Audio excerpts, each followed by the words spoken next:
Cybercrime is expected to cost the world around $6 trillion by the end of 2022, and these expenses are estimated to go as high as $10.5 trillion by the end of 2025. This is why most of the Fortune 500 companies are looking for cybersecurity professionals. So if you want to get started with your career in cybersecurity, then there's no better time than now. Hello everyone, I welcome you all to this full course video on cybersecurity, where you're going to learn everything that you need to know about cybersecurity end to end. But before we get started, if you like our videos, please subscribe to the Edureka YouTube channel and hit the bell icon to never miss an update. Also, if you're interested in an online certification course, then do check out the link given in the description below. So without any further delay, let's get started with today's agenda. So the first thing that we're going to talk about today is the introduction to cybersecurity, where we're going to learn about what is cybersecurity and why do we need it. After that, we're going to understand the fundamentals of cybersecurity, followed by what is Kali Linux and the installation of Kali Linux. Thereafter, we're going to talk about what is Parrot OS and the differences between Parrot OS and Kali Linux. Next, we're going to understand what is DVWA and the installation of DVWA on Kali Linux. After that, we'll talk about what is phishing and the working of phishing, followed by what is brute force and the use and prevention of brute force. The following topic is cryptography, followed by what is DOS and what is DDoS attack. After that, we are going to talk about what is web application security and what is SQL injection attack. Our next topic is network security, where we are going to understand the concept of Diffie-Hellman key-exchange algorithm. Next, we are going to understand the concept of netcat, where we will talk about the usages of netcat and different types of netcat. After that, we will talk about what is penetration testing, followed by what is Metasploit, steganography, cross-site scripting, and Nmap. After that, we will introduce the concept of ethical hacking, where we will also talk about what is social engineering and the concept of cryptanalysis. Thereafter, we will talk about what does AI mean in the cybersecurity world. Finally, we will end this session by talking about the career opportunities that you will have in this domain, along with the best certification courses that you will need to get started. Here, we will also talk about the top interview questions that will help you crack your next interview. So without any further delay, let's get started with the first topic of the day, that is Introduction to Cybersecurity.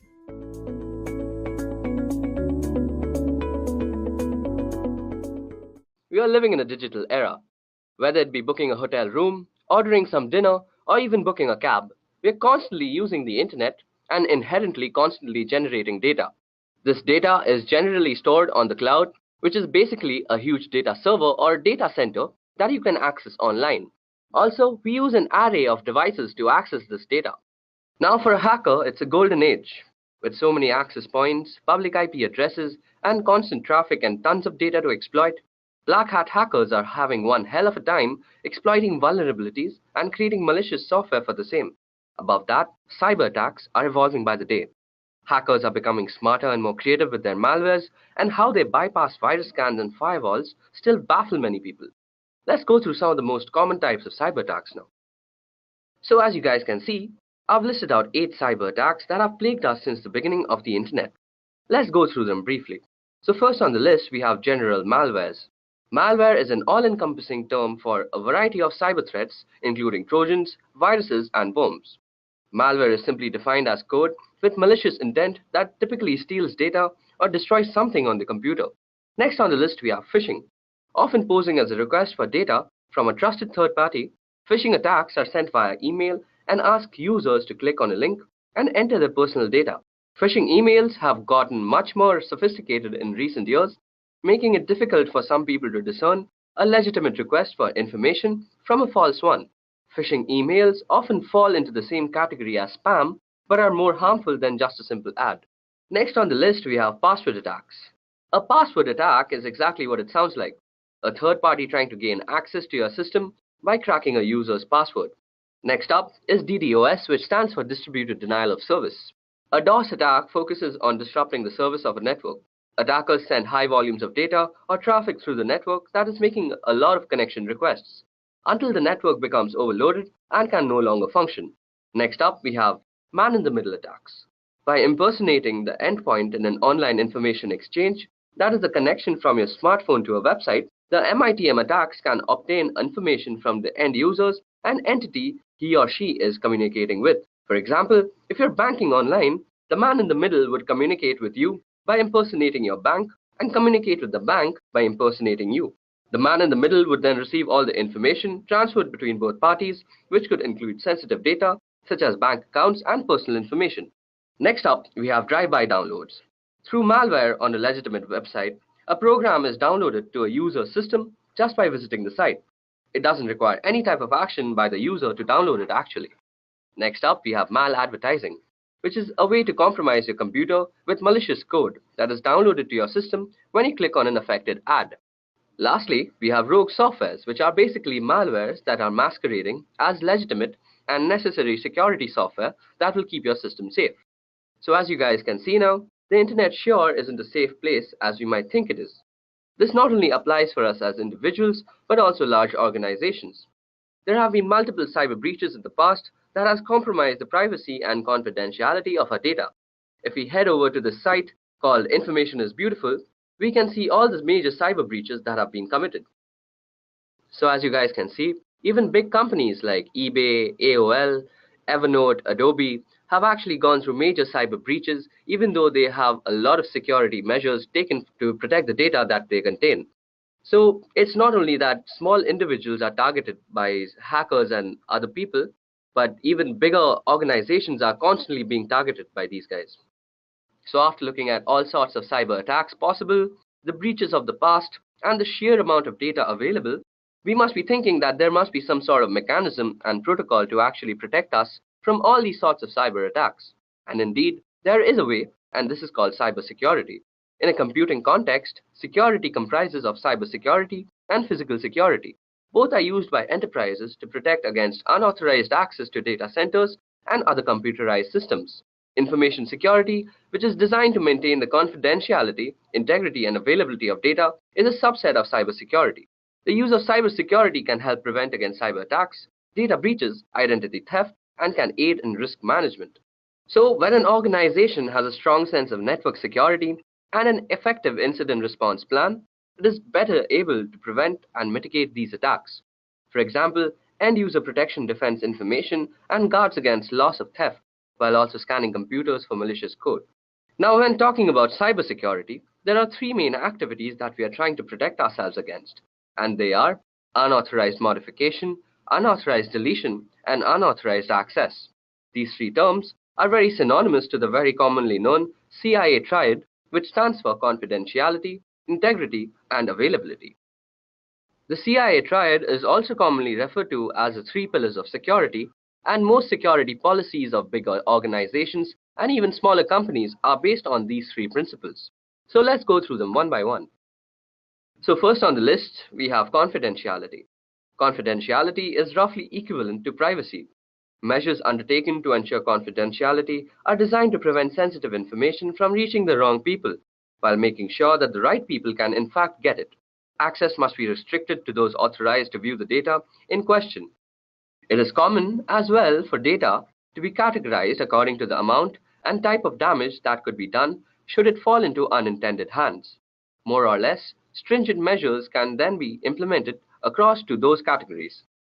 Sometimes safeguarding data confidentiality may involve special training for those privy to such documents. Such training would typically include security risks that could threaten this information. Training can help familiarize authorized people with risk factors and how to guard against them.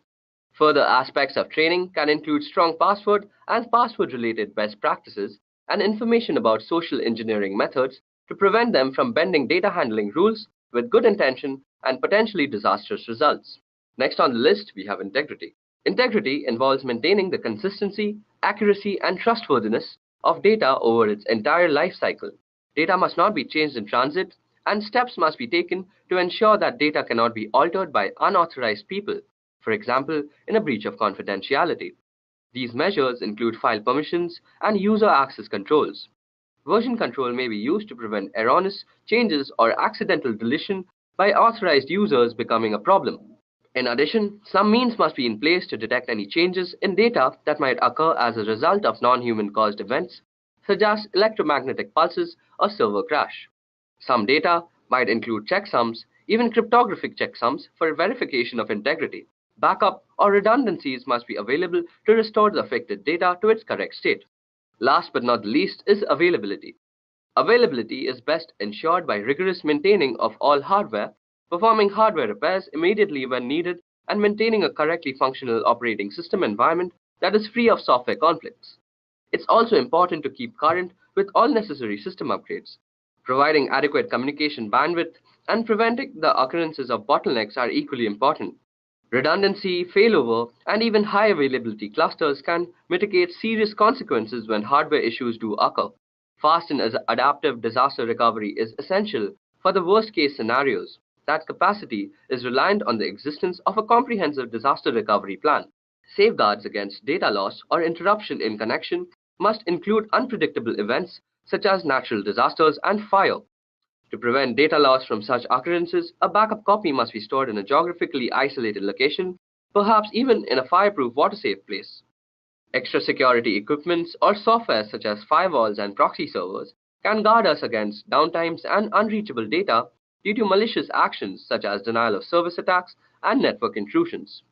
So now that we have seen what we are actually trying to implement when trying to protect ourselves on the internet, we should also know the ways that we actually protect ourselves when we are attacked by cyber organizations. So the first step to actually mitigate any type of cyber attack is to identify the malware or the cyber threat that is currently going on in your organization. Next, we have to actually analyze and evaluate all the affected parties and the file systems that have been compromised. And in the end, we have to patch the whole treatment so that our organization can come back to its original running state without any cyber breaches. So how is it exactly done? This is mostly done by actually calculating three factors. The first factor is vulnerability, the second factor is threat, and the third is risk. So let me tell you about the three of them a little bit. So first on the list of actual calculations, we have vulnerability. So a vulnerability refers to a known weakness of an asset that can be exploited by one or more attackers. In other words, it is a known issue that allows an attack to be successful.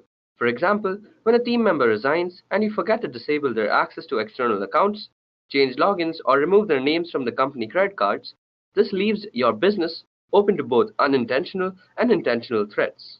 However, most vulnerabilities are exploited by automated attackers and not a human typing on the other side of the network. Next, testing for vulnerabilities is critical to ensuring the continued security of your systems by identifying weak points and developing a strategy to respond quickly. Here are some questions that you ask when determining your security vulnerabilities. So you have questions like, is your data backed up and stored in a secure offsite location? Is your data stored in the cloud? If yes, how exactly is it being protected from cloud vulnerabilities? What kind of security do you have to determine who can access, modify, or delete information from within your organization? Next, you could ask questions like, what kind of antivirus protection is in use? What are the license currents? Are the license current? And is it running as often as needed? Also, do you have a data recovery plan in the event of vulnerability being exploited? So these are the normal questions that one asks when actually checking their vulnerability. Next up is threat. A threat refers to a new or newly discovered incident with potential to do harm to a system or your overall organization. There are three main types of threat: natural threats like floods or tornadoes, unintentional threats such as employee mistakenly accessing the wrong information, and intentional threats. There are many examples of intentional threats including spyware, malware, adware companies, or the actions of disgruntled employees. In addition, worms and viruses are categorized as threats because they could potentially cause harm to your organization through exposure to an automated attack, as opposed to one perpetrated by human beings. Although these threats are generally outside of one's control and difficult to identify in advance, it is essential to take appropriate measures to assess threats regularly. Here are some ways to do so. Ensure that your team members are staying informed of current trends in cybersecurity so they can quickly identify new threats. They should subscribe to blogs like Wired and podcasts like the �echGenix Extreme IT that covers these issues, as well as join professional associations so they can benefit from breaking news feeds, conferences, and webinars. You should also perform regular threat assessment to determine the best approaches to protecting a system against a specific threat, along with assessing different types of threat. In addition, penetration testing involves modeling real-world threats in order to discover vulnerabilities. Next on the list, we have risk. So risk refers to the potential for loss or damage when a threat exploits a vulnerability.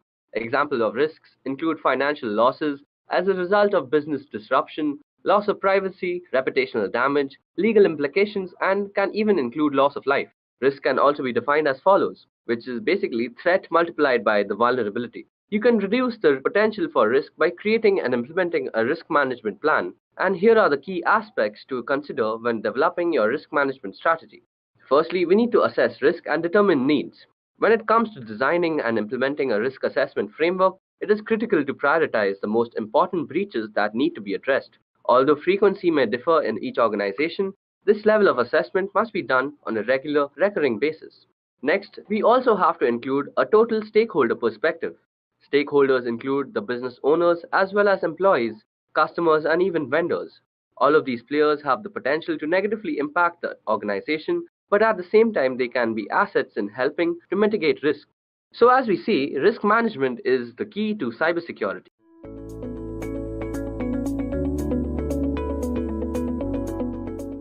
Internet today informs, entertains, and connects us. It's the backbone of global economy. Our devices, which are connected through this internet and other networks, open up a world of possibilities in front of us. For example, we can access information we need without having to keep it on our devices permanent. We can easily communicate with others who are on the other side of the world without any glitches. These connected devices form the network that help us to run our lives. But these connections also leave our devices vulnerable to damage and our information vulnerable to theft. For example, cyber criminals are in business of stealing sensitive data like contact numbers, credit card information, bank account details that they sell to third parties for profit. And then there are malicious hackers with personal enmity hack into systems to expose the host vulnerabilities. The hacktivists, inspired by their political and social activism, hack systems opposed to their ideology and mindset. So guys, making use of these vulnerabilities that are present in Internet's architecture, people are trying to initiate attack in the cyberspace. We call them cyber attacks. Now, let's take a look at few popular cyber attacks that have terrorized the world till now. To begin with, there is malware. Well, if you have ever seen an antivirus alert pop up on your screen, or if you have mistakenly clicked on malicious email attachment, then you have had a close call with malware.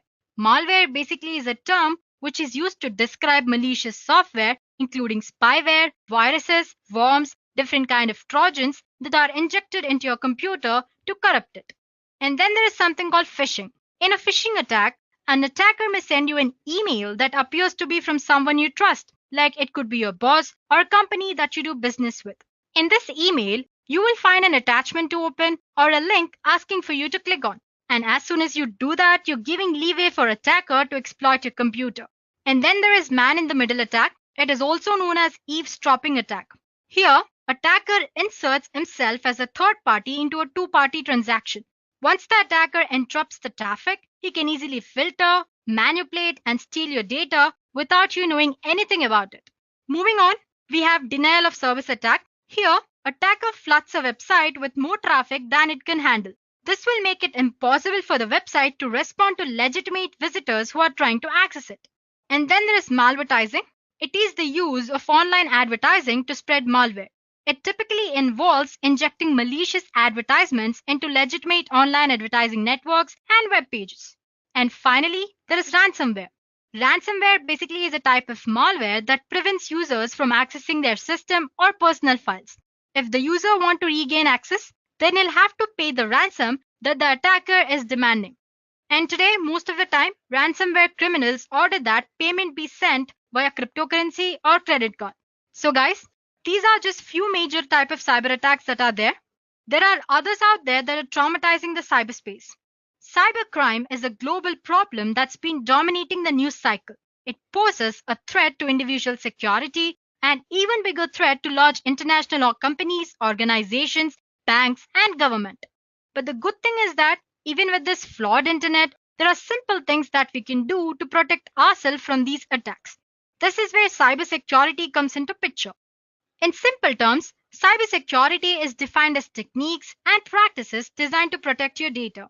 And when I say data, I mean digital data that is stored, transmitted, and used on an information system. After all, this is what criminal wants, right? The data. The network, Servers, computers, and other online gadgets are just mechanisms to get this data. Ensuring cybersecurity requires the coordination of efforts throughout an information system, and this includes application security. It mainly focuses on keeping software and devices free from cyber threats. And then there is information security. It is basically protecting the integrity and privacy of data. So you're protecting organizations from possible data breaches here. And then there is network security. It is practice of securing a computer network from intruders, whether it could be targeted attackers or simple malware. Moving on, there is operational security. It includes all the processes for handling and protecting data assets, the permissions which users usually have when they're accessing a network, and the procedures that determine how and where data must be stored and shared fall under this category. And then there is disaster recovery and business continuity. They define how an organization responds to a cybersecurity incident or any other event that causes the loss of operation and data. And finally, the most important thing, end user education. It addresses the most unpredictable cybersecurity factor, which is people. Teaching users to delete suspicious email attachment, not plug in unidentified USB drivers, and various other important lessons is very vital for the security of any organization that there is. So guys, earlier I said that cybersecurity is a set of techniques and practices employed to protect data. But what are we actually protecting data here from? We are protecting data from unauthorized access, unauthorized modification, and unauthorized deletion. These three terms are similar to what we know as CIA triad in cybersecurity. CIA basically stands for confidentiality, integrity, and availability. Now let's explore the CIA triad. So confidentiality is exactly what it sounds like, keeping your information secret. It is the protection of information from unauthorized people and processes. Let's consider a simple example. Would you like the thought of your private health information or financial information falling into some stranger's hands? Whoa, definitely not, right? Similarly, no business owner likes the thought of a business information being disclosed to competitors. Information is a valuable asset. Integrity is when the information that is stored in a system is very accurate and highly reliable. Integrity is protection of information from intentional or accidental unauthorized modification. For example, if a hacker were to break into a banking website and change its balance from $1 to $1 million, integrity of site is now lost. The final component of CIA triad is availability. Availability is assurance that systems and data are accessible by authorized users whenever they need it. So if we cannot access the data whenever we need it, we are definitely not secure. So guys, now you know what CIA triad basically means. Now let's take a look at what kind of attacks can be made on the CIA triad in real world and how we can defend them. Let's begin with confidentiality. Attacks and confidentiality include cracking poorly encrypted data, an employee knowingly or unknowingly putting sensitive data on removable media such as SD cards, pen drives, and giving it to unauthorized parties. And then there is doxing, which is basically leaking private information about an individual or an organization in order to do harm. Now, the best way to keep your information secret is to make sure that there is strict access control. That is, only people who are allowed to access data can access it. And another way is to encrypt any data that's being transmitted from one position or one place to another. Now, integrity. Attacks on integrity include penetrating a web server in order to embed malware into web pages to corrupt the system, or maliciously accessing a financial server in order to falsify financial records, or hacker turning your machine into a zombie computer so that he can control your computer without you knowing about it. And the best way to upload the integrity is to use cryptography. And then ensure intrusion detection. Well, if you're wondering what intrusion detection is, it's the act of detecting when hackers can carry out actions that might compromise the integrity of the system. And finally, threats you should be aware of when thinking about availability is denial of service attack or distributed denial of service attack. We already talked about it earlier. Basically, denial of service attack is one where enemy will flood your computer and internet connection with traffic so that the legitimate users can't access any information that there is on website. And there are other attacks as well. For example, ransomware attack, which encrypt data on targeted computers so that the authorized parties cannot use it. and then deliberately disrupting a server room's power supply so that the servers go offline. Now, a few ways you could protect yourself from these attacks are by using antivirus software, or you could install spyware detection and spyware remover softwares as well, and you could start using a firewall. So, guys, the CIA triad is very fundamental concept in security. Confidentiality, integrity, and availability all have to work together to keep your information secure. But don't think for 1 minute that these are the only factors to be considered while talking about security. Now, let's talk about other three pillars of security. To begin with, the most important concept, people. An individual, it could be me or it could be you, play a very important role when it comes to security. Every employee needs to be aware of their role in preventing and reducing this ever-ending cyber attacks. The specialized technical cybersecurity staff need to stay fully updated with latest skills and qualifications to mitigate and respond to cyber attacks easily. So guys, people play a very important role when it comes to security. Moving on, we have processes. Processes are crucial in defining how the organization's activities, roles, and documentation can be used to mitigate the risk of organization's information and data. Cyber threats keep changing quickly, so processes need to be continually reviewed and updated to be able to adapt with them. And finally, technology. Technology plays a very important role. Technology can be deployed to prevent or reduce the impact of cyber risk, depending on your risk assessment and what you deem an acceptable level of risk. So guys, now that we are aware of what cybersecurity is and its fundamentals, let's take a look at real-world scenario to understand how cybersecurity is ensured. Meet Wendy. She owns a successful hotel and spa because everyone needs an escape from the stressful life once in a while, right? Now, being the owner of successful spa means that her clients are trusting her with their personal information, and she uses different kind of technical systems to book appointments, make payments, and keep track of her financial accounts. On top of that, to keep it all safe, she has an elaborate IT security system protecting everything. But unfortunately, it's not secure enough. Wendy's business is targeted by hackers who are determined to break and hold her business information hostage. Because of this, Wendy's business has come to a halt. She can't make appointments, can't process payments, and her client's personal information is exposed. And on top of that, hackers are asking her for a heavy ransom. So what would you do if you are in Wendy's place? Well, Wendy doesn't want to pay hackers, so she decides to hire incident response team from a very popular security company. This incident response team mission basically is to prevent serious loss of profits, ensure public confidence, and protect information assets for business like Wendy's. But how does this IRP team actually achieve it? So as first step, IRP team will identify the source of security breach. Then IRP team orchestrates chain of events that ultimately prevents from encountering a serious security disaster. They detect logs and access control and contain the threat path so that Wendy's company can avoid further damage. After the attack is contained, the team identifies the data that has been stolen or compromised during the incident. After that, the team prioritizes recovery to protect Wendy's business from further attacks. Now, Wendy's customers can continue their spa day without any hassles. In the past, security breach of this nature would have required Wendy to contact several agencies and third parties to solve the problem. In the worst case, Wendy might have had to pay hackers the amount they demanded for. But IRP platform organized all of these people, processes, and technology to identify and contain the problem in very limited amount of time. So guys, today we have reached the position in which cybercrime is so sophisticated it seems almost impossible to prevent.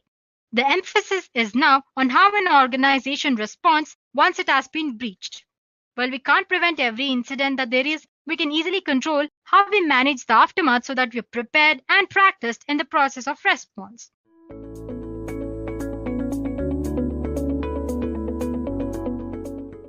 Kali Linux is the industry's leading Linux distribution in penetration testing and ethical hacking. It offers tons and tons of hacking and penetration tools and different kinds of softwares by default. It is widely recognized in all parts of the world, even among Windows users who may not even know what Linux is. Well, to be precise, Kali Linux was developed by Offensive Security as the rewrite of Backtrack. Backtrack, just like Kali Linux, was a Linux distribution that focused on security. It was used for digital forensics and penetration testing purpose. But the question here is, why should you choose Kali Linux when you have other choices like Parrot Security Operating System, Backbox, Black Arc, and many more out there? Let me list out few reasons as to why Kali Linux is the best choice. First and foremost, it offers more than 600 penetration testing tools from different kind of security fields and forensics. Secondly, Kali Linux is customizable. So if you're not comfortable with current Kali Linux tools or features or graphical user interface, you can customize Kali Linux the way you want. It is built on a secure platform. The Kali Linux team is actually made up of a small group of individuals. Those are the only ones who can commit packages and interact with repositories, all of which is done using multiple secure protocols. So Kali Linux is definitely a secure platform. Although penetration tools tend to be written in English, Kali includes multilingual support. This way, more users can operate in their native language and locate the tools that they need for the job that they are doing on Kali Linux. And lastly, Kali Linux, just like Backtrack, is completely free of charge. On top of all these benefits, Kali Linux offers different installation options. One way of installing Kali Linux is by making a Kali bootable USB drive. This is the fastest way of installing Kali Linux and the most favorable as well. We will discuss why in a while. You can also install Kali Linux using hard disk. Installing Kali Linux on your computer using a hard disk is a very easy process. But you should make sure that your computer has compatible hardware. You can also install Kali Linux alongside your operating system. It could be Windows or Mac. But you should exercise caution during setup process because it might mess up with your default BIOS settings. Lastly, you can use different kind of virtualization software such as VMware or VirtualBox to install Kali Linux on your preferred operating system. Well, apart from all this, you can also set up Kali Linux on advanced RISC machines or ARM like Raspberry Pi, TrimSlice, CubeTruck, and many more. So there you go, guys. Now you know what Kali Linux is and why it is a leading Linux distro for ethical hacking and penetration testing. In today's session, we will explore different ways to install Kali Linux. Let's get started then. Earlier, I said that the fastest method for setting up Kali Linux is to run it live from a USB drive. But why? First of all, it's non-destructive. It makes no changes to the host system's hard drive or the operating system that it is installed on. So once you remove USB, your operating system will return to its original state. Secondly, it's portable. You can carry Kali Linux in your pocket and can run it whenever you want, just in few minutes. It's customizable. You can create your own Kali Linux ISO image and put it into USB drive using a simple procedure, which we will discuss later. And lastly, it's potentially persistent. You can configure your Kali Linux live USB drive to have persistent storage so that the data you can collect is saved and you can use it across different reboots. Now let's see how to create a bootable Kali USB drive on Windows. Guys, actually the process is very simple. It's just a 3-step process. First of all, you need to plug your USB drive into an available USB port on your Windows PC. Next, you need to note down the destination drive it uses once it mounts. For example, it could be F drive. After that, you will have to download and launch a software called Win32 Disk Imager. On this software, you'll have to choose Kali Linux ISO file that needs to be imaged and verify that the USB drive to be overwritten is the correct one. Lastly, once the imaging is complete, you need to safely eject the USB drive from Windows machine. So like I said, it's very simple, right? Well, I'm not going to show you demo on this one because like I said, it's very easy and I'm sure you guys can pull it off. If you have any doubts, you can post them in the comment section. We'll get back to you. And as for the demo part, we'll be doing 4 installations here. First of all, we'll see how to install Kali Linux using VMware on Windows operating system. Then we'll see how to install Kali Linux on Mac using VirtualBox. Moving on, we'll see how to install Kali Linux tools on different Linux distributions. I'll be showing how to install it on Ubuntu. Well, the procedure is same for every other Linux distribution, so you can go ahead and use the same procedure for the Linux distribution that you're using. And lastly, we'll see how to install Kali Linux on Windows 10 using Windows Subsystem for Linux. So I hope it's clear that what we'll be learning in the session. Let's get started with the first demo. In this demo, we'll see how to launch Kali Linux using VMware. So guys, you can install Kali Linux using any virtualization software. It could be VMware or VirtualBox. In this demo, I'll show you how to install it using VMware. So first of all, obviously we'll have to install VMware, right? So just type of VMware and it's the first link that you find. You can go ahead and download VMware Workstation Pro. You have it in the downloads. Here you can download Workstation Player as well, or you can download VMware Workstation Pro. Now, once that is downloaded, you'll have to download a Kali Linux ISO image. For that, you'll have to go for official Kali Linux website. Just type for Kali Linux and it's the first link. You can see downloads option here. Click on download. And yeah, you can see different download options here. You have Kali Linux Lite for 64-bit as well as 32-bit. And then there is Kali Linux 64-bit and 32. And you have separate images for VMware and VirtualBox as well. Suppose you want to skip the entire lengthy procedure of installing it and you want to just use the image, then you can go ahead and use this Kali Linux 64-bit for VMware or VirtualBox. Same goes for the 32-bit as well. But since we are focusing on installing right now, let's just go ahead and download our ISO file and install it from the beginning until last step. I've already downloaded it, so I have an ISO file downloaded on my computer. So all you have to do is just click on the torrent link, it'll be downloaded. Let's open VMware then. So as you can see, I have VMware Workstation Pro installed here. So I already have about two virtual machines installed on my VMware Workstation. As you can see on the home page, three different options. It says create a new virtual machine or open a virtual machine and connect to remote server. So if you want to create a Kali Linux or any other virtual machine from step 1, you can use this create a new virtual machine option. Well, if you have an image of a virtual machine already, and if you want to just use it and avoid installation procedure, then you can go ahead and use this open a virtual machine option. Well, just click on this create a new virtual machine and click on next. As you can see here, you have an option which says installer disk image file ISO file you'll have to attach here. So click on browse. Let's see where I've stored my Kali Linux. As you can see, I already have it here. And there's one file here. Let me click on that and open. So yeah, don't bother about this error. It usually shows that. And then click on next here.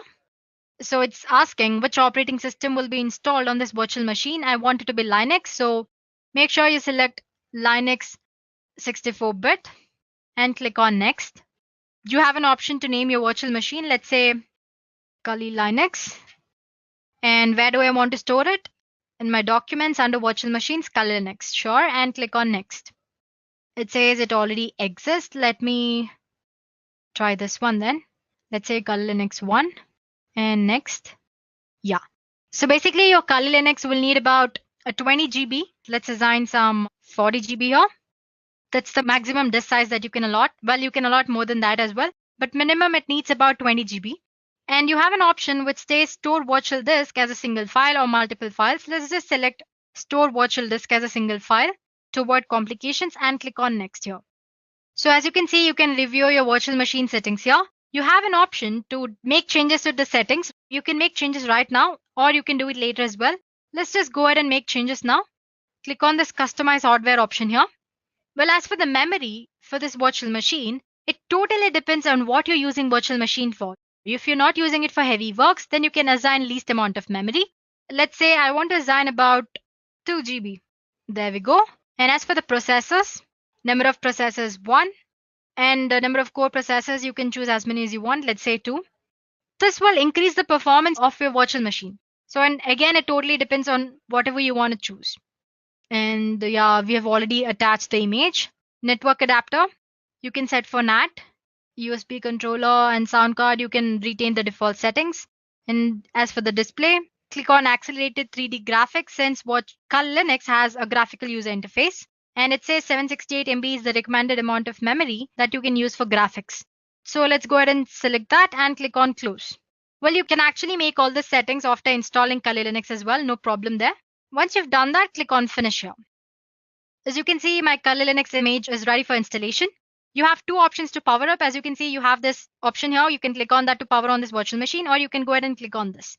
Let me click on this. So once you click on that, you should be greeted with this Kali boot screen. As you can see, there are a lot of options here. We did discuss live option earlier, right? So if you don't want any trace of Kali Linux on your operating system, you can go ahead and use live option here.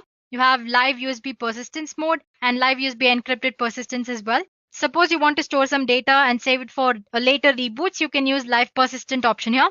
And most of the time people get confused with this install and graphical install.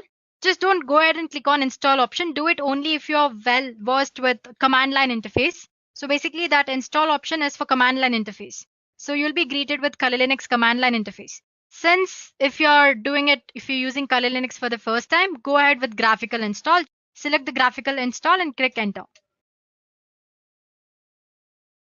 So as you can see, it'll start mounting storage devices. Whole installation process might take about 10 minutes. So it's prompting you to select a language. So select your preferred language, then your country location.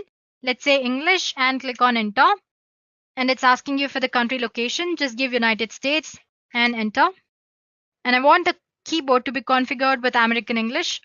You can choose any native language. Like I said earlier, it supports multilingual or it supports multiple languages. So go ahead and choose it. But it might complicate the way you use Kali Linux later. So you can always go ahead and stick ahead with English only. Well, it doesn't matter. So as you can see, it's configuring the network. So it'll detect the ISO file and load installation component and then prompt you to enter a host name for your system. Well, in this installation, let's just enter Kali and click on enter. You can give the name you want. And next it's asking you for the domain name. Suppose you have a set of virtual machines and if you want to give all of them a domain name, you can assign a domain name as well, but it's optional. Let's not give any domain name here and click on enter.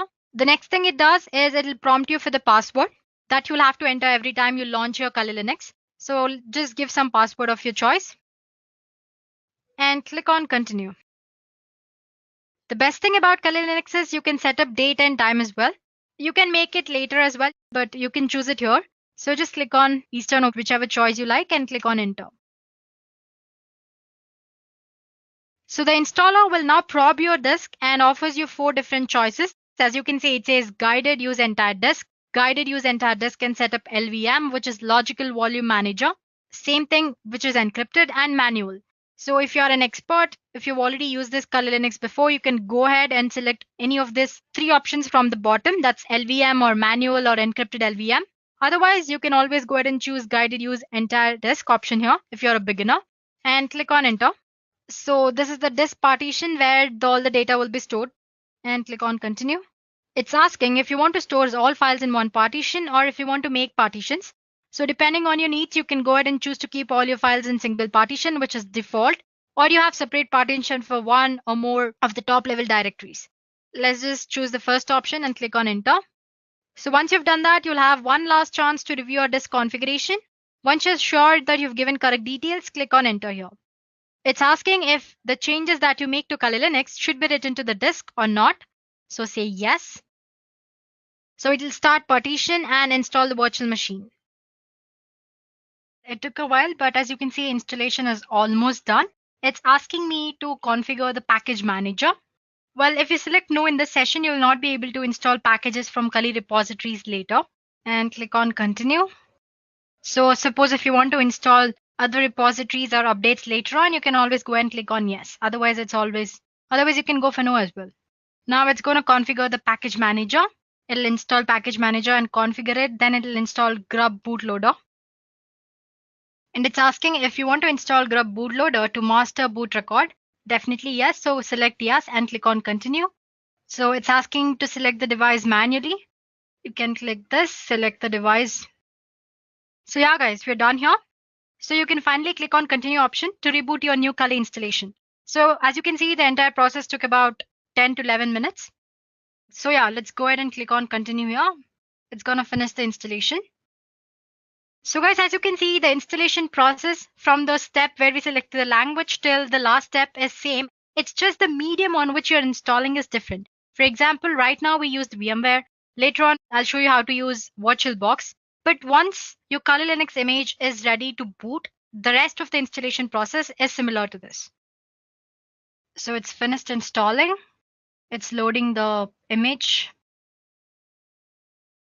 So if you have done everything right during the installation process and according to your needs, you'll land up in this page. Username.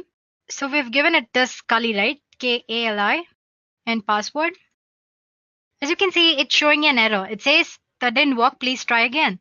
This is mostly because first time when you log in, you should use word root as your default username. But later on, once you have already logged in, you can change the username according to your need. So root and password, you can use the same password which you set during installation process.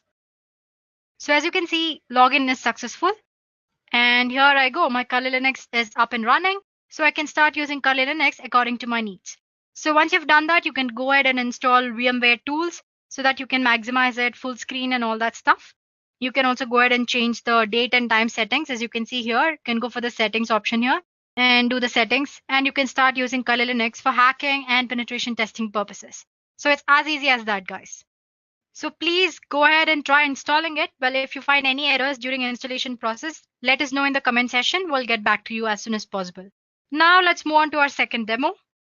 Now we'll see how to launch Kali Linux on Mac operating system using VirtualBox.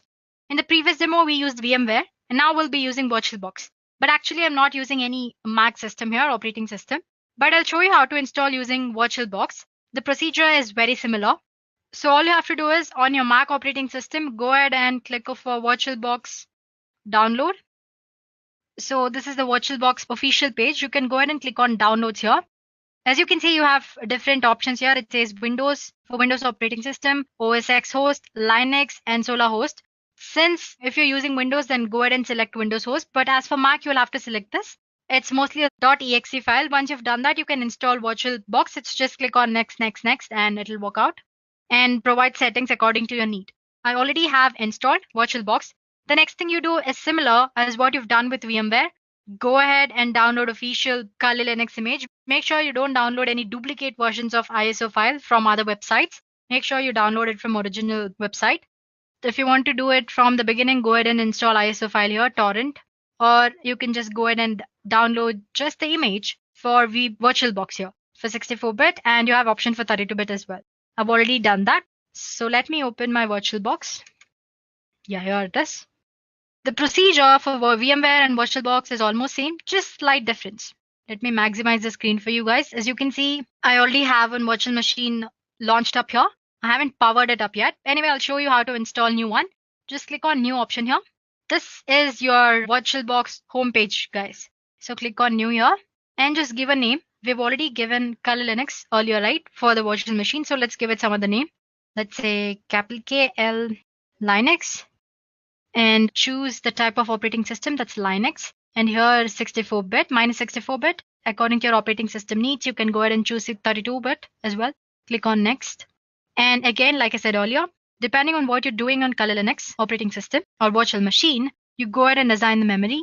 Since I'm just showing you how to install, I'm not assigning much memory here. So let's just retain the default 1024 MB, that's 1 GB. And click on next.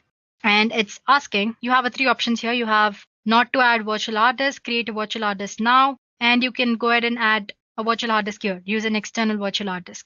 Go ahead and select the second option, click on create, and use VirtualBox image. Like I said earlier, we downloaded ISO image, right? And it's an ISO file with extension .iso. So basically it's nothing but image. So click on next, and I want the storage on physical hard disk to be assigned dynamically, and click on next. So this is the name of the virtual machine which we just gave earlier. It's asking you to choose the path wherever you want to store your virtual machine. Let's say documents and virtual machines. Click on open and save. So that's the path I've set up. And as for the memory, Kali always needs you to assign at least 20 GB. So let's go ahead and give 20 GB. You can always assign more than that. And click on create. So this is the one we just created, right? It's ready. Just click on settings. Before you power up, you'll have to make certain settings. So if you want to change name or type and version, you can always go ahead and do that here. We don't have anything in advance. It's just the folder where your virtual machine will be stored. Go for systems. We won't be using any floppy disk here. So untick it or uncheck it. And yeah, this is memory. If you want to go ahead and change or assign more memory because the performance of your virtual machine is not that great, you can go ahead and do that. For the processor, make sure you enable this extended features. So basically, if you want to increase the performance of your virtual machine, the number of processors you assign should increase. Well, for now, since I'm just showing you how to install, I'm just going to assign 1. You have option to increase to say 2, like that. And as for the display, you can enable 3D acceleration display. Storage settings, this is the most important one. Right now we don't have any image attached here, so click on this empty and click on the CD image that you see here and choose virtual disk and attach the image or the ISO file, torrent file which you just downloaded. Click on open. And audio, no settings, default network. By default you can always set it for NAT since we're using only one virtual machine here. But if you want to use a Kali Linux with any other virtual machine like Metasploitable 2, you can go ahead and use this host only adapter option here. Because when you use NAT and when you have two virtual machines, both of them will be assigned with same IP address, which will definitely a problem because both of these virtual machines need to interact, right? So yeah, well, I'm just saying all this for the information. So you can go ahead and click on host only adapter if you're using two virtual machines and you want them to interact. As for now, I'm just retaining it NAT. And rest you don't have to make any changes. And click on OK. Once you've made all the settings, click on this. Or you can go ahead and click on start option here. You can right click on it and start. Again, like I said, the installation process from step 1 is very similar to that we did using VMware. So again, you'll be greeted with Kali boot screen and you have multiple options. Again, I'm not repeating the entire thing here. So go ahead and click on graphical install. And if you're a pro and using command line, you can always go for install option. And if you want to just use it for one time purpose, you can always go for live option here. That's all, guys. I'm sure you can catch up from here, right? Because it's almost similar for the ones we did using VMware. If you have any doubt, just go back and take a look at it. Yeah, well, like I said, I showed you on how to use VirtualBox to install Kali Linux on Windows operating system. Well, it's same for the Mac as well. You just have to download your stuff there instead of Windows. You have another option with this operating system. You can dual boot your Kali Linux with Windows or Mac. It's not as easy as these installation process because it will involve you setting the BIOS changes that you get to see when you power up your computer initially. So make sure you refer to Kali Linux official documentation and make sure you've done the installation properly so that you won't mess up your default settings. So guys, we are done with two ways of installing Kali Linux, one on Windows and one on Mac. We saw how to install it using VMware as well as VirtualBox. In the third part, we'll see how to install Kali tools on any Linux distribution. It could be Ubuntu, Fedora, Peppermint operating system, or any other version or distribution of Linux. The procedure is actually similar in every Linux distribution. So if you follow up on one Linux distribution, you can go ahead and do it on the Linux distribution of your choice or the one that you're using. One thing you should remember is that Kali Linux is not for the daily Linux purposes. Well, it's only for ethical hacking or web application penetration testing for these purposes. So guys, we'll be using a tool called 𝐶𝐝. Let me spell it for you guys. It's 𝐾ATOOLIN. So let's just search for that. There we go. It's a script that helps you to install Kali Linux tools on your Linux distribution of your choice. So it's usually the GitHub script. So click on the first link that you find. So for those of you who like to use penetration testing tools provided by Kali Linux development team, you can effectively do that on your preferred Linux distribution using this tool, which is 𝐶𝐝 or 𝐾ATOOLIN. So as you can see, once you've installed 𝐶𝐝 properly on your operating system, you should be greeted with this page. I'll show you how to do that. Don't worry about it. So the purpose of asking you to see this page is to take a look at prerequisites. So first thing, you need to have a Python of version 2.7 or above installed in your operating system. And you need a Linux distribution system. It could be Ubuntu or it could be Fedora or Peppermint, any other Linux distribution. I have Ubuntu here. I'll be using VMware Workstation Pro. It's already open, but let me just go back. All you have to do is search for Ubuntu and click on the first link. So as you can see, there are a lot of options to install Ubuntu. Just click on this and you'll be able to download a file, ISO image. I've already done that. I'm not doing it again. Let's go back to VMware Workstation. As you can see, I already have my Ubuntu operating system installed. Installing Ubuntu is very straightforward. So just take a look at the instructions that you need to know when you're installing Ubuntu. Once you've done the installation, it should look something like this. So let me power up my Ubuntu operating system.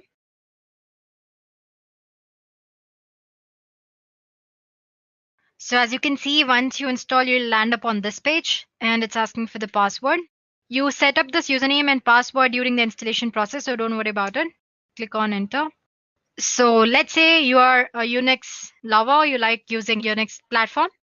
But right now you want to use certain tools for performing application penetration testing and ethical hacking. You just don't need all the tools, you need few tools. In that case, instead of installing Kali Linux on your operating system, installing only certain Kali Linux tools will be the best option, right? For that, like I said earlier, we'll be using 𝐶. I have a set of 4 or 5 commands that you need to use to install 𝐶. First of all, you need to have Git on your operating system. Let me check if I have it or not. Anyway, I have these 5 or 4 set of commands which we'll be using. I'm going to attach them in the description below. So if you want, you can use them. As you can see, install Git, first command.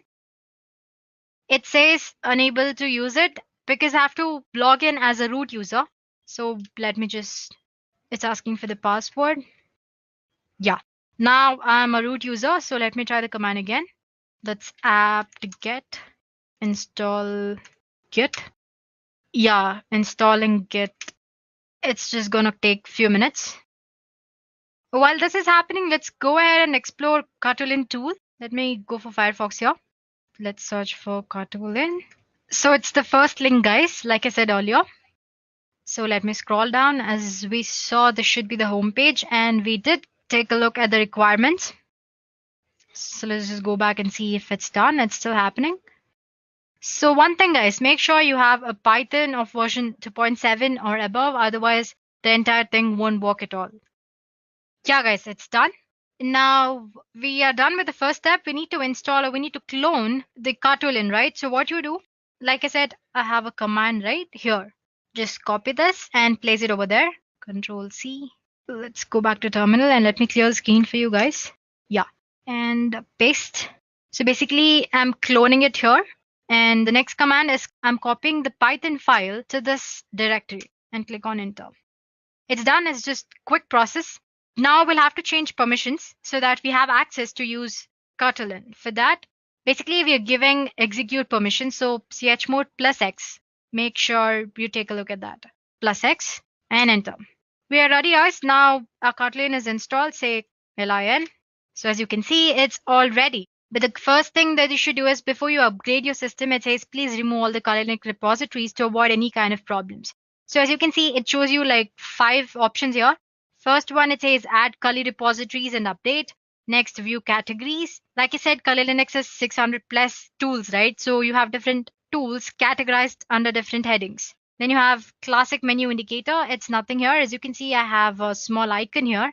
If you click on that, it'll just show you different menus. That's all. And if you want to install Kali menu for easy access, you can do that as well. So let me just click one. Under one, it says add Kali Linux repositories, update, remove, and view all contents. So let's try removing them. Let's try with adding repositories. It says there are certain duplicate signatures removed and all that. So let's just try to remove like they suggested earlier. They've been deleted. Now one. So if you guys want to go ahead and update the repositories, already existing ones, you can go ahead and do that. I'm not doing it now because it's going to take a while. So if you want to go back, just click back. It's as easy as that.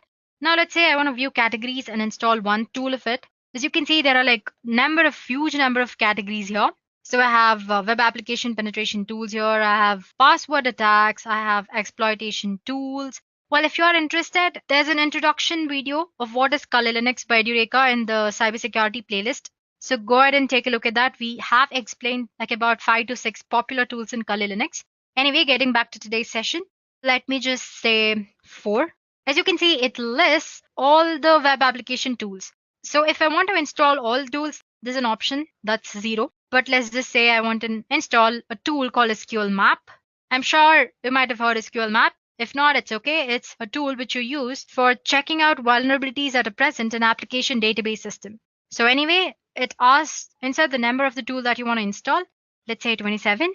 So as you can see, it's installing. So it's as easy as that, guys. So once you're done installing, I'll get back to you. Any tool, I just showed you how to install SQLmap, which is there in web application tools. You can go ahead and do that for other different types of tools as well. Suppose you want to install all the tools, you can go for 0, as in click on 0 option. So there you go, guys. I just showed you how to install one tool. So you can go ahead and do that for any kind of tool under any category. So if you just want to go back, click back. and go for other types of tools. Let's say 8. There you can see. So whatever different type of exploitation tools you want, you can go ahead and install them. Let me just click back and the back. Sometimes when you try to install all the tools, you might get an error saying that the file doesn't exist or repository doesn't exist. All you have to do is go for first option here. As you can see here, you have option 2, which is update. So update your repositories. Make sure the Kali Linux mirror, which is present for the updation, is the right one. Once you've done that, you won't get any errors. All the tools will be installed properly. So suppose you want to get back from these Catalan easy, just press Ctrl C. And yeah, as you can see, it says goodbye. So that's as easy as it is to use Kali Linux tools on any kind of Linux distribution. While I've showed you on Ubuntu, the procedure is same on any other Linux distribution, guys. So there we go, guys. We're done with 3 things.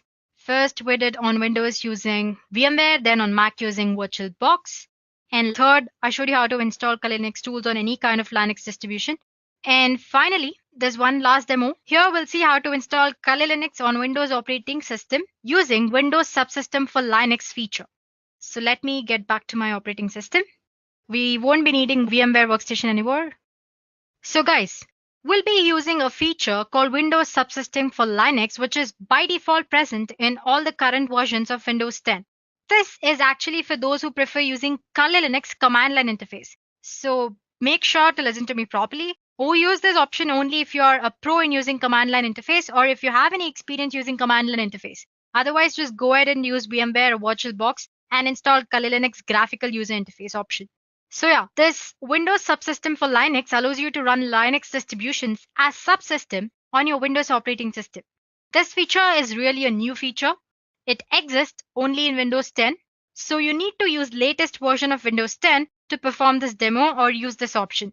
And in addition to that, we also have other prerequisites, especially we need to have git install, or you can go ahead and zip the file, which is Windows Subsystem for Linux files normally, but having git is also a nice thing.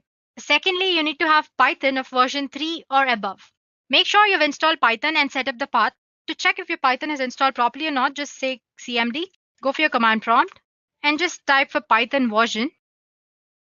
It should show you version properly, only then you can be sure that your Python is properly installed. As you can see, for me, it's showing 3.6.7, which is definitely above 3, and it's properly installed and the path is set. The first thing you need to do is enable WSL or Windows Subsystem for Linux. Just go for the control panel and there click on Programs and turn Windows features on or off. Make sure not to touch any other features. It might mess up your operating system. So scroll down, it's usually at the bottom. By default, it's never enabled. If you're using it for the first time, you need to enable it. So first thing you do is enable it. As you can see here, it says Windows Subsystem for Linux. Make sure you enable it, check mark it, and click on OK. Once you have done that, run your command prompt or terminal as an administrator. All you have to do is right click on it and click on Run as Administrator.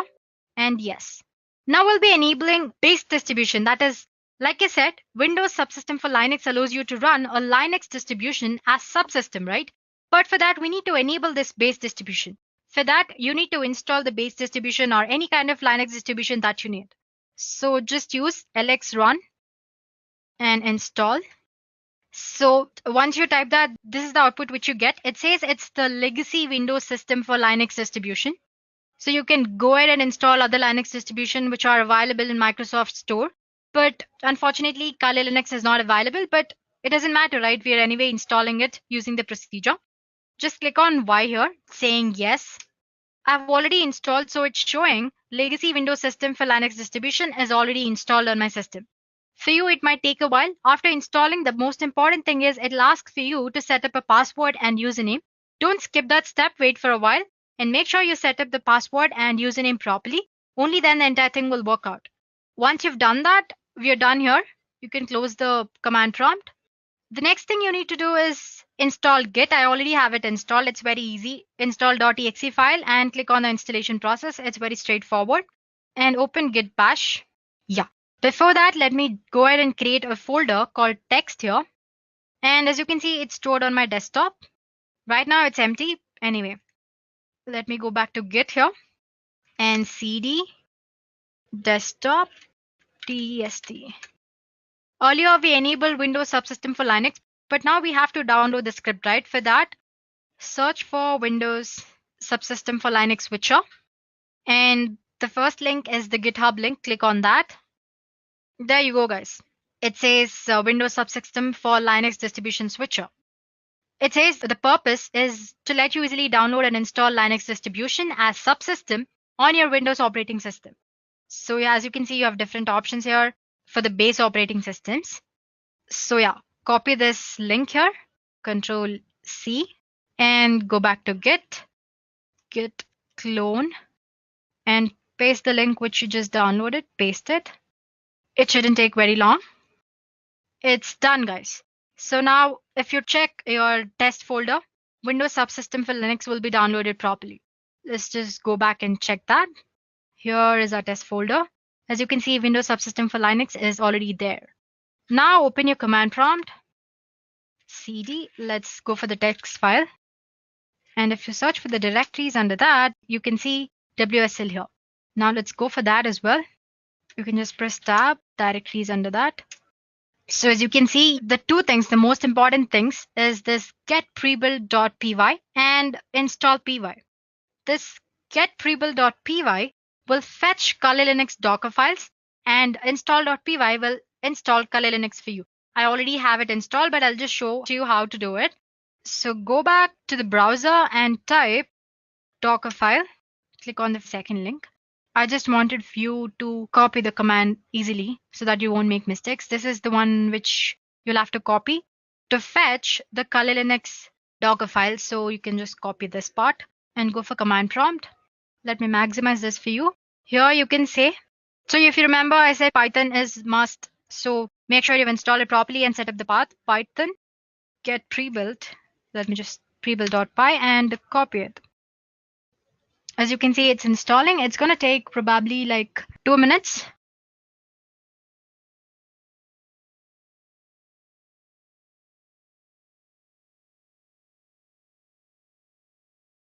So it says it's done. It says it's saved to this file in the text folder. Let's go back and check if it's happened. Here is a test folder. Under WSL, you have Python. Yeah, as you can see, you have Python folder, a zip folder of Kali Linux installed or fetched. You'll have to install it now, right? So let me now just type Python. This is the command that you want to use. That's install.py, and copy this, or just type and enter tab, root fs tab, and click enter.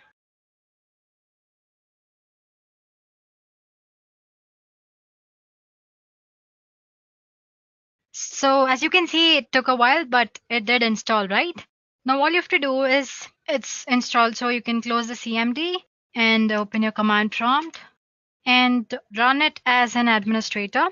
Click yes. Let me maximize the screen. You'll have to set the root password or the default user as root. So set default.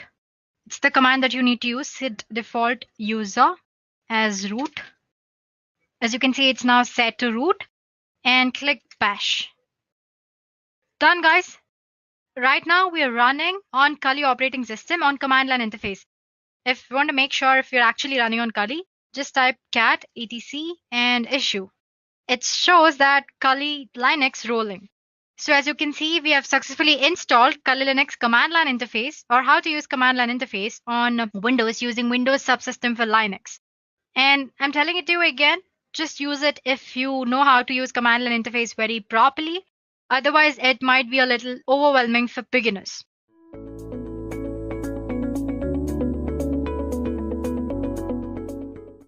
So whether you want to pursue a career in information security, or you're already working as a security professional, or if you're just interested in this specific field for fun, a decent Linux distro that suits your purpose is always a must. Well, currently there are countless Linux distros meant for various purposes. In this session, we will be discussing one of the top Linux distribution meant for ethical hacking, which is Kali Linux. So let's get started there. Kali Linux is the industry's leading Linux distribution in penetration testing and ethical hacking. It is a distribution that offers tons and tons of hacking and penetration tools and software by default. It's widely recognized in all parts of the world, even among Windows users who may not know even what Linux is are using Kali Linux these days. But guys, while to be precise, Kali Linux was developed by Offensive Security as rewrite of Backtrack. Now you might be wondering what Backtrack is, right? Backtrack was a Linux distribution that focused on security. It was used for digital forensics and penetration testing. Its first version was released on May 26, 2006. And in the subsequent years, different versions of Backtrack were released with updates and advanced features. And finally, on March 2013, the Offensive Security team rebuilt entire Backtrack architecture around Debian distribution and released it under name Kali Linux. So that's how Kali Linux came into existence. So guys, now you know how Kali Linux was introduced to this world. But the question is, why should you choose Kali Linux when you have other choices like Parrot, Backbox, Black Arc, and many more? Let me list out few reasons as to why Kali Linux is the best. First and foremost, Kali Linux offers more than 600 penetration testing tools from various fields of security and forensics. Secondly, it offers multi-language support. Although penetration tools tend to be written in English, Kali includes multilingual support. This way, more users can operate in their native language and locate the tools they need for the job that they want to do on Kali Linux. Moving on, Kali Linux is actually built in secure environment. Actually, Kali team is made up of small group of individuals. Those are the only ones who can commit packages and interact with repositories, all of which is done using multiple secure protocols. So basically, it is built on a secure environment. And moving on, one of the striking features of Kali Linux is that it supports wireless devices. It is built in such a way that it supports as many wireless devices as it possibly can. This way, it runs properly on wide variety of hardware and is compatible with numerous USB and other wireless devices very easily. Kali Linux, like Backtrack, is completely free of charge and always will be. You will never ever have to pay to use Kali Linux. And finally, Kali Linux offers you customization option. So if you're not comfortable with current Kali Linux features, you can customize Kali Linux the way you want. So guys, I guess the reasons which we just discussed are enough for you to start using Kali Linux, right? Let's proceed then. So apart from all the benefits which we discussed earlier, Kali Linux offers different installation options. One way of installing Kali Linux is by making a Kali bootable USB drive. This is one of the fastest way of installing Kali Linux and most favorable as well. It's favorable because it's non-destructive. So if you're using USB to install, then no changes need to be made to your host system's hard drive, right? So it's non-destructive. It's portable. You can carry USB wherever you go, and it's easy to install. And lastly, it's potentially persistent. You can configure your Kali Linux live USB drive to have persistent storage so that data you collect is saved across different reboots. So suppose you have installed it and you've performed something and you have some data which is stored. If you want to use that data for next time as well, you can use persistent storage option with live USB installation process. Moving on, there is Kali Linux hard disk install. Installing Kali Linux on your computer using a hard disk is an easy process. But you should make sure that your computer has compatible hardware with Kali Linux so that the process of installation goes on very smoothly. You can also install Kali Linux alongside your operating system as dual boot. It could be Windows or Mac, but you should exercise caution during setup process so that installation of Kali Linux don't mess up with your actual host operating system, which is Windows or Mac. You can use virtualization software such as VMware or VirtualBox to install Kali Linux as well. As for this session, I'll show you how to install Kali Linux on VMware. Guys, apart from these, you can also set up Kali Linux on ARM devices. ARM usually refers to advanced risk machines like Raspberry Pi, Qubit Truck, TrimSlice, and many more. So if you want to know more about how to use Kali Linux on these ARM devices and many other installation options, you can actually explore them in the official Kali Linux website documentation. So go ahead guys, just don't stick to one way of installing it, explore different way of installing it and start using it. So guys, that's it with the theory part of the session. Let's go ahead and install Kali Linux and explore different tools. So guys, if you want to install Kali Linux, the first thing you should do is download an ISO file or image of Kali Linux. For that, you need to go to official Kali Linux website, which is www.kali.org. And under that, there's downloads. Under download, you have download Kali Linux option. Just click on that. As you can see, it'll take you to a page where you can see different download options. So let's explore this page. It says Kali Linux 64-bit, 32-bit. So basically, if you click on this torrent or HTTP link, it will download an ISO file for you. Suppose if you want to learn how to install Kali Linux from step 1 till last step, then it's better that you install ISO file and start installing Kali Linux using that ISO file. But if you want to skip the entire process, just want to use the image or start using Kali Linux, then you can go for this option. It says Kali Linux 64-bit VM for VMware and or 32-bit VMware or 64-bit VirtualBox and 32-bit VirtualBox. Since we're already learning, let's just use ISO file and learn how to install Kali Linux using ISO file. So mine is 64-bit, so I'm just clicking on Kali Linux 64-bit. I've already downloaded it. So you can either download torrent version of it or HTTP version of it. So yeah, I'm going to skip that part. So I hope you can download without any problems. Okay then. Make sure you are using either VirtualBox or VMware. I'm using VMware here. So let me go to my VMware. Yeah, here it is, VMware Workstation Pro. So as you can see on my VMware, I already have a Kali Linux and Metasploitable 2 as well. Yeah, anyway, on VMware, if you have installed ISO file, then if you want to install Kali Linux, then you can click on create a new virtual machine option and start installing it from beginning. And suppose if you have installed an image which is suitable for VMware or VirtualBox, in this case VMware, then you can just click on open a virtual machine here and attach the image. As you can see, it is a Metasploitable image. If I click on that and click on open, then the image will be installed here. Well, I'm just showing you how to do it if you've downloaded the image. Anyway, since we have installed ISO file and extracted it, let's use create a new virtual machine option here. So let's go for typical. The difference here between typical and custom is that typical, it skips most of the steps. So after installing, we can make additional settings. But if you want to make all the settings before installation itself, then you can use custom here. But let's use typical. Click on next. And here it says install disk image file ISO option. It mentions here. So browse. I have it in my local disk D. So here it is. Kali Linux, this is the version. So if you're wondering if this is an ISO file or not, let me just click on properties and show you that it is an ISO file. As you can see, it is an ISO file here. So yeah, so just click on that and click on open and click on next. It says select a guest operating system. I want it to be Linux, so Linux distribution, and make sure you click on Linux kernel, whichever it is. If you're using 32-bit, then 32. Well, mine is 64-bit, so I'm just clicking on that and click on next.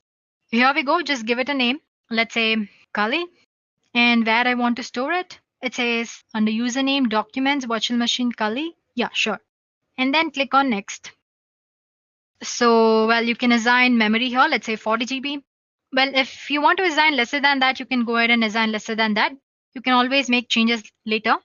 So next thing, it asks store virtual disk as a single file or split virtual disk into multiple files. I want to choose store virtual disk as a single file so that I won't face problem again with my hard disk later on. Just don't want all the files to be, like half the files to be on the one distribution and other half to be on other distribution and all that. So let's just select store virtual disk as a single file here and click on next. So before you click on finish, you can just review whatever you've done. So right now memory is 768 MB. We can always change that. And the network adapter is NAT. Yeah. Well, you haven't customized hardware here, but just, okay then, let's just adjust it before only. Click on customize hardware. So guys, here as for the memory, it totally depends on what you're using Kali Linux for. If you're using for heavy scanning or interacting with other web application penetration websites like Metasploitable 2 and all, you might have to assign more memory. Otherwise, your Kali Linux system will be very slow. Let me just assign 2 GB here. Yeah, that sounds fine enough. And as for the processors, you can always retain it 1. And as for the number of core processors, I'm assigning 2. If you've already attached ISO file. And network adapter. Here we are using only Kali Linux. Suppose if you're using Metasploitable 2, it's basically another virtual machine which has applications with vulnerabilities if you want to perform web application penetration testing. So in that case, if you use NAT option, both your Metasploitable 2 and your Kali Linux will get same IP address as your host machine if you use NAT option here. So instead of that, you can use bridge connection. Well, as for now, we'll just use NAT only. Moving on, you can just retain default settings. Same for the printer. And as for the display, you can click on accelerated 3D graphics here. And 768 MB is usually the recommended amount of memory that you can use for graphics. And click on close. So you can see the changes have been made here, are reflected here as well. So click on finish. So here we go, guys. So there are two ways you can power on your Kali Linux, which we just set up in virtual machine. You can click here, power on this virtual machine option, or you have this option here. We'll just click this. So like I said earlier, if you want to make any changes, you can just click on edit virtual machine settings here and change the memory or the hard disk, processors, or the display setting, anything you want. So let's say I'm satisfied with the current settings I've made, and I'm going to click on power this virtual machine. So guys, as we discussed earlier, we have discussed different installation options, right? As you can see, you have live mode with persistence, live USB mode with encrypted persistence as well. Most of the time you might see the install option here and click on that. But when you click on that, it will take you command line interface. So basically you should interact with Kali operating system using command line interface, which probably may not be a good option if you're just a beginner in Kali Linux. So always go for graphical install here and click on enter. So it will start mounting storage devices. Here it is on the installation page. It's asking for the language that you want to use. Like I said, Kali supports multiple languages. And suppose if you want to use your native language, you can go ahead and use it. Let's retain English for this demo purpose. So yeah, English, and click enter. It says it's short list of locations based on the language you selected. Let's say United States and American English. I'm just retaining the default settings here. So it'll start detecting ISO file and load installation component here. As you can see, it says load installer components from CD. So guys, entire installation process might take about 6 to 7 minutes. It's detecting network hardware.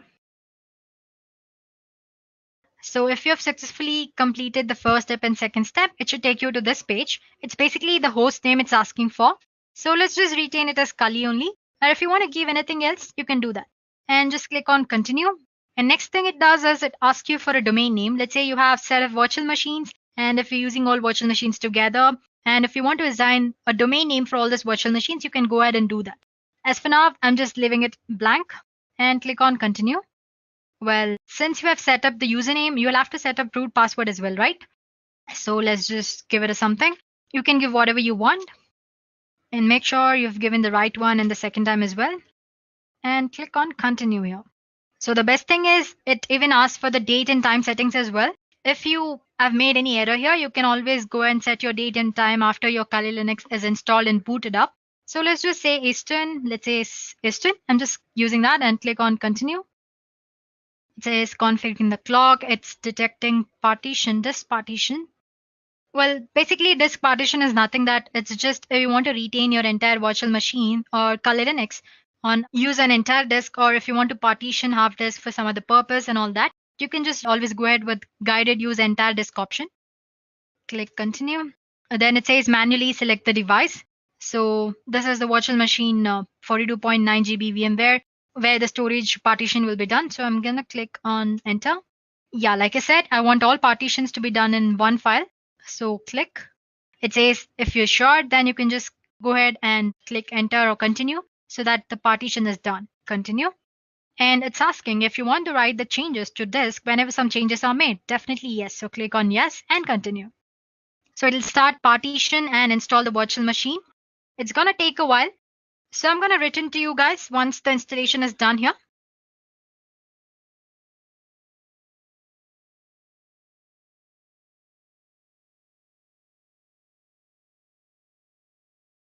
So yeah, guys, it took a while, but it's asking for the next step. That's configure the packet manager. So basically it's asking whenever there's an update of your Kali Linux image, if you want to do it immediately as in automatically, or if you want to specify update as well. So let me just say no and click on continue. It says configuring the packet manager, installing packet manager and configuring. And after installing packet manager and configuring, it says install grub bootloader on a hard disk. Yeah, it's installed. It was fast. Then it's asking if you want to install grub bootloader to the master boot record or not. Basically, whether you want to use your master boot record or not, let's just say yes and continue. It says enter device manually. This is the one which we want to use. Continue. And the installation of grub bootloader will continue. It shouldn't take fast. And it says finishing the installation. So finally, guys, it says installation is complete. So it's time to boot your new system. Make sure to remove the installation media. So like I said, if you've used USB or hard disk or anything of that sort, this is the time that you'll have to remove. but right now we're not using anything. So let's just say continue. So guys, yeah, once the installation is complete properly, it should take you to this name. So if you remember, you've given username and password during the installation process. But if you're logging in for the first time, basically just give it as root. Otherwise, you'll get an error. Later on, you can change your username, password. So yeah, guys, here we go. So this is your 𝐶𝐤 page, as in the home page. As you can see under applications, you have different kind of applications. You have information gathering, you have vulnerability analysis, web application analysis, where you perform web application penetration testing, password attack. That's if you want to know the password of a login page or any website or as such, and database assessment tools as well. Then you have wireless attacks, tools which you can use to perform wireless attacks. The most popular one is your 𝐴𝐸𝐾𝐿, and you have sniffing and spoofing. If you want to change your MAC address and all that, you can use. So we have MAC changer here. Today we'll be exploring MAC changer, and you have exploitation tools such as proxy chains and forensic tools as well. Then you have social engineering tools as well, and different kind of system services. Then the most popular one is you have beef start and beef stop.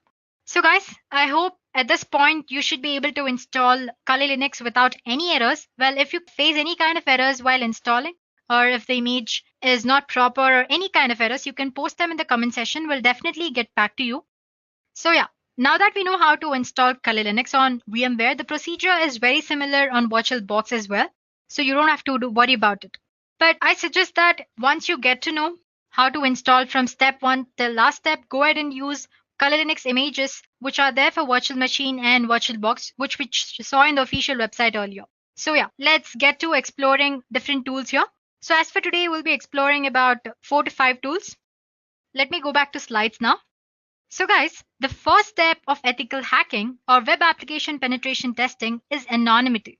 Imagine if a pen tester or a hacker, if he didn't take any steps to anonymize himself, he would certainly get caught by firewalls or digital forensic investigators or internet service provider logging checkers, etc. Right? It's definitely not good. So there are different tools or services that you can use to anonymize yourself. As for the basics, you can use set up proxies, you can use virtual private network, and some kind of IP IDs. So as I said earlier, first step of ethical hacking is keeping yourself anonymous. And you can use proxies, VPN, some kind of IP IDs, or Tor. But mostly there are 2 popular ways you can do that. You can use proxy chains, which I showed you earlier in different kind of tools offered by 𝐶𝐤. So basically proxy chain, it's up numerous proxies, and it will use a service called Tor to deliver you anonymity so that it will become more difficult to pinpoint your actual IP address. And secondly, this service called AnonSurf. It is a really good script that was first made by Parrot Security, but now it's been edited so that it will work in 𝐶𝐤 as well. So what I want to say here is that it's not by default installed in 𝐶𝐤, but that's not a problem at all. You can clone it using Git. So it is an easy and effective way to remain anonymous on your 𝐶𝐤 system. Let's explore AnonSurf more. Let's go back to 𝐶𝐤. Let me just click on the Firefox here. So like I said earlier, guys, it's not there by default. Before that, let's just go back to applications here. So under applications, we did see proxy chain, right? Under post exploitation, we have proxy chains. Like I said, proxy chain is offered by 𝐶𝐤, so it's installed by default. But compared to AnonSurf, it's quite complex. So let's just go with AnonSurf today. So yeah, let me go to Firefox and search for AnonSurf. You search for AnonSurf in the web server, and it's most probably almost all the time it's the first link that you find. So click on that. It's the GitHub link. And if you scroll down here, it says clone and download. You will have to copy this link, Control-C. Sorry about that, guys. Yeah. And let's just go back to terminal. In the terminal, you'll have to use Git. And before you ask, Git is by default installed in 𝐶𝐤. So yeah, clone and copy the one which you just, as in paste the one which you just copied and click. Well, it says destination path 𝐶𝐤 AnonSurf is already there. That's because I've already installed. So just click ls and you can find 𝐶𝐤 folder here. Here it is. So just open the folder AnonSurf and enter. And under ls, and you'll have to check for the files under 𝐶𝐤 AnonSurf. you have a file which says shell. Basically, it's a shell script to install anonserv. So what you do, just install it, installer.sh, and just click on enter. I'm not going to do this because it's going to take a while. So if you just do that, it's going to install anonserv on your Kali Linux. So let me clear the stuff and cd go back. So guys, now anonserv is properly installed. So if you want to make sure if it is properly installed or not, just say anonserv start. Well, I made a mistake. Anonserv and start. So like I said earlier, guys, anonserv offers anonymous mode through Tor. Well, if you're wondering what Tor is, it protects you by bouncing your communications around a distributed network of relays which are run by volunteers all around the world. So basically what it does is, it prevents somebody from watching your internet connection, from learning what sites you're visiting, and it also prevents the sites you visit from learning about your physical location. If you're using proxy chains, you'll have to install Tor separately and start linking proxy chains with Tor so that they work together. But the good thing with anonserv is that you don't have to install Tor. So as you can see, it says Tor is not running, so it's starting it for you. So anonserv basically is start for you by itself. So if you want to know all the commands under anonserv, just type for help command. So as you can see, it's a service or script which is released by Parrot Security. So as you can see, it says Parrot. And yeah, you basically have all the commands which are self-explanatory, right? It says start. Once you use this option, it'll start system-wide anonymity and stop if you want to stop using anonymous mode. Restart. Instead of clicking start and stop again, you can just click on restart to start the entire process again. Change. Suppose if you want to change your IP address, you can just use this change. Status. So once you start anonserv, if you want to check the status of anonserv, then you can use this option. And then there is my IP. Yeah, let's just ignore these two services for now. Okay. So let me try anonserv start again. Or let me just check the status since I've already started it earlier. Anonserv status. As you can see, let me maximize the screen. It says starting anonymizing overlay network for TCP. Yeah, it's active since the date and time. So yeah, Control Z. And let me clear the stuff for you. Now let's say I want to check the IP which has been assigned to me. Then anonserv my IP. Click enter. It may take a while, but it'll show you the IP address which has been assigned to you. As you can see, it says this is the IP address. Well, you can do this number of times. Now we'll have to get back to Firefox terminal to see where the IP address actually belongs to. So you will have to search for check for DNS leaks. And here, DNS leak test, click on that. So guys, as you can see, this is the IP address which has been assigned to me. And right now, though I'm not in Netherlands, it says from Netherlands. Well, you can try this again and again. So like I said, the first step when you do anything of this sort, as in web penetration testing or learning how to hack and all that stuff, it's best that you set yourself anonymous before you start doing things. So yeah, we've explored our first tool, which is anonserv, though it's not native tool of Kali Linux. It's a tool which is usable in Kali Linux. So yeah, there we go, guys. Now let me get back to terminal. Well, you can do this again. Let's say anonserv start. And let me check my IP this time. Okay, let me just use change here. Haven't changed, right? Change. So as you can see, it didn't work here because I just started without stopping it before. So I've been assigned with the same IP which was there before. So change. Yeah, it's forced to change the nodes. Let me clear the stuff here. And my IP. As you can see, the IP address assigned to me is different this time. I can go ahead again, check for DNS leaks. It'll definitely show me different place. So yeah, guys, that's how you make yourself anonymous. Either you can use proxy chains or anonserv. Well, you can always go ahead and use anonserv. It's basically easy. So guys, yeah, there we go. And let me show you one more tool. Our applications under sniffing and spoofing, there's something called MAC changer here, right? Sorry about that. Yeah, MAC changer. Well, the objective of MAC changer is to change or fake an original network card's hardware MAC address. Let me tell it to you again. So the main aim here is you will either want to change or fake an original network card's hardware MAC address. But if you ask me, it's not as powerful as anonserv or proxy chains, but you can use it very comfortably with local networks like your office network or home network or your personal network. But if you want to perform very huge scans over network and all, it's not recommended. Anyway, let's see how to change MAC address using MAC changer on Kali Linux. So go back to terminal. And like I said earlier, MAC changer is by default installed in Kali Linux. So just click MAC changer and help. Yeah, and like I said earlier, again, the options are self-explanatory. So you have different options here. You have -A to set random, as in to change the MAC address, and -S, which prints the MAC address which you just changed. And what else is there? Yeah, the version, print version, and exit. So yeah, well, we'll be exploring 2 to 3 options here. Firstly, let's just check for the current MAC address, for which we'll be using -S command. So MAC changer, -S. Oh, it says options device. Yeah, we've missed the device. So before that, let me clear the screen. If config. So right now it's the network card which my 𝐂𝐿 using is 𝐸𝐻. So that's my device name. Let's go back to MAC changer again. MAC changer, help, and click. So yeah, here we go. So, well, I think it's not visible to you guys properly, right? Let me clear the screen. Yeah.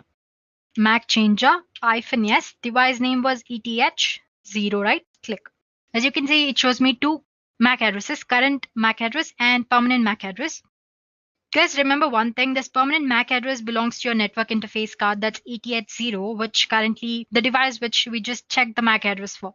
Now suppose this MAC address which you can see here, it basically specifies as the address of the device which you're using. So the first 3 digits here, they belong to manufacturer, and these are the things which you're going to change, the last 3 digits. So let's say MAC changer, and -A is the option which you want to use to change the IP address. So MAC changer, -A and 𝐸𝐻. So as you can see, the current MAC address, permanent MAC address, and the new MAC address that's been assigned is completely different from the current and the permanent MAC address. And like I said, the first 3 digits display the manufacturer of your device. And here by default, it will assign you some default manufacturer. It says 𝐿 Now, if you want to check if the MAC address has been properly changed or not, again, use the -S command and click. As you can see right now, the current MAC address and the permanent MAC address are not same. So our current MAC address has been changed and the manufacturer of our current MAC address is 𝐿. So there you go, guys. Like I said, it's not as powerful as a non-serve, or so it won't keep you anonymous like for the entire network or something, but it's good for the local networks such as office networks or home networks. So you can go ahead and do that. So if you want to remove all the changes which you just made, the command that you have to use is -G. So MAC changer, and here I go, -P. Anyway, well, not to make mistakes, let's just type help. The -G command is not there at all. Well, -P, it stays reset to original permanent hardware MAC. So yeah, -P. Now let me check again by using -S. As you can see, my current MAC address has been reset to the actual settings. So there you go, guys. Now you know how to use MAC changer to change MAC address whenever you need it. So by finding out the manufacturer of network interface card, you can find out who actually is using the device. So it's important that you remain yourself anonymous, whether you're using a small network like your home network or office network, or if you're using a huge network. Well, if it's for huge purposes, then you can always go ahead and use an on-serve and proxy chains. So there you go, guys. We are done with our second tool, which is MAC changer. In the previous sessions by Edureka under cybersecurity, I've used 2 other applications which are usually burp-suite and what was the other one? SQL map. So if you want to know more about those services as well, you can go ahead and look into the web application security video. The video is all about how to perform an SQL injection and web application penetration testing. So basically there I used SQL map, which usually comes here. Let me just show that to you. Yeah, under web application analysis, you can see SQL map here. You can use SQL map to find out the vulnerabilities that are present in your application. I used application which was made for penetration testing, and I found out the vulnerabilities in that application using SQL map, and I extracted the information I want. So if you want to know more about SQL map, you can go ahead and watch the video. Well, I have specified the use of SQL map here as well. So yeah, there you go. Then in the same video, I've used one more tool called burp-suite. It's basically a graphical tool for testing web application security. It has multiple purposes. So it's a tool which is by default installed in Kali Linux. So you can just click on burp-suite here, which will open up. Let's explore different features over there as well. So it says I accept. And yeah, let me just click on temporary project and next. Yeah, I'm going to use default settings because I'm not going to show you how to use it. If you want to know how to use it, like I said, you can again refer to the previous video called Application Security by Edureka. There you will know how to use SQL map as well as proxy. So as you can see, it has different options here.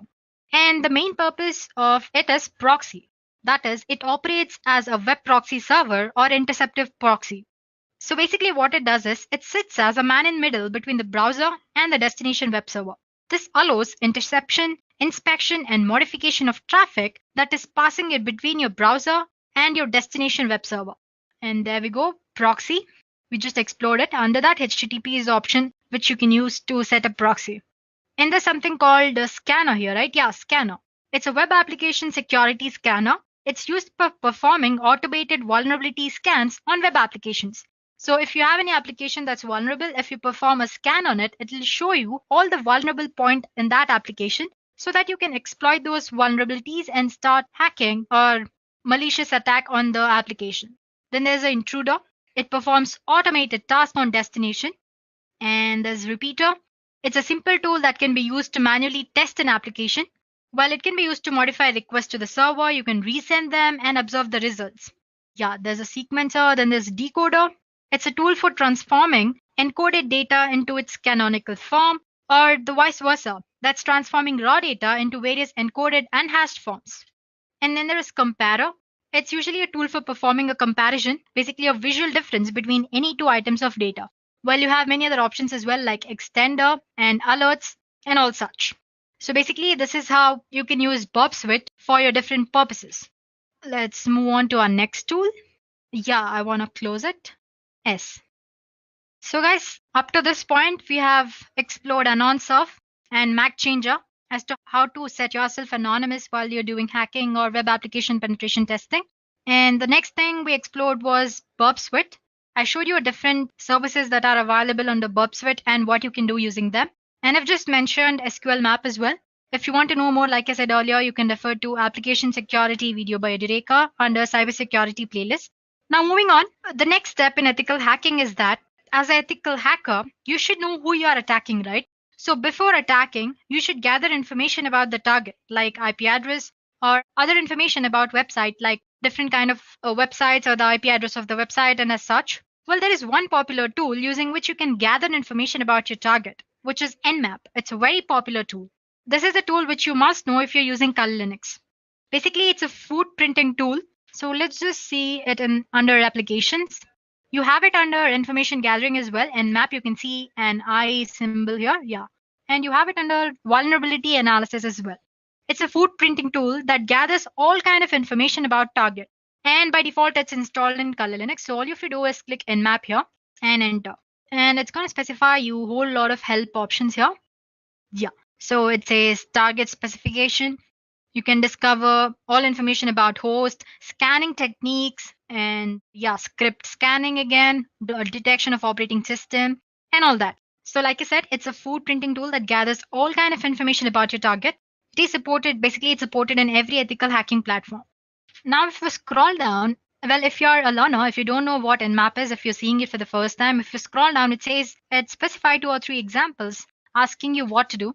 So as you can see here, it says nmap -v command and -a scanname.nmap.org. So basically, -a here actually refers to aggressive scanning. So if you want on just a top scanning, as in just scanning of basic details, they can just use nmap and the website name. But suppose if you want to get a detailed scanning, then you can use -a. We'll be doing both the stuff today here. So guys, like I said earlier, you can't just go ahead and do it on any web application there is on the internet. Well, it's definitely illegal, right? Since this is for the educational purpose, Nmap provides a default website which says scan me, as in it's made for the purpose of learning. So let's just go back to Firefox. It's not open. Let me open the Firefox. Yeah, scanme.nmap.org and click. Yeah, this is it, guys. So you can scan this website any number of times in a day, but it says don't scan for 100 times a day or use this site to your SSH brute force password cracking tool. So basically it says if you do more than 100 times a day, it might not work. It says not to hammer on the server too hard. Basically it means don't use more than 100 times or anything. So basically you can scan this website for vulnerabilities or Nmap scanning here. So let me clear the stuff. Yeah, before that, apart from these, you can also see multiple other options here. Well, I forgot to say -v is nothing but you can see it says it's basically the verbose or the version number. it says -v, it increases the verbose level. Or basically it specifies the verbose, which in turn specifies the version number of your operating system or anything as such. Yeah, the Apache server or PHP file, anything that your application using. If you want to know the version number, you can use -v command. And as for A, I already explained, it specifies the aggressive scanning. And there's another option. Suppose if you're using a home network or work network or school network, you have set of IP addresses, right? So instead of scanning one, suppose you want to scan from this range to this range, as in you want to scan from this IP address to this IP address, particular range, then you can specify using this command here. Now let me clear the stuff and let's scan the scanme.nmap.org. So nmap, scan me. I'm just removing every option there is. I'm just using the basic scan, nmap.org. So guys, yeah, it took a while, but it has returned the scan results. As you can see, it says the latency it is taken for it to scan the entire website is about, yeah, this is the latency. And it says it took about 93.56 seconds. And as you can see, it shows that 999 ports are closed ports here. And there are about few ports which are open, about 4. As you can see, it says 4. And here it is, this port and both of these ports. Guys, Nmap can scan about 65,000 ports. By every time you use Nmap, by default, it will scan about 1,000 ports. So that's why it took a while for it to scan the website. But like I said, guys, this is the basic thing. And a hacker would definitely not do this because it's a lot of time consuming. And why would he need information about all the ports there is? So he's going to target only on some specific ports that he wants to. For that, like I said earlier, which is nmap-health. So let me just nmap. Sorry about that, guys. Like I said, he uses this format as in the range of IP addresses to know about the ports or the information he wants. So let me go up. So here it is, the scan results. As you can see, it says this is the address of the website, which is scanme.nmap.org. So now if I give this, it should specify the website back, right? So let me copy this stuff, say copy, and scroll down. Let me clear the entire thing. Nmap, and I'm going to paste. Yeah, click. It is scanned again. It's showing the same information. So it's working. So guys, now you know how powerful Nmap can be. This is just the basic or the scratch of what you can do using Nmap. So basically using this, you can scan any website or you can find information, any information that you want about target. So go ahead, guys. I haven't used -e option, which says aggressive scanning. So if you're doing this after watching this video, then go ahead and use nmap-a and scanme.nmap.org or any other website which is meant for the purpose of scanning. If you've used -e option, then you'll get a lot of information like different kind of PHP versions or Apache that's used or different kind of tools that are used to make the website. So yeah, guys, we're done with our tool, which is nmap here. Now we'll move on to our next tool. So 𝐻C Hydra is another popular tool of Kali Linux using which you can crack into web scanners, wireless networks, packet crafters, Gmail, and many other applications. It's a quite complex tool, but if you know how to use it, it's quite simple though. But as for today's session, we won't be discussing 𝐻C Hydra. We have another tool, like I said, Medusa. It's also a password cracking tool, very similar to 𝐻C Hydra. And it's pre-installed in Kali Linux, so you don't have to install it separately. So guys, as for today's session, I'm using another virtual machine called Metasploitable 2. Let me just show you how to install it. So you can just type for Metasploitable 2. And you have this sourceforge.net. You can click on that. And here you get a zip file. You can download it and unzip it and store it in the file where you have stored your Kali Linux. So yeah, once you've done that, let's go back to virtual machines. I've already done that and I have Metasploitable powered up. But before you go ahead and get started, just go for the settings part and make sure you have made the network as bridge connection here. So enable bridge connection and click on OK. And same goes for the Kali Linux as well. Since we have two virtual machines powered up here, they might use same IP address because they share the host network, right? So we don't want that to happen. So we're using bridge connection here. So let's go to Metasploitable 2. Let me just maximize the screen for you guys. Yeah. So as you can see, I've already logged in. The username and password is msfadmin. Anyway, let me just show it you again. Let me just close the machine and power off. Okay, and click on Metasploitable 2.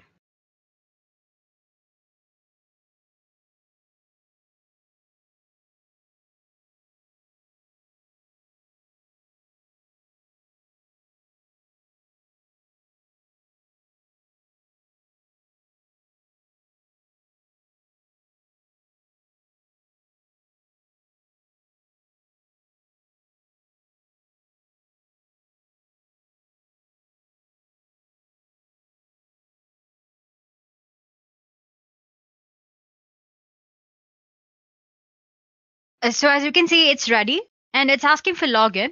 The login address is MSF admin and same goes for the password. So let me try MSF admin and the password MSF admin again. Okay, I'm successfully logged in. So let me just check for the IP address if config. So as you can see right now, it's connected to Ethernet. It doesn't have a proper IP address, right? As you can see in the second line under /ET@0 network card. So we'll have to assign IP address, which is in the same range as that of Kali Linux. I'm doing this because as you can see, when I just started Metasploitable 2, I used MSF admin to log in and same for the password. Here, I actually know the password and username. But anyway, using Kali Linux Medusa tool, we'll be trying to crack for MSF admin password and username. So let me go back to Kali Linux. Let me maximize the screen and let's check for if config here as well. So yeah, this has an IP address assigned to it and netmarks is 255.0. Okay, let's go ahead and assign the very next IP address, which is 192.168.1.2 to Metasploitable 2. For that, let's go to Metasploitable 2 again. Here I go. And let me maximize the screen. Okay, I'm using this command to assign an IP address. If config and the network card for which I want to assign, let me just, okay, that's right, is /ET@0, so /ET@0, and it's 192.168.1.2, which is the very next IP address, or it actually you can say that it falls in the same range as that of Kali Linux. Now subnet or netmask, which is 255.0.0.0, right? And click on enter. It's asking for the password MSF admin. And let's try fconfig again. As you can see right now under /ET@0 network card, an IP address has been assigned in the same subnet range as that of Kali Linux. Well, I'm just using this for the demo purposes. You can actually download any other kind of different application. You have BWAP, you have DAM vulnerable application, and any other different kind of application. Vulnerable applications which are especially made for penetration testing. And you can go ahead and crack passwords because every application of such sort has a login page, right? So yeah, and here we go back to Kali Linux and let me clear the screen. And let's try for Medusa. As you can see, it's pre-installed tool in Kali Linux. So it has a lot of options here. And for today's session, we'll be using mostly 2 or 3. We'll be using -h. It's the target host name or IP address. If you have a set of target IP addresses, then you can use ℘ to specify the list of IP addresses. And if you want to directly mention the username, which is MSF admin in our case, you can use -u. If you use U, you can just specify the file which contains the list of usernames that Medusa has to test. Same goes for -p, it's for the password, and P for the list of passwords. And one more thing which we'll be using is -m. It's the name of the module that you want to execute. Like for example, Metasploitable 2, it's an SSH connection, right? So as we execute the command, you'll understand the stuff. So before that, like I said, you can either specify the username directly or you can specify the file name which has a list of usernames. I've already created a list. I have it stored on my desktop. Let me show it to you guys. It says bwap.test here, and let me open the stuff. As you can see right now, I just have 4 names: admin, root, or and MSF admin. So yeah, there's one more command called crunch by Kali Linux. You can use that. It creates a list or it creates a word list for you. So go ahead and explore it. Let me close the file. And let's go back to terminal here. Let me clear the screen. I hope you guys remember the commands. If not, it's okay. You can always go for the help command. So Medusa -h, because I want to specify the IP address of the Metasploitable 2. That's 192.168.1.2 if I'm right. Then -u. So let's try with direct username first. MSF admin is the username, right? Then -P. Let's give the capital as in the username. The location, root, it's in my desktop, and bwap.text, then -M, SSH connection, and -N, the port number, which is default 22 for any SSH connections, and click enter. So as you can see, it's right now trying for the all password or different username and password combinations. So it's trying MSF admin with admin, MSF admin with tour, MSF admin with root, and MSF admin finally with MSF admin. So since we have specified the target IP address here, it will do this permutation and combination until it finds the right set of username and password. So let's do the same thing with -u, capital U here. So instead of giving directly the username, let me specify the location. I'm going to specify the same location because MSF-admin itself is the username, right? Desktop, and it's bvap.txt. So in the end, if you have any other connection except TCH, you should specifically mention the port here. Otherwise, you don't have to mention it, default. It's going to take a while, actually more than the last previous command, because here we actually mentioned the username. So it just had to compare username with 4 passwords. But right now it has to compare each word with each other word. For example, first it compares admin with all the 4 words which are there in the list. Second, it compares root with all the 4 words. Similarly, tour with all the 4 words, and MSF admin with all the 4 words. It does that until it finds an actual match. It's almost done. So yeah, as you can see, it says username is MSF admin and password is MSF admin and success. Here, same thing we got in the previous command as well. So that's it, guys. Let me summarize what we've learned today. You learned what actually a Kali Linux is and how is it better when compared to other Linux distros and why you should use it.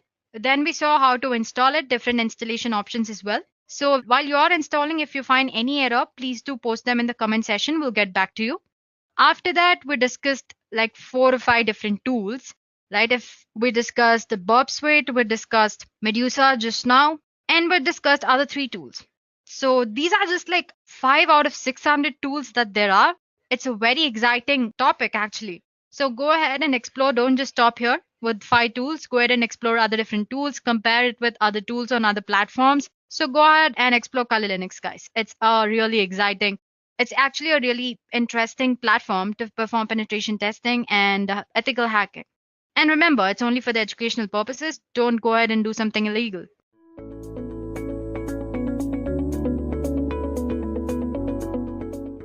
A security-focused operating system is a hacker's best friend, as it helps a hacker to detect the weaknesses in computer systems or computer networks. Whether you want to pursue a career in information security, or you are already working as a security professional, or if you are just interested in this specific field for fun, a decent Linux distro that suits your purpose is always a must. Now, if you're wondering what a Linux distro is, it is a Linux distribution that has been curated to perform security-related tasks. And most of the time, a Linux distro will have a Linux base of Ubuntu or Debian flavor, and they usually have some custom tools pre-installed in it as well. As you guys know, Linux is the best choice for security professionals for obvious reasons, and hence, most of the distros are usually built on it. A Linux distro can help you in performing analysis, ethical hacking, penetration testing, digital forensic tasks, and various other auditing purposes. But guys, apart from these distros, there are other open source tools as well that you can bundle and use as per custom requirements. But using these distros have a lot of advantages. Like first of all, they save a lot of time and effort that you need to spend when you are dealing with custom requirements. Secondly, they help beginners to easily start with security testing without having to get into the nitty-gritties of operating system. And lastly, the most popular reason is you have great pool of distros that you can choose from. Most of the time, Kali Linux is the obvious first choice of operating system for every new hacker. If you ask me why, the obvious answer would be because Kali Linux has a lot of cool things. It comes bundled with a curated collection of tools. Moreover, these tools are organized into easy to navigate menu and a live boot option that's very newbie user friendly. As in, it's very friendly to new ethical hacker. But guys, Kali Linux isn't the only distribution which is targeted at pen testers. There are many exciting alternatives that may better fit your use case. Anyway, let's begin our discussion with Kali Linux. It was developed by Offensive Security as a rewrite of Backtrack. Kali Linux distros tops the list of best operating system for ethical hacking purposes. And then there is Parrot Security OS, which is our today's discussion. It is a mixture of frozen box operating system and Kali Linux. It's the second most popular operating system for ethical hacking and penetration testing as well. And then you have Backbox Linux. It's a Ubuntu-based operating system with its focus mainly on security assessment and penetration testing. Then you have Pen2, an excellent hacking operating system with wide variety of tools that you can choose from. Apart from these, you have Deft Linux, Blackout Linux, Cyborg, Bugtrack, and many others. But as for today's session, we will be discussing about Parrot operating system. Parrot OS is the second most popular Linux distro for ethical hacking after Kali Linux. It is a comprehensive, portable security lab that you can use for cloud penetration testing, computer forensics, reverse engineering, hacking, cryptography, and many other security purposes. Now, a little bit about its history. The first release of Parrot OS appeared in April 10, 2013. Originally, it was developed as part of Frozen Box. Now it has grown to include a community of open source developers, professional security experts, advocates of digital rights, and Linux enthusiasts from all over the world. Well, compared to others, Parrot Security OS promises a lightweight operating system and it's highly efficient. Along with its plethora of legally recognized tools, you also get the opportunity to work and surf anonymously, which is like a granted wish to an ethical hacker or any penetration tester. We'll learn about other features in the later part of the session. So moving on, since its release in 2013, Parrot has grown rapidly and currently offers many different flavors targeted towards different use cases. For example, like I said, we have Parrot Security. It's the original Parrot OS and is designed with penetration testing, forensics, hacking, development, and privacy in mind. Then you also have Parrot Home, which is targeted towards desktop users. It strips out the penetration testing packages and presents a nicely configured Debian environment. Then you have Parrot Air. It's focused on wireless penetration testing. Parrot Studio. It's designed with multimedia creation in mind. Then you have Parrot Cloud, the most popular. It targets server applications, giving the user access to full suite of penetration testing tools included in Parrot Security. But it doesn't have a graphical front end like we do in Parrot Security. Moving on, we also have Parrot IoT. It's designed for low resources devices such as Orange Pi, Raspberry Pi, and you have Pine64 and many others. So it's true that Parrot Security OS doesn't have large community of users behind it as Kali Linux does, but the distribution has been gaining a lot of momentum recent years, so things could be very different just a year or two from now. So let me convince you more. Let's just discuss the features of Parrot Security OS. Let's start with the system requirements. It's based on Debian 9. It runs on a custom hardened Linux 4.5 kernel. It uses a made desktop and LightDM display manager. It requires a minimum of 256 MB RAM and works with both 32 and 64-bit systems as well as ARM compatible version.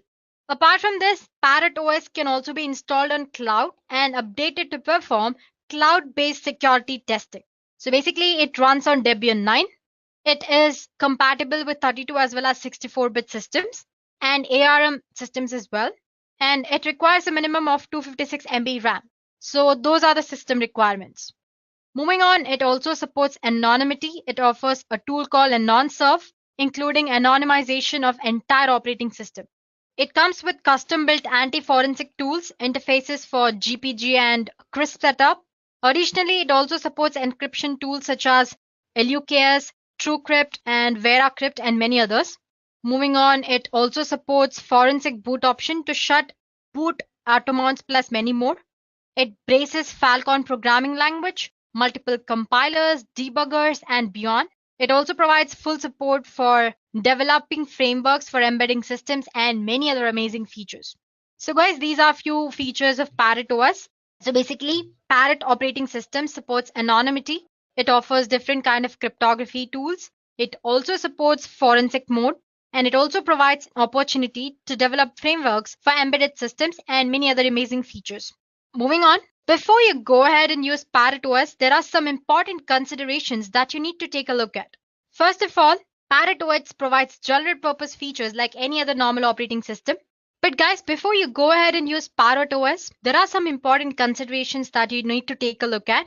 First of all, it provides general purpose features like any other normal operating system does, but at its core, it is still tuned for security and forensics.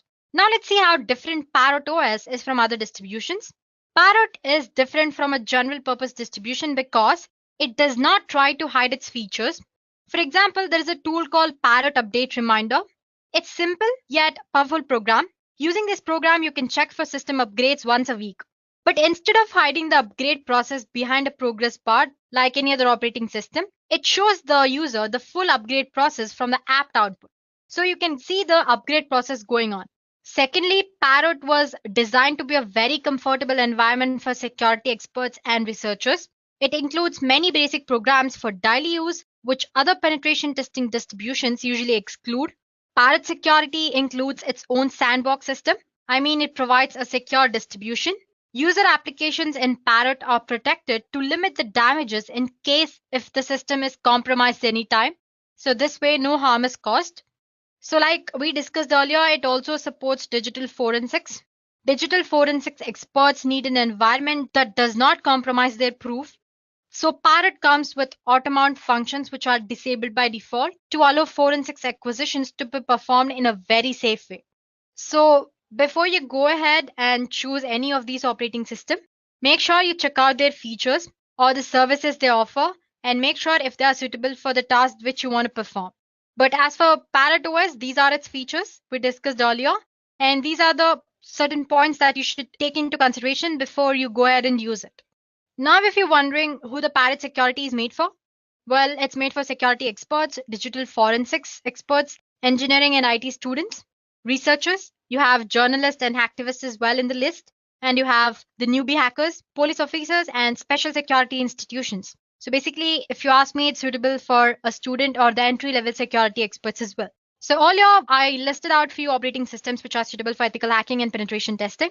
Kali Linux and Parrot Security OS are two very popular platforms for ethical hacking, penetration testing, digital forensics, and many other security purposes. For a beginner, it's quite difficult to choose any one of these platforms. I had the problem too. So let's discuss the main differences between Kali Linux and Parrot Security OS, since these both are usually the top Linux distributions for ethical hacking. Okay, here we go. First of all, Kali Linux is a Debian-based operating system by Offensive Security, and it's a rewrite of Backtrack. As for Parrot Security, it's a mixture of Frozen Box and Kali Linux. Coming to system requirements of Parrot Security, which we discussed earlier. But anyway, Kali Linux requires a minimum of 10 GB hard disk space for installation, a minimum of 512 MB RAM, and then as for Parrot OS, it requires a minimum of 256 MB of RAM, and it is suitable for both 32-bit and 64-bit processor architectures. Talking about desktop environment, the default desktop environment for Kali Linux is GNOME Desktop. The desktop environment in Parrot OS is Mate or Mate, whatever you call it, and the default display manager is LightDM.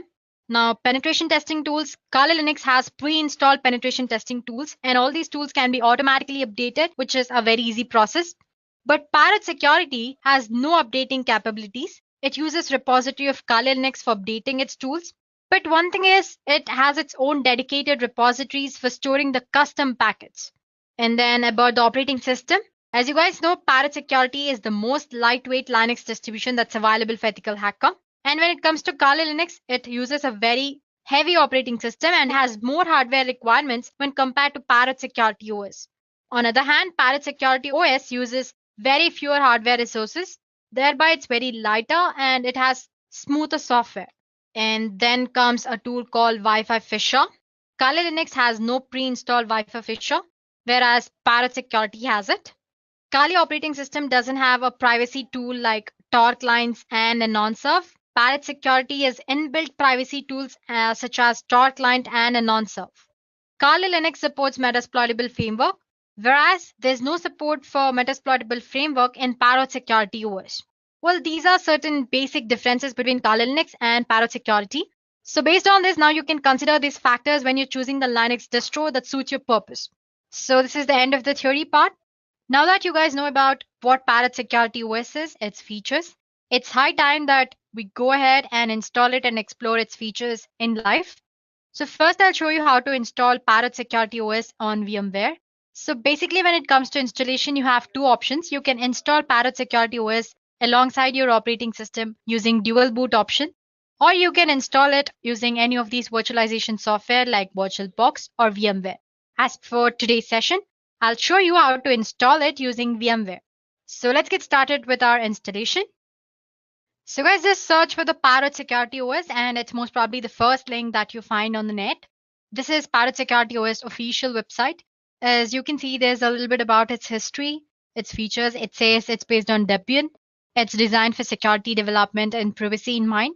It also includes a laboratory for security and digital forensics experts. Along with that, it also focuses if you want to develop your own software and all that. And its project goals mostly are security, privacy, and development. This is the part which you should consider important development, unlike other operating systems.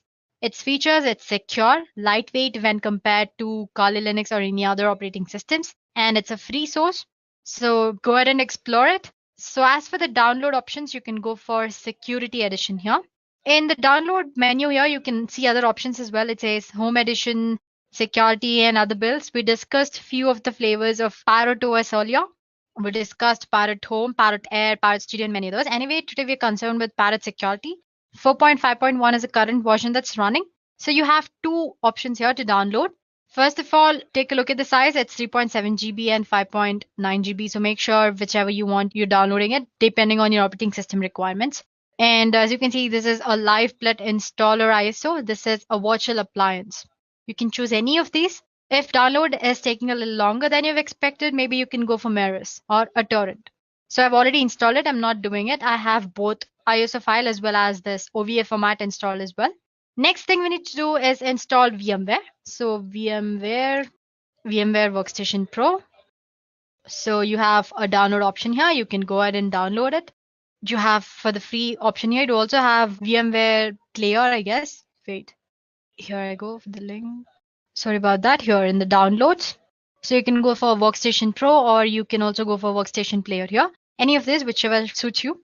I've already downloaded it. It's going to take for a while, and then all you have to do is install, click on next, and finish the installation process. So before you start your virtual machine, make sure you have your Parrot OS image, ISO file or OVA format, whichever is of your choice. And then here we go, VMware Workstation homepage. Yeah, as you can see, I already have a Parrot OS operating system installed here, a virtual machine installed here. I've installed it using ISO file. It's very easy. I'll show you how to do it. But if you have OVA format, all you have to do is click on this file menu here, open. And as you can see, I have a Parrot Security OVA here, and click and import it. That's all. Click, select it and click on open. So I'm not going to show you how to do that. So it's very straightforward process. That's it. This is my ISO file. Let me show you to again how to install it anyway. Click on file, or you can just go for create a new virtual machine here. Click on next and attach the ISO file. Browse. I have it in my local disk D. Here I have Parrot Security and open. Next, it's a Linux. It Debian, the latest version, which is 64-bit, and click on next. Give any suitable name for your virtual machine. Let's say Parrot Security. Okay. OS, and click on next. Let's assign about 40 GB. It again depends on what you want to do. If you're doing heavy tasks, maybe you can assign more disk. So as it asks, store virtual disk as a single file or split into multiple files. I'm going to choose single file. Click on next. And you can always go ahead and make this customize hardware settings later. But you can do it now as well. Customize hardware. I have NAT connection as for network adapter, memory 512. Let's just say 2 GB. And NAT, yeah, we set processors. I'm just assigning one for now. Cool. And close. As you can see, the changes which you have made are displayed here. Once you're satisfied with your settings that you made, click on finish. You're good to go. Your security system has been displaying here. So like I said, you can always make settings later on. You have this edit virtual machine setting options here. Just click on this. Let me maximize the screen for you guys. So as you can see, the Parrot Security ISO is very flexible. There are quite a few options. You have live mode, you have terminal mode, you have RAM mode. So basically live mode is just a standard live USB boot option, just like you can see while you're installing Kali Linux. Suppose if you don't know how to install Kali Linux, there's a video on how to install it as well by Edureka. You can refer to that in the ethical hacking playlist. Okay, so coming back, sorry about that. You have persistence mode, encrypted persistence, forensics mode, and all that. Terminal mode, as you can see, is another live boot option, but without graphical user interface. But the most popular one among new hackers, or if you're the first time user, is install option with a graphical user interface. So it's almost familiar with Kali Linux users. If you want to get a feel of Parrot Security, and all its features, maybe you can go for live mode. But if you want to get just started, then you can always go for install mode. I'm going to click on that and click on standard installer. So it's mounting all the installation tools and all that. So once the machine is booted up, you'll be asked to select your preferred language. In the grub menu, select the graphical installer options and click on, let's say, English. and United States, American English. So then the loader will automatically install some additional components and configure your network related settings. It might take a while. So basically then the installer should prompt you for a host name and the root password. Let's give some root password. Give the password of your choice. Re-enter the password for verification. And now it's gonna ask you to set up a user apart from the root user. So let's just say test user. Continue. I'm gonna keep it as test. Continue and choose a password for the new user, which is different from the root user password that you'll have to remember. So just give this new user a password. Continue. Re-enter the password. Okay, let me just go back and my mistake. Let me try it again. Select your time zone. So basically, after you've set your password, it's asking you for the time zone. Let's say Central, Eastern. So now the installer will provide you 4 choices about the partition of the disk. The easiest option for you is to use guided use entire disk option, which is the first option here. Experienced users can always go for manual partitioning method for more granular configuration options. So yeah, guided partitioning, I'm going to select that. Guide use entire disk. This is the disk where I want to store. So it's asking if you want to store all files in one partition or different. Let's just say all files in one partition and hit on continue. So now you'll have to confirm all the changes to be made to the disk on the host machine. Be aware that continuing will erase the data on the disk. So after that, you can just click on finish partitioning and writing disk thing.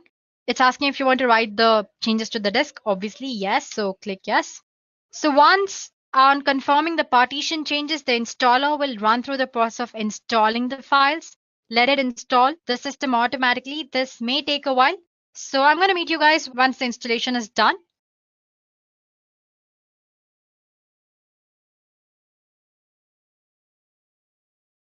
So once the installation is done, it'll ask you if you want to install the grub bootloader on your hard disk. Just say yes and click on enter device manually. Oh, sorry, just click the device which is already there. Go back. The installation process is now almost complete. So guys, the installation is done. Once the installation is done, you can see the machine boots you into main desktop environment. As in, if you have chosen the install option, you'll be presented with a LightDM login screen. So basically, you'll have to enter the password and the which you set up for the test user earlier, not the root password. Please do remember that. I'm sure you remember setting up a password for the user, right? That password. And login. So here we go. So guys, here we are. As you can see, the machine boots you into the mate desktop environment. Let me pronounce it MATE. You can call it whatever you want, mate or mate desktop environment. So as you can see, it's very good looking. Apart from that, Cybersecurity will automatically detect when updates are available and prompt you to update the system as soon as you install it. Here it's not showing it to me because I've already updated it. But otherwise, all you can do is just go to the terminal here. You can see a terminal option here, right? Go to terminal there and just say sudo apt-get update.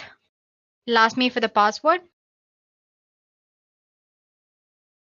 Here we go. Might be I might have updated in another virtual machine anyway. I installed the other one as well. Maybe it's in that. Anyway, it'll update for you. So let me just minimize this. While it's updating, let's go ahead and do other things. Oh, it's almost done, I guess. Yeah, as you can see, it's almost updated. And it says 116 packages more can be upgraded. And if I want, I'll have to run update list. If I want to see which of those packets are, I have to just list out those using apt command here. I'm not showing you to you guys. So anyway, when you're making use of it, make sure your system always stays updated. Okay, let's go back to exploring Parrot OS. So as you can see, system is laid out in a very straightforward manner with a collection of tools that you might be familiar with if you've used Kali Linux before. The menu system is almost similar to Kali Linux and it's very easy to navigate. The real difference is that Cybersecurity is meant to be used as a daily driver, as in your regular operating system, to do the other things as well. To prove that, you can see you have sound and video options here, a lot of programming languages options as well. You have system tools and you have graphics included. You have Office applications or softwares. You have base, you have math, writer, and planner, just like any other normal operating system. So while you can use Kali Linux as a desktop workstation, it is a penetration testing distribution first. I'm talking about Kali Linux. So with Kali, you need to build the system towards being a daily use system. As in, you start using Kali Linux, you need to modify or you need to customize it in such a way that you make it more plausible or easy for you to use for the daily purposes. But that's not the case with Parrot Security OS. Its interface and everything is so good, it almost appears like a normal operating system, and it is like a very normal operating system. So you have your penetration testings, which are there, and along with that, you have your day-to-day applications are also there in this. Now, talking about the system requirements, the default Parrot Security install uses about 313 MB of RAM. So as you can see here, you can see this quite little bar. It's like a task manager, which you can find it in your Windows. You can click on that. It'll show you all the progress that's going on. First of all, it says the Parrot GNU Linux system and the release and the kernel, all the information about your ISO file. And you have made desktop environment here and the hardware, which is this, and the processor it's based on, available space and all that. When you click on the processes, it shows all the processes which are currently running, sleeping, just like your task manager and your Windows operating system. So yeah, like I said, it requires about 313 MB of RAM, approximately around that. But of course, this is only system-related process running. When compared to Kali Linux, it's very lightweight. Kali Linux install requires about 604 MB of RAM, and that too only with system-related process running. So like I said, it's a very lightweight system. So yeah, the bar is a task manager. It lists all the processes that are running and all that. You obviously have a terminal, which I showed earlier. The cool thing with terminal is that it goes with their interface. Other than that, it's pretty much like any other normal terminal. And then there is appearance of the interface, I mean. My first reaction when I saw it was, wow, amazing, right? When compared to the plain Kali Linux. So yeah, you get to use cool collection of wallpapers as well. You have changed desktop background here.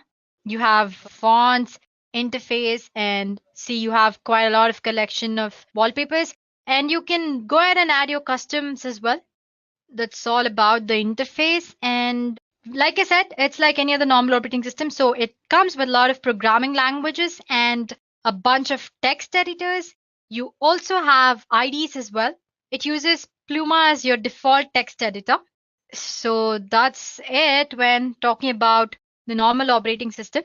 Now talking about the performance, almost all of us know that Kali Linux is a bit laggy, and when you run it on a low-end system, sometimes it's like a nightmare when you have brute force attack going on in the background or you're doing something else. It's gonna, stuck or it's very slow. But in Parrot OS, it's very lightweight and doesn't lag much. As you can see, it's smooth.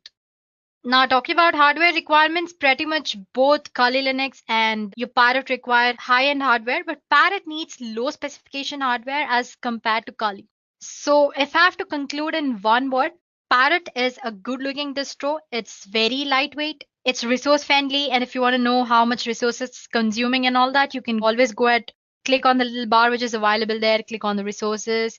You can see the CPU history, memory, network history, file systems, and all that. So basically, it's a good-looking distro, lightweight, resource-friendly. All these features apart, Parrot Security OS has pretty good collection of features as well, which we discussed earlier. It comes like with hell lot of tools, but if you see the sections, there are a lot of other things which are not in Kali Linux.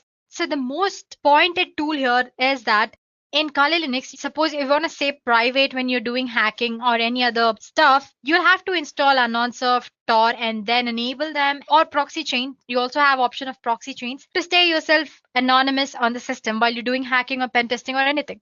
But with Parrot OS, you already have Anonsurf pre-installed. All you have to do is click on that start button. So let me show you how to stay anonymous.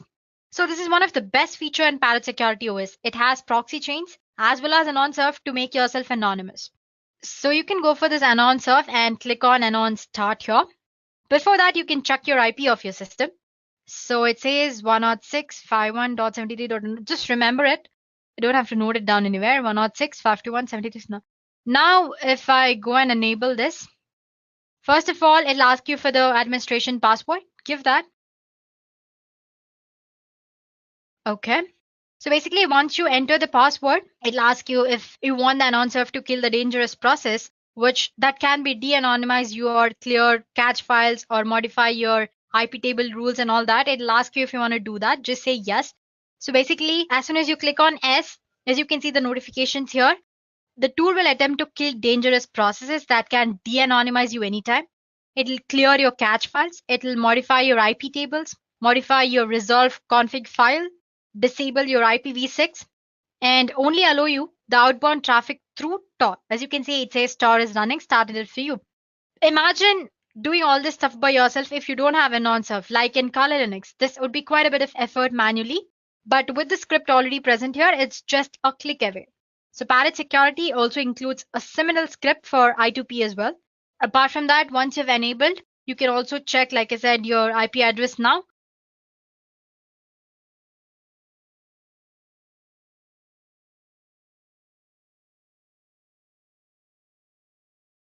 So as you can see, it says global anonymous proxy activated, dance like no one's watching, encrypt like everyone is. So basically, it's saying that surf is started up. As you can see, my IP address has been changed. It was something of 160 something, but right now it's 182. So AnonSurf has made me anonymous. Now I can do whatever you want in an anonymous mode. So that's all I wanted to show you here. Now going back to Firefox, it has quite a documentation part. Well, it's still in the creation stage here. As you can see, documentation. It's not all that well prepared or created yet. So if you have any minor doubts, you can go ahead and refer to the documentation part here. So yeah, here you go. Okay, then let's go back to the distro. One thing that you can point out about Parrot OS is that it has a lot of cryptography tools, such as it has Zulu script, Zulu mount, a graphical utility that will help you mount your encrypted volumes. Then there is something called 𝐶ryptKeeper. It's another graphical utility that allows you to manage encrypted folders and much more.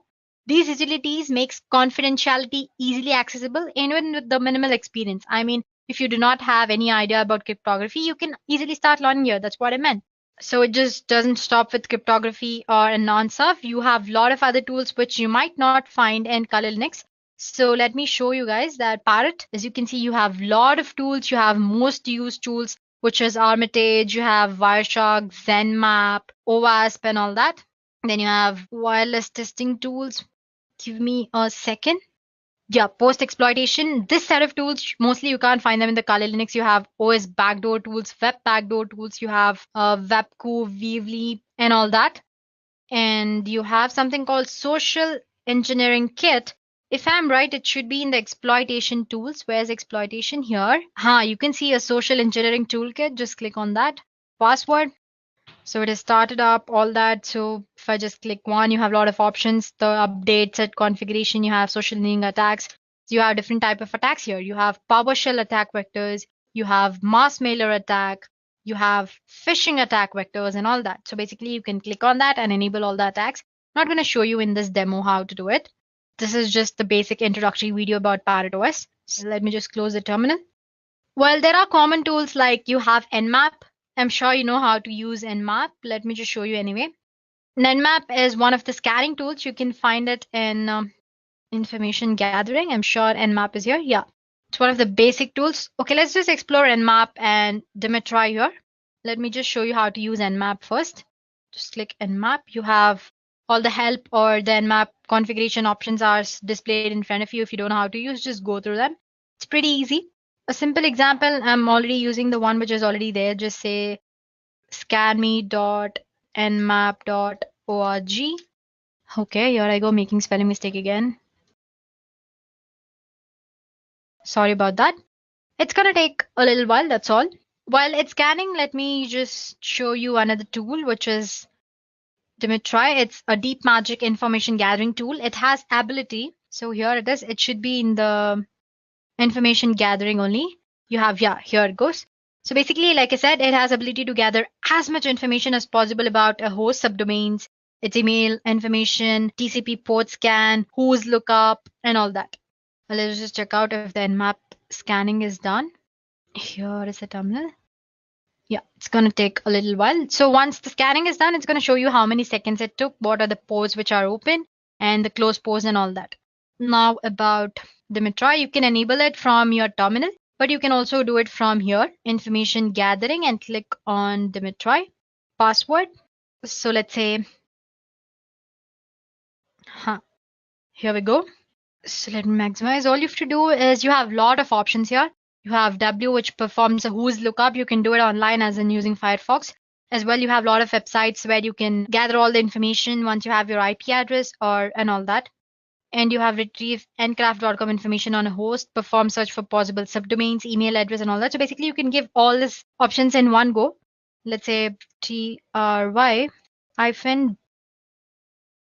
hyphen -o option says the output your host.txt or to the file specified by -o. So I just press click 0. Let me just give sudo. Let me just check if I have given any file here. I do have a file called test.txt. Okay. So like I said, in the -o option, it will save your output to the .txt file or to the file specified by -o option. So basically just specify the file name where you want to store all the scan info and the website where you want to, website of whose information you want to scan. So let's say www.pinterest.co. Here you go. It started a scanning. Let me just scroll up. The host name and the host IP address it's showing. Once you have IP address, as you know, you can gather almost all the information. It's also showing the places where it's originated, it's created, lost, modified. You have sources, you have address here, and then, yeah, last modified, created, source, and all that. So basically, it's showing a lot of information here. Similarly, you can, using Dimitri or a deep magic information gathering tool, you can actually gather information about any other website you want to know. Let's just check out if Nmap is done scanning. So see, as you can see, it's done.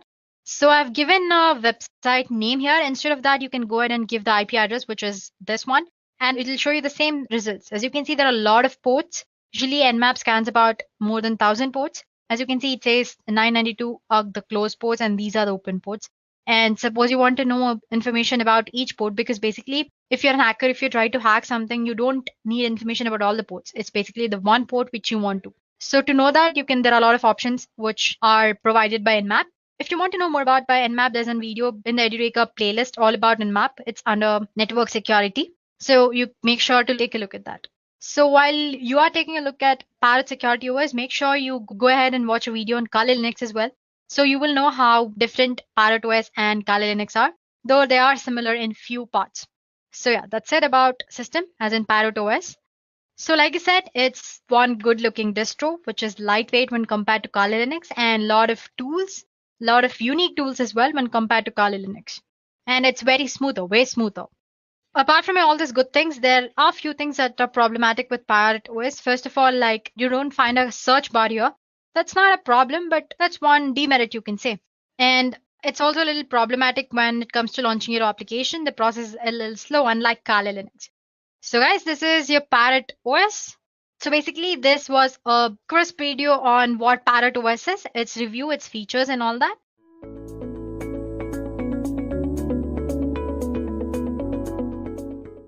Now, let's get down with the differences.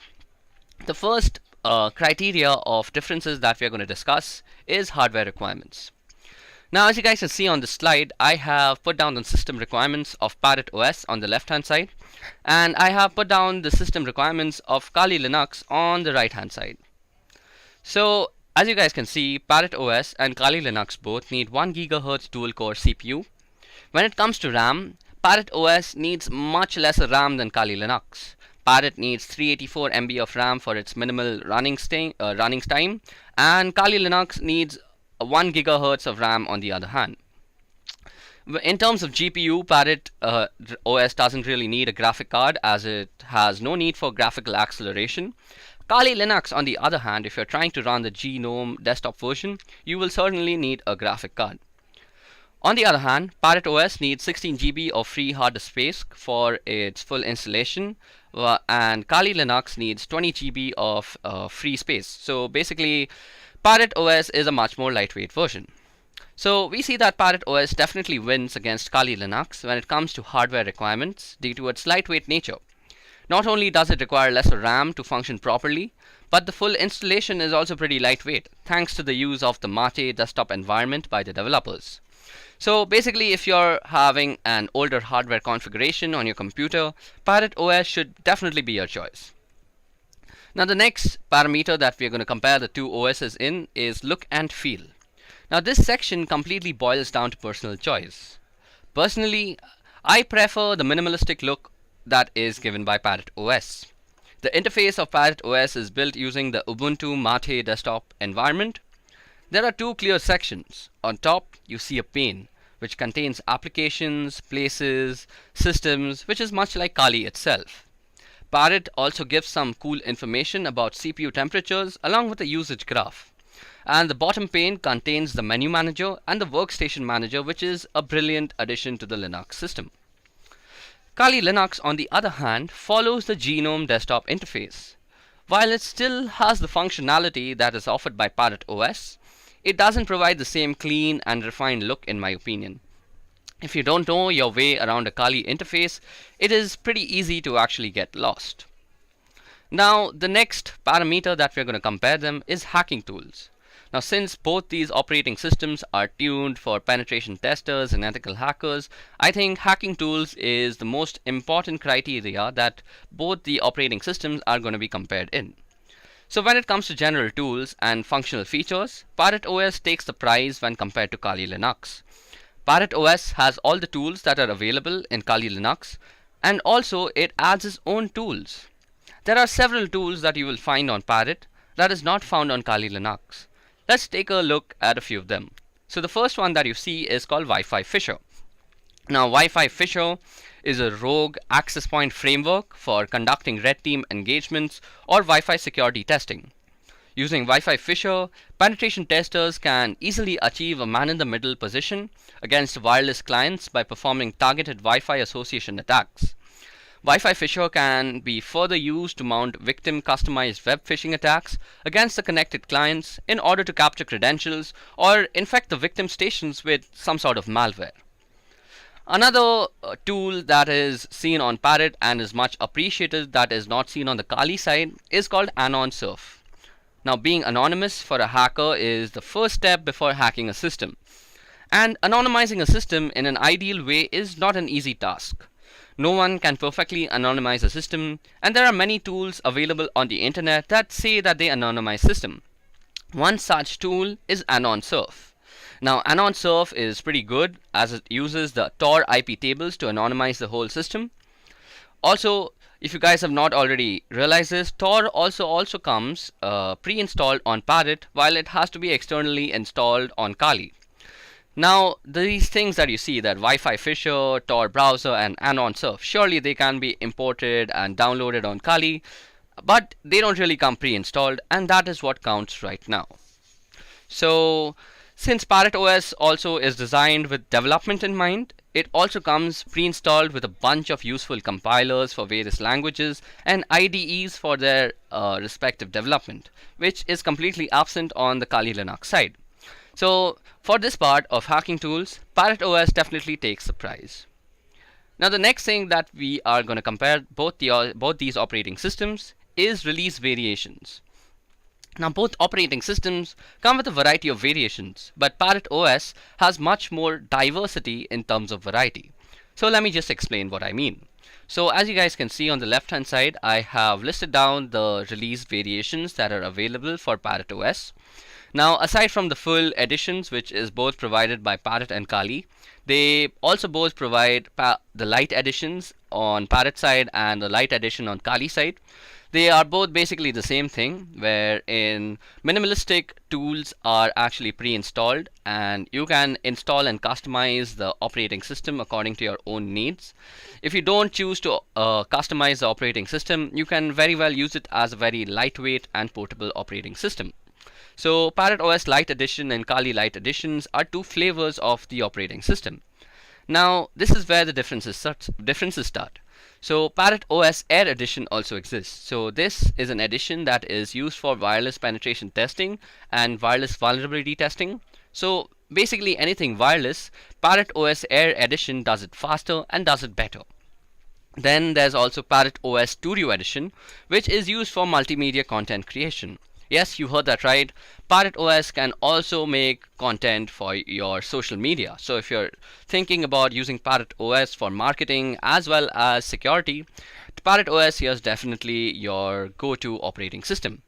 Kali, on the other hand, aside from its light version and full edition, offers some desktop interfaces like the E17, KDE, XFCE, the Ubuntu Mate, and the LXDE. So these are basically just skins that run over Kali and basically make Kali look a little different from one another. You can check out all these different customizations on the Kali documentation. Other than that, Kali has also support for cloud and IoT devices in the form of the ARML and ARMHF releases. These releases are also available in Parrot OS, so Parrot OS doesn't stand down. So as you guys see, Parrot OS provides you a lot of diversity in the variety that it is offering. So in my opinion, Parrot OS also takes the prize in this section. Now the main question remains, which of these two distributions is better for beginners? Well, it is to be duly noted that both these distributions are not exactly meant for beginners. If you want to learn about Linux as an operating system, you're better off using something like Ubuntu or Deepin. This also doesn't mean that you cannot learn the basics on Parrot or Kali. On the other hand, if you are already knowing the basics of Linux and want to get your hands on an operating system to learn ethical hacking, I'd personally recommend using the ParrotSec OS Lite Edition. This is because the Lite version comes with the bare minimum of networking tools. This means as you learn your ethical hacking concepts slowly, you could develop or install tools one by one, instead of being overwhelmed with a whole bunch of them from the beginning. Not only does this allow yourself to evolve as an ethical hacker and penetration tester, but it also makes sure your fundamentals are built in a methodical manner. Now, I recommend Parrot OS over Kali for one other reason too. That is because the default user for Kali is root. This makes the environment a whole lot more aggressive, and mistakes tend to be punished and a whole lot more difficult to deal with. So this means that Parrot OS is generally the winner in my opinion. Okay guys, this brings us to the end of this live session. As you guys might have already realized, I prefer Parrot OS over Kali Linux for many reasons, both subjective and objective. You guys can tell me which operating system you all prefer in the comment section below.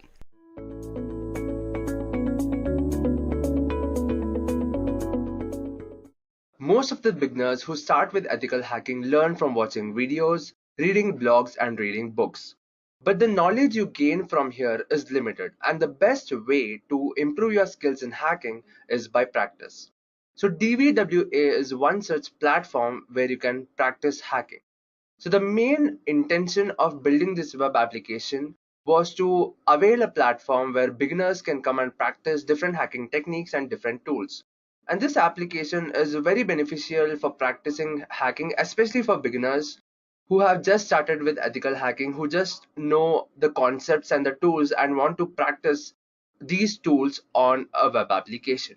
Now, the question is, why use DVWA to practice hacking? Why not practice hacking on one of the web applications that already exists on the internet? The reason is hacking a target without permission is illegal.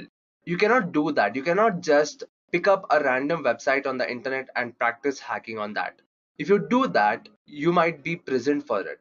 Now you might be thinking that it says hacking without permission is illegal, so why not just take permission and practice hacking? Well, unfortunately, organizations don't allow hacking for practice. You might think that you'll just go to an organization, talk to someone from the organization, ask for permission so that you can practice hacking on their website. Well, they don't allow you to do this, mainly because they don't want to risk it, because they don't know you, and even if they know you, their data is at risk. Because when you're hacking, there are a lot of points where you can unintentionally delete the data, and organizations don't take this risk. And that's why you can use DVWA to practice hacking. So mainly DVWA is used for practicing ethical hacking within the boundaries of the law. So when I say within the boundaries of the law, you're not doing anything illegal, you're not doing anything wrong. So they've built this platform so that you can practice hacking within the boundaries of the law, in a legal way. Now let's see what DVWA actually is. DVWA stands for Damn Vulnerable Web Application, and as mentioned in the name, this web application is damn vulnerable. It's got a lot of vulnerabilities. This is an open source web application that is designed to be vulnerable on purpose so that people can run tools and implement different hacking techniques to hack this web application. Now, what are the features of DVWA? Now, let's have a look at the features of this web application.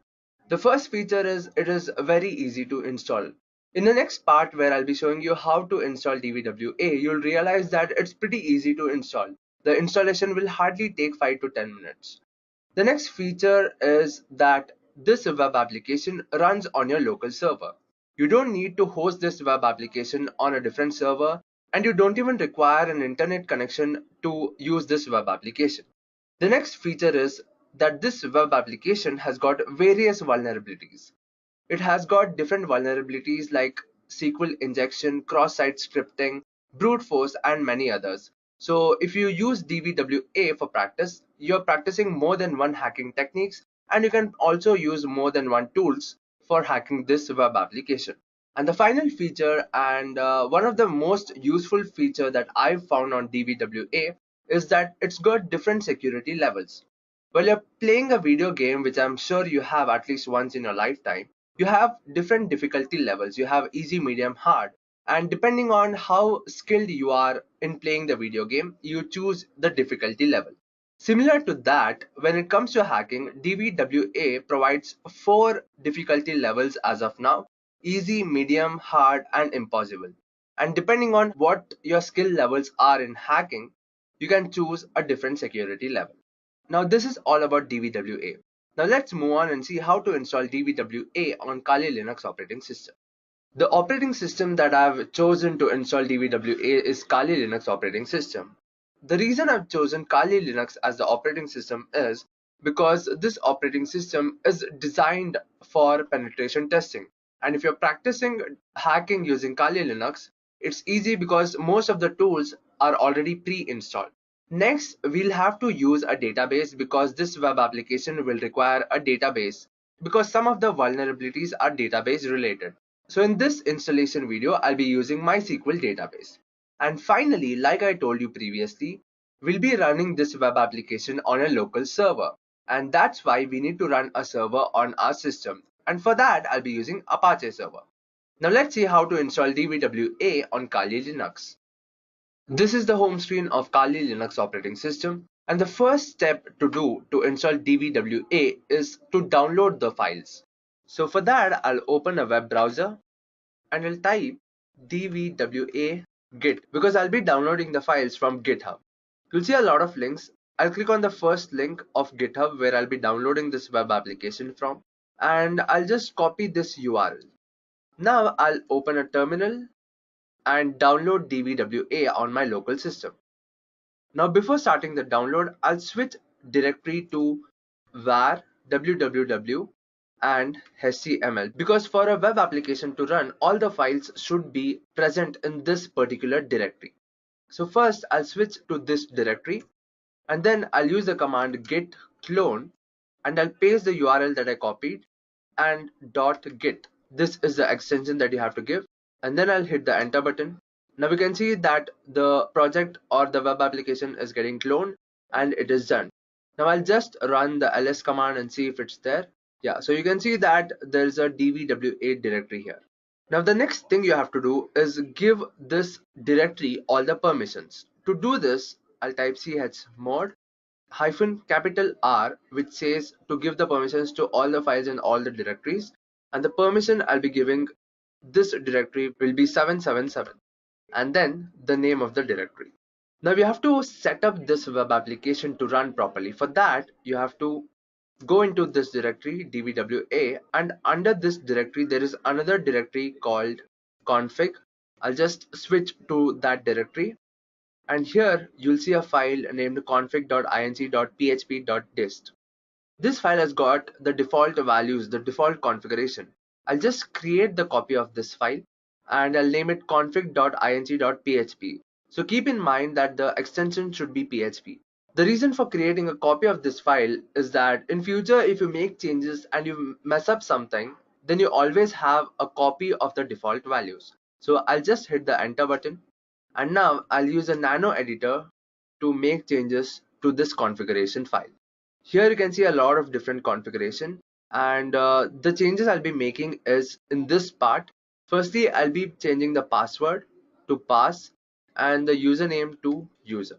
You can change the username and password to any username and password that you want, but make sure that you use the same username and same password throughout. Now I'll just save this file and exit it. To save, I'll type Ctrl O, and to exit there will be Ctrl X. Now I'll just clear the screen. The next thing you have to do is configure the database. To configure the database, first I'll start the database service. The command will be service MySQL start.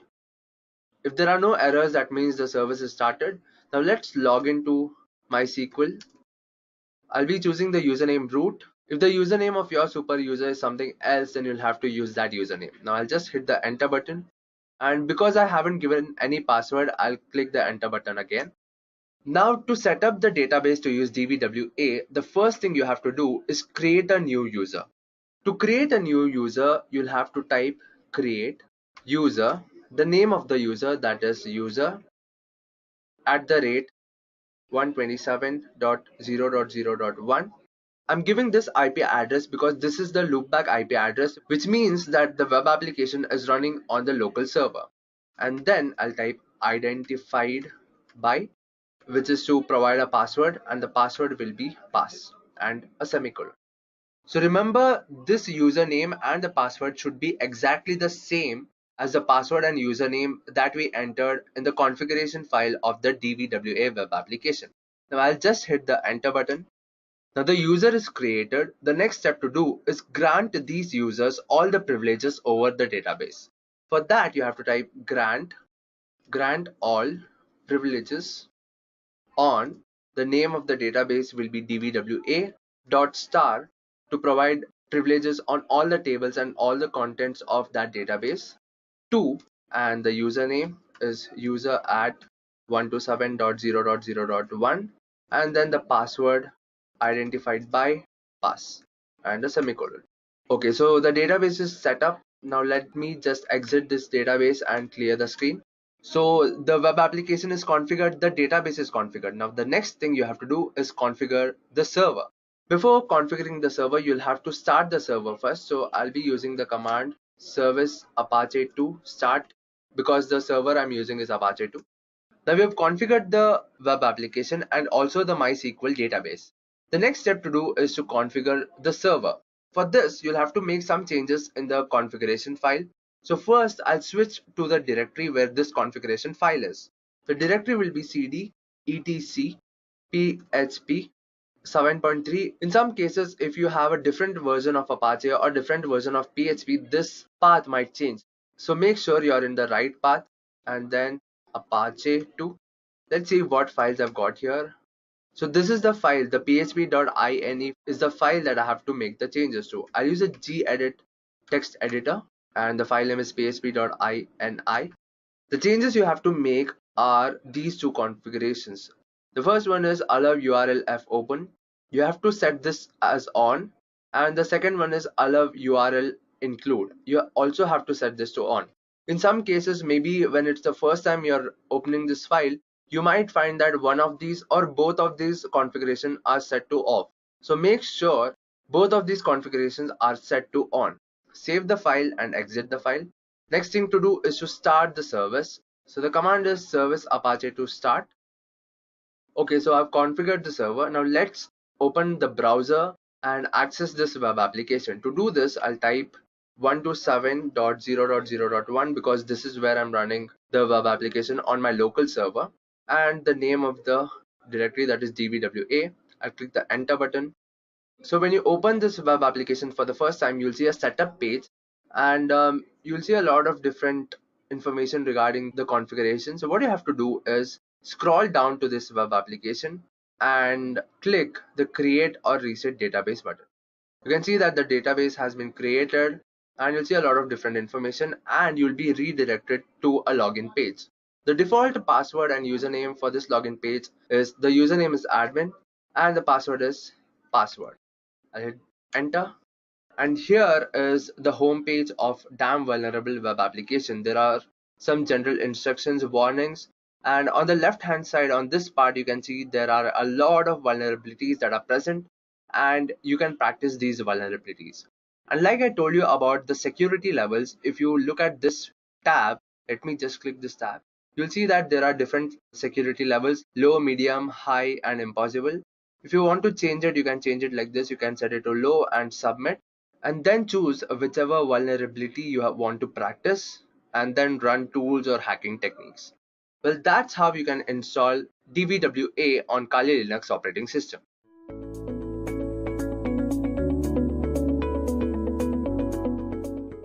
Now, talking about what phishing actually is. On a day-to-day basis, everyone that use internet use a web application. You can be using a web application through your apps on your smartphone or some applications on your desktop, or you might be using a web browser. Now, consider the case where you're using a web browser and you have to shop something online. Now you search for a product and you come across different websites, and you like the product on two different websites. So one of these websites is a very famous, very popular, very trustworthy e-commerce website. And there is another website which is selling your product for the same price, and or maybe for a more discounted price. But it is not popular. You've never heard of that e-commerce website before. Now you choose to pay for your product online, and for that you might have to enter your credit card or your debit card details. Now the question is, which website would you trust more with your personal details, with your sensitive details, that is your credit card details?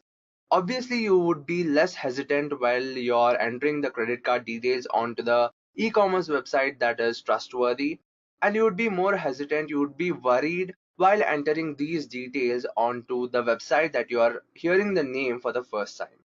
This is because you don't trust the new website. The other website, the popular website, you heard of the name before, you've used it before, and you have a trust factor with that website. So this psychology is what hackers take advantage of in phishing attacks. So hackers take advantage of this trust factor, and they fake themselves as a trustworthy entity to steal your sensitive data or your personal data.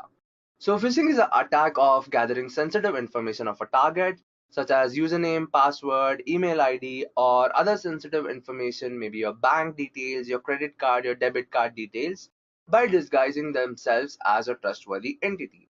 So as I told you previously, if you are entering any sensitive information, maybe your card details, onto a trustworthy website, you wouldn't be hesitant. So in phishing attacks, a hacker disguises himself as a trustworthy entity, then he tricks you into entering your sensitive information into that fake web application. So this is phishing.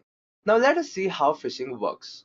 Like I told you, phishing is a web-based application, and this is mainly used to steal credentials.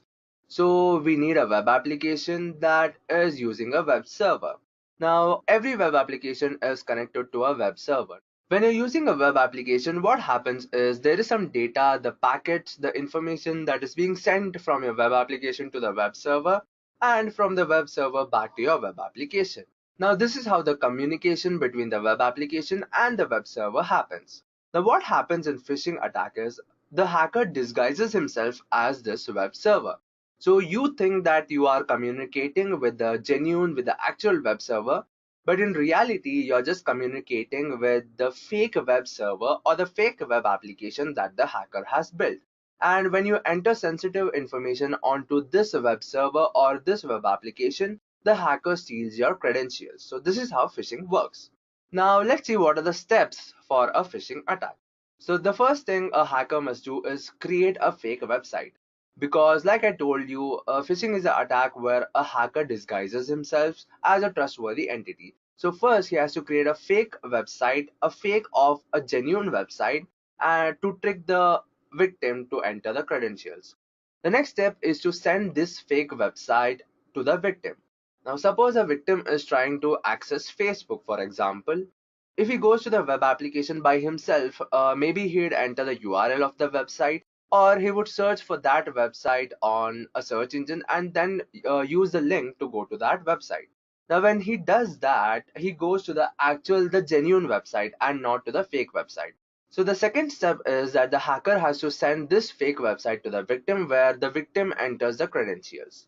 The third step that happens is the victim thinks that this fake website is a trustworthy website and enters credentials, and finally the hacker gets the credentials.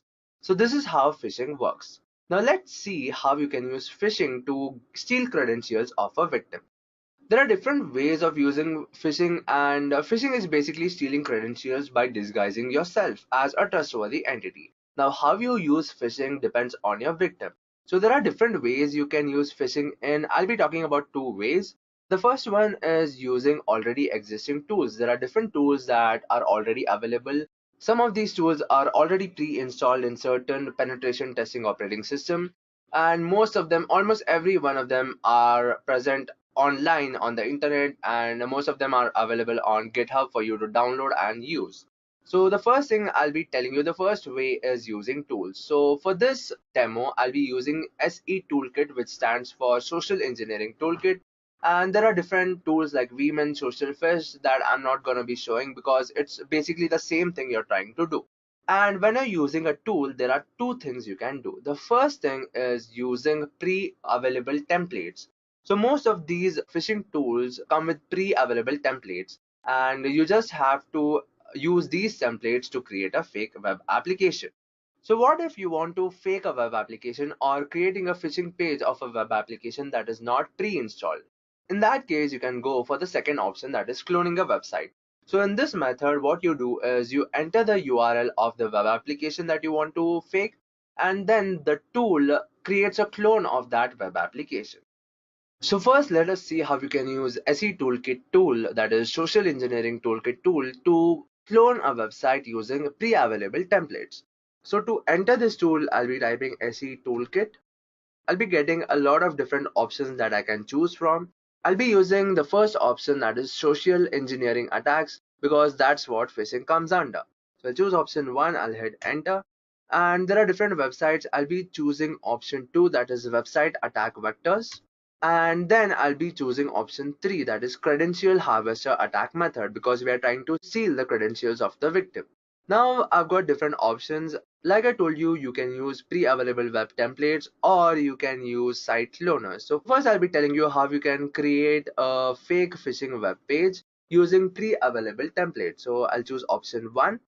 The first thing you have to do is enter the IP address that the results of the phishing has to be returned to, because when you create a fake web application and the victim enters credentials, those credentials has to be sent back to you so that you can use them. So you have to enter your IP address.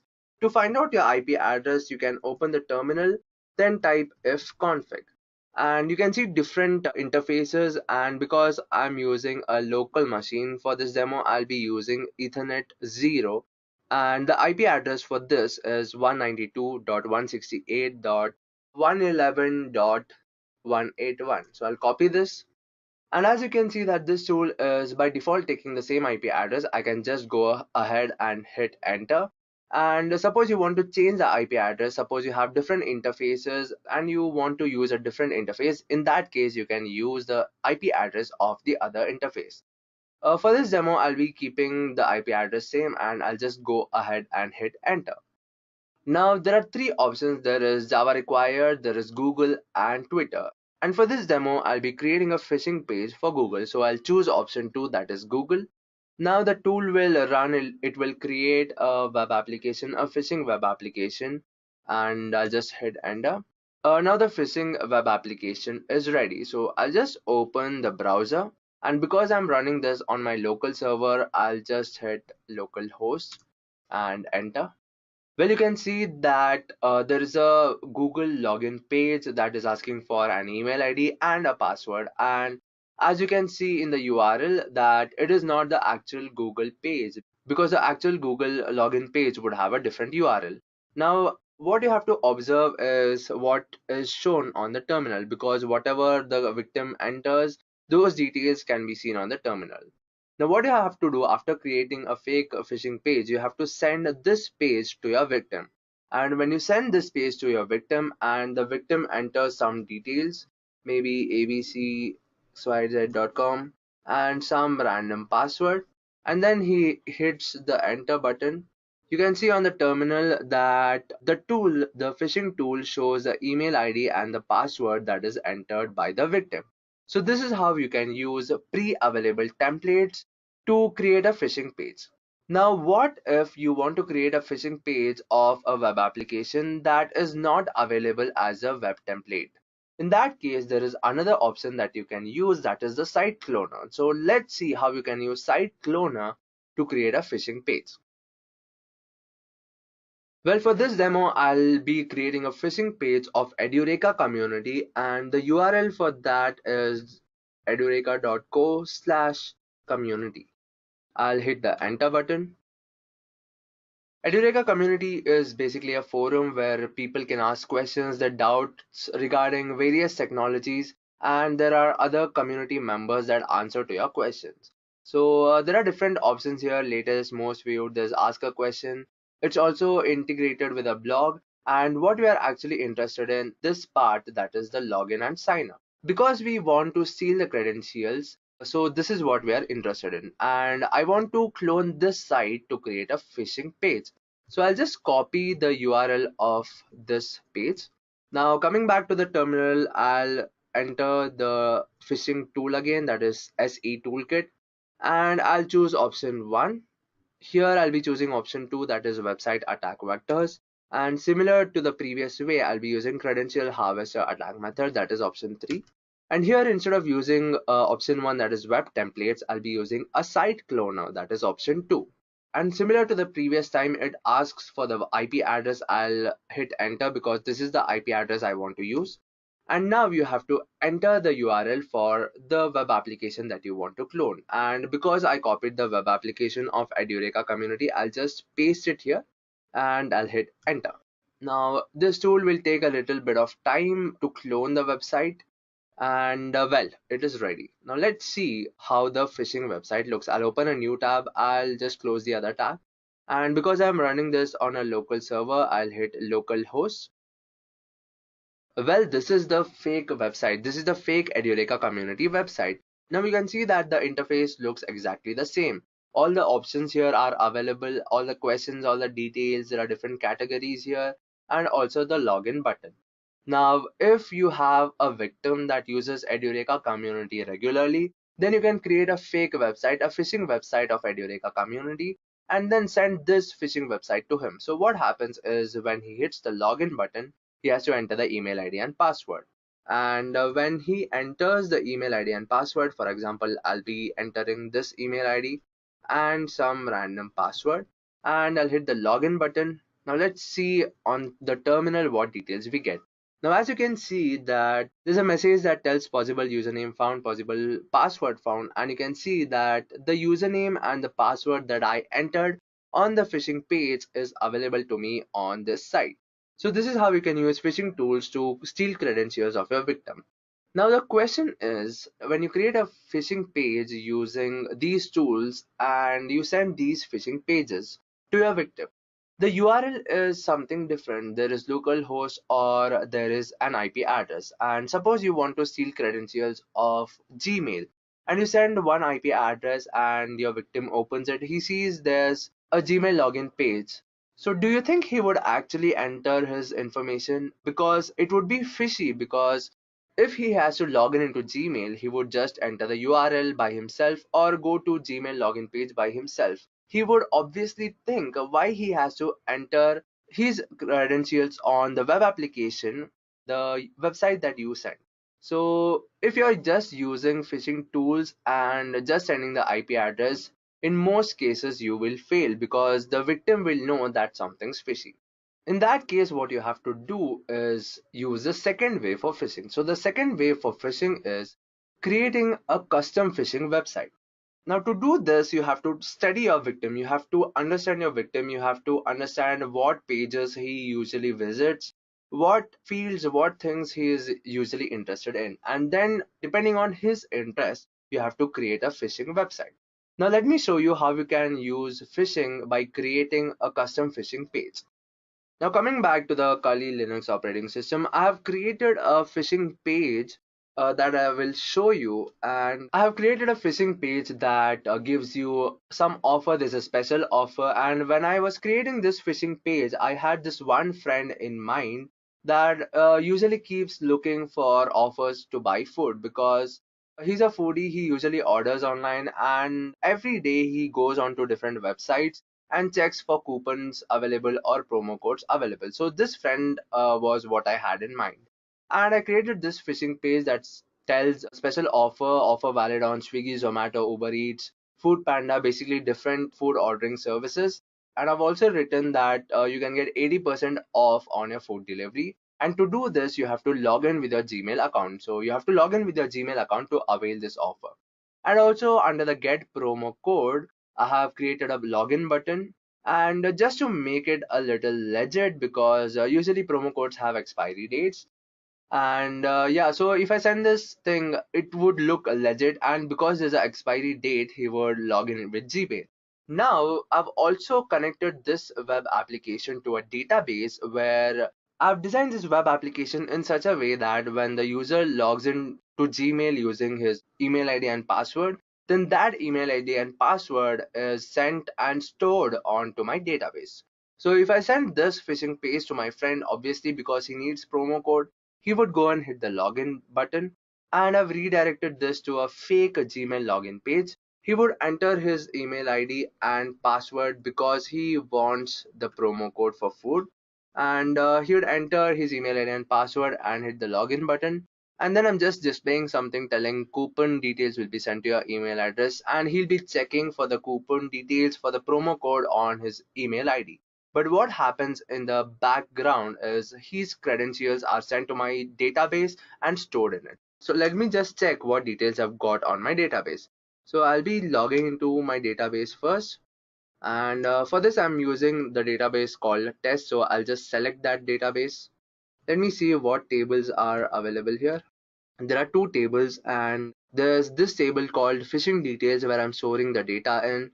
So I'll just display all the rows from this table. So select star from phishing details. This is the query to print all the rows of the database table. Now let me hit enter. Well, you can see that there are two rows. This was a previously entered username and password, and this is the username and password that we just entered. So this is how you can create a custom phishing page depending on the interest of your victim and then steal credentials of your victim. Now that you've seen how to use phishing to steal credentials, now what if someone is trying to execute a phishing attack on you? How can you be safe from phishing method? So you've seen how phishing works. You've seen that the main part of phishing is the URL. So the first important point that you have to keep in mind to be safe from phishing attacks is never enter sensitive information on a web application that you don't trust, because if it's a genuine web application, if it's Gmail, if it's Facebook, and you're typing the URL and then going to the web application, then you know it is a trustworthy web application. But if there is some random web application that you've never heard of before that you don't trust, and that web application is asking for sensitive information, especially your bank details, because most of the time phishing is used to get bank credentials and also email ID and password. So always be careful not to enter sensitive information on web applications that you don't trust. The second thing is always look at the URL of the web application. Suppose you want to log in into Facebook, then the URL would be www.facebook.com. This is the homepage of Facebook. Suppose you have another URL, some other URL, and a Facebook page is displayed that is asking you for your login credentials, then you have to understand that there is something fishy. This might not be the genuine Facebook page. In that case, always be careful to look at the URL when you are entering sensitive information.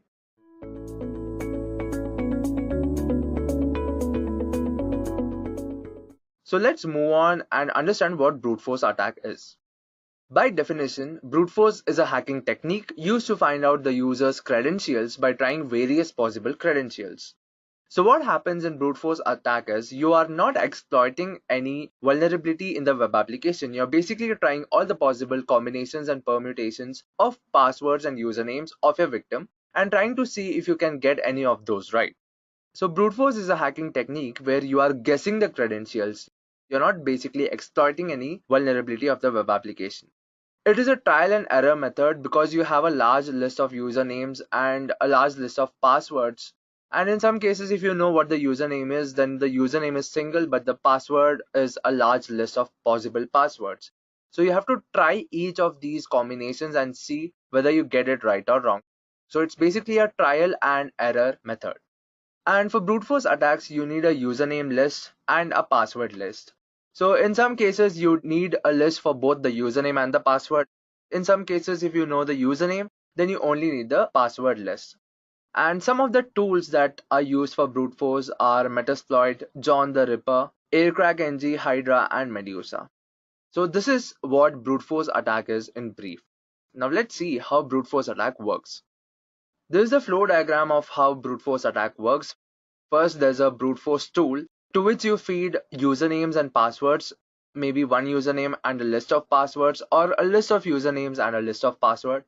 So this brute force tool will send these usernames and passwords, the combination of these usernames and passwords, to the web application or to the application in general, where the username and password is checked, it is authenticated, and depending on the response of the application, the tool decides whether the credentials were right or wrong. So if the login was successful, then the username and password is considered to be right.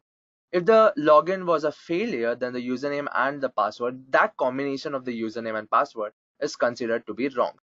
So this is how brute force works. Let's take an example of a web application where you're trying to log into this website.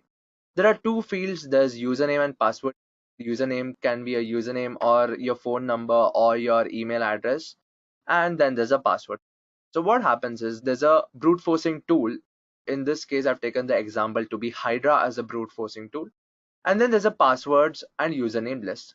So what happens is you feed this password and username list to the brute forcing tool, and this brute forcing tool will send a combination of username and password to the web application. And here this username and password is validated and verified. If there is a success message or if the login was successful, then the username and password is considered to be right. The credentials is considered to be right and valid. And this credential is stored somewhere in the tool. And this happens for all the username and passwords present in the username list and the password list. Suppose there's a username and password that does not let you log in, then in that case it means that username and password is wrong, and that username and password is just let off because it's of no use to us. So this is what happens throughout the username list and the password list. All the combinations of username and password is sent to the application, and the response after the authentication is analyzed to see whether the credentials were right or wrong. If the credentials are right, then those credentials are stored somewhere in the tool, and if the credentials are wrong, then that combination of username and password is just let go. So this is how brute force attack works. Now let's see a demo where I'll be showing you how to use brute force attack on a web application. So this is the web page that I've created to show you how brute forcing attack works. This is a dummy web page that I'm running on my local server. Now, as you can see that there are two fields. There's a username field and there's a password field, and we are going to try to use a tool to guess the username and password for this web application. Now, because I need to guess, I need a list of usernames and I need a list of passwords. So I've created a custom username and password list, and I'll just show you the contents of these lists. So the username.txt file contains 1, 2, 3, 4, 5 usernames: admin, Edureka, CEH hacking, and Edureka.co. And there's another list called password.txt which has a few passwords. Now let me show you which combination of username and password is valid and authenticated. So the first username is admin and the password is 123456. Let me hit the login button and see what happens. So it's a success, which means the login is success. And the other valid username and password is Edureka and Edureka123, and it's also a success. Now what if I give any other input? The username is Edureka. I'll just type some random input and try to log in and it's a failure. There are only two valid username and password. One is admin as a username and 123456 as the password. The second username is Edureka and Edureka123 as the password. Now these lists that I've displayed, it has got both the right username and password. So it's got admin and it's also got Edureka, and the password list has got the right passwords, that is Edureka123 and 123456 for the user admin. Now I'm going to use a brute force tool called Hydra to run a brute force attack on this web application. So the command for this Hydra tool is Hydra. Let's see what all options it's got. Okay, so if you type Hydra-H, which says help, you can see a lot of options here. The syntax is given. There are different options that you can see, and also a few examples. Now to hack this web application, I'll be using this tool called Hydra, and I'll be giving it a username list. The option for this will be -L.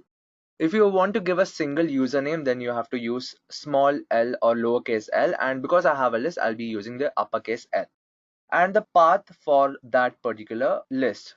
So the path for this list that I'm going to be using is root username.text. Now I have to give the option for the password list.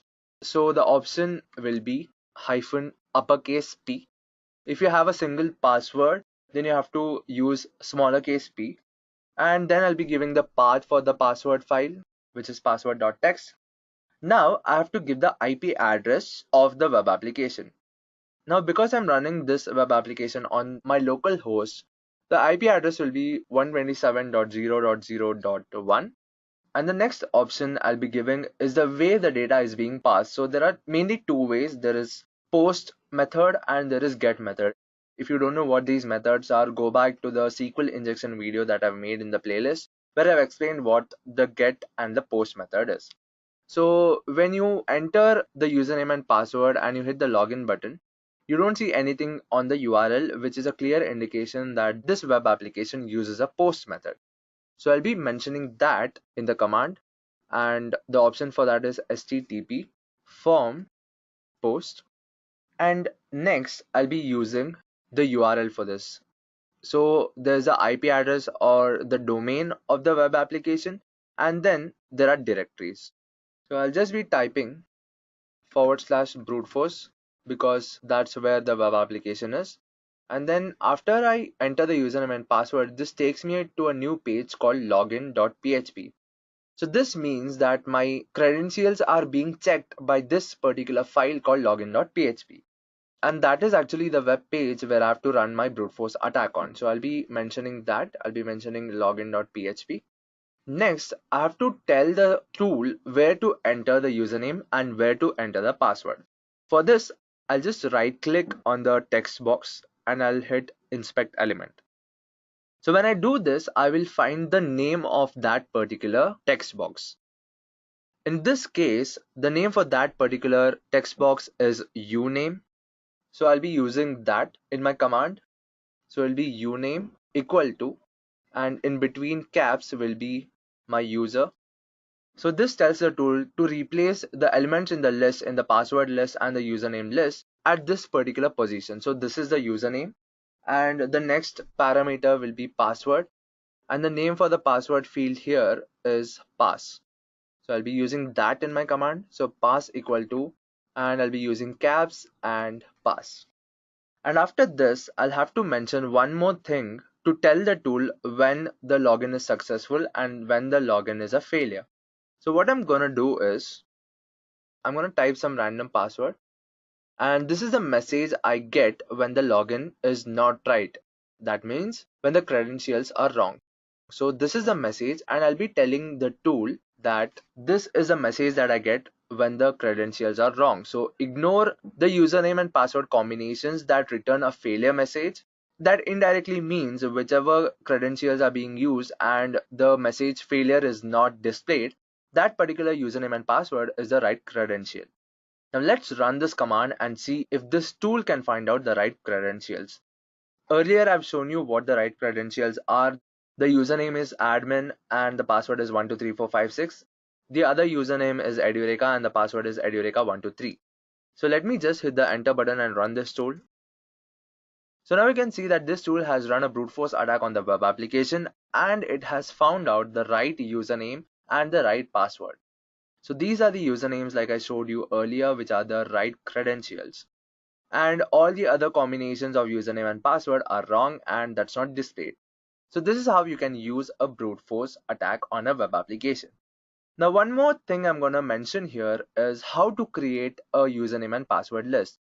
In my case, because I knew what the username and password was, I created a custom list. I typed it by hand and created a username and password list.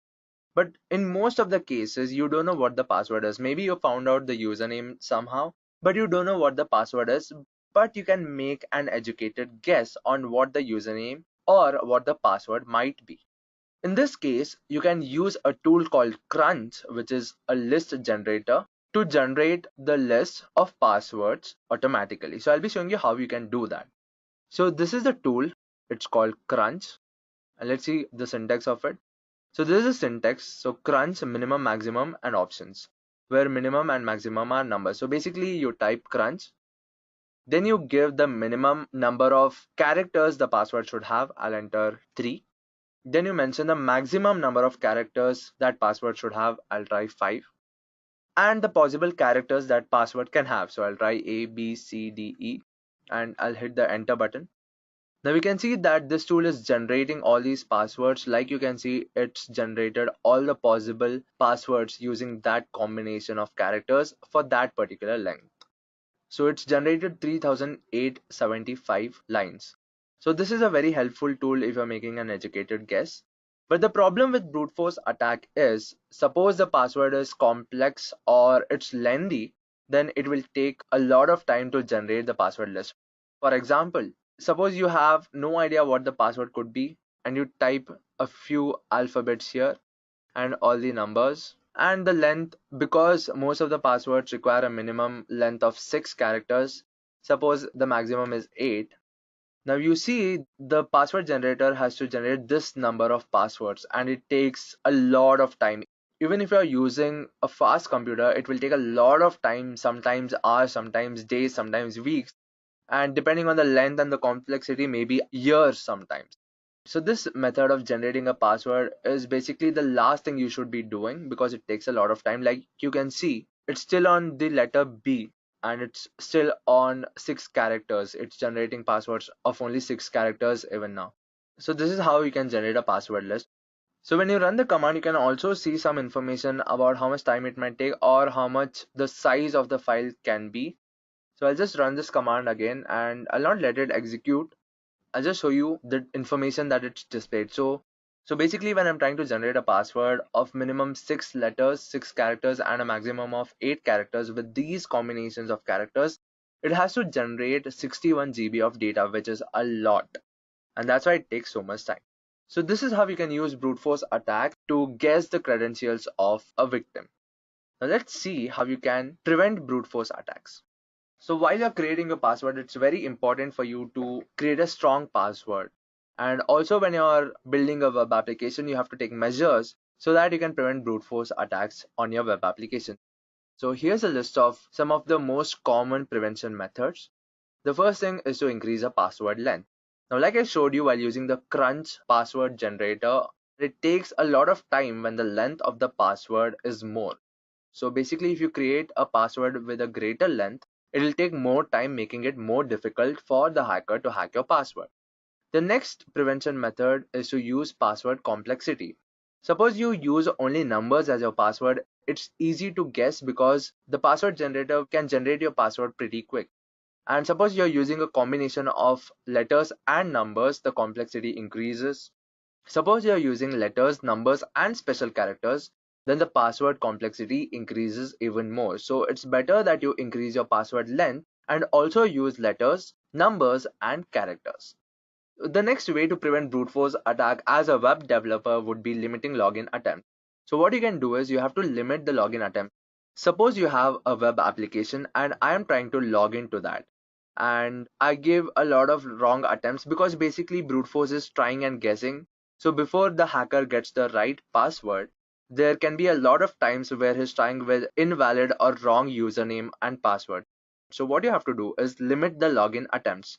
Maybe do something like let the user attempt for login 3 times, and if the first 3 times if the attempt is wrong, then freeze that account or freeze that login for that particular user for some time, maybe 10 minutes or 15 minutes. This will increase the time the hacker takes to hack your password, making it difficult for him. The next thing you can do is implement OTPs. A lot of web applications these days, especially in the finance sector, use OTPs because maybe your password and username is easy to guess, but when you use OTPs, there's some other parameter that is used to verify your account. So this will make it almost impossible for a brute force attack to successfully work, because it's not just the username and password that's required to log in, it's also another parameter, the OTP. The next thing you can do is using CAPTCHAs. This is a very powerful way, and a lot of web applications use this because brute forcing tools mainly guess the username and password. When you use different CAPTCHAs, it makes it almost impossible for a brute force attack to bypass the login or to guess the right password and username. And then you can use two-factor authentication. Two-factor authentication is basically 2 steps where the user has to authenticate his account. So one can be the username and password. The next can be a secret question and you have to give an answer to that. So these are few methods that you can use to prevent brute force attacks.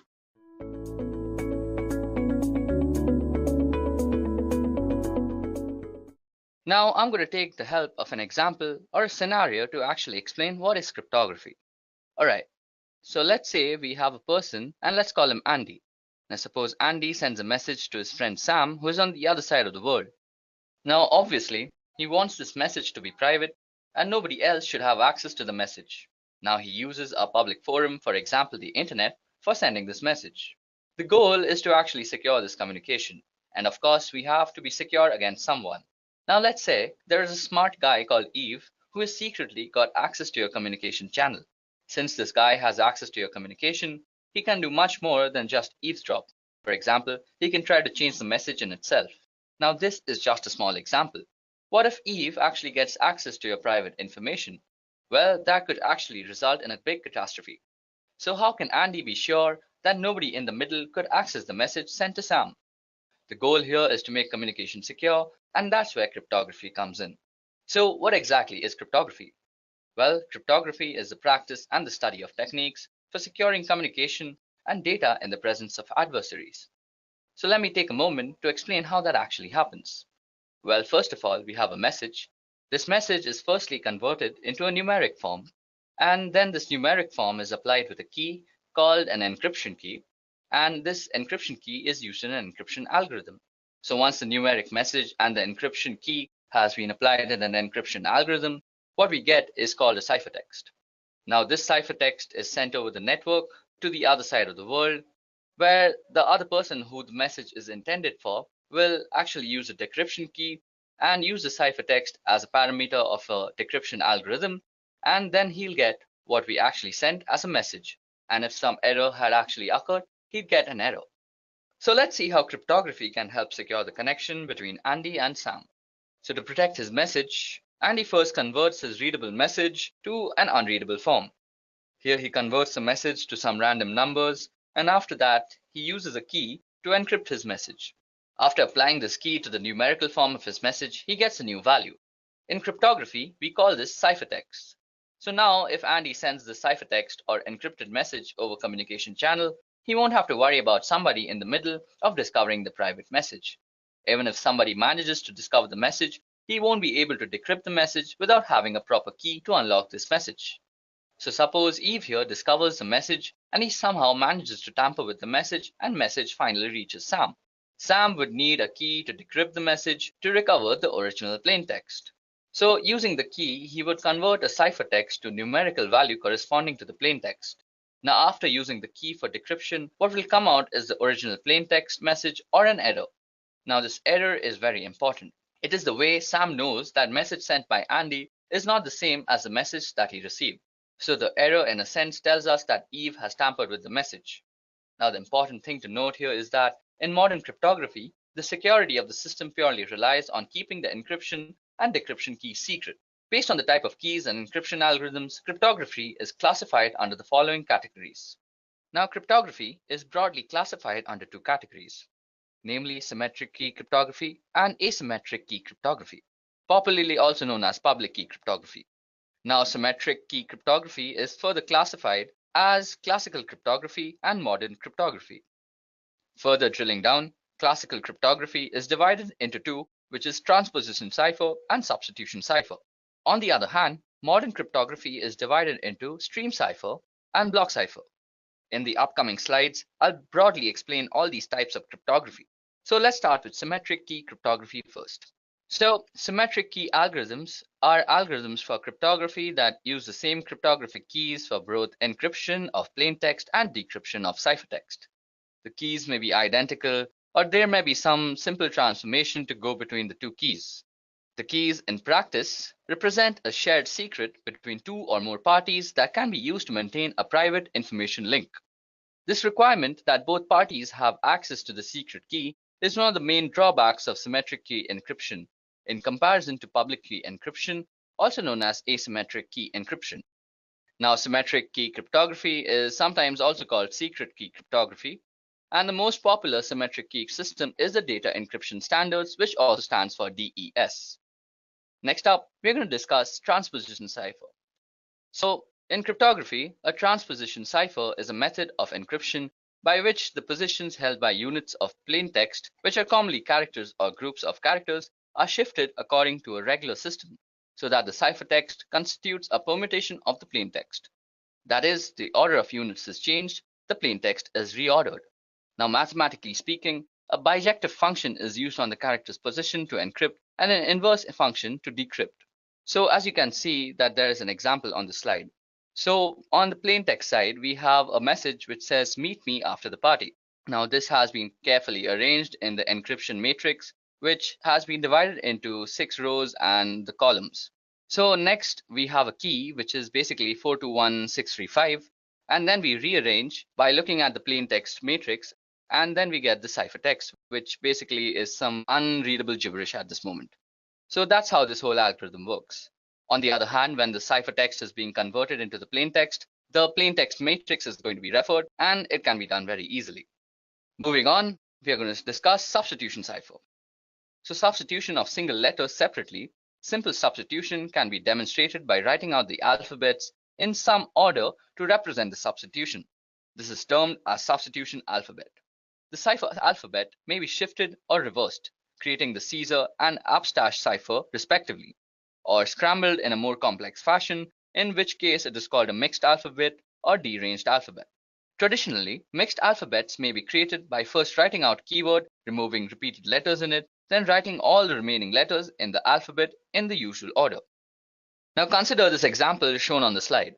Using the system we just discussed, the keyword zebras gives us the following alphabets from the plain text alphabet, which is A to Z. So the ciphertext alphabet is basically zebras, then followed by all the alphabets we have missed out in the zebra word.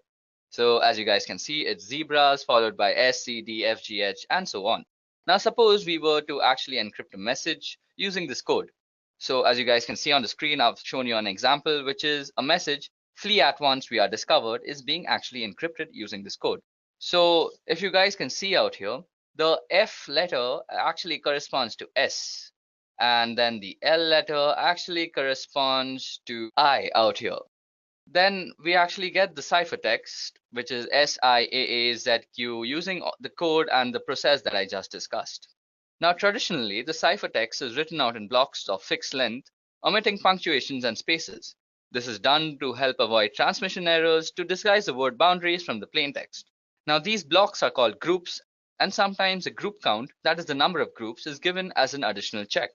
Now 5-letter groups are traditional. As you guys can see that we have also divided our ciphertext into groups of 5, and this dates back to when messages were actually used to be transmitted by telegraph.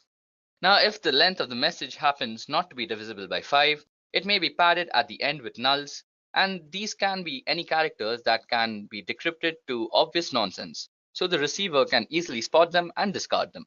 Next on our list is stream cipher. So a stream cipher is a method of encrypting text to produce ciphertext in which a cryptographic key and algorithm are applied to each binary digit in a data stream one bit at a time. This method is not much used in modern cryptography. The main alternative method is block cipher, in which a key and algorithm are applied to block of data rather than individual bits in a stream. Okay, so now that we've spoken about block cipher, let's go and actually explain what block cipher does. A block cipher is an encryption method that applies a deterministic algorithm to the symmetric key to encrypt a block of text rather than encrypting one bit at a time as in stream ciphers. For example, a common block cipher, AES, encrypts 128-bit blocks with a key of predetermined length that is either 128, 192, or 256 bits in length. Now, block ciphers are pseudo-random permutation families that operate on the fixed size of block of bits. These PRPs are functions that cannot be differentiated from completely random permutation and thus are considered reliable until proven to be unreliable by some source. Okay, so now it's time that we discuss some asymmetric cryptography. So, asymmetric cryptography, also known as public key cryptography, is any cryptographic system that uses pair of keys, which is a public key which may be disseminated widely, and private keys which are known only to the owner. This accomplishes two functions: authentication, where the public key verifies that a holder of the paired private key sent the message, and encryption, where only the paired private key holder can decrypt the message encrypted with the public key. In a public key encryption system, any person can encrypt a message using the receiver's public key. That encrypted message can only be decrypted with the receiver's private key. So to be practical, the generation of public and private key pair must be computationally economical. The strength of a public key cryptographic system relies on computational efforts required to find the private key from its paired public key. So effective security only requires keeping the private key private, and the public key can be openly distributed without compromising security. Okay, so now that I've actually shown you guys how cryptography actually works and how the different classifications are actually applied, let's go and do something interesting. So you guys are actually watching this video on YouTube right now. So if you guys actually go and click on the secure part besides the URL, you can actually go and view the digital certificates that are actually used out here. So click on certificates and you'll see the details in the details tab. Now, as you guys can see, the signature algorithm that is used for actually securing YouTube is being SHA-256 with RSA. And RSA is a very, very common encryption algorithm that is used throughout the internet. Then the signature hash algorithm that is being used is SHA-256. And the issuer is Google Internet Authority. And you can get a lot of information about sites and all their authority key identifiers, their certificate policies, the key usage, and a lot of things about security just from this small little button out here. Also, let me show you a little how public key encryption actually works. So on the site, which is basically cobwebs.cs.uga.edu, you can actually demo out public key encryption. So suppose we had to send a message. First, we would need to generate keys. So as you can see, I just clicked generate keys and it got me two keys, which is one is the public key, which I will distribute throughout the network, and one the private key, which I will actually keep secret to myself. Now I want to send a message saying, hi there, when is the exam tomorrow? So now we are going to encrypt it using the public key because that's exactly what's distributed. So now as you can see, we have got our ciphertext. So this huge thing right out here is ciphertext, and it absolutely makes no sense whatsoever. Now suppose we were to actually then decrypt the message. We would use the private key that goes along with our account, and we would decode the message. And as you guys can see, voila, we have hi there, when is the exam tomorrow? So we have actually sent a message on the internet in a very secure fashion. Above that, there's also RSA that needs some explaining because I had promised that too. Now, RSA is a very, very commonly used algorithm that is used throughout the internet, and you just saw it being used by YouTube. So it has to be common. So RSA has a very unique way of applying this algorithm. There are many actual parameters that you actually need to study. Okay, so now we're actually going to discuss RSA, which is a very popular algorithm that is used throughout the internet. And you also saw that it's being used by YouTube right now. So this crypto system is one of the initial systems. It remains the most employed crypto system even today. And the system was invented by three scholars, which is Ron Rivest, Adi Shamir, and Len Adelman. Hence the name RSA. And we will see the two aspects of the RSA crypto system. Firstly, generation of key pair, and secondly, encryption-decryption algorithms. So each person or a party who desires to participate in communication using encryption needs to generate a pair of keys, namely public key and private key. So the process followed in the generation of keys is as follows. First, we have to actually calculate n. Now n is actually given by multiplying p and q, as you guys can see out here. So p and q are supposed to be very large prime numbers. So out here p will be 35, but for some very strong encryption, we are going to choose very large prime numbers. Then we actually have to calculate phi. Now phi, as you can see, the formula goes is p minus 1 into q minus 1, and this helps us determine for the encryption algorithm. Now then we have to actually calculate E. Now E must be greater than 1 and less than phi, which is p minus 1 into q minus 1. And there must be no common factors for E and phi except for 1. So in other words, they must be co-prime to each other. Now to form the public key, the pair of numbers n and e form the RSA public key system. This is actually made public and is distributed throughout the network. Interestingly though, n is a part of the public key, and the difficulty in factorizing a large prime number ensures that the attacker cannot find in finite time the two primes, that is p and q, that is used to obtain n. This actually ensures the strength of RSA. Now, in the generation of the private key d is calculated from p, q, and e. For given n and e, there is a unique number d. Now, the number d is the inverse of e modulo phi. This means that d is a number less than phi such that when multiplied by e, it gives 1. So let's go and actually fill up these numbers. So n should be 35 out here, and if we generate them, we get the value of phi, which is 24, which is basically 4 into 6, and then we should also get e. Now e should be co-prime, so we are going to give it 11, as 11 is co-prime to both. So now for the actual encryption part, we have to put in E and N out here. So E out here for us is 11 and N is 35. And then we're going to pick a letter to actually cipher, which is A. And then we're going to encode it as a number. So as you guys can see, we've encoded it as 1. And out here, now after we've given the message its numerical form, we click on encryption and we get it. Now to actually decrypt the message, we are going to need D and N. Now D for us was 5 and N was 35. So 5 and 35. And then we're going to take encrypted message from above and we're going to decrypt this message. So after you decrypt it, we have the numerical form of the plain text, and to then decode the message, just click here, decode message, and as you guys can see, we have decoded a message using RSA. So guys, that's how RSA works. I explained all the factors that we actually use in RSA, from N to 5 to E to D, and I hope you understood a part of it. If y'all are still more interested, y'all can actually research a lot on RSA. It's a very in-depth cryptographic system.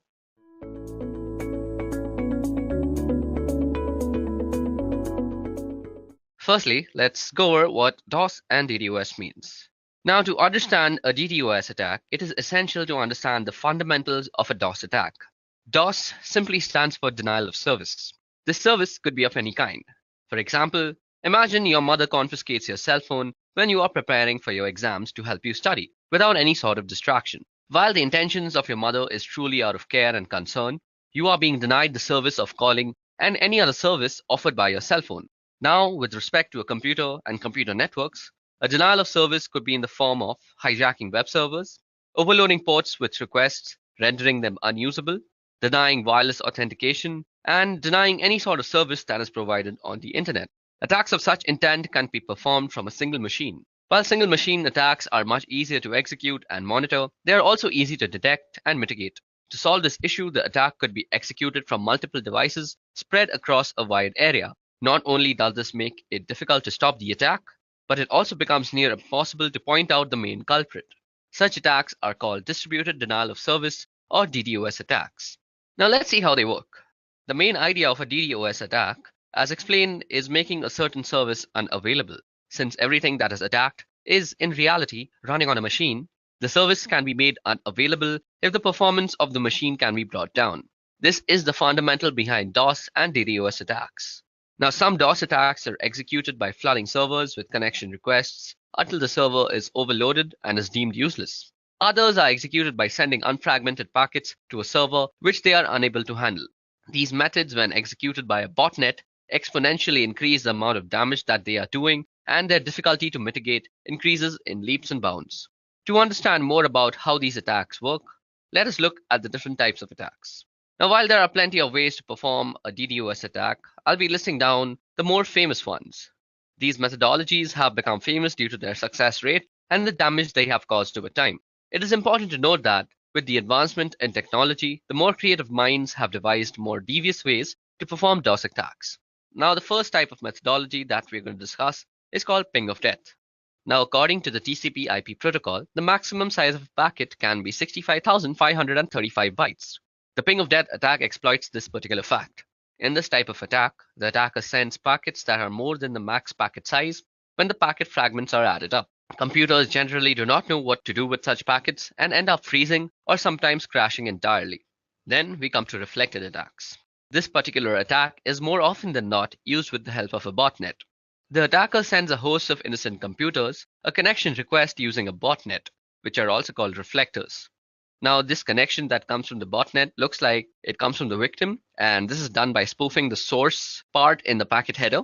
This makes the host of computers send an acknowledgement to the victim computer. Since there are multiple such requests from the different computers to the same machine, this overloads the computer and crashes it. This type of attack is also known as a Smurf attack. Another type of attack is called mail bomb.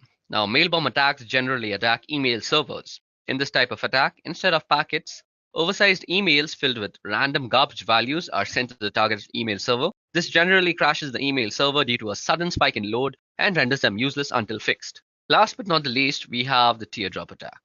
So in this type of attack, the fragmentation offset field of a packet is abused. One of the fields in an IP header is the fragment offset field, indicating the starting position or offset of the data contained in a fragmented packet relative to the data in the original packet. If the sum of the offset and the size of one fragmented packet differs from that of the next fragmented packet, the packets overlap. Now, when this happens, a server vulnerable to teardrop attacks is unable to reassemble the packets, resulting in a denial of service condition. Okay, so that was all the theoretical portion of this video. Now it's time to actually perform our very own DDoS attack. Okay, so now that we finished the theoretical part of how DDoS actually works and what it actually is with its different types, let me just give you guys a quick demonstration on how you could apply a denial of service attack on a wireless network anywhere around you. Like this could be somewhere like Starbucks where you're sitting, or this could be a library also, or your college institution. No matter where you're sitting, this procedure will work. So the first thing we want to do is actually open up a terminal, as because we will be doing most of our work on a command line basis. Now for this particular demonstration, we will be actually using two tools. First is aircrack-ng, which is a suite of tools which contains aircrack-ng, airmon-ng, airreplay-ng, and aerodump-ng. So these are the four tools that come along with it. And the second one that we'll be using is called MacChanger. Okay, so let me just put my terminal on maximum so you guys can see what I'm actually writing out. So first thing we want to do is actually log in as a root. So let me just do that quickly. So because we need to log in as root because most of the stuff that we're going to do right now will need administrator access. Now, the first thing we want to do is check out our wireless network card's name, and we can do that easily by typing ifconfig. Now you can see that my wireless card is called WLO1, and we get the MAC address and we also get the IPv6 address. So that's my wireless network card, and we'll be actually setting that up in monitor mode. Now, before we actually go into and start up our network card in monitor mode, let me just show you how you can install the two tools that I just spoke about, that is aircrack-ng and MacChanger. So to install aircrack-ng, you can just go apt-get install aircrack-ng, hit enter, and this should do it for you. I already have it installed, so it's not going to do much. To install MacChanger, you could just go the same command, that is apt-get install MacChanger, and you can check if both the tools have been installed properly by opening the manual pages by typing man aircrack-ng, and this will open up the manual page for you. And let's also do the same for MacChanger. So what we're going to do first is set up our network interface card into monitor mode. So to do that, all we have to do is type ifconfig, and we need to put a network interface card down. So we go WLO1 down. And with the command iwconfig, we go mode monitor. Don't forget to specify the interface that you're working on. So iwconfig WLO1 mode monitor. And all we have to do now is put it back up. So what we are going to type is ifconfig WLO1 up. You can check the mode. It'll say managed if it's in monitoring mode. So as you guys can see, it says mode managed. So that's how we're going to go ahead. So you can check that just for your own purposes. So we can also check for only WLO1 by specifying the interface. Or you could also check the mode only by passing it through a pipe function, and that is using grep mode. So iwconfig WLO1 grep and mode. Well, mode begins with a capital M, so that's how you would probably return it. So as you guys can see, that has returned the mode for us, along with the access point and the frequency. Okay, so that was a little fun trivia on how you could fetch the mode from a certain command, that like iwconfig, by passing it through a pipe and grabbing it with mode. Grab basically means grab. Okay, so now moving on, we'll get to the more important stuff now. So firstly, we need to check for some sub-processes that might still be running and that might actually interfere with our scanning process. So to do that, what we do is ermon-ng check and then the name of the interface. Now, as you guys can see, I have the network manager that is running out here, and we need to kill that first, and that can be easily done by going kill with the PID. After that, you can run a general command called ermon-ng check and kill. So whatever it finds, it will kill it accordingly. And when it produces no results like this, that means you're ready to go, as there are no sub-processes running that might actually interfere with our scan. Now, what we want to do is we want to run a dump scan on the network interface card and check out all the possible access points that are available to us. So as you guys can see, this produces a bunch of access points, and they come with their BSS IDs. They also have the power, which is the PWR, that is the power of the signal. And let me go down back again. So yeah, you can see the beacons, you can see the data, you can see the channels available. And what the BSS ID is, it's the MAC ID that is actually tied in with the ESS ID, which basically represents the name of the router. Now, what we want to do from here is we want to choose which router we want to actually DOS. Now, the whole process of DOSing is actually we will continuously de-authenticate all the devices that are connected to it. So for now, I have chosen Edureka Wi-Fi to actually DOS out.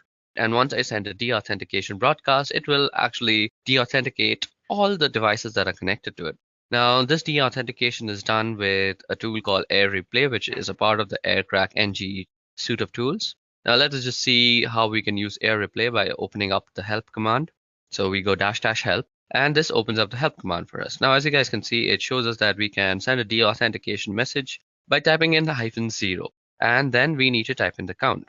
So what we are going to do is type in -0, which will send a de-authentication message, and now we can type 1 or 0. So 1 will send only one de-authentication message, while 0 will continuously loop it and send a bunch of de-authentication messages. We are going to say 0 because we want to be sure that we are de-authenticating everybody. And we can also generally specify the person we also want to specifically de-authenticate. But for this demonstration, I'm just going to try and de-authenticate everybody that is there. So what we are going to do is we are going to copy down the MAC address or the BSS ID as you would know it. And then we are going to run the authentication message. Now, as you guys can see, our de-authentication message is beginning to hunt on channel 9. Now, as you guys know, and as I already know, that our BSS ID or the MAC address is working on channel 6. Now, we can easily change the channel that our interface is working on by just going iwconfig WLO1 and then channel and then specifying the channel. Now, as you guys can see, our chosen router is working on channel 6, so that's exactly what we're going to do. Now, as you guys can see, it immediately starts sending de-authentication codes to the specified router, and this will actually make any device that is connected to that router almost unusable. You might see that you are still connected to the Wi-Fi, but try browsing the internet with them. You will never be able to actually reach any site, as I'm constantly de-authenticating your service. You will need that 4-way handshake all the time, and even if it completes, you are suddenly de-authenticated again because I'm running this thing on a loop. Now, you can let this command run for a few moments or how much of a time you want to DDoS that guy for. Well, this is not exactly a DDoS because you're doing it from one single machine, but you can also optimize this code to actually looks like it's running from several different machines. So let me just show you how to do that. We're going to write a script file to actually optimize our code a lot. So this script file will actually automate most of the things that we just did and also optimize a little by changing our MAC address every single time. So we become hard to actually point out. So the first thing that we want to do is we want to put our wireless network card down. And maybe that's not the first thing that I want to do. Just give me a moment to think about this. I haven't actually thought this through, and I'm doing this on the fly. Okay, so the first thing that we're going to do is we're going to start a while loop that is going to continuously run until we actually externally stop it. So we go while true, and then we're going to say do. And the first thing that we want to do is send out a deauthentication message, and we are going to send it around 10 deauthentication messages. And we want to run it on a specific BSS ID. So that is the BSS ID that I had copied. So let me just put in that. And then we just put in the interface that it's supposed to work on. Now what we want to do after that is we want to change the MAC address after we have sent all these 10 packets. So what we will need to do is put down our wireless network. And as I already discussed, we can do that with ifconfig WL1 down. And now what we want to do is change our MAC address. So we can do that with the simple tool that we had installed and saying MAC changer -r. So let me just open up a quick tab and show you guys how MAC changer actually works. Now you can already check out my other video called the Ethical Hacking course, which actually covers a lot of topics, and MAC changer is just one of them. And you can check how to use it in depth in that video. But for now, let me just give you a brief introduction to how MAC changer works. The MAC changer will basically give you a new MAC address every time. Let me just open up the help menu for you guys. So as you guys can see, these are the options that are available to us. We can get a random MAC address. We can also tell it to show our MAC address. And we also have to specify the interface when we want to show us the MAC address. Now let me just generate a new MAC address. So you see out here that interface up or insufficient permissions is being shown. So this means we always have to put down our interface first. So let me just do that quickly. ifconfig WL1 down. And now what we want to do is give ourselves a new MAC address. And boom, roasted. We already have a new MAC address, as you guys can see from the new MAC part. Now, if we put back our network interface card and then try and show our MAC address again, we see that our current MAC and our permanent MAC are two completely different MAC addresses. And our current MAC and the new MAC are identical. So this is how you can actually generate new MAC addresses to spoof your own identity on the wire. And that is very useful in this case because the person you're attacking will be so confused as to what to do because your MAC address is changing every time. And there's no real solution to the situation that you're creating for him. At least I don't know of any solution. If you do know how to stop this for yourself, please leave it down in the comment section below and help the world a little bit.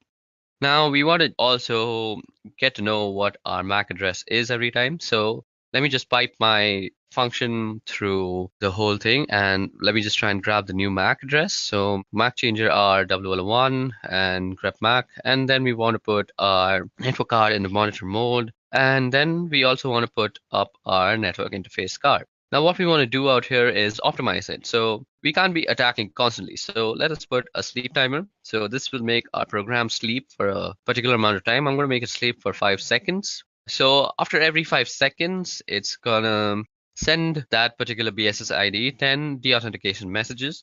Then it's going to bring down my interface card. It's going to change my MAC address. It's going to put back the interface card into monitor mode and sleep for 5 seconds and then repeat the entire process. And to end the script, let's just say done. So that will denote when the loop is done. Now let me just save it. Control O, Control X to exit. And there we go.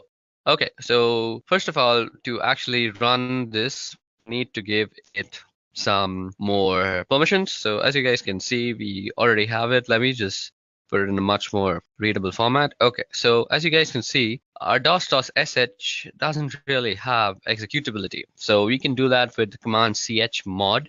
So I'm going to give it some executable permissions. So chmod +x and then the name of the file. So this will actually change our /sh into a executable bash script.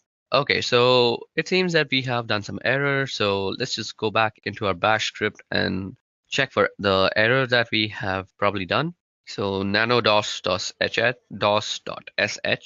Okay, so the thing that I am missing is that I forgot the -a that I'm supposed to put before putting the BSS ID in the air replay ng part of the code. So let me just go ahead and quickly do that. Okay, so now that that is done, let me just save it and quickly exit and see if this thing is working. Okay, so now we are trying to work out our script.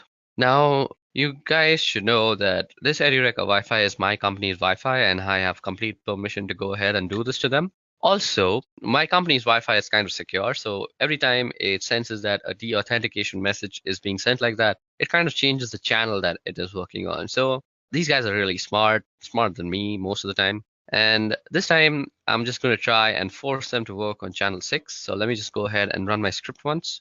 Okay, so let me just check that they're still working on channel 6. Yep, they're still working on channel 6. Let me just check my script once if it's correctly done, if I have the perfect MAC ID. Let me just copy in the MAC ID just to be sure once again. So there you go, we've copied it. Let's go into the script and let's paste it out. Okay, so now that that is done and we have the MAC IDs and everything set up properly, let me just show you how to run the script. So you go dot and // and then you said dos.sh. Now you see that our thing is working on channel 8. So this will definitely not work and will say that BSS ID is not there. So what we need to do, as I had showed to you guys earlier, we can go iwconfig wl1 and change the channel to channel 6. Oops, I changed it to channel 8 again. This will not work. I'm sorry, that was my bad. So now that we have changed it to channel 6, you can see that it is sending everything immediately. Okay, so that is actually running our script very well. And as you guys can see, the security measures that are taken by my company, it will not always work on channel 6. It'll keep rotating now until it finds a safe channel. So it really can't find a safe channel. I will always be DOSing on channel 6 and it will run sometimes and it won't run sometimes, but mostly with unsecure Wi-Fi that is running at your home mostly, this will work 100% times. So let me just stop this because my company will go mad on me if I just keep on DOSing them. So this brings us to the end of our demonstration. This is how you can always DOS your neighbors if they're annoying you. But remember, if you're caught, you could be prosecuted.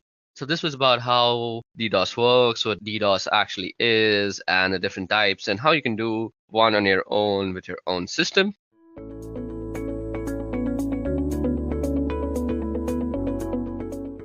Cybercrime is a global problem that's been dominating the news cycle.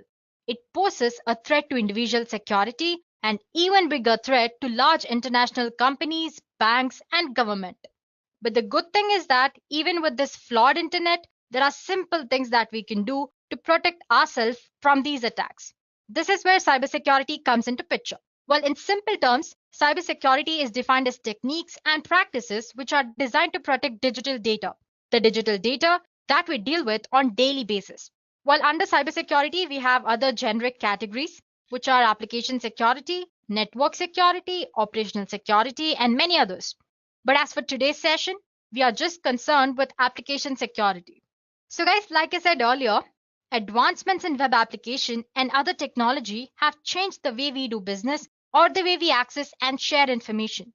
But with all of these advancements in web application, have also attracted malicious hackers and scammers. Because just like in any industry, there's money to be gained illegally in this industry as well. This led to birth of web application security. Web application security is simply nothing but practice of protecting websites and other online services against different security threats that exploit loopholes that are present in applications code. So organizations who are failing to secure their web application run the risk of being attacked. And this is mostly due to vulnerabilities which are present in application. And with help of these loopholes or vulnerabilities, attackers can easily manipulate web application and do whatever they want with them. For example, let's consider WordPress. If we consider WordPress vulnerabilities, SQL injection vulnerabilities are the second most common loopholes found in WordPress after cross-site scripting. While cross-site scripting or XSS is also another popular kind of web application vulnerability, and SQL injection is the second most popular one. So SQL injection is one of the most common and dangerous type of attack that there is on internet. because a successful injection attack can result in confidential data being deleted, lost, or stolen, websites being defaced, unauthorized access to systems, and ultimately compromising individual machines and sometimes entire network as well. It sounds dangerous, right? Well, now if you're wondering, since when this injection attacks existed, I would say for as long as relational database services have existed, so too have SQL injection attack vectors. And since 2003, they have remained in OWASP top 10 list of web application vulnerabilities. Well, to prove my point, I have a graph on the screen. Well, it shows different type of application vulnerabilities from 2014 to year 2018. As you can see in 2014, which is this one, the most popular vulnerability was XSS or cross-site scripting. And after that, we mostly have injection attack, right? And then we have third-party vulnerability. So our focus is on SQL injection here. And coming back to year 2017, let's say, and again, XSS leads the list. And then there is data exposure and injection, almost same value. And again, in 2008, compared to other years, SQL injection has crossed over other vulnerabilities. So like I said, it's one of the most common and most dangerous type of attack on internet. And it's not decreasing, it's becoming more used and used, and attackers are using other kind of injection techniques to extract the data.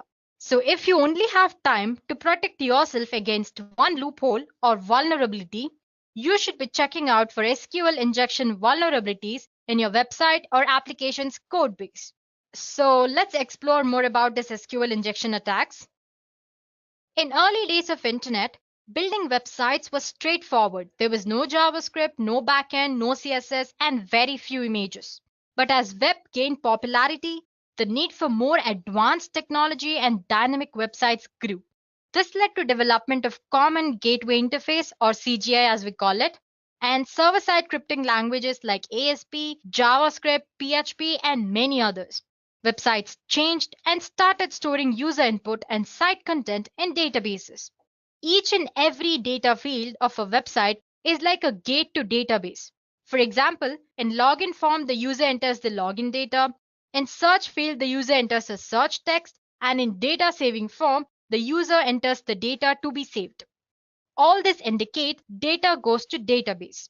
So instead of correct data, if any malicious code is entered, then there are possibilities for some serious damage to happen to the database and sometimes to the entire system. And this is what SQL injection is all about. I'm sure you've heard of SQL. SQL Query Language, or SQL, is a language which is designed to manipulate and manage data in a database. SQL injection attack is a type of cybersecurity attack that targets these databases using specifically crafted SQL statements to trick the systems into doing unexpected and undesired things. So by leveraging an SQL injection vulnerability present in web application or a website, given the right circumstances, an attacker can use it to bypass web application's authentication details, as in if you have login and password, user can or attacker can enter just the user ID, skip the password entry, and get into the system. Or he can sometimes retrieve the content of an entire database. He can also use SQL injection vulnerability to add, modify, and sometimes delete records in a database, affecting data integrity. Well, using this vulnerability, attacker can do unimaginable things. This exactly shows how dangerous an SQL injection can be. Now let's check out how a typical SQL injection is carried out. Well, let's start with non-technical explanation. Guys, I have a simple analogy here. So first, let's go through this. Once you understand this, you'll easily able to relate this with what SQL injection attack is. So anyway, first imagine that you have a fully automated bus that functions based on the instructions given by human through a standard web form. Well, that form might look something like this. For example, the form might say, drive through the route and where should the bus stop, if when should the bus stop. This route and where should the bus stop and this condition, that's when should the bus stop, or the user inputs. This is where user have to enter the input into the form. Now after putting some data into the field, it looks something like this. Drive through route 77 and stop at the bus stop if there are people at the bus stop. Well, that looks simple enough, right? So basically here the human or the person is trying to give three instructions. That is, bus should stop at route 77. It should stop at the bus stop if there are people at the bus stop. Well, that sounds harmless. Now imagine a scenario where someone manages to send these instructions, which look something like this. Drive through Route 77 and do not stop at the bus stop and ignore rest of the form if there are people at the bus stop. And now since the bus is fully automated, it does exactly as instructed. It drives up Route 77 and does not stop at any bus stop even when there are people waiting, because the instruction says do not stop at the bus stop and ignore the rest of the form. So this part, which is if there are people at the bus stop, is ignored. We were able to do this because the query structure and the supply data are not separated properly. So the automated bus does not differentiate between the instructions and the data. It simply does anything that it is fed with or asked to do. While SQL injection attacks are based on the same concept. Attackers are able to inject malicious instructions into good ones, all of which are then sent to database server through a web application. And now the technical explanation. An SQL injection needs two conditions to exist, which is a relational database that uses SQL and a user-controlled input which is directly used in an SQL query. Let's say we have an SQL statement, a simple SQL statement. The statement says select from table users where username is so and password is so. Basically, you can think of it as a code for a login form. It's asking for the username and the password. This SQL statement is passed to a function that sends the entire string to connected database where it will be passed, executed, and returns a result at the end. If you have noticed, the statement contains some special characters, right? We have asterisk here to return all the columns for selected database row. And then there is equals to only returns values that match the search string. And then we have single quote here and here to tell the SQL database where the search string starts or ends. So for user, you have starting here, ending here, and for password here. So basically a pair. Now consider the following example in which a website user is able to change the values of this user and password such as in login form. So if the values are put into user and password, it looks something like this. Select from users table where username is Dean and password is Winchesters. And the SQL statement is simple enough. It's very direct. So if there is a user called Dean with password Winchesters, then all the columns of table users are extracted.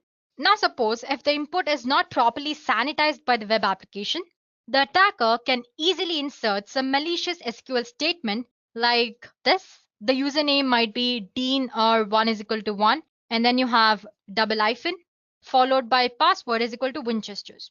So basically, along with the data, the user or the attacker has tried to enter a malicious SQL statement disguising it as a data here. So guys, you need to notice two things here. First one, we have or 1 is equal to 1. It's a condition that will always be true. Therefore, it is accepted as a valid input by application. For example, if Dean is not a valid user or if there is no user called Dean in the database, application would consider the next value because there is or in between. Our next value is 1 is equal to 1, which always returns true. So basically, our input will be something like this, Dean or true.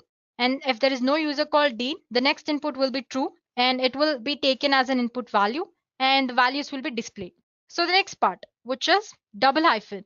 I'm sure you know what double hyphen represents, right? Basically, it's commenting the next part of the SQL query. So it instructs the SQL parser that the rest of the line is a comment and should not be executed. So the part that's password part will be ignored. So basically what we're trying to do is we're trying to bypass the password authentication here.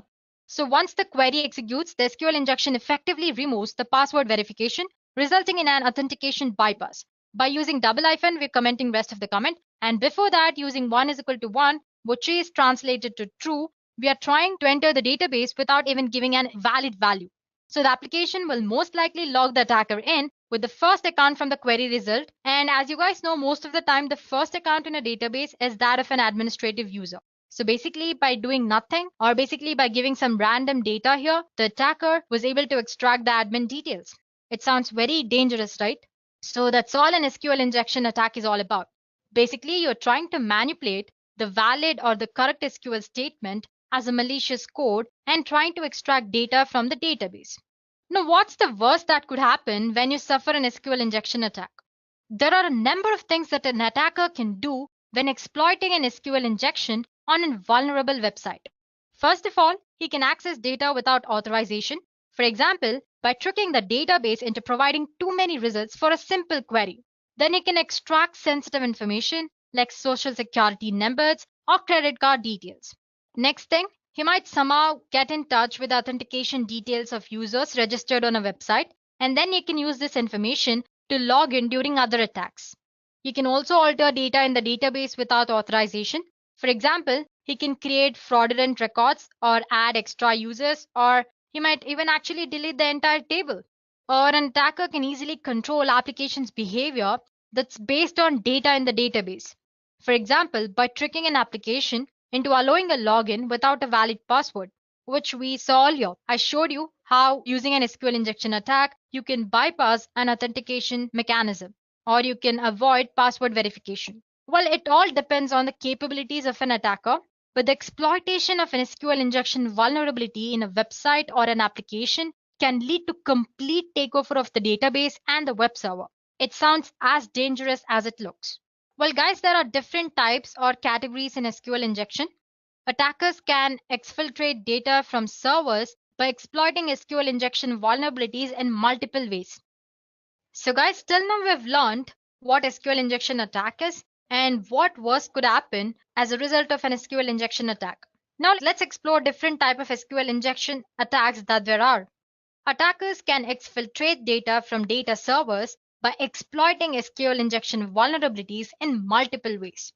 SQL injection mainly can be classified into three major categories, and that would be in-band SQL injection, inferential SQL injection or blind SQL injection, and then there is out-of-band SQLI.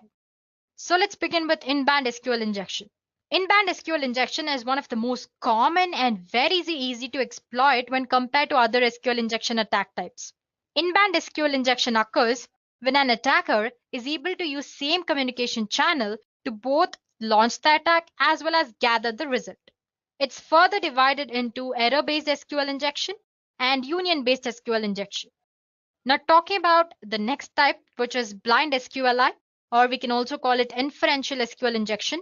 It usually takes much longer when compared to in-band SQL attack, but it is just as dangerous as any other type of SQL injection. So in this attack, no data is actually transferred via web application, and the attacker will not be able to see the result of an attack like in in-band. That is why what we call it as blind SQL injection. So basically here, an attacker reconstructs the entire database structure by sending payload, by observing the web application's response, and by resulting behavior of database server. So basically he observes and then attacks based on the data he finds out. It is further divided into blind Boolean-based SQLI and then blind time-based SQLI. And lastly, we have out-of-bound SQLI, which we'll discuss at the end. Okay, let's get started with error-based and then we'll move forward with the other types. Okay, so here we go. Error-based SQL attack. It's type of in-band SQL attack. It is a technique that relies on error message thrown by your database server to obtain information about the structure of the database. So basically, here an attacker will rely on the error message which is sent by the database server to manipulate the database. So an attacker can retrieve information such as table names and other content from visible database errors. If you guys notice, most of the times the errors are too detailed. Well, it's not necessary for the errors to be so detailed. Well, that's one, you can say, a drawback of database errors here. For example, let's consider this query. Well, don't get overwhelmed by the complicated way it looks. Anyway, you have a request here. With this valid data, I'm attaching an injection point, which says extract the version basically. That's all it is doing. The above query returns an error in which it displays version of MySQL that I'm using. So guys, as you can see, basically I'm using version parameter here, and this is my entire injection point. And using this version parameter, the query will result an error. In the error, it will display version of MySQL that I'm using. Similarly, I can fetch existing database, tables in the database, and finally the content which is present in the table. So the best way or the way to avoid here is you can avoid displaying database error messages in very detailed format, which in turn prevents hackers from fetching the information. So basically make errors as little informative as possible, up to the point. So that's all about the error-based SQL attack. So in simple terms, the attacker makes use of the information which is provided in the error to extract data from the database. Next type of attack is union-based. I'm sure you can understand by the name itself. Anyway, in this attacker, the attacker uses union SQL operator to combine the results of two or more select statements into a single result. And this result is then returned as a part of HTTP response. So here's an example. So as you can see, I have an HTTP response here, which ID is equal to 1. Till here, it's a valid statement. After that, it's our injection point. We are trying to use select MySQL, which is a standard database name, and union operator select version. So basically, this will again display the version of MySQL that I'm using. So these are two different kind of inbound SQL types. Moving on to next type, which is Boolean. So like I said earlier, guys, this inferential or blind SQL injection are referred to as blind because no data is actually transferred via web application, and the attacker will not be able to see the result of an attack here. Okay, so the first type, which is Boolean based. So when an SQL query fails, sometimes some part of web page or disappear. I'm sure you might have noticed, right? Suppose if you're entered something wrong in the URL, sometimes the page which you're viewing either disappears, or it might change the entire website, or it might fail to load anyway. These indications allow attackers to determine whether the input parameters is vulnerable and whether it allows extraction of data. This attack is typically very slow, especially on large databases, since an attacker would need to enumerate a database character by character. So guys, for example, you can see the query which is on the screen. With this request, the page should load as usual if the database version is 5x. But if it behaves differently, for example, like it might display an empty page or half the details of the website are gone, then you can consider the website version is different, indicating if the website is vulnerable to an SQL injection or not. So basically what he does is here, the attacker gives some sort of input. He observes what kind of response does a database server gives to that query. Based on that, he'll determine if it's possible to exploit the SQL vulnerability present in that application, or if at all the SQL vulnerability is present or not. So that's all about Boolean based. Then comes the time-based SQL injection. In some cases, even though a vulnerable SQL query does not have any visible effect on the output of the page, it may still be possible to extract information from an underlying database. Hackers determine this by instructing the database to wait or sleep a stated amount of time before responding. So basically here, if there is no visible output from the database server, the attacker will ask the entire database to sleep for a while. If the page is not vulnerable, it will load quickly. If it is vulnerable, it will take longer than usual to load in response to the query. So to execute that, the true function is changed to something like sleep 3, which instructs the database to sleep for 3 seconds. So basically, as you can see in this example, we are instructing the database to be sleep for 3 seconds. If the page takes longer than usual to load, we can assume that the database version is 5.x. Okay, then comes our final SQL injection type, which is out-of-bound SQL. It's not very common. Sometimes only way an attacker can retrieve information from a database is use some sort of out-of-band techniques. Usually these type of attacks involve sending data directly from the database server to a machine that is controlled by the attacker. So guys, these are the major categories of an SQL injection.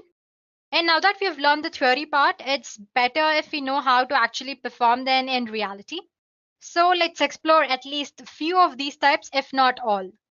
So to show you guys how to perform an SQL injection, first of all, I need a web application or a website on which I can actually perform an SQL injection. There are a lot of web applications which are vulnerable.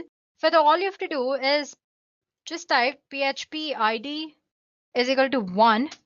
This should give you the applications which have SQL vulnerability present in their database. But the thing is, I'm still not sure if I can use these websites. It's almost illegal, right? Because these are actually present on the net. But that won't be posing a problem since we're just trying to learn how to perform SQL injection. There are a lot of vulnerable web applications or websites which are especially made to actually perform such attacks. I'm sure you might have seen in other previous videos related to ethical hacking and cybersecurity, where we used Kali Linux and we used Metasploit level 2. We had different other kind of vulnerable web applications like a DAM vulnerable application and Mutility and many others. As for today's session, we'll be using another such web application, which is called 𝐓𝐵𝐾𝐻. As you can see, it says 𝐓𝐵𝐾𝐻 is a deliberately insecure web application maintained by OWASP designed to teach web application security lessons. So you can install and practice with 𝐓𝐵𝐾𝐻.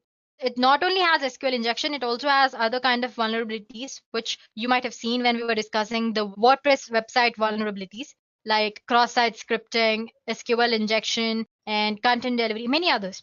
Okay, the latest version of 𝐓𝐵O that's running right now is version 8. So basically all you have to do is you can search for 𝐓𝐵O 8. So here you go, you have a GitHub version here, you can click on that. So that's a brief introduction about 𝐓𝐵O. So basically it's a vulnerable web application where you can test your skills or actually see how the attacks happen. So all you have to do is install 𝐓𝐵O. Right now the current running version is 𝐓𝐵O 8. All you have to do is type for 𝐓𝐵O. You can see the 𝐓𝐵O GitHub link here. Click on that. And if you scroll down here, it says download the latest release of 𝐓𝐵O. You can run it as a container using Docker. Anyway, you can just click on this. And there you have your jar file. Just click on that, it'll be downloaded. I already have it downloaded. You can store it in your favorite folder or the folder which you access very easily. So one more point is that there's a prerequisite which you need to have to use 𝐓𝐵O, which is your Java, latest version of Java. So let's say cmd command prompt. Let me just check if I have Java version. So as you can see, I have latest version, which is Java 11.0.2. So if you have older versions, delete them or just update them to the new version. And sometimes it also says that to actually use 𝐓𝐵O, you need to have Tomcat, but it runs without Tomcat as well, as when it comes with the pre-installed JVM and Tomcat. But to be on the better side, please do make sure you are using JVM. Okay, guys, I have my 𝐓𝐵O stored in my D folder. So all I have to do is dir. Let me maximize the screen for you guys. So here you go. You can see my 𝐓𝐵O jar file here. So now to start using that, all you have to do is java -jar and 𝐓𝐵O. Let me just press tab. There it goes. Click enter. Well, it starts a 𝐓𝐵O application for us. It might take about like half a minute.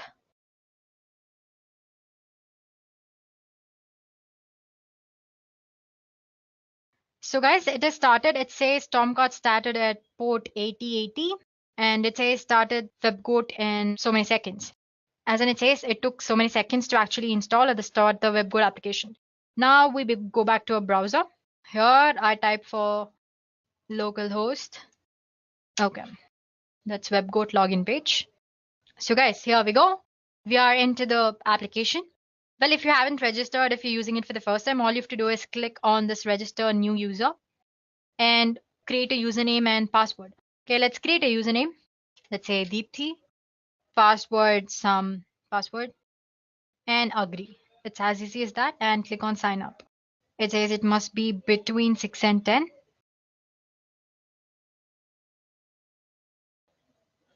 So yeah, and I'm gonna say save.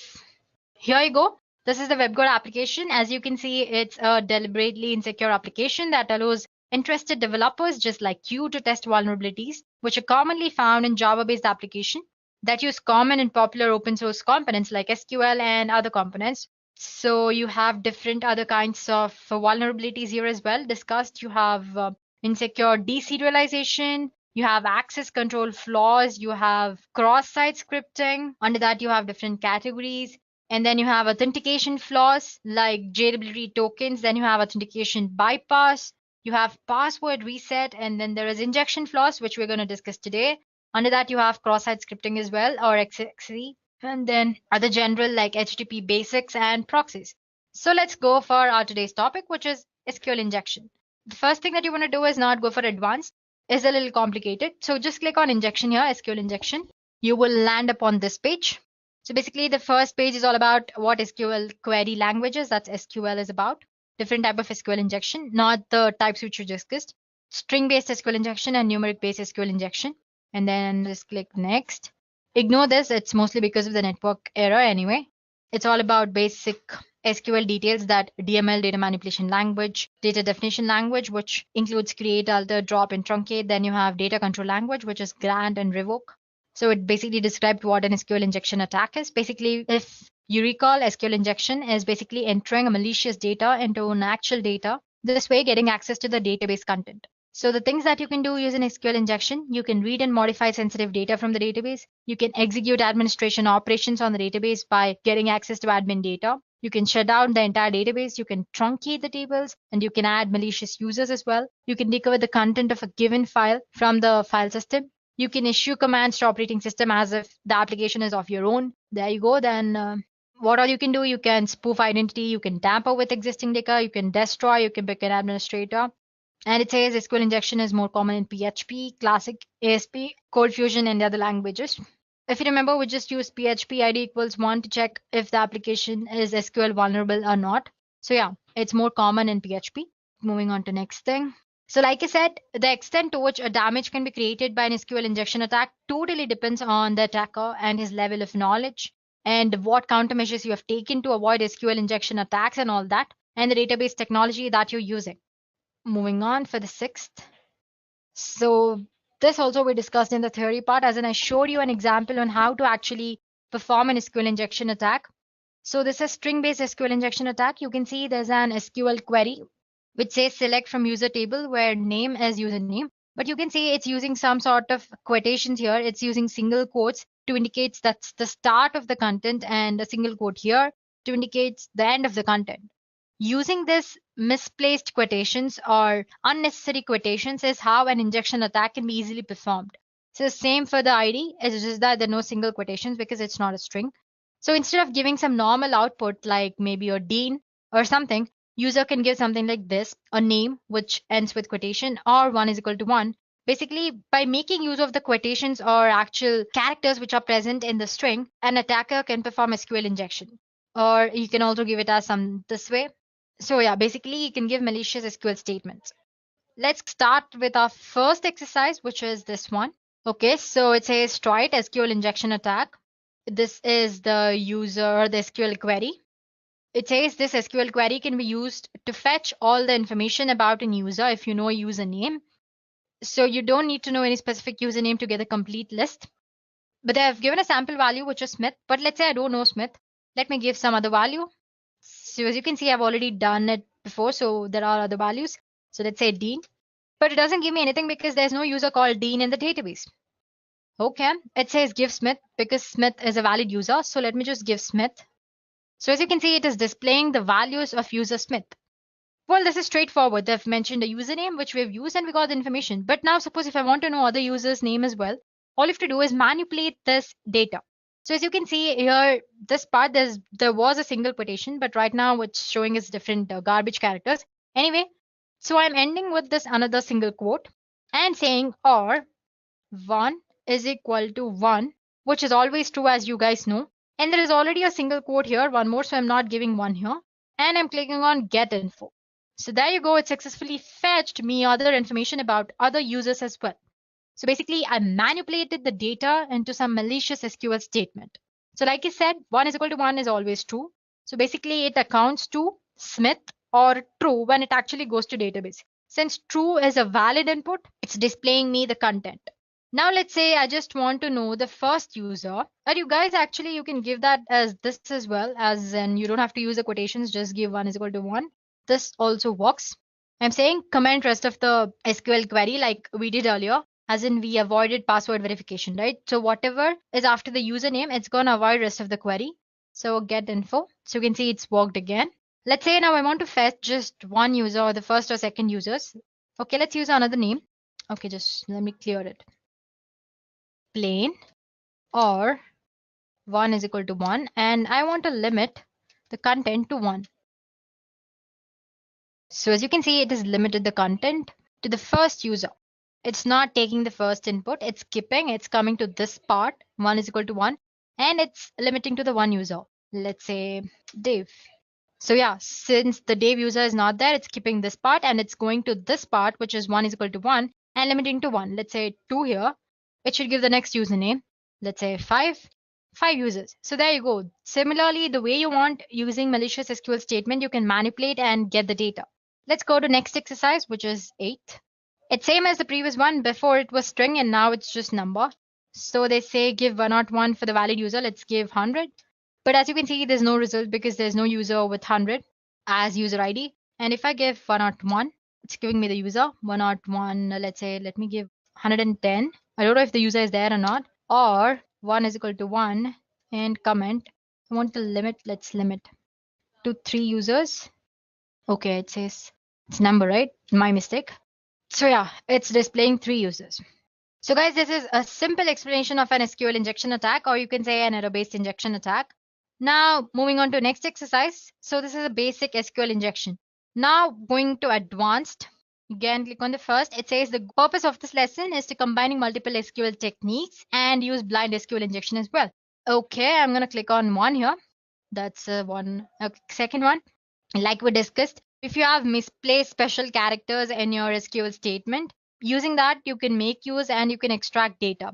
For example, we used comment character to comment rest of the SQL query. We have colon, which command, or see, as you can see, it says star select from users, and the command drop table users. Basically, I'm using two queries here. One is to select display all the users, which is a valid according to the given form details.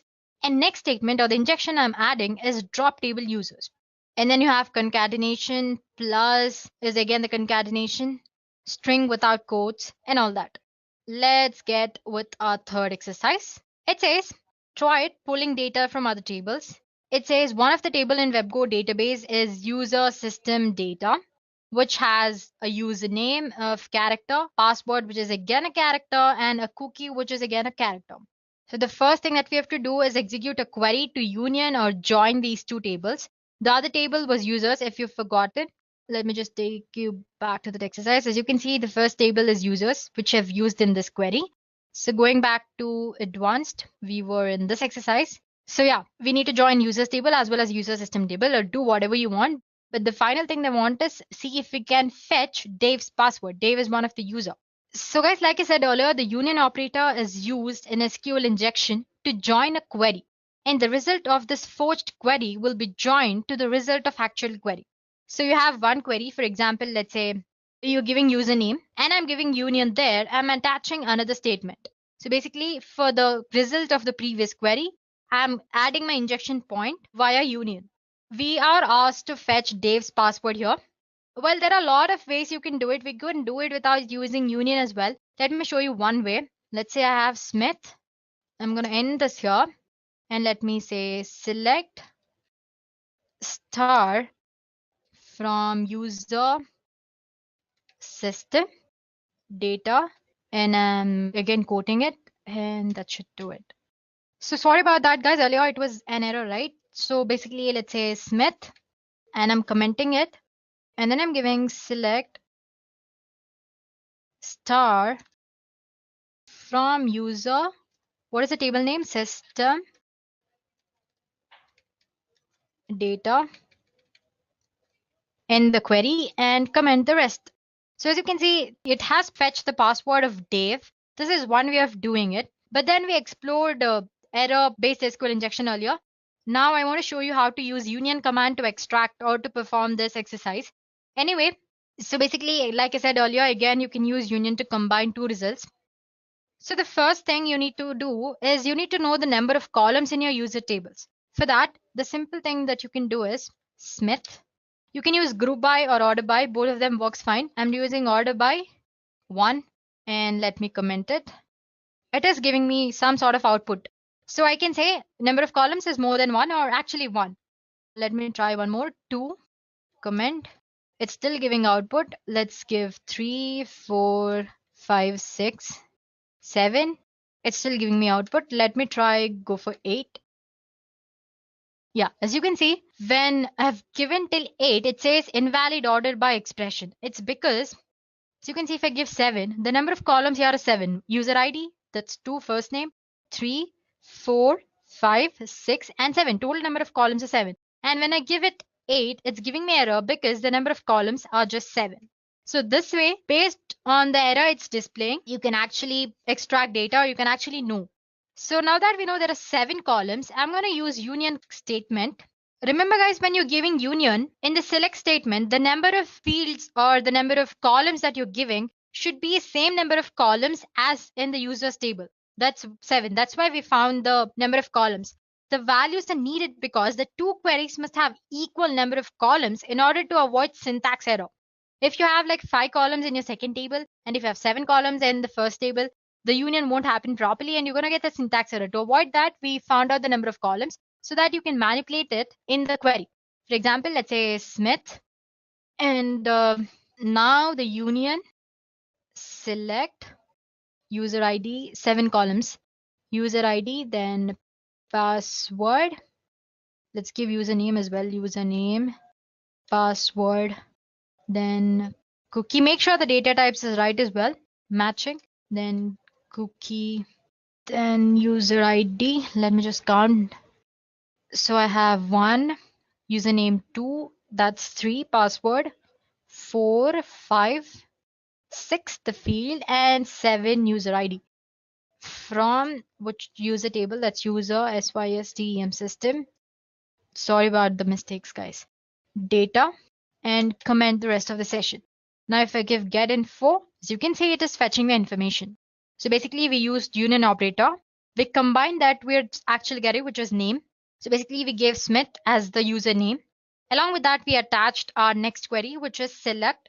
We found there are 7 columns in our user tables. Since we're using union, we are adding 7 tables in the query as well, and asking it to display the information. So as you can see, it displays Dave password, which was same as before. That was when we performed Smith in the query, and select star from user data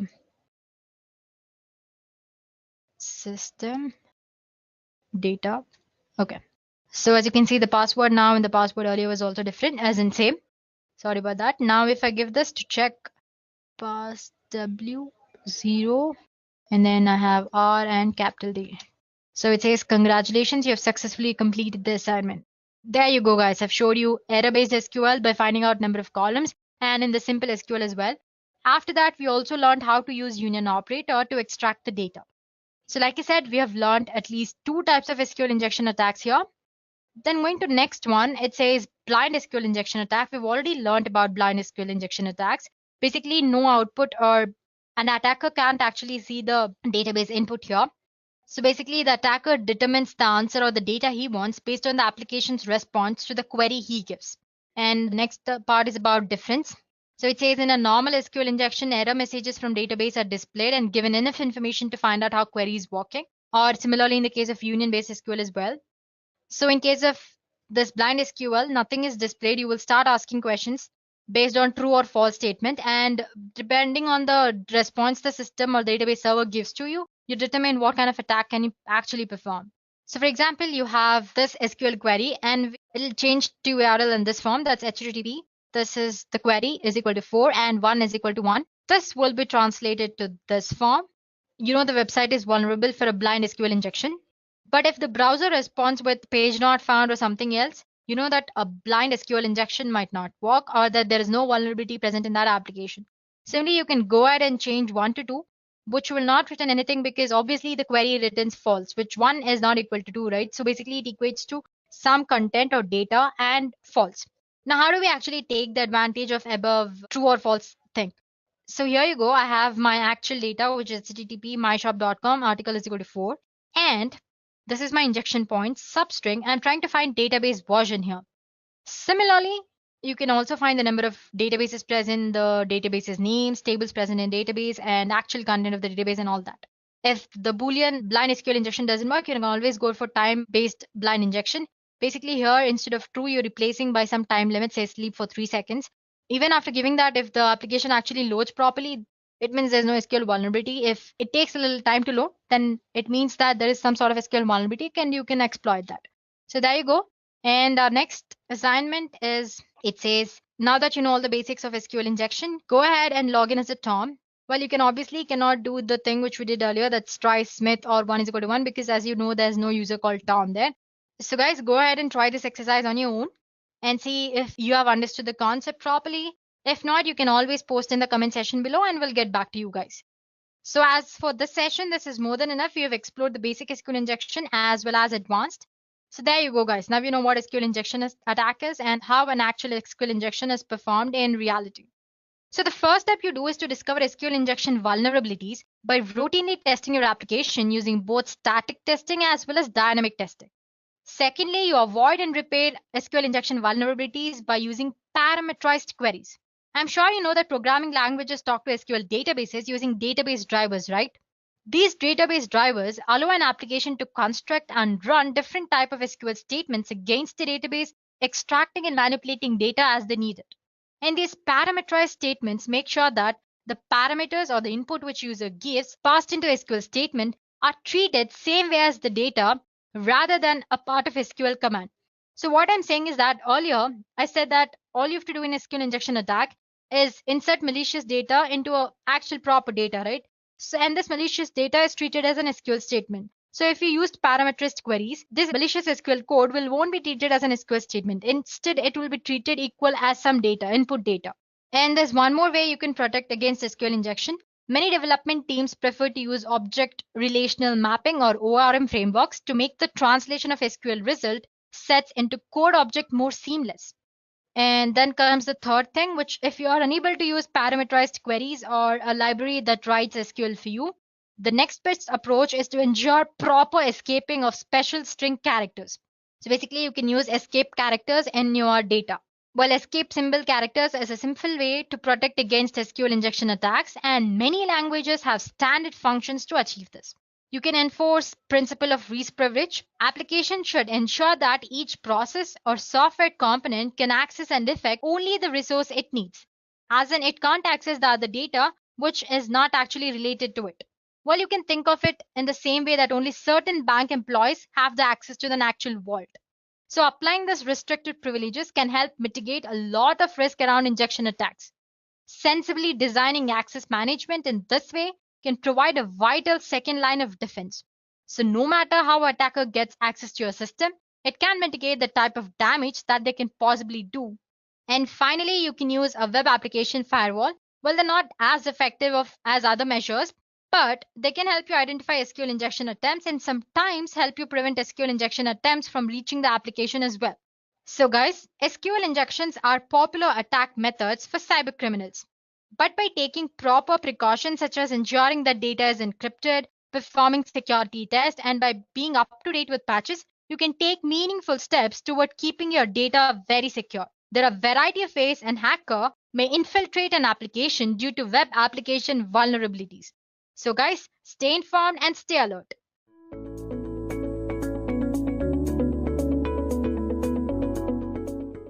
So in this modern era, organizations greatly rely on computer networks to share information throughout the organization in an efficient and productive manner. Organizational computer networks are now becoming a large and ubiquitous. Assuming that each staff member has a dedicated workstation, a large-scale company would have few thousand workstations and many servers on the network. It is likely that these workstations may not be centrally managed, nor would they have perimeter protection. Now they have a variety of operating systems, hardware, software, and protocols with different level of cyber awareness among users. Now imagine these thousands of workstations on company networks are directly connected to the internet. This sort of unsecured network becomes a target for an attack which holds valuable information and displays vulnerabilities. Now, network security consists of policies and practices adopted to prevent and monitor unauthorized access, misuse, modification, or denial of a computer network and network accessible resources. Only network security can protect you from a Trojan horse viruses. Network security involves the authorization of access to data in a network, which is controlled by the network administrator. Users choose or are assigned an ID and password or other authenticating information that allows them to access to information and programs within their authority. Network security covers transactions and communications among businesses, government agencies, and individuals too. Networks can be private, such as within a company, and others which might be open to public access. And network security is involved in organizations, enterprises, and other types of institutions.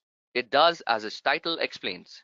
It secures the network as well as protecting and overseeing operations being done. And the most common and simple way of protecting a network resource is by assigning it a unique name and a corresponding password. Okay, so now let's see why the need for network security arose. So the TCP/IP protocol suite, which is the major protocol suite used for communication, was created in 1980s as an internetworking solution with very little concern for security aspects. It was developed for a communication in the limited trusted network. However, over a period, this protocol became the de facto standard for the unsecured internet communication. Now, some of the common security vulnerabilities of TCP/IP protocol suites are as follows. Firstly, HTTP is an application layer protocol in TCP/IP suite used for transfer files that make up the web pages for the web servers. These transfers are done in plain network security for text and an intruder can easily read the data packets exchanged between server and a client. Another HTTP vulnerability is a weak authentication between the client and the web server during the initialization of the session. The vulnerability can lead to a session hijacking attack where the attacker steals an HTTP session of the legitimate user. Thirdly, TCP protocol vulnerability is the three-way handshake for connection establishment. An attacker can launch a denial of service attack called SYN flooding to exploit this vulnerability. He establishes a lot of half-open sessions by not completing the handshake, and this leads to server overloading and eventually a crash. The fourth vulnerability is that the IP layer is susceptible to many vulnerabilities in itself. Through an IP protocol header modification, an attacker can launch an IP spoofing attack that can be a serious conundrum to your business. Now, apart from the four vulnerabilities mentioned, many other security vulnerabilities exist in TCP IP protocol family in design as well in its implementation. Incidentally, in TCP IP-based network communication, if one layer is hacked, the other layers do not become aware of the hack and the entire communication gets compromised. Hence, there is need to employ security controls at each layer to ensure foolproof security. Now, as discussed earlier, there exists large number of vulnerabilities in the network. Thus, during transmission, data is highly vulnerable to attacks. An attacker can target the communication channel, obtain the data, and read the same or reinsert a false message to achieve his nefarious aims. Now, network security is not only concerned about the security of the computer at each end of the communication chain. However, it aims to ensure that the entire network is secure. Network security entails protecting the usability, reliability, integrity, and safety of network and data effectively. Now, network security defeats a variety of threats from entering or spreading on a network. The primary goal of network security are confidentiality, integrity, and availability. These three pillars of network security are often represented as the CIA triangle. Now, the function of confidentiality is to protect precious business data from unauthorized persons. Confidentiality part of network security makes sure that data is available only to the intended and authorized people. Next, the goal of integrity is the maintenance and assurance of accuracy and consistency of data. The functions of integrity is to make sure that data is reliable and is not changed by unauthorized people. And last but not the least, the function of availability in network security is to make sure that data, network, and its resources are continuously available to the legitimate user when they require it. Now, ensuring network security may appear to be very simple. The goals to be achieved seem to be straightforward, but in reality, the mechanism used to achieve these goals are highly complex, and understanding them involves sound reasoning. International Telecommunication Union, or the ITU, in its recommendation on security architecture of X.800, has defined certain mechanisms to bring the standardization in methods to achieve network security. Some of these mechanisms are as encipherment. So this mechanism provides data confidentiality services by transforming data into not readable forms for the unauthorized people. This mechanism uses encryption and decryption algorithm with the use of secret keys. Next is digital signatures. Now, this mechanism is the electronic equivalent of ordinary signatures in electronic data. It provides authenticity of the data. Third is access control. This mechanism is used to provide access control services. These mechanisms may use identification and authentication of an entity to determine and enforce the access rights of the entity before he touches anything on the network. Now, having developed and identified various security mechanisms for achieving network security, it is essential to decide where to apply them, both physically at what location and logically at what layer of an architecture such as TCP/IP. Okay, so it's time we discuss the application layer security, and this is the first layer that we're going to discuss in today's tutorial. Now, various business services are now offered online through client-server applications. The most popular form are web applications and email. In both applications, the client communicates to the designated server and obtains services. While using a service from any server application, the client and server exchange a lot of information on the underlying intranet and internet. We are aware of the fact that these information transactions are vulnerable to various attacks. Now, network security entails securing data against attacks while it is in transit on a network. To achieve this goal, many real-time security protocols have been designed. Such protocols need to provide at least the following primary objectives. Firstly, the parties can negotiate interactively to authenticate each other. Secondly, establish a secret session key before exchanging information on a network. And last but not the least, the exchange information must be in encrypted form. Interestingly, these protocols work at different layers of networking model. For example, the S-MIME protocol works at an application layer, and the SSL protocol is developed to work at the transport layer and the IPsec protocol works at the network layer. So we're going to discuss how email security works because it's very important to the application layer security. As many of the application layer information is mostly through emails or web server architectures, we're going to choose email for this one. Now, the simplest way of sending an email would be sending a message directly from the sender's machine to the recipient's machine. In this case, it is essential for both machines to be running on the network simultaneously. However, this setup is impractical as users may occasionally connect to their machines to the network. Hence, the concept of setting up email servers arrived. In the setup, the mail is sent to the email server, which is permanently available on the network. When the recipient's machine connects to the network, it reads the mail from the mail server, and in general, the email infrastructure consists of a mesh of mail servers, also termed as a message transfer agent or an MTA, and the client's machines running an email programming comprising of a user agent and a local MTA. Now, the growing use of email communication for important and crucial transactions demands provision of certain fundamental security services, such as the following. Firstly is confidentiality. Now, email messages should not be read by anyone but the intended recipient. Second is authentication. That is, email recipient can be sure of the identity of the user. Third is integrity, and that is assurance to the recipient that the email message has not been altered since it was transmitted by the sender. Next is proof of delivery. That is, the sender gets a confirmation that the recipient received the message. Second last is non-repudiation, which is email recipient is able to prove to a third party that the sender really did send the message. Lastly, we have proof of submission, which is that the email sender gets confirmation that the message is handed over to the mail delivery system. Now, security services such as privacy, authentication, message integrity, and non-repudiation are usually provided by using public key cryptography. Now, Pretty Good Privacy, or PGP, is an email encryption scheme. It has become the de facto standard for providing security services for email communication. Now, as discussed, it uses public key cryptography, symmetric key cryptography, hash functions, and digital signatures. It provides privacy, sender authentication, message integrity, and non-repudiation. Now, along with these security services, it also provides data compression and key management support. PGP uses existing cryptographic algorithms such as RSA, IDEA, MD5, etc., rather than inventing the new ones. So, how does PGP exactly work? Well, firstly, we have a message. For example, hi Varun, here's your cash. So now this message is hashed using the MD5 algorithm, and a hash is actually made. Now the resultant 128-bit hash is signed using the private key of the sender using the RSA algorithm. Next, the digital signature is concatenated to the message and the result is compressed. Now a 128-bit symmetric key 𝐾𝐿 is generated and used to encrypt the compressed message with the International Data Encryption Algorithm, or IDEA. Now the symmetric key 𝐾𝐿 is encrypted using public key of the recipient using RSA algorithm, and the result is appended to the encrypted message. Now, PGP key certificate is normally established through a chain of trust. For example, A's public key is signed by P using his public key, and B's public key is signed by C using his public key. As this process goes on, it establishes a web of trust.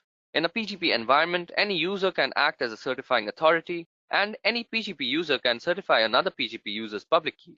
However, such a certificate is only valid to another user if the user recognizes the certified as a trusted introducer. Several issues exist with such a certification method, and it may be difficult to find a chain leading from a known and trusted public key to desired key. Also, there might be multiple chains which can lead to different keys for desired users. Okay, so that was all about application layer security. It's time we move to the transport layer. Now suppose you're visiting a shopping site like 𝐿 and you want to buy a sweatshirt. Now you enter the type of good and the quantity desired, and then the address and payment card details. Now you click on submit and wait for the delivery of goods with debit price of amount from the account. Now all this sounds good, but in the absence of network security, you could face a few surprises. For example, if the transaction did not use confidentiality, an attacker could obtain your payment card information, and then the attacker can then make purchases at your expense. If no data integrity was used in the communication, an attacker could modify Bob's order in terms of type or quantity of goods. Lastly, if no server authentication was used, a server could display the website and its famous logo, but the site could be a malicious site maintained by an attacker who is masquerading as 𝐿. And after receiving your order, he would take your money and flee. Or he could carry out an identity theft by collecting all your name and your credit card details. Now, transport layer security schemes can address these problems by enhancing TCP/IP-based network communications with confidentiality, data integrity, server authentication, and client authentication. The security at this layer is mostly used to secure HTTP-based web transactions on a network, and this is mostly done through a protocol called SSL. Okay, so in the year 1995, Netscape developed SSL version 2 and is used in Netscape Navigator 1.1. The SSL version 1 was never published and used. Later, Microsoft improved upon SSL version 2 and introduced another similar protocol named Private Communication Technology, or PCT. Netscape substantially improved SSL version 2 on various security issues and then deployed SSL version 3 in 1999. The Internet Engineering Task Force subsequently introduced a similar TLS protocol as an open standard. TLS protocol is non-interoperable with SSL version 3. Now, TLS modified the cryptographic algorithms for key expansion and authentication. Also, TLS suggested use of open crypto Diffie-Hellman and digital signature standards in place of patented RSA that is used in SSL. But due to the expiry of RSA patent in 2000, there existed no strong reason for users to shift away from the widely deployed TLS to SSL version 3. So this is why SSL version 3 is mainly used over TLS in various sites and applications. So the salient features of SSL protocol are as follows. SSL provides network connection security through confidentiality, that is, information is exchanged in an encrypted form. Then it provides authentication, which is communication entities identify each other through the use of digital certificates. Web server authentication is mandatory, whereas client authentication is kept optimal. And third is reliability, which maintains message integrity in check. Moving on, SSL is always available for TCP applications, and it is supported by almost all the web browsers. It provides ease in doing business with new online entities and is developed primarily for web e-commerce services. So how does SSL exactly work? Well, it does it in two ways. Firstly is by providing encryption, and second, identification. So suppose you were transferring a bank account number through some SSL enabled website, then your bank account would be first encrypted and then the message would be transferred. Secondly, identification is done using SSL with the help of SSL certificates. SSL certificates are small data files that are digitally bind a cryptographic key to an organization's detail. When installed on a web server, it activates the padlock and the HTTPS protocol and allows secure connection from a web server to a browser. Typically, SSL is used to secure credit card transactions, data transfers, and logins, and more recently is becoming the norm when securing browsing of social media sites. Now, the SSL certificates binds together a domain name, a server, or a host name, and an organization's identity is known by the certificate when he is on the web.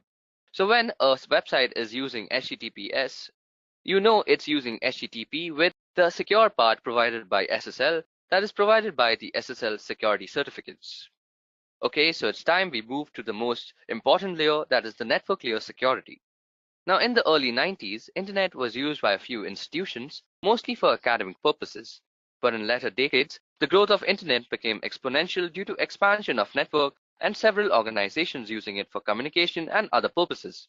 With the massive growth of internet combined with the inherent security weakness of the TCP/IP protocol, the need was felt for a technology that can provide network security on the internet. A report entitled Security in the Internet Architecture was issued by the Internet Architecture Board in 1994. It identified the key areas for security mechanisms, and the IAB included authentication and encryption as an essential feature in the IPv6, which is the next generation IP. Fortunately, these security capabilities were defined such as they can be implemented with both the current IPv4 and futuristic IPv6. Security frameworks include IPsec and has been defined in several requests for comments, and some RFCs specify some portions of the protocol while others address the solution as a whole. So the basic goals of IPsec, which is the protocol used for network security, is to protect IP packets, provide data signing, and provide defense against network attacks. Okay, so let me give you guys an overview of IPsec before we continue. So the IPsec has two parts. First is IPsec communication, and the second is Internet Key Exchange. Now, IPsec communication is typically associated with standard IPsec functionality. It involves encapsulation, encryption, and hashing the IP datagrams and handling all IP packet processes. Secondly, it is responsible for managing the communication according to the available security associations established between communicating parties. Next, it uses security protocols such as authentication header and encapsulated SP. It is also important to note that the IPsec communication is not involved in the creation of keys or their management. And IPsec communication operations itself is commonly referred to as IPsec. The second part of the IPsec protocol is the Internet Key Exchange. Internet Key Exchange is automatic key management protocol used for IPsec. Technically, key management is not essential for IPsec communication, and the keys can be manually managed. However, manual key management is not desirable for large networks. Thirdly, Internet Key Exchange is responsible for creation of keys for IPsec and providing authentication during key establishment process. Though IPsec can be used for any other key management protocols, IKE is used by default. Also, IKE defines two protocols called OAkley and SKEME to be used with already defined key management frameworks in Internet Security Association Key Management Protocol.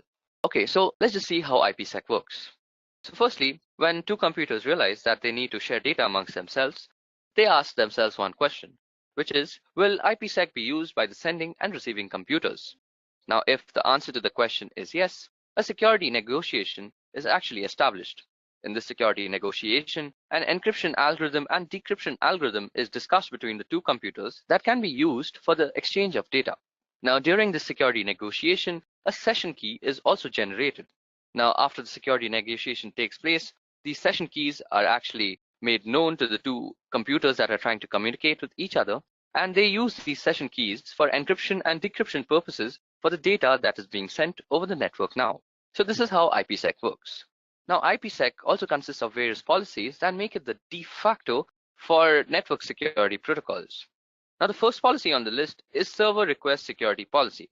Contrary to the name, this policy can be used on both clients and server PCs. This PC will use IPsec security for all outbound security, and this policy will accept insecure inbound communications. Now, if a client requests a secure session, the policy will allow the client to establish one, which basically means that all computers and servers will always request for security for all IP-based traffic. The second policy we have is Client Respond Only policy. Now, this policy is designed to be run on client machines that don't normally need to worry about security. The policy is designed in such a way that the client will never initiate secure communication on its own. However, if a server requests that the client go into secure communication mode, the client will respond appropriately. Now, this means that computer will only secure the communication when the security has been requested by the other person too. Now, the last policy of IPsec is the Secure Server or Required Security policy. Now, according to this policy, all IP traffic that happened over a network will only be transferred over a secure connection. Okay, so that was all about security at the network layer. Now let's discuss the benefits of network security in a business. Nowadays, computer networks are viewed as a resource by almost all businesses. This resource enables them to gather, analyze, organize, and disseminate information that is essential to their profitability. Most businesses have installed networks to remain competitive. Now, the most obvious role of computer networking is that organization can store virtually any kind of information at a central location and retrieve it at desired place through the network. Now, benefits of computer networking enables people to share information and ideas easily so they can work more efficiently and productively. Networks improve activities such as purchasing, selling, and customer service. Networking makes traditional business processes more efficient and more manageable and less expensive. Now, the major benefits that a business draws from computer networks are as follows. Firstly is resource sharing. A business can reduce the amount of money spent on hardware by sharing components and peripherals connected to the network. Second is a streamlined business process, which means computer networks enable businesses to streamline their internal business processes. Third is a collaboration among departments. Now, when two or more departments of business connect selected portions of their network, they can streamline business processes that normally take inordinate amounts of time and effort and often pose as difficulties for achieving high productivity. Last but not the least is improved customer relations. Network provide customers with many benefits such as convenience in doing business, speedy service response, and so on. There are many other business-specific benefits that accrue from networking. Such benefits have made it essential for all types of business to adopt computer networking and network security as a whole. Okay guys, so now that we're done with the theory part of this tutorial, it's time we move on to the demonstration that I have in store for you guys today. So for this demo, we're going to explore a tool called Nmap. Now, Nmap is widely used in the cybersecurity industry for intelligence gathering before actually fixing any vulnerabilities that might be there in the system. So we're going to be actually seeing how we can use Nmap to get information about a server, then actually aggressively scan any subnet, and a lot of port scanning, and how you can actually write down all these scanned information into a file. So let's get started. So you guys can easily install Nmap on your computers if you're running Linux by going apt-get install Nmap. So since it's already installed in my computer, I don't need to do anything. So first of all, we're going to start out by getting information about any server that we want. So for this example, I'm going to be using edureka.co as the example server. So we go nmap space edureka.co and it'll tell us a lot about the server. Let's see what happens. Okay, so as you guys can see, it tells us all the services that are available on the server. So we have an SSH server that is SSH service that is open, and it also shows a state. So the states can be of 4 types. So one is open, one is closed, one is restricted, and one is unrestricted. So open states mean that they are a place for a vulnerability to actually enter into your system. So when actually gathering intelligence, we are always looking for these open states. Okay, so for our next command, we're going to see that how we can actually scan an IP address. So for that, you can go nmap and then just simply type the IP address. That's 1.6.1. So that's my gateway address. So it's going to tell us all about the gateway.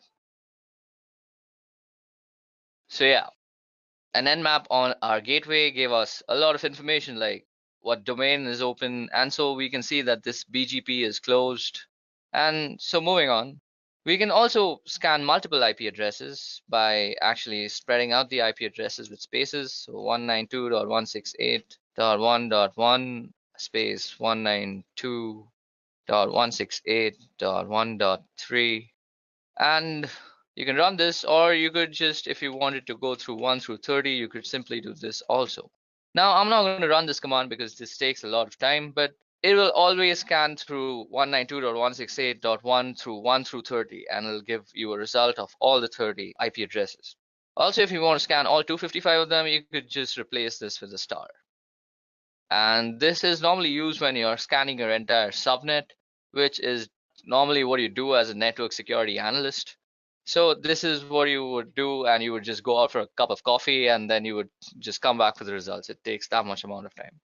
So moving on, we can also read a lot of information from text files. Like suppose you have a few IP addresses saved on a text file, you can actually read them through nmap and scan them. So let's create a text file first. Touch targets.txt. So let's see, we've created that. So let's go get it. So let's give it two addresses. So 192.168.3 like 1.15 and 192.168.3.4. No, that sounds wrong. 1.11. Okay, so let's see if that worked properly. So we have our file ready with the IP addresses. So we can simply read this with the IL flag. So you go -I with capital L, and then you just name your file. Okay, so as you guys can see, it gave us information about these two IP addresses. Now moving on, nmap can also be used for aggressively scanning an IP address. So for that, you just go nmap capital A and you name your domain. So edureka.co. Now an aggressive scan normally just means that it just gives you more information than a normal scan would.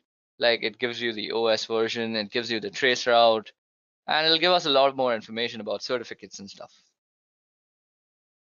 Yeah, so as you guys can see, we've got the trace route for the address. So they give you the entire way the router has actually routed the packet through from your client device to the server device. And it also tells us which ports are open, and a lot of other information is given about the server out here. Now, sometimes you also want to know about the OS that the vulnerability system is running. So you can go nmap o and edureka.co, and that'll give you an information about the operating system being run on that server. So for example, Edureka will have a Linux server running on the system, and that'll be easily shown by nmap. So as you guys can see, it gives us a lot of guesses about the OSs that could be on it. So Nmap can never surely tell which OS is running. It'll tell you a guess. So whichever guess is the most accurate will be the one. So it's like this 𝐴vTech Room Alert 26W environmental monitor is running. That's a 98% yes. And 𝐓𝐫𝐞𝐳 curve secure router is also there, which is a 93%. And you can get a lot of information about the OS. And like out here, that we come to know that it's a Linux 2.6.22 OS that is running on there. So sometimes while gathering intelligence before penetration testing, you all might want to know what route a packet takes from your computer to the server you're actually communicating with. So for that, you go nmap hyphen capital P N hyphen hyphen trace route and the name of the domain. So for us, edureka.co. So this will tell us how many hops there are in reaching the edureka.co servers and the list of IP addresses that we are going to go through. So as you guys can see, it told us entire hop route. We have 22 hops. So these are the addresses that we went through, and this is the route and the ping at each address. So sometimes also you all might want to know about the service version. So suppose there's an SSH service open and you want to test it for vulnerabilities. So it's always great to know the service version. So for that, you go nmap -s and capital V, which stands for service version, and you can run this entire command on a server. So like previously, it gave us the state and the name of the service. Now it'll also give us a version number. So as you guys can see, it tells us the SSH version is OpenSSH 6.6.1, and it told us the SMTP is postfix SMTPD. Our HTTP is an Apache HTTPD server with 2.4.2.7, and yeah, that's about it. So Nmap also allows you to scan port numbers. So you can scan port numbers with the P flag. So next you just have to enter the port numbers you want to scan. So suppose you want to scan through 20 to 25, and you can also scan multiple port numbers by separating them with commas. So you go 80, and which is basically HTTP, and suppose you want to go through 111, which is the RPC bind. So you can scan these port numbers. So it told us the information about 20 to 25. Like we can see that the FTP is closed. So it should be closed because FTP is really easy to hack into. And the others are open. So that's not a problem for us. So we can also scan port numbers by their names. So we want to scan the HTTP port. We can go nmap-p HTTP. We can scan for a MySQL port. So let's try it out. So as we see, our HTTP port is closed and it's running on 8008, and there's one running on port number 80. There's also a closed MySQL service running on port number 3306. So that's a lot of port numbers. So sometimes you all also might want to save the results of your scan into a text file. So you can easily do that by going nmap-f. So F will actually do a very fast scan.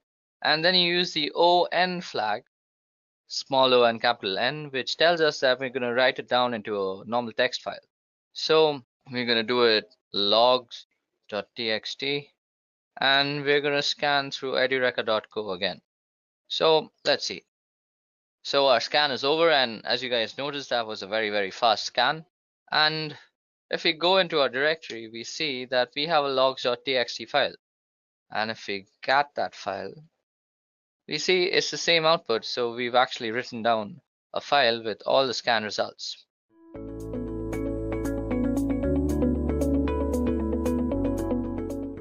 Digital information is transmitted in an encrypted form using a shared symmetric key. But sharing a key is a challenge when eavesdroppers are lurking. But what if there's a way of transmitting a key without actually sharing it? So what I mean by that is, what if there could be somehow synthesize a key separately that could be guaranteed to come out identical? Well, it sounds impossible, but can be done via Diffie-Hellman key exchange. And today's session is all about explaining this key exchange process. Now, before I tell you about this algorithm, let me show you some of the most prevalent problems in cryptography today, which is the exchanging of keys between the two communicating parties. Now, the goal here is not just to exchange keys, but to do it in such a way that anyone who's listening to the communication between the devices should not get a hold of the key. Okay, so let's look at the problem. Now, suppose Sam and Tom wish to exchange the key before they start communicating. Now, if you notice in the scenario here, Eve, the intruder, somehow got access to the communicational channel and is listening to Sam and Tom's conversation and intercepting their keys being sent. So basically, if an intruder can intercept the key, then encrypting the data with that key is basically pointless. So how do we approach to solving this problem? So one of the solutions to key exchange was proposed by Whitfield Diffie and Martin E. Hellman. So let's understand this with a simple scenario. The process begins with two parties, let's call them Tom and Sam. They both agree upon an arbitrary starting color key that does not need to be kept secret, but should be different every time. Now in this example, the color is yellow. Now considering that Eve here is also listening to the conversation and hence knows the color of the key. So next, Tom and Sam each select a color key that they keep to themselves, in this case, orange and blue-green. Now the crucial part of the process is that Sam and Tom each mix their own secret colored key together with their mutually shared colored key, resulting in orange tan and light blue mixtures here respectively, and then publicly exchange the two mixed colors key.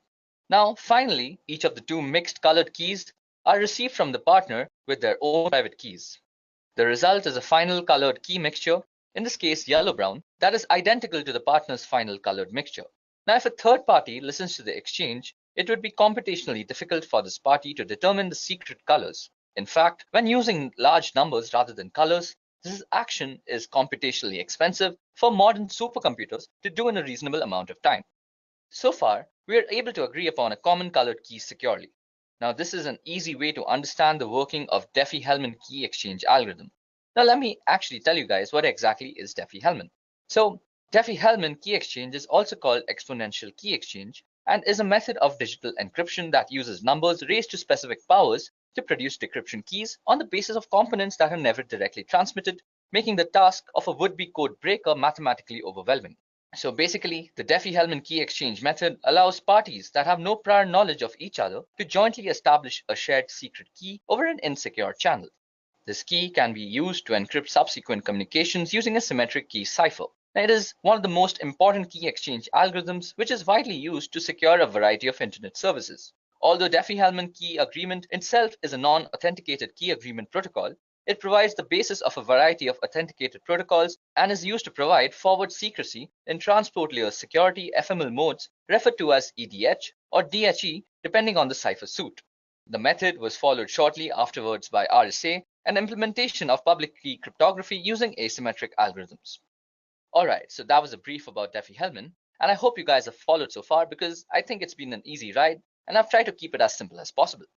But you must be knowing that cryptography needs numbers. So our next segment is all about cryptography and numbers, and I'm assuming that you're comfortable with modular arithmetic. Alright, so let's get started.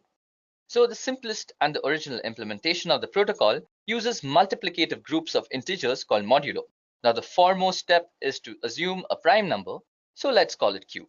Now after assuming a prime number, we have to select alpha such that alpha must be the primitive root of the chosen prime number, and alpha should always be less than q. So two conditions has to be satisfied. So now what exactly does it mean to be a primitive root and how do we exactly find this? So alpha is considered to be a primitive root of q if the following series is actually followed. So as you guys can see on the screen, the series is that alpha mod q, following which is alpha square mod q, following which is alpha cube mod q, until alpha raised to q minus 1 modded by q. So all this should actually give you a result of 1, 2, 3 till q minus 1. So if this condition satisfies, we call this alpha a primitive root of q. Now after selecting alpha, the next step is to find the private and public keys of the sender and receiver. So the first step is to actually assume private key of user A. Now while assuming the private key, we have to make sure that it's less than q. And then we go on ahead to calculate the public key of user A, which is denoted by YA out here and is given by this formula. So to calculate the public key, we use the formula which is alpha raised to the private key of the user modded by q. Similarly, we also do this following step for user B. So for user B, we again have to assume the private key, and the private key also out here has to be less than q. Now we go ahead and calculate the public key of user B, which is given by YB, which is equals to alpha raised to the private key of the user B modded by q. So after following these steps, what user A has is his public and private key, And what user B has is his public and private key. So after this, the only step that remains is key generation. So now it's time to generate the keys. Now the keys are generated at both the sender's and receiver's side. So let's look at the information that is available on the sender's side. So the sender has his private key, and sender B's public key, which is easily available on the network, and the prime number Q that we have selected. So basically his key is generated with the following formula, which is K, that is the key, which is YB, which is the public key of sender B, raised to the private key of sender A, modded by Q. Similarly, on B's side, we have X's private key, Y's public key, and the prime number Q. So for this, the key is generated by YA, which is the public key, raised to the private key of B, and modded by Q. So after we've calculated the key on both sides, all we have to make sure is both the keys are actually same and equal. Okay, so that was all about the theoretical aspect and the formulas and stuff. Now it's time we actually practically use this method and try to generate our keys ourselves. So since I can't be using an actual notepad, I'm going to be doing this on board. So in symmetric key encryption, whatever the key we are using at the encryption side, we also have to use the same key on the decryption side. So we are not actually exchanging the keys out here, we're just generating keys at both ends, that is the sender and receiver. Now let's discuss the problem. So consider a prime number. So first of all, let's say the prime number Q is equals to 11. Okay, so now that we've actually selected our prime number Q to be 11, it's time we actually find the primitive root. So to find the primitive root, we're going to use this table that I've created out here. So the rows are actually the numbers that are going to be raised, and the columns are the indices. So 1 raised to 1 will give us 1. So what we're going to do out here is we're going to use this formula. So our formula is A raised to X mod Q. So A out here denotes 1, 2, 3, 4, 5, 6, 7, and X is from 1 till 10. So as you guys remember, X can only be till P minus 1, or rather Q minus 1, since Q is 11. So we're going to go up till 10. So the first formula will look something like 1 raised to 1 mod 11. So 1 raised to 1 is the first bracket, and this whole thing is modded with 11. And then this just keeps changing to 2, then it becomes 3, then it becomes 4, and up till 10. Now, when you raise 1 with 1, all this is going to be 1. But when we come to 2, something interesting happens. So 2 raised to 1 mod 11 is 2. Now 2 raised to 2 mod 11 is 4, mod 3 is 8, and 2 raised to 4 mod 11 is 5. Then 2 raised to 5 mod 11 is 10. Then 2 raised to 6 is 9. Then it's 7. Then it's 3. Then it's 6. And then it's 1. So as you guys can see, our condition is actually being fulfilled by 2. So the condition was that all the numbers from this formula's result will be actually lesser than Q. And indeed, everything is lesser than 11 out here. So what we conclude from this is that alpha, or A, can be 2. That is, 2 is a primitive root of 11. Okay, so now that we have the prime number and its primitive root, so it's time we actually calculate the public and private key for A and B both. So the first step is to actually assume the secret key of A. So let's assume secret key to be equals to 8. So if we assume it to be 8, our public key is actually given by 2 raised to 8, and the whole thing mod 11. So that comes out to be 3.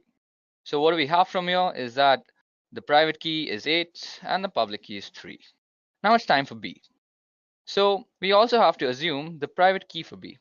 So the private key is going to be 4. Now, according to the formula again, the public key will be given by 2 raised to 4 modulus 11. So that comes out to be 5. So from this, we come to know that B's private key is 4 and B's public key is 5 according to the formula. So now that we have both the public keys and private keys of A and B both, it's time we generate the keys. So for generating the key, the formula is, well, it's public key of B, which is 5, and raised to the private key of A, which is 8. And the whole thing has to be mod by 11. So the key generation will be given by 5 raised to 8 mod 11. So 5 raised to 8 is 390,625. So when you mod that by 11, you get 4. Now we also have to do the same thing with B's information. So that is the public key of A, that is 3 raised to 4, and mod 11. So 3 raised to 4 is 81, and 81 divided by 11 gives, so 77, 81 minus 77 is 4. So as we just proved that K is equals to K, which is 4 is equals to 4, so we have successfully generated the 𝐓𝐫𝐸 key for these two users.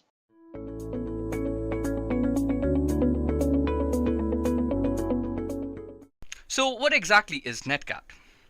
Like so many hacker tools, was created to be a network analysis tool. Netcat, like so many other hacker tools, was created to be a network analysis tool. It was developed by a fellow known as the Hobbit on the forums, and he gave away this tool to the IT community without compensation. Now, Netcat was built to open up TCP and UDP connections between two machines over any port your heart desires. But after the community started putting a collective effort into the tool, new features like port scanning were introduced. Today, it can be used for port forwarding, file transfer, remote administration, and even setting up an open backdoor. Netcat has been widely considered to be the Swiss Army knife of information security. Now, an important feature of Netcat is that it can serve both as a client and as a server. We'll talk about this just in a moment. Now, Netcat is also designed as a dependable backend device that can be used directly or easily driven by other programs and scripts. Also, it's a treat to work on for network administrators, programmers, and pen testers because it's a feature-rich network debugging and investigation tool. In 2000, Netcat was also voted the second most functional network security tool, and in 2003 and 2006, it gained 4th place in the same category. Now, that was a lot about Netcat and its history. Now, let's discuss the modes Netcat works in. So, Netcat basically has two modes that it runs in. We'll see how both these modes are being implemented when we are going through the demonstration. Now, firstly, we have a client mode. The client always initiates the connection with the listener, and all the errors in a client mode are put into the standard error queue. Now, in client mode, it is required to give the IP address and the port of the listener. So basically, the machine that initiates the connection to the listening device is the client device, and the machine that we are listening on is basically going to run on the listener mode. So in this mode, the listener always listens for the connection on a specific port number that we have specified. Now, its output can be in any standard output format too. Okay, so now that we know the modes that Netcat works in, it's only obvious that we are going to go through the Netcat commands. Now, one thing I forgot to mention is that Netcat only has a command line interface. So most of the options and configurations is done through the command line on Windows and the bash terminal on Linux. Now, every terminal on different OSs generally have a different syntax. But what you see in this blue box on your screen is the most common Netcat syntax. So it goes as follows. Firstly, we go NC, then the options that we are going to target, then the target IP address, and then we input the port number that we are going to run on. Now, this is only for Windows. On Linux, you just have to replace the NC that you see with Netcat. Now, Netcat has a wide variety of options to choose from when running a specific command, and these options are represented on the command line with letters, and these are called flags. So now let's discuss the most used flags that are generally used in Netcat. So firstly, we have the -L flag, which is an option that tells Netcat to be in the listening mode. So basically, if you put -L, your command is basically to listen on some port. Then you have the U port, which is basically to shift Netcat from TCP mode to UDP mode. Then we also have the -P flag, which is used to set the port that we are going to listen on. Then is the -E flag, which is one of the most important flags. Now, this tells us what operation to perform after a successful connection, which is basically setting up the payload. Then we also have a L flag, which makes the listener a persistent listener. Then we also have the WN flag. This option defines the timeout value for Netcat. So for example, W indicates to wait for 5 seconds before any timeout. And last but not the least, we have the -V flag. Now this is the verbose mode. So verbose meaning that it will give a very detailed output of whatever you're wanting. We will see what all these mean in a much better way when we're actually going through the demonstration, so just sit tight for that. Okay, now that we have a clear idea of netcat syntax, let's focus on the main subject of this session, that is the use cases of netcat. So the first use case of netcat is data transfer. Netcat is a great tool to send files over the network from one machine to another. In my demonstration, which we will get to in a minute, you will see that I am running two machines. Firstly, I have a Windows 10 installed on my laptop, and on VM I'm running Ubuntu. Now both are connected via a network bridge, so they are part of my internal, and we can use this to create a simple server and use that to transfer any sort of file. Netcat works with both TCP and UDP, and data transfers can be done in two ways basically. The first way is pulling a file from a listener from a client. In this type of transfer, the file is actually pulled from a listener. Now the second type is pushing a file to a listener from a client. This includes basically pushing a file to the listener from the client. Now the next most popular use of connection is established. On Linux, these backdoors can be made persistent, which means even after the current user logged out, the backdoor will keep running in background, and this can be achieved with the usage of the -L flag, which makes us a persistent listener. So first, the whole code can be dumped into a file, and then the permissions will be changed to readable and writable formats so that it can be executed as a script. Next, netcat is a very nifty tool for setting up reverse shell and even remote administrative connections. So getting a reverse shell or remote shell is one of the key goals in setting in offensive security. First, it's important to understand the difference between a remote shell and a reverse shell. So basically, a remote shell, or commonly known as bind shell, is when you are binding a shell to a local port on one machine, and another machine connects to that port to remotely use the shell. On the other hand, a reverse shell is when you tell the shell to connect back to your machine, which is listening for a connection ready for exploitation. Now choosing which one to use is dependent completely on the network. To give a much simpler analogy, suppose there's this guy called Dennis, and he has a computer connected to the internet, but within a NAT network. And then there's Sophie, who is directly connected to the internet. Now Sophie's computer is directly accessible from the internet, but Dennis's system is not, because it's basically behind a NAT. Now if Dennis needs a shell on Sophie's computer, he can use a remote shell. He simply tries to connect with Sophie's system via netcat, while Sophie starts listening for a connection. Now once connected, she can bind her shell to connections, and the remote shell is established, and Dennis can execute commands via the shell. But it's important to understand that if Sophie wants a shell on Dennis's computer, she cannot connect to this computer, as his system is not publicly available because it's behind a NAT. To overcome this, Dennis would need to bind his shell from his side to the network via netcat and connect to Sophie, while Sophie should just start listening for incoming connections.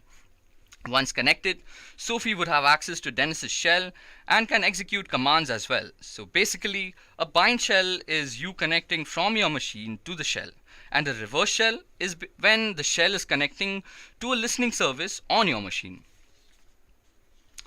And now that brings us to the last use case of netcat that is very popular, and that is setting up of relays. So netcat can be configured to set up relays, which is basically you would bounce an attack from one machine to another and make a chain. Now netcat relays can be created by several ways. Now let's discuss the most two popular ways. So firstly, on Windows, you can create a batch process with your desired content and basically save it as a batch file, which is basically the .bat extension that you see. Then the batch file can be just very simply executed with the -E flag after connection has been successfully established. This will be very clear when we get to the demonstration. Now on Linux or Unix, relays are invoked using a special type of file called FIFO. Now this FIFO type file helps in creating and moving data back and forth on the command line. Okay, so I guess now it's time you all have been probably waiting for, which is the demonstration of netcat. Now I've already made you aware that netcat has a plethora of uses, and due to time restrictions, I can't really show all of them. So I'll basically show the most common uses like chatting, file transfer, and remote administration. They'll be simplistic use cases, but they can be used with other scripts to perform a series of actions. And I'll leave that bit to your imagination and creativity, because that's what networking is all about in the end. It's all about how you creatively use the network for your own good. Okay, so let's get to the demonstration part. Now, before we go ahead with Netcat, we need to make sure we have two systems. Now, for this demonstration, I'm going to be using Windows 10 as a listening device, and I'm going to be running Ubuntu on a virtual machine. So now that I've cleared that out, let's get ahead to the installation part. So for installing on Windows, you can basically go here and basically go on this site, on this link. I've added the download link in the description, and then you just hit this link, netcat 1.11. It'll download the file for you. I've already downloaded it, so I won't be downloading it again.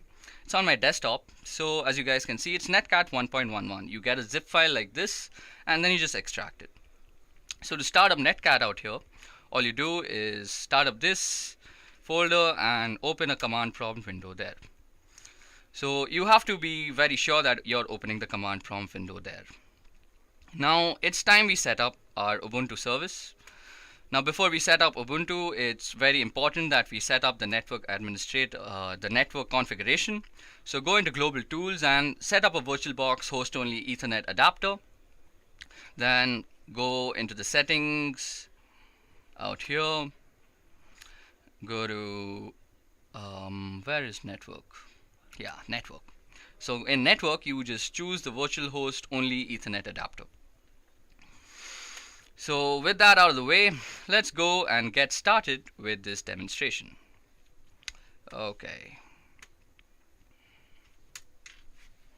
Okay, so first of all, what we're going to do is, if you guys remember, I had very clearly said that Netcat can be used to set up a communication between two machines. So let me just log into this Ubuntu machine once. Okay, so first of all, we need to open the terminal. So go ahead and search for the terminal, or just hit Control T. That should also do it. Now once the terminal is open, now before you use Netcat, you want to go through all the options that are available. So to do that, you just go and type netcat and help. Okay, I'd also forgotten how to tell y'all to actually install this on Linux. It's pretty easy actually. You just go apt-get install netcat. Now I've already installed that, so I'm not going to run it. But if you don't have netcat installed on your Linux machine, you can just simply do it with apt-get install netcat. Now, once we actually run netcat and help, we see the number of options that we have for running this tool. So first of all, we have the -4 flag, which basically tells netcat that we are using IPv4. Then we can use the -6 flag, which tells netcat we're using IPv6. Then we have the -b flag, which allows us to broadcast. Then we are also having the -n flag, which is very important. It saves a lot of time because then we can suppress the name and port resolution scheme. Then there is the -v, which is verbose. We're going to be using this a lot to actually get a verbose output. Also, you can do the same thing on your Windows machine. So you just go nc and help. It's not netcat on Windows, if you remember, it's nc. It also gives you the same things. You can see all the options that are available, and you can set the port number with -p, just like I had said. So let's get started. So first of all, to get a communication started between two machines, that is this machine out here and this one out here, we'll need to first set up a listening device. Now to set up a listening device, you can just go nc. Then we're going to say that we're going to use the n flag so that we do not want to actually get the host name resolution. Then we're going to go, we need a verbose output. We're going to say that we're going to be listening, and then we need to put the port number. Now that's a lot of flags. So basically you can just stack them behind each other.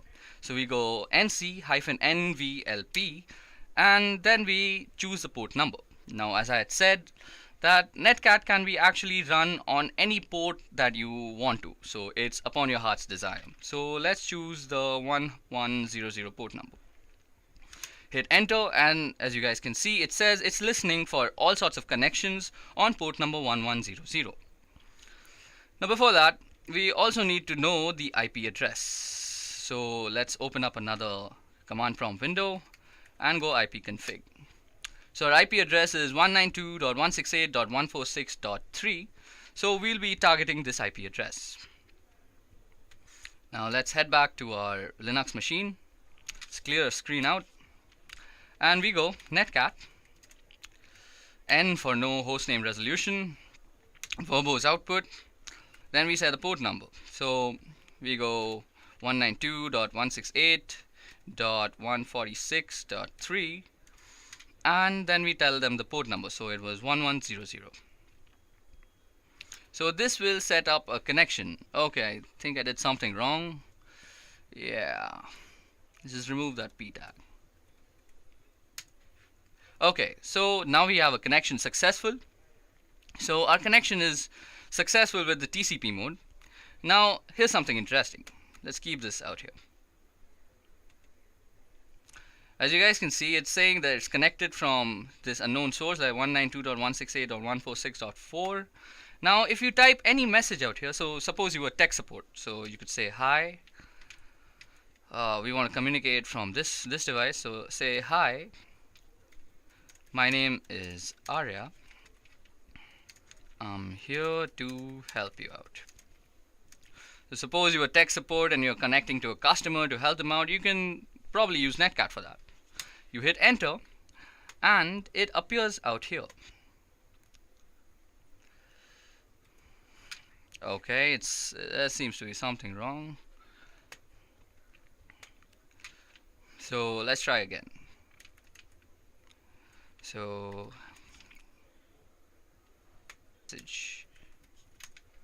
yeah, so that there was some delay in that. So hey, some message came out, and if you pressed enter, now you can see that our message has come through. So basically we have a successful communication between the two machines running out here. Now you could have also targeted any IP address that is not under your subnet by entering that public IP. Okay. Now we can also scan ports with netcat, but I'm not really going to show that because there are far more efficient tools like Nmap for the same. Now I have made a pretty good guide to Nmap and how you can use Nmap to survey your network, and you can definitely check that out in the playlist. Now that's enough self-advertising for myself, so let's move forward with netcat. So the next thing that we're going to see is transferring files. So basically we can transfer almost any sort of file, and what we're going to do is create a server on a random port number which will serve as the medium for the file transfer. So let's try and do that. So firstly I need to create a file. So I'll be sending the file from, as you guys can see, this some message also came out.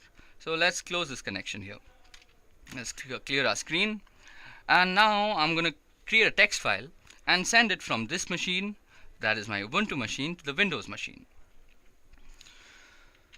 So basically we go echo and then whatever text we want to put. So suppose we want to say these are the instructions for your issue. So imagine your tech support again, and you're sending some file which has some instructions to actually resolve some issue.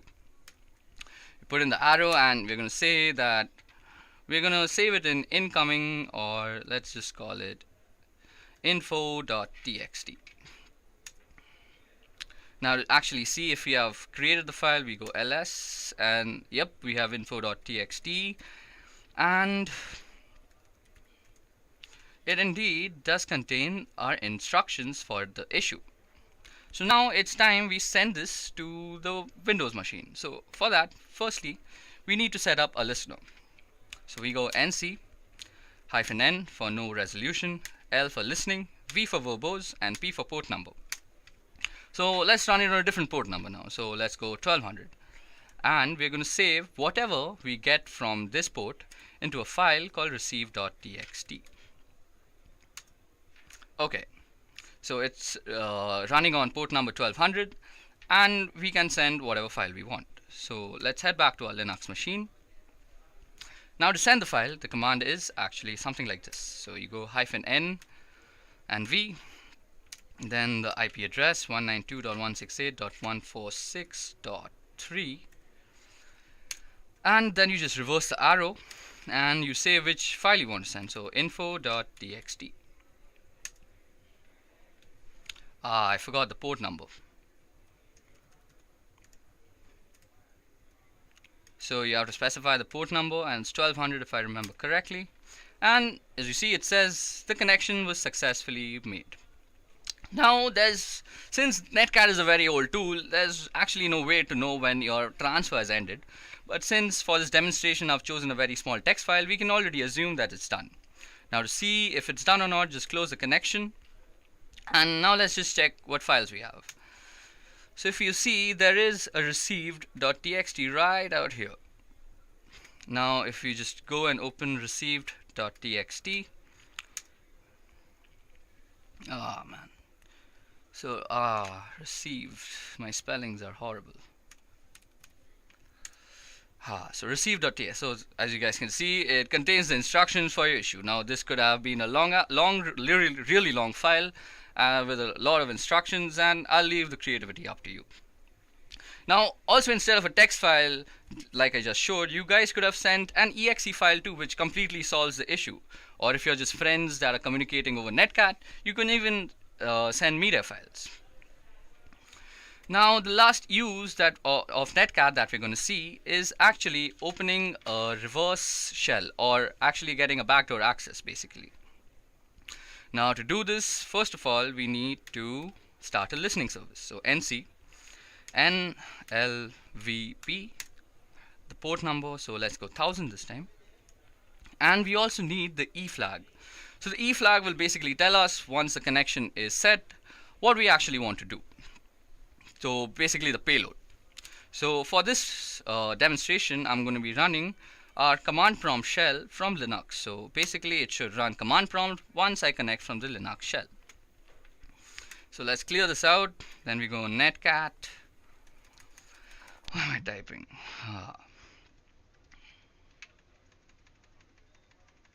So we just want to connect to port number 1000 if I'm not wrong. Let's just check again. It's port number 1000. So once we connect on port number 1000, as you guys can see, it says C user ARIA desktop netcat 1.11. This is basically where we are. Now just think of the possibilities that are now possible. Like, you're already in that guy's computer. You can change the folder, you can make a new folder like this. So suppose you want to make a folder called hacked. So hacked already exists somehow, so let's make hacked 2. You can even remove stuff, so you can go delete hacked that we had somehow created. So yeah, I want to delete hacked. You can do all sorts of stuff. The limits are endless. It's almost endless. Like, how much ever command prompt options you know, the more you can do with this tool. Okay guys, so that was how you can actually get access to another person's computer using Netcat. Now, in offensive security, getting a reverse shell is a very big step in compromising a system. Unfortunately, in real life scenarios, in most cases, Netcat is not available, and you really have no immediate way to install or run Netcat.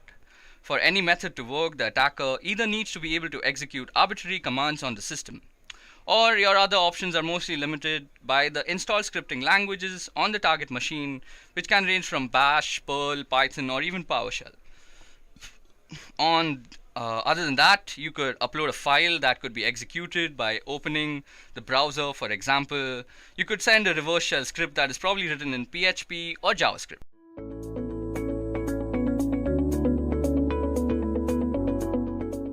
So when you get hired as a penetration tester or a security analyst, one of your main roles is vulnerability assessment.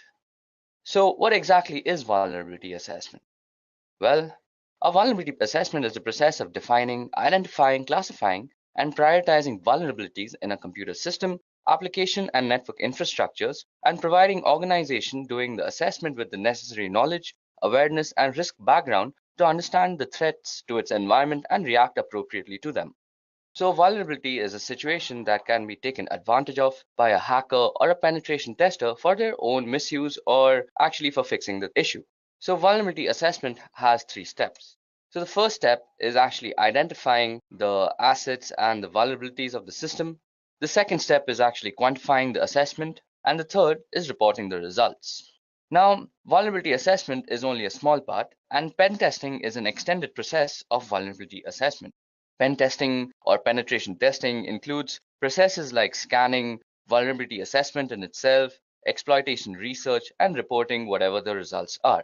So, in the industry, one of the most widely used frameworks when penetration testing is Metasploit. So, Metasploit is widely used in penetration testing, as I just said, and also used for exploitation research. So, some of you might ask, what exactly is an exploit research? Well, in this world, there are tons of exploits, and the way to approach each one of them is ever so different. So what we have to do is exploit all the research that is available to us, and we have to find the best way to approach them. So suppose, for example, you have a secure shell login. So the best way to actually approach a secure shell login, until my knowledge, is that you have to get a backdoor access to this from the port numbers that you can scan via Nmap or Zenmap. Okay, so without wasting much time at looking at PowerPoint presentations, let's actually get started as to how we can use Metasploit. So Metasploit is a freely available open source framework that is widely used by pen testers, as we just discussed. So to actually install Metasploit, which is easily available on Linux and Windows, I guess. Let me just check it out. So you go on your browser and you type Metasploit downloads. Now you just visit the first link, and as you guys can see, it says it's the world's most used penetration testing tool. And then you just download the Metasploit framework by clicking the download button here. So y'all might also find a pro version, which is a paid thing. And this has a little bit of extra features like group support and actually helping a company work as an organization. But we don't actually need that when practicing our pen testing abilities. So for that, you just go ahead and download Metasploit framework and install it on your system. Above that, there's another thing I want to make you guys aware of, and that is Metasploitable. So when actually pen testing, we need a server or a website to actually pen test things on. So normally this is a very illegal thing to do without permission. So Metasploitable has actually created a server with a lot of vulnerabilities on it, and it's called Metasploitable 2. So Metasploitable 2 is easily downloadable from this link, and it's a VirtualBox file. So you guys must have a virtual machine software on your system to actually set this thing up. I'll also go through how to actually set up Metasploitable because it has a lot of configuration and network management to go with it. So we'll get to that later. But for now, let's get started with Metasploitable. So before that, Metasploitable is written in Ruby. And if you all know Ruby coding and you all know how to make exploits, you all can also always contribute to the Metasploit community. So Metasploit is one of the most widely used pen testing tools in the industry. So what exactly is Metasploit? Well, it's a framework. And what a framework is it's actually a collection of tools. So these tools are majorly used for penetration testing and exploitation research. Now one might ask, what exactly is exploit research? Well, there are tons of exploits out there and there are tons of ways to actually approach them. And this only comes to us from thorough research as to how we can approach each and every exploit in their best way. So talking about Metasploit, well, it's open source and it's free, and it's also written in Ruby. So if you guys know Ruby coding and know how to make exploits, y'all can always contribute to the Metasploit framework. Now talking about the download part, well, y'all can easily download Metasploit from its download page, which is www.metasploit.com/download. I'll be leaving the download link in the description. And once you're on the download page, you'll see 2 versions. One is the free version, which is the original Metasploit framework, and it's the core framework that everybody works on. And then there's Metasploit Pro, which comes with a 14-day free trial. So Metasploit Pro actually has a few extra features, which is great for an organization, like it helps you work as a team. But if you're a guy who's just practicing pen testing like me, Metasploit framework, the free version, is the absolute way to go. Now also, when pen testing, y'all will also need Metasploitable. Now Metasploitable is an intentionally vulnerable target machine for actually practicing your Metasploit skills on. So we'll go over the installation of Metasploitable later, but for now, let's go over Metasploitable. So once you guys have actually downloaded the link, y'all can actually install it on your systems. And Metasploit actually has 3 interfaces. So we are going to be using the command line interface, or the MSF console in other words, but y'all can also use the GUI interface, which is called Armitage if I'm not wrong. So let's get started. So first of all, I've already actually downloaded Metasploit and installed it on my computer. And y'all can just do the same by pressing the download button, as you guys can see. So to start up Metasploit, all you have to do is go on your terminal. And so to start a Metasploit, all you have to do is go on your terminal on Linux. Well, we're starting a PostgreSQL server because first of all, the PostgreSQL server is the basis of all the Metasploit exploits that are stored, and starting it will just make it run faster. So we go service PostgreSQL and start. So that should start up a service, and indeed it has. So next thing you want to do is go in and type MSF console. And that's going to take a little bit of time because I have a very slow computer, and it's going to start up our Metasploit frame. So as you guys can see, we got a big banner out here which says Metasploit Cyber Missile, and the banner changes every time. Don't get worried if you have a different banner. And the main thing is that you should see this MSF thing out here. So this means we are in the MSF shell right now, which is the Metasploit framework shell. So let's get started by actually clearing our screen. So first things first, the first command that you might want to run on Metasploit is the help command. So help will tell us everything that we can do with this framework. So as you guys can see, there are a bunch of commands and their descriptions to go along with it. Y'all can give it a quick read and find the things that are interesting to you. So as you guys can see, banner is display an awesome Metasploit banner. Y'all can change the banner. As you guys can see, there are a lot of juicy commands, like there's a banner command which I just had used. So if you go and type banner, it'll give you a nice cool banner about Metasploit. And there are other commands which work very similar to Linux, like cd, which changes the current directory. You can change the color by toggling colors. And then you can connect with a host and all sorts of stuff. So Metasploit has a bunch of exploits. So before we go further, I want to make you guys aware of 3 important terms regarding Metasploit. So the first is a vulnerability, and we had already discussed this, that a vulnerability is a situation which can be taken advantage of by a system or a person who access. So the second part is an exploit. So what exactly is an exploit? Well, an exploit is a module which is a bunch of code written in Ruby on Metasploit that is used to target different vulnerabilities. And the third thing is a payload. So a payload is the action that you do once you actually have access to somebody's system. So basically, suppose you've hacked somebody and you've gained access to their system. Now the activities you do after gaining access is defined as the payload. So we just spoke about exploits, and I told you guys that Metasploit has a bunch of exploits. So how do we see all the exploits that are there? So you go show exploits.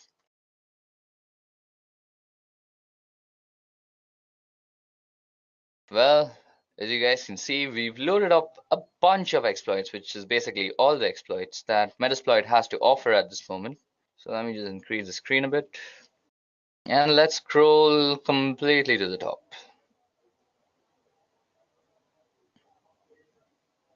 Yep. So as you guys can see, show exploits gave us a bunch of exploits, and it shows their name, a description, a disclosure date, and a rank. So the name and description is, as it says, it's the name of the exploit and it's a short description about it. The disclosure date is when the exploit was actually released by Metasploit, and the rank is how it has fared against the vulnerability it was released for since it was actually released. So as you guys can see, ranks range from excellent, great, good, and stuff. And we have a bunch of exploits. So as you guys can see, there's an Android exploit, there's a Samsung Galaxy Knox Android exploit, there are a bunch of Windows exploit, Adobe Flash exploits, FTP exploits, MySQL exploits, ASP.NET exploits, and a bunch of other stuff. So as you guys can see, there are a bunch of exploits to use, and it can get confusing and rather troublesome to search for the exploit you actually want to use. So as a pen tester, you can always go for the search keyword, which is basically, suppose you know that you have a MySQL server which has a bunch of vulnerabilities and you want to test those out.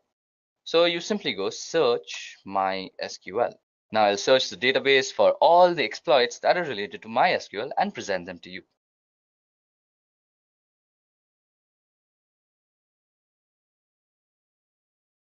Okay, so we have our results. So as you guys can see, we have a bunch of MySQL related modules now. Now this makes it way easier if you're a pen tester and you're looking for MySQL exploits. Now suppose you choose your exploit and let's see. Let's choose, which one do we want to use today? We're going to just use this MySQL hash dump. So to actually use this, we have to copy the name. So double click on it and it'll just select it, and then you go Control-Shift-C in your terminal. So that copies it. And so if you want some more information about it, you can always go info and then just paste in the name of the exploit. So this gives us a bunch of information, actually gives us all the information you need about the exploit. So it gives you the name, that it's a MySQL password hash dump. Its module name is auxiliary scanner and all this stuff. It's licensed by Metasploit framework in itself, and it has a normal rank. And these are all the options that you might need to set when actually using the exploit. And this also gives you a small description. So it says this module extracts the usernames and encrypted password hashes from a MySQL server and stores them for later cracking. So seems like pretty cool stuff you can do with MySQL server and its password database. So if you actually want to use this, so you have to use the use keyword. So we go use and Control-Shift-V. So as you guys can see, it's denoted in red out here that we are indeed in the exploit that we want to use. Now, the first thing you want to do when you're using an exploit is you want to go and say show options. Now, as you guys can see, these are the options that we actually need to set before using the exploit. Now, the options can be necessary or they can be optional. So there's a password field out here, which is not really necessary, but will help your exploit if you actually provide it. But you need to provide the rhosts, which is the targeting host machine, and the port and the threads is already set.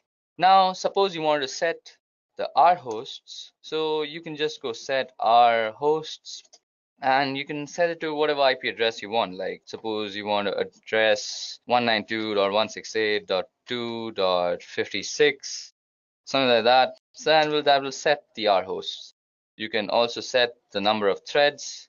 Now threads are actually what the threads mean in parallel processing. That means how many parallel threads you're going to run so that you have faster computation. So this means you need GPU power if you have multiple threads running. So let's set threads to 30 for now. So we've set the threads to 30, and then you can go show options again and see that you have indeed actually set your options. So we've set the threads to 30 and our host has also been set. So that was all about how you can get into a module, get some information about a module, and how you can also use the module. So once you're done using the module, or once you're done setting up the options rather, you can go ahead and run the command run or even exploit. And this will start actually running the exploit on the system that you want to.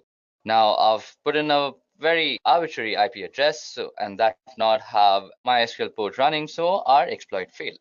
Now, once you have tested out your exploit and you want to go back to the main MSF Unix shell, just go ahead and type back. It's as simple as that. So that brings us back to the MSF command line. So let's go ahead and clear our screen now. Okay, so it's time we do something interesting. So to do that, first of all, we need to go ahead and actually download Metasploitable 2. So to download Metasploitable 2, you have to go on this link. I'll leave the link in the description. So, or rather, you can just go on your browser and type in Metasploitable 2 download. So Metasploitable, as we had earlier discussed, is a Linux-based distribution, and it's mostly meant for actually practicing your pen testing skills. So basically it has a bunch of ports open on it. So it's basically just for your ease so that you don't go ahead and test it out on some valid website and then get thrown into jail, because that's a very illegal thing to do. So go ahead and download Metasploitable 2 and then also download Oracle VirtualBox Machine or Oracle VirtualBox. So you all can also easily download that from www.virtualbox.org. And this is because you should never run Metasploitable 2 on a system that is connected to a network. You should always use it on a virtual machine because it's protected that way so that nobody else can access it. So to actually set up Metasploitable, once you've downloaded it, you go ahead and open up your VirtualBox. So out here, you have to go into Global Tools and you create a host-only network manager. Now I've already created a host-only network manager, and then you go ahead and enable the DHCP server by pressing this out here, like enable. Then you go back and you just go new. You give it a name, like whatever you want to name it. I have already named mine Metasploitable 2, as you guys can see. So we're going to call this demo for just demonstration purposes. Choose the type to be Linux, and it's Ubuntu 64-bit. Click next, give it a gig of RAM, and you are going to use an existing virtual hard disk. So out here, you just click on this button out here, and you browse to the place where you've actually downloaded and unzipped your Metasploitable download file. Then you'll get this virtual machine disk file, this is a VMDK file, and you just go ahead and load it up. So I'm not going to do that again because that's just going to eat up my RAM, and I've already installed it out here. So that was all about the installation and the configuration. So now let's get started and let's start playing around with Metasploitable.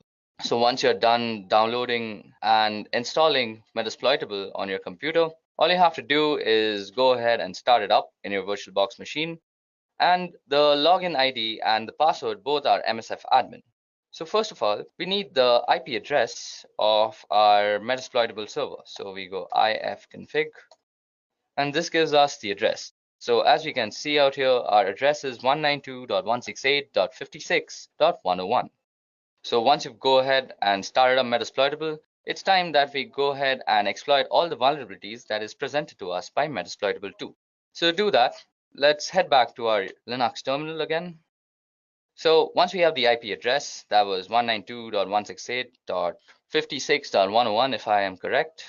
So let's go and quickly get a little bit of information about that. So who is 192.168.56.101?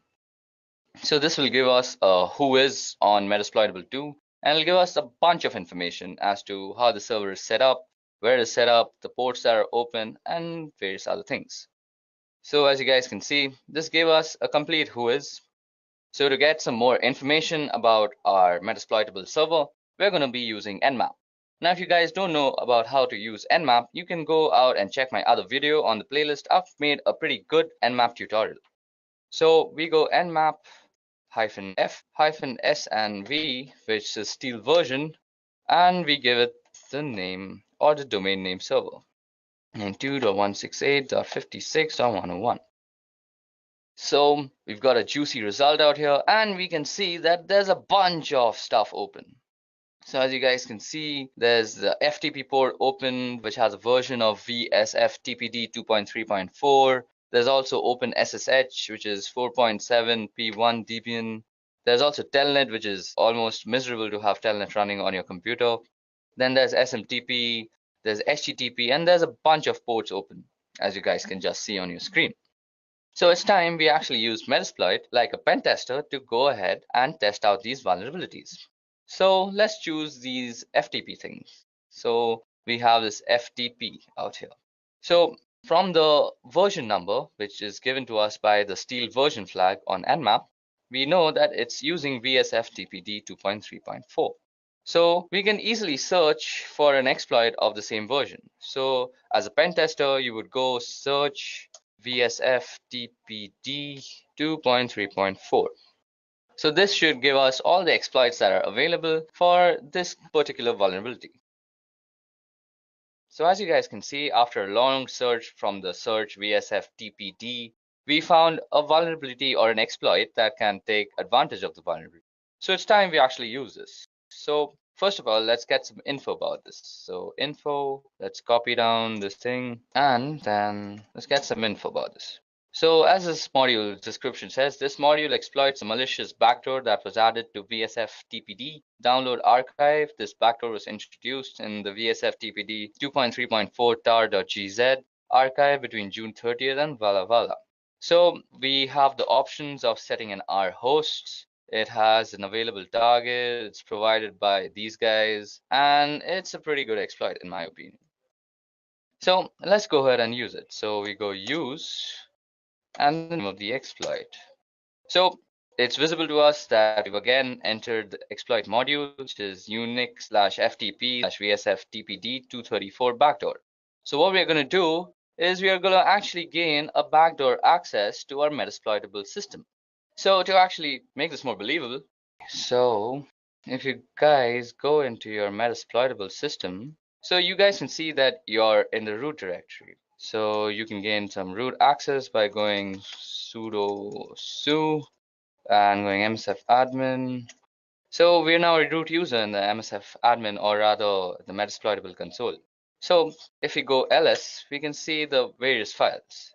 And if we go /home, we're in the home directory now. And if we do ls out here, we can see that there are a bunch of stuff. So there's an FTP folder, there's a hacked folder, there's an MSF admin folder, and there's service and there's user. So that's 5 folders if you guys remember. So now what we're going to do is we're going to gain some backdoor access into this system, and we're going to create a bunch of folders in the home directory. So let's get on doing that. So to do that, we head back to our Metasploit terminal, and we go show options as we had already entered our exploit. So go show options. So as we see, the options that we have to provide is the R host and the port number. Now the port number has already been set because it's 21, and that's where FTP runs, or rather TCP runs. And we now just have to set the host. So to set the host, we have to just put in the IP address of our metasploitable server. So if I remember correctly, it's set our hosts to 192.168.56.101. So that has set our hosts. So we can again check that if we've done it correctly by going show options. And we indeed have set our hosts. Now all we have to do is run the exploit.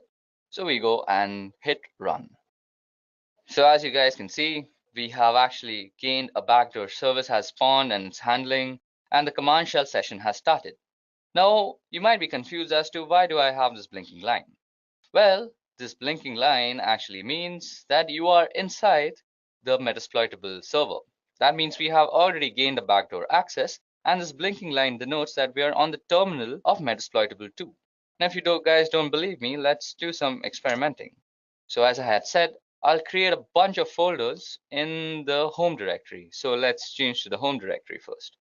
Or rather, first you can also do a who am I, and instead that you're the root user. Next, you go and do cd/home, and I'll change to the home directory. Now, let's make a bunch of folders, like make directory, this is a test. So that should have made a directory. So let's go into that directory, cd, this is a test. So we're already into the directory, this is a test. Now let's make a file called targets.txt. So that creates the file. So just to see if we have actually done it properly, let's go back to our metasploitable server. Now in the home directory, you go and type in ls again. Okay, so let's type in ls and see. So as you guys can see, we have created a this is a test folder, and it's already available there. So let's go and move into that folder. So this is a test, and we are already in that folder. So, and we had also created a text file which was called targets. So that was ls, and it should give us a targets.txt.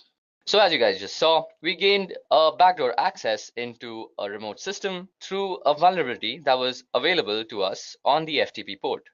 So we first did that by scanning the entire domain name server of Metasploitable via Nmap and gaining some intelligence as to what ports are running and what ports are actually open. Then we found out that the FTP port was open. Then we went on to Metasploit and we found out exploit that vulnerability very successfully.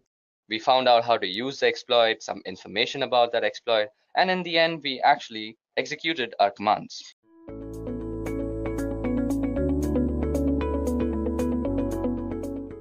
So you remember the last time you went shopping online? Remember all the pictures of clothes, books, and electronics that you looked at? What if I tell you that those images weren't really for you? What if those pants you were looking at were really detailed blueprints of military installments? You would never know, right? This is the nature of steganography. Steganography is science of hiding information from plain sight. Secret communication is very important because if your message is important and if you do not want others to know about your message, then you use different kind of techniques to hide your message from third person. And steganography is one such technique. However, criminals and terrorist organizations are using this for their own purpose. So understanding how to hide data using steganography and prevent the data from being misused will be very helpful. However, to talk about steganography, we should consider its predecessor, cryptography, which is science of writing its secret codes. Basically, cryptography makes messages meaningless to the casual reader by encrypting the data using set of rules which are known to both sender and receiver. Only the intended receiver with the decryption key can extract the actual message. Thus, when an attacker discovers the message, it is still difficult for him to get the secret message. If cryptography is a strong way to encrypt and secure a communication, then why do we need a new technique? Answer is very simple. When we are using any cryptography technique, we need to send a secret key and third person can easily judge that some secret kind of communication is going on. In simple terms, cryptography does not try to hide the fact that secret message is being sent. This is where steganography comes into picture. The main reason of using steganography is that you are hiding your secret message behind an ordinary file.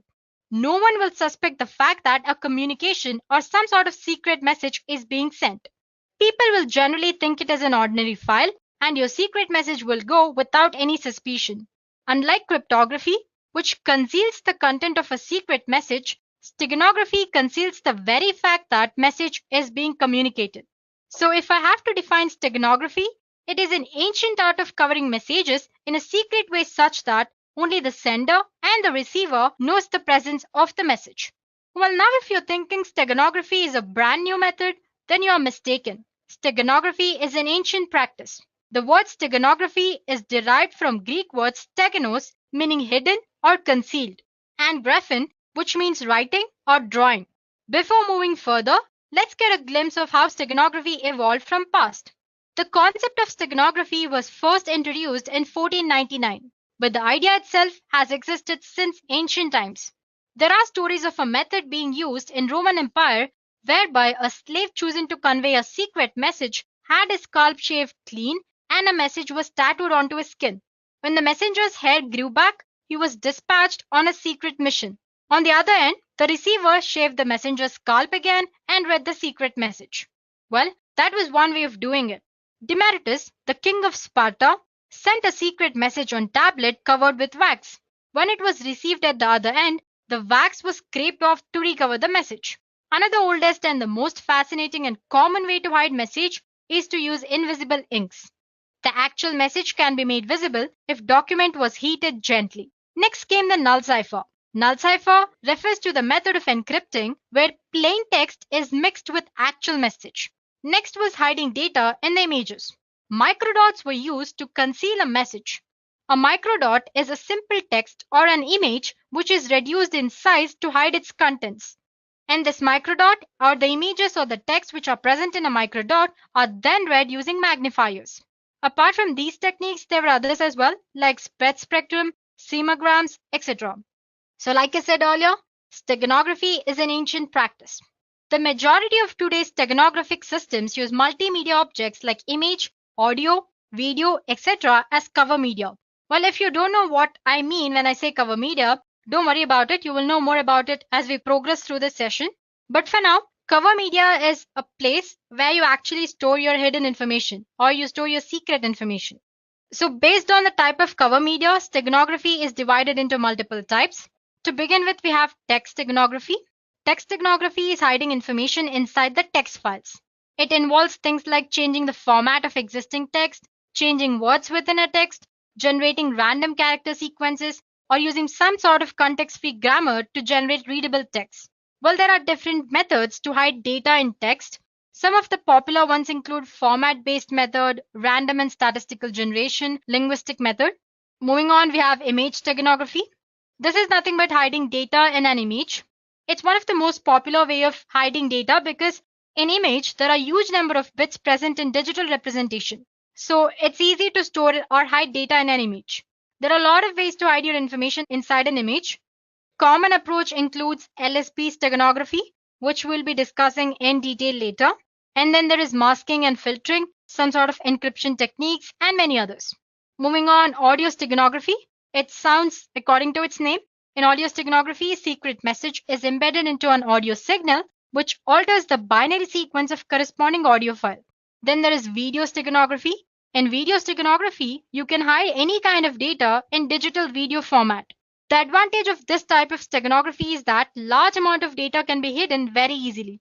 You can think of it as a combination of image steganography and audio steganography. Well, there are two classes of video steganography. One is embedding data in uncompressed raw video and then compressing it later. Other one is embedding data directly into compressed data stream. And next there is network steganography.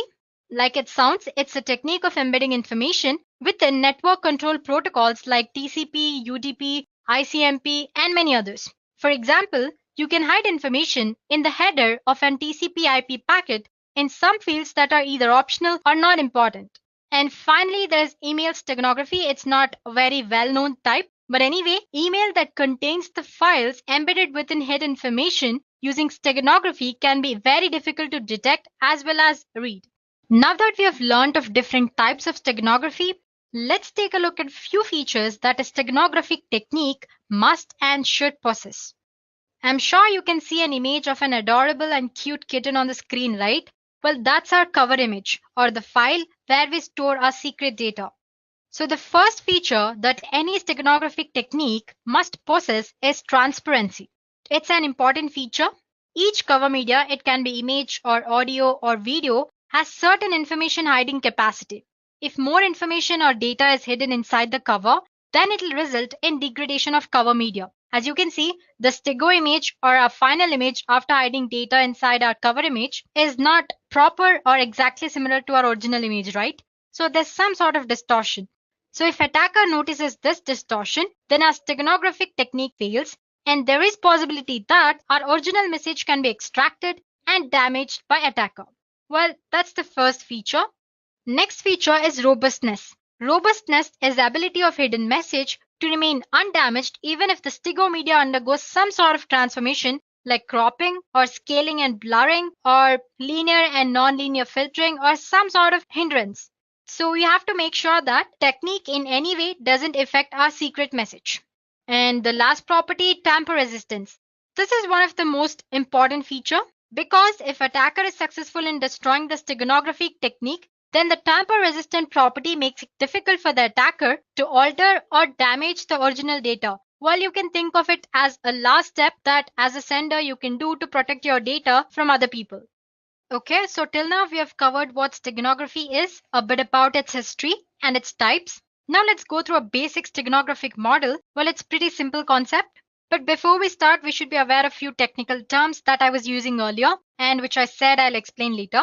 So here we go. We have something called cover object or cover file. This is the file that we will use to hide the information. It could be an image or a video or an audio or network or the different types which we discussed earlier. And then there is our secret message. As you know, this is the secret information that we want to hide into cover object. And sometimes you also have something called stego key. And I'll explain you what that is when we encounter it. So let's get started then. So there is a steganographic encoder, which uses some sort of steganographic method or function to embed the secret message, which is represented by M, into our cover object or cover file X. So as you can see, there's a function which takes X, which is our cover file, M that is secret message, and another input that's K. Like I said, K is nothing but key or stego key. It is a key to embed data in a cover and extract data from the stego medium. Well, it's optional. Using a key provides extra security, that is all. So basically our steganographic encoder method or function takes this cover image, secret message and key as an input and embeds our secret message into cover object. Embedding process generates a _STIGO object, and the _STIGO object looks exactly like our cover object. Now, this _STIGO object is sent to receiver through the network without any encryption here. So this is where our steganographic encoding process ends. Now, if on the other end, receiver wants to extract the secret message, all he has to do is feed the _STIGO object into steganographic decoder, which also takes key as one of its input, and then as a result, he gets secret message which was intended for him. So like I said, it's a very simple process, right? So if I summarize, you have your cover file, which could be image, audio, or anything, and then you have your secret message. Both of them, along with the key, if you want, are fed into steganographic encoder. As a result, you get your _STIGO object, which looks exactly same as cover object. And this _STIGO object is sent to receiver through secure communication channel with or without encryption. On the other end, if receiver wants to extract the secret data, he feeds this _STIGO object into steganographic decoder, and he gets cover object and secret message as an output. So this is how steganography actually works. Well, if I want to make this process more secure, I can add one more step, which is encryption. Let's see how to do that.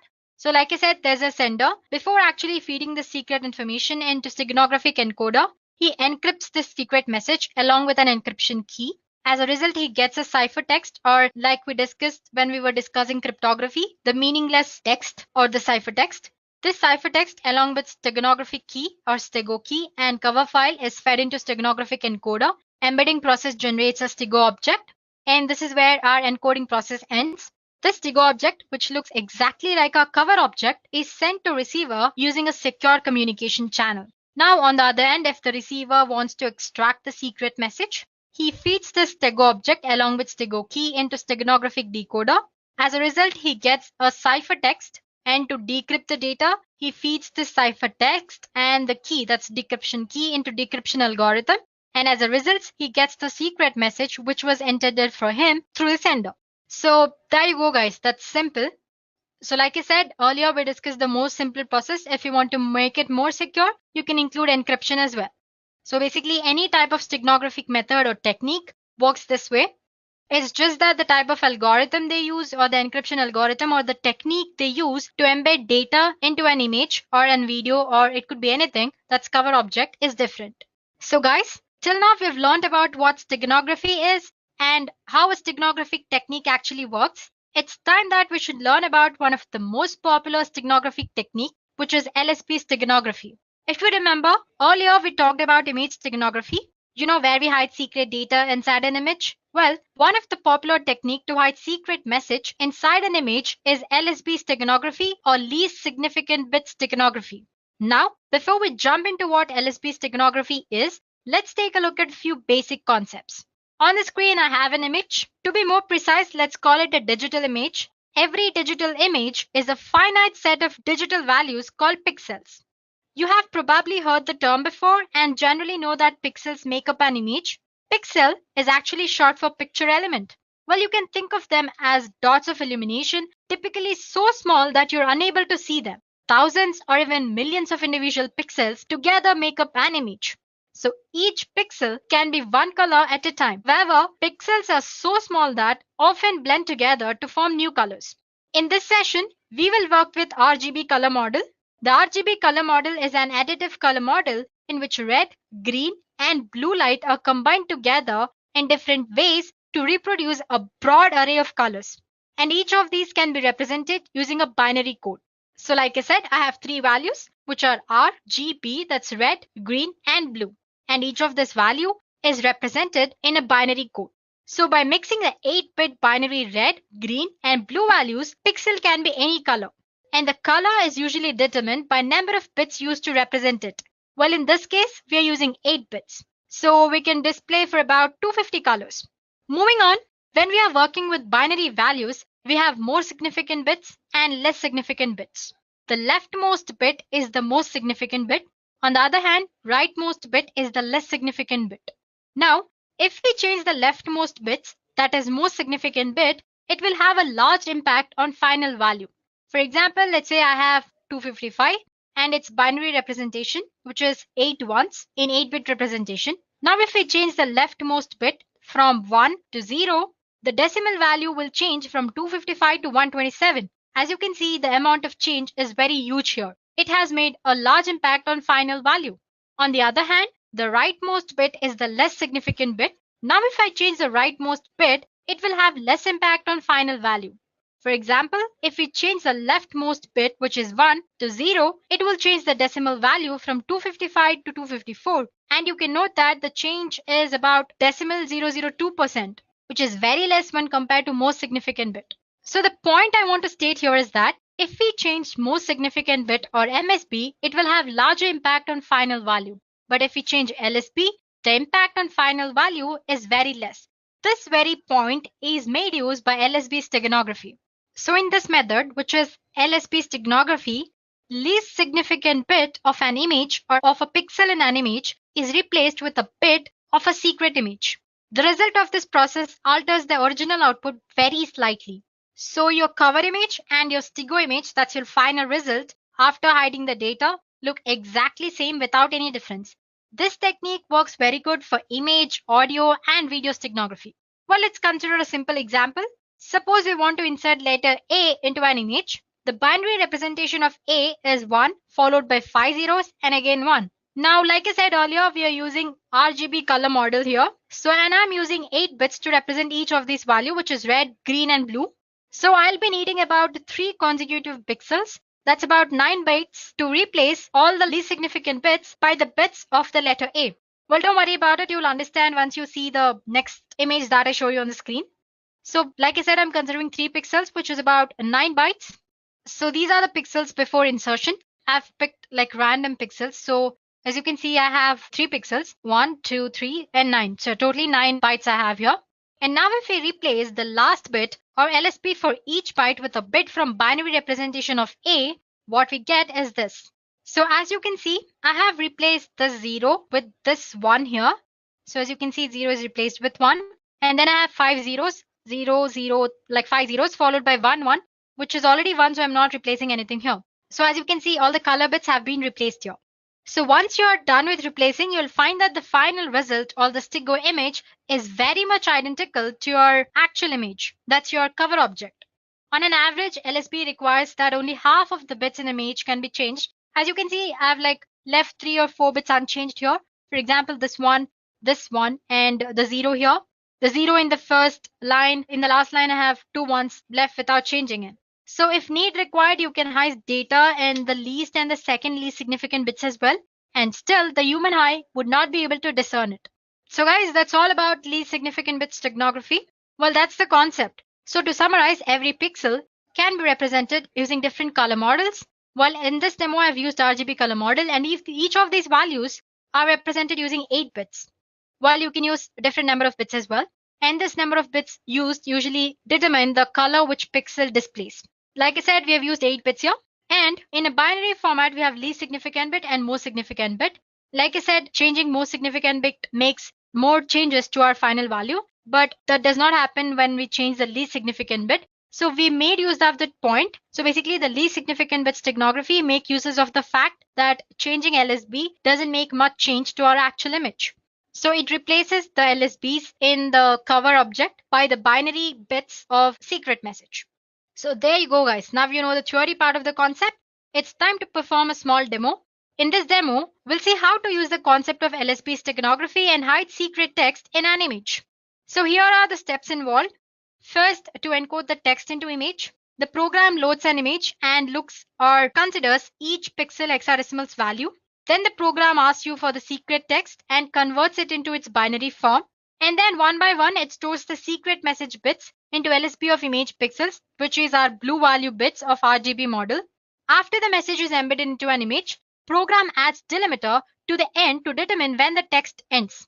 So here ends the encoding process. Suppose you want to retrieve the data, then the program extracts all the zeros and ones from the STIGO image until delimiter is found, and there goes our secret message. So these are the steps we'll be performing in the program. So guys, this is what our program does. Well, to summarize, it takes our image, it converts that into hexadecimal values, it takes our secret text and converts it into its binary value, then replaces the LSB of cover image with the bits of secret message. Once it does that, it adds a delimiter at the end so that we know that this is where the text ended. So this is how encoding is done. Suppose you want to retrieve the message, all you have to do is extract zeros and ones from the string object and convert the binary form into string format. That way you can get your secret message, or the receiver can extract the secret message. Well, I'm using the code which I found in GitHub. And suppose if you guys want to experiment as well, please do post your email IDs in the comment section below and we'll get back to you with the code. Now let's get started with the demo. So guys, I'll be using my Ubuntu system here. So as you can see, I have a code. Let me show it to you guys. I have code here and I have certain images of different formats. I have one of JPG and one of PNG as well. Okay, let me delete this file, move to trash. So going back to terminal, let me show you guys the code first. The file name was __. Okay, I think I've misspelled it wrong anyway. Let me just check it anyway. It's HID. Silly mistake, hide.py. Here we go, guys. I already have code because I've already extracted it from Git and I'm using it here. So I'm just going to explain you the basic concept of how this code works actually. So like I said, we're going to convert our image into its hexadecimal format. So I have a code which converts RGB values to hexadecimal values. Before that, since we're using images here, we need to import certain libraries. We need Python library image or PIL, which is below. Well, if you're using Windows operating system, you need to separately download it. But if in Ubuntu, it comes by default. And suppose if it doesn't work, let me go back. Well, if it doesn't work, all you have to do is make sure you have Python 3 version installed. For that, check Python 3 version and make sure you have pip installed. Again, you can check using version command itself. Okay.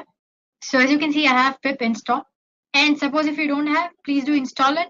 The command is simple. All you have to do is sudo apt install python 3 pip. That's it. Just click enter and it'll install. I'm not doing it again because I already have it installed like you guys saw. And once you've done that, to install pillow, sudo pip install pillow. That's all. And then it'll work. That's just the way of installing pillow library. Let me clear the stuff. Let's go back to program. So since we're using images, like I said, we need to use certain libraries. Here we'll be using pillow library. So if you get an error while using this program, please do install pip and pillow. So getting back to program, like I said, here we're using an image and converting that to its hexadecimal format.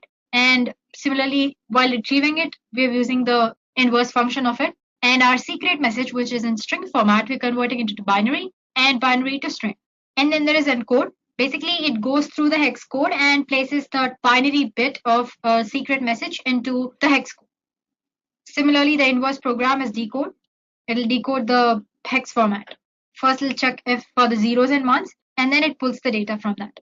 So basically, we have four main functions here, which is encode, decode, hide, and retrieve. Like I said, encode and decode. Like I said earlier, it checks for the hex code, hexadecimal code, and then replaces the bits. And decode, it checks if the hex code has zeros and ones, it'll extract the data. If hex code doesn't have any zeros and one, it'll return none. So there you go. Now, these are the basic functions, and then comes the complex function, which is to hide a message. I have a hide function here. Just go through it. It's very simple. So basically, as you can see, this hide function, it takes file name and message. It opens the image library where it gives the file name as input and then converts the message from string format to binary format and adds the delimiter as we discussed in the theory part of the session so that while extracting, you know that you have reached the end of the text. So basically, first it checks if our image is in RGB format or not. If it doesn't, and then it converts to it. And then there it goes. And basically, it takes each and every bit, checks if the bit is in proper format, if the actual bit of the secret message can fit into this and all that, and then replaces the bit. And once it has encoded the secret message completely into our image, it returns a message saying completed. If the mode of the image or if your file doesn't exist, and for all that, it returns a message saying incorrect image mode, couldn't hide. Now, the retrieve function is as very simple, the most simple one. It's taking the file name from which you'll have to extract the data. If it checks first, it checks if it's in the RGA format. I mean, that's red, green, blue format. And if it's not, it's going to convert into it properly. And from there, it's going to extract the data. And then it retrieves all the zeros and ones until it finds delimiter. Once it has found the delimiter, it gets to know that it has reached the end of the text and then it displays the message success. Otherwise, it will give you an error message. Finally, we have our main function. So basically, we're going to give like string. You have switch option while writing code, right? Either in Java or C++ anyway. Just like that, I'm going to give a code. Well, it's not going to display to the user, but anyway, it's in this code. According to the code, you need to use a command like Python, the file name, as in the file name and which contains the code, -e to embed the data, and the image and the text which has to be embedded and all that. Oh, we'll get to know when we actually perform the demo.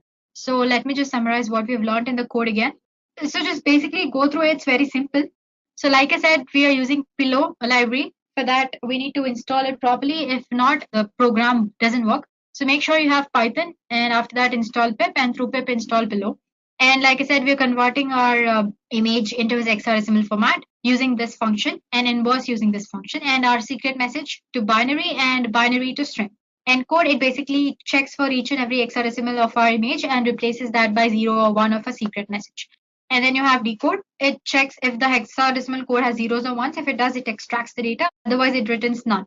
And then there's our hide image, which actually embeds the data into our image. So it'll take file name and message as input. It checks if the image is actually in RBF format. And before that, it converts our message into binary format and all that. And then based on certain conditions, it embeds the data properly into the image. If there is some error regarding the mode of the image you're using, or if the text file doesn't exist, it shows an error message. Same goes for the retrieval as well. It checks for the zeros and ones, extracts until it finds a delimiter, and then it gives you a success message. So there we go, guys. The program is simple. So if you guys want a copy of the code, and please do post your email ID in the comment section below, and we'll get back to you with the code. Now that you've understood the code, let's go ahead and see if this works properly. For that, I'm going to exit. Before that, like I said, I have my few images here, dogs.jpg, then cat and cube and all that. I need a text file to hide, right? So here I go. Okay, I've just typed some random message. Board meeting is on Tuesday. Please do send weapons, lawyers, and food.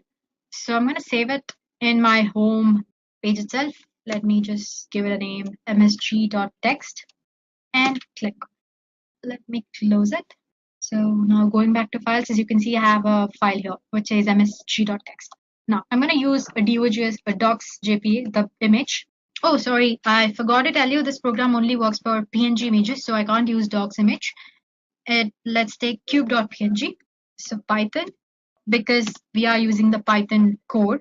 I meant the file is in Python format, right? Python, and the file name is py, e to embed, and the file name, which is cube.png. Enter a message to hide. Well, basically, this doesn't actually take a file which contains the message. It directly asks you to enter the message to hide. But don't worry, the file which we just created, I'll show how to use it for while we are discussing the steganographic tools. Anyway, getting back to what we were doing, hide a message. So it says it's completed. Now let's get back to files. Now, if in case I open cube.png, it's same as before. You won't find any changes here. Getting back to terminal. If I want to extract the message, -d and enter. Success. It says the message is extracted, which is hi, 10 weapons, do you know where? So that's easy, guys. Well, it's a very simple program. It's just taking an image. It's asking you to enter the message, and it's embedding in that. So, well, you can take this as a base code and create your own code, which performs many things, or advanced steganography as well. So basically, to summarize, in this program, what we did was we converted our secret message into its binary form, and we took the bits in the binary code and replaced the least significant bits, or the blue color bits, of RGB color model by these bits of secret message. So basically, we're replacing the least significant bits so that our cover image, that's cover object, as well as a stego object, both are same and look identical. Now let's get back to PPT. So guys, earlier we discussed about the ancient steganographic methods. There are various ways of achieving the steganography in this digital communication world. However, you do not need to perform coding to achieve this. There are various software tools are available for steganography. This software can hide your secret message behind the image file or audio file or video file or any kind of file, basically. So we are going to take a look at few such tools, and I'm going to show you how to use them, maybe at least 2 or 3. So there we go. The first tool is 𝐶𝐿. Basically, here you can hide any kind of text inside an image. Then you have 𝐶𝐿_HIDE. It hides a secret file in an image or audio file. Then you have steganography. It's a free software where you can hide your files inside BMP images or WAV files, that's WAV files. And then there was 𝐻𝐸_pixel. which works as in it's similar to other tools where you can hide data and images, but the way it works is slightly different. I show you how it actually works, so don't worry about it for now. Then there's OpenPuff, where you can conceal all the files in an image, audio, or flash files. Then Camouflage, tools that let you hide any type of files inside any other file. So these are very few. There are other tools outside as well. As for today, we're going to explore 3 to 4 tools, which is 𝐑𝐸𝐺𝐻, other one is 𝐑𝐸𝐻𝐻ide, then 𝐐EH and 𝐸𝐻𝐻. So there we go, guys. Let's begin with 𝐑𝐸𝐻𝐻ide. Let's go back to our Ubuntu. So this 𝐑𝐸𝐻𝐻ide is an open source steganography software that lets you hide your secret file, an image or audio file. You will not notice any change in the image or audio file. It is a command line software. Therefore, you need to learn the command line to use this tool. And therefore, I have come back to Ubuntu here. So I've already have it installed. It's very easy to install. apt-get install 𝐑𝐸𝐻𝐻ide. It'll install. Use the command just sudo apt-get install 𝐑𝐸𝐻𝐻ide and click enter. I'm not doing it. It's going to take time. Since I've already done it, I'm going to straight away use it. So 𝐑𝐸𝐻𝐻ide. Well, as soon as you enter the command 𝐑𝐸𝐻𝐻ide, it'll show you the help command related to the 𝐑𝐸𝐻𝐻ide. So basically, it says the first argument should be one of the following. That is, either you should embed the data or extract the data. And you have various options that you can add in commands to use your cover object or the 𝐶𝐸 object or your secret message. And you have options to compress and encrypt the file before actually putting it into an image for hiding it as well. And then suppose if you want entire information about your file after encrypting it, you can use different commands as well, which, for example, you have info command here. If you use that command, it'll display all the information about your file. And when you're trying to embed data, it'll ask you for a passphrase. Basically, it's nothing but just like key. You can think of it as a key or a password. Basically, it's making sure that you're the right user who has entered hidden the data or extracting it. So, well, to make it easier for people using it, they also have given few examples here. So usually the command begins with 𝐑𝐸𝐻𝐻ide, the command name, and embed to embed the file. -cf refers to your cover object. It's the name of your cover object. And then you have your secret message. And for that, you're using -ef. Let's do that. So 𝐑𝐸𝐻𝐻ide, embed. Before that, let me go back to files. So I'm using this docs.jpg and the message.txt, which we created earlier. Embed -cf. So that's docs.jpg and -ef, which is our msg.txt, right? Cool. It says enter passphrase, which let's say ABCD. It says embedding and it's done. Now to check if it's done that properly or not, let's go back to files. I'm going to move it to desktop. Click on enter. Cool. Now let's go back to desktop. Here is our file. Now to extract, I'm using extract command. Before that, I need to go to my desktop, right? Because that's where my file is stored. Here we are, and 𝐑𝐸𝐻𝐻ide extract. SF is what you use to extract your 𝐑𝐸 file. You can see it in the help session. And the name was docs.jpg. It's asking for the passphrase, more for security purposes. So it says extracted to message.txt. Now to check the file, you need to go back to desktop because that's where our file should be. And if you open that with editor, there you go. We have successfully extracted the data from the image. Now let's try a few other commands. Let me come back. Okay, let me try it here. 𝐑𝐸𝐻𝐻ide. What was that? Info command, right? Info. And let's say, so as you can see, it's extracted the information about the file. It's in format, its capacity, and it says you want to get information about the emitted data as well. Why? Could not extract any data with the data phrase because already extracted the secret message from that file. Well, if you hadn't extracted, then maybe it would have showed the embedded content as well. So that's how you use a 𝐑𝐸𝐻𝐻ide. You have multiple other options as well. Like, for example, when you were trying to embed, it asks you for the passphrase, right? Instead, if you don't want it to ask like this, you can use -p command and enter the passphrase. You can add it in the command itself here. And then it actually skips that step and actually goes back to this embedding message, a done step. So yeah, that's all about 𝐑𝐸𝐻𝐻ide. Now let's go back to other tools. So the next tool we'll be using is a 𝐑𝐸𝐺𝐻. It is a free steganography tool, which is written in Java. And with 𝐑𝐸𝐺𝐻, you can easily hide confidential information and image files. So I have a file called sample here. I have certain images. It's in JPG format, it's a BMP file, and then there is a PNG file as well. So first tool that we're going to explore is 𝐑𝐸𝐺𝐿. So 𝐑𝐸𝐺𝐿, yeah, there we go. This is the 𝐑𝐸𝐺𝐿 tool. It looks very simple. Basically, there's nothing here. So click on File, Open, and select the file in which you want to embed the text or the secret data. Let's go back to sample, and here I'm using this PNG image. Open. Here it's ask you for the text which you want to embed in the image. So this is the secret text I want to hide. If you want, you can give the password and embed. It says embedding completed. The file is saved to desktop sample image embed.jpg. Let's go back and check sample, and here we go. You have an image and properties. It's a JPG file. Let's try opening it. There you go, guys.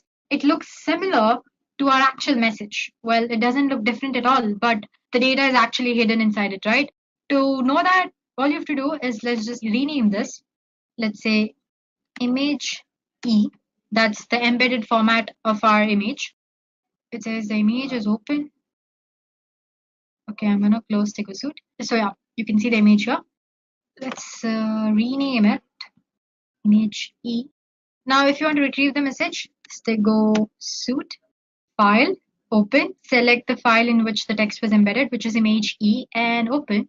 Enter the password, which is and extract. So as you can see, it has extracted the text message, which earlier I hid into the image. Hey, this is a secret test I want to hide. Well, go ahead and try to use it. It's fun. It doesn't have any other functionalities apart from these. It's a very basic, simple tool.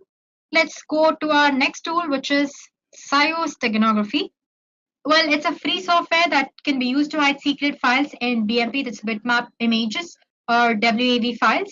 Use of this tool is very easy. You can just open the software, load any BMP image or WAV file to its interface, and then add a file which you want to hide. And this also supports encryption, multiple formats. Well, instead of telling all this to you, let me just show it to you. So as you can see, I have it already installed. It's just one-step installation. And to add the file, as in to encode, you need to click on this add files option. To extract, you can use this. First, let's try to add files. So the first name, all you have to do is load your BMP or WAV file. And sample, I have one BMP image. I'm gonna load it, open. Well, as you can see, this size is slightly bigger. Click on next here.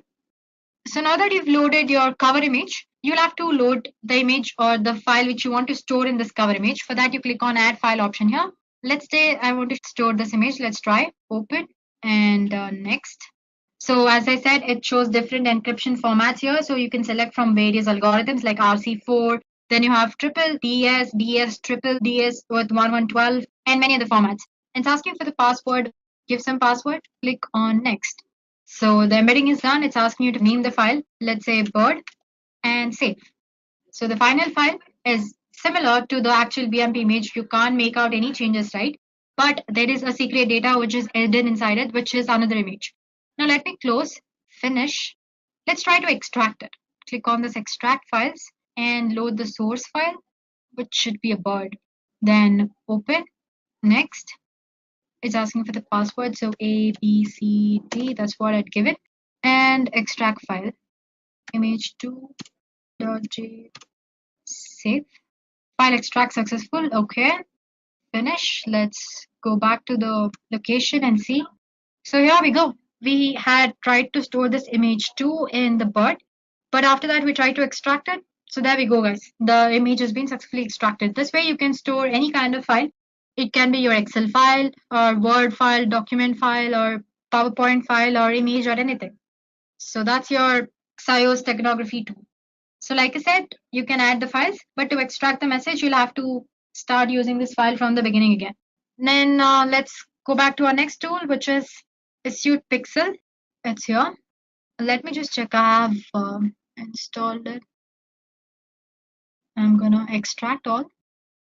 Let's store it in our desktop. And okay. Now, if we go to desktop, this is our application, Pixel. Click on that. So guys, even this is a tool where you can store any kind of hidden information, but it has a different approach when compared to other tools. It uses image file as a key to protect your hidden text inside an image. That is, to hide and unhide text inside an image, you need to enter another image as a key. So as you can see, you have three images here: original image, that's your target image, and delta image, which acts as a key. Instead of giving some password or anything, it takes another image as a key or passphrase. So open original image, desktop, let's go to samples. Let's try flying. Now you need to enter the message. Hi, this is the text I want to hide. And here I'm clicking on encrypt message. Save image. Let's try and save it somewhere else. Desktop. Let's store it in the documents. File name, my image, and save. Now let me open the thing again, or you can just say reset. Exit here. Now if I open the application again, let's try to extract what we just hid. So open the original message, which is in desktop, right? Sample, that's flying. Open. Decrypt image.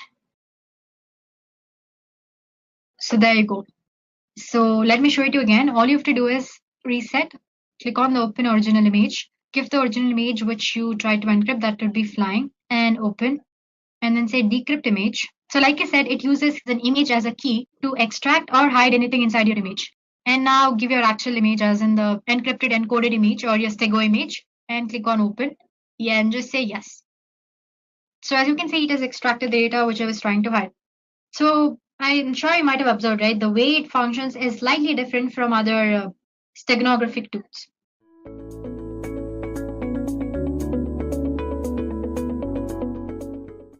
So first of all, what exactly is cross-site scripting? Well, cross-site scripting refers to client-side code injection attacks wherein an attacker can execute a malicious script, also commonly referred to as a malicious payload, into a legitimate website or web application. Now, XSS is amongst the most rampant of web application vulnerabilities and occurs when a web application makes use of something like an unvalidated or unencoded user input within the output that it generates. Now, by leveraging XSS, an attacker does not target a victim directly.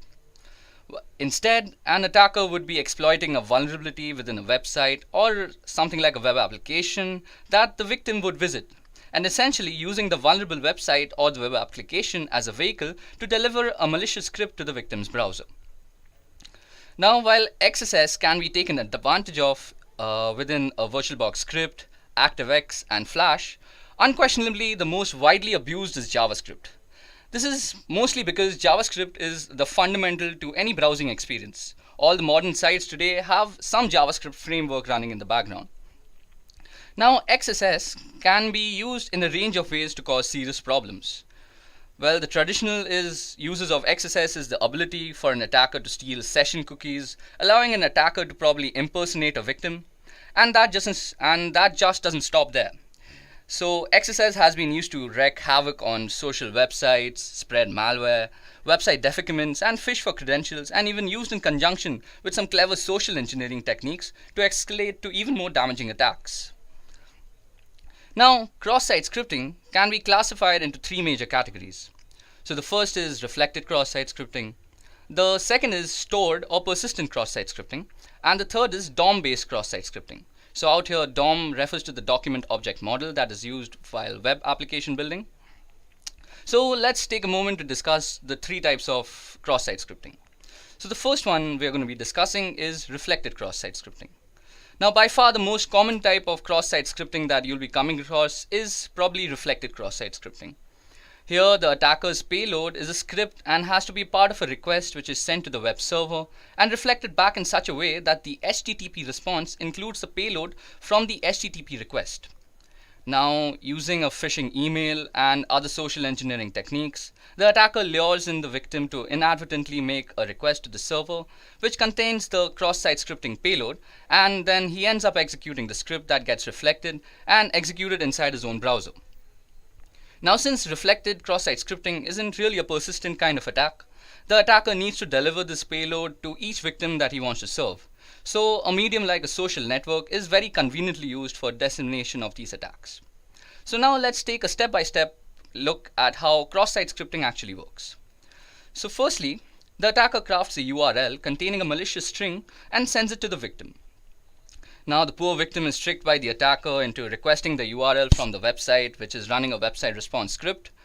And then the website includes the malicious string from the URL in the response.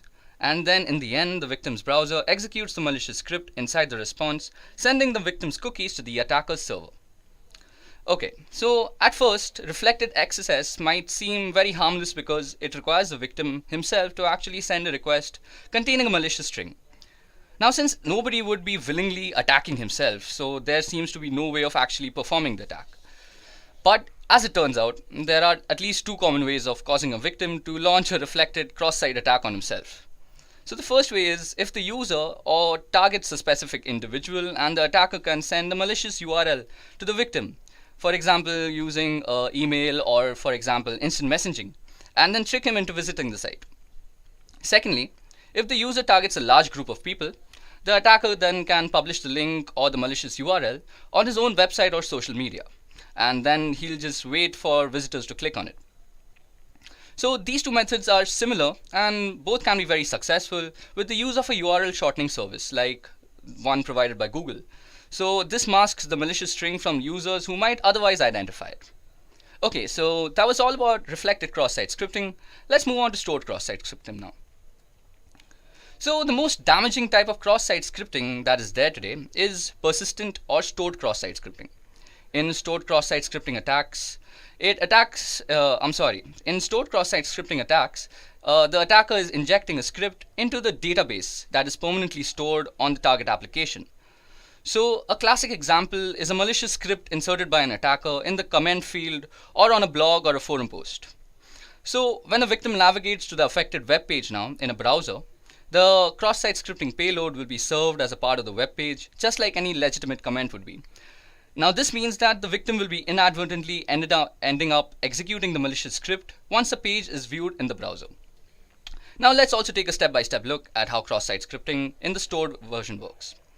So the attacker uses one of the website's form to insert a malicious string into the website's database first. Now the victim unknowingly requests a page from the website, and then the website includes the malicious string from the database in the response and then sends it to the victim.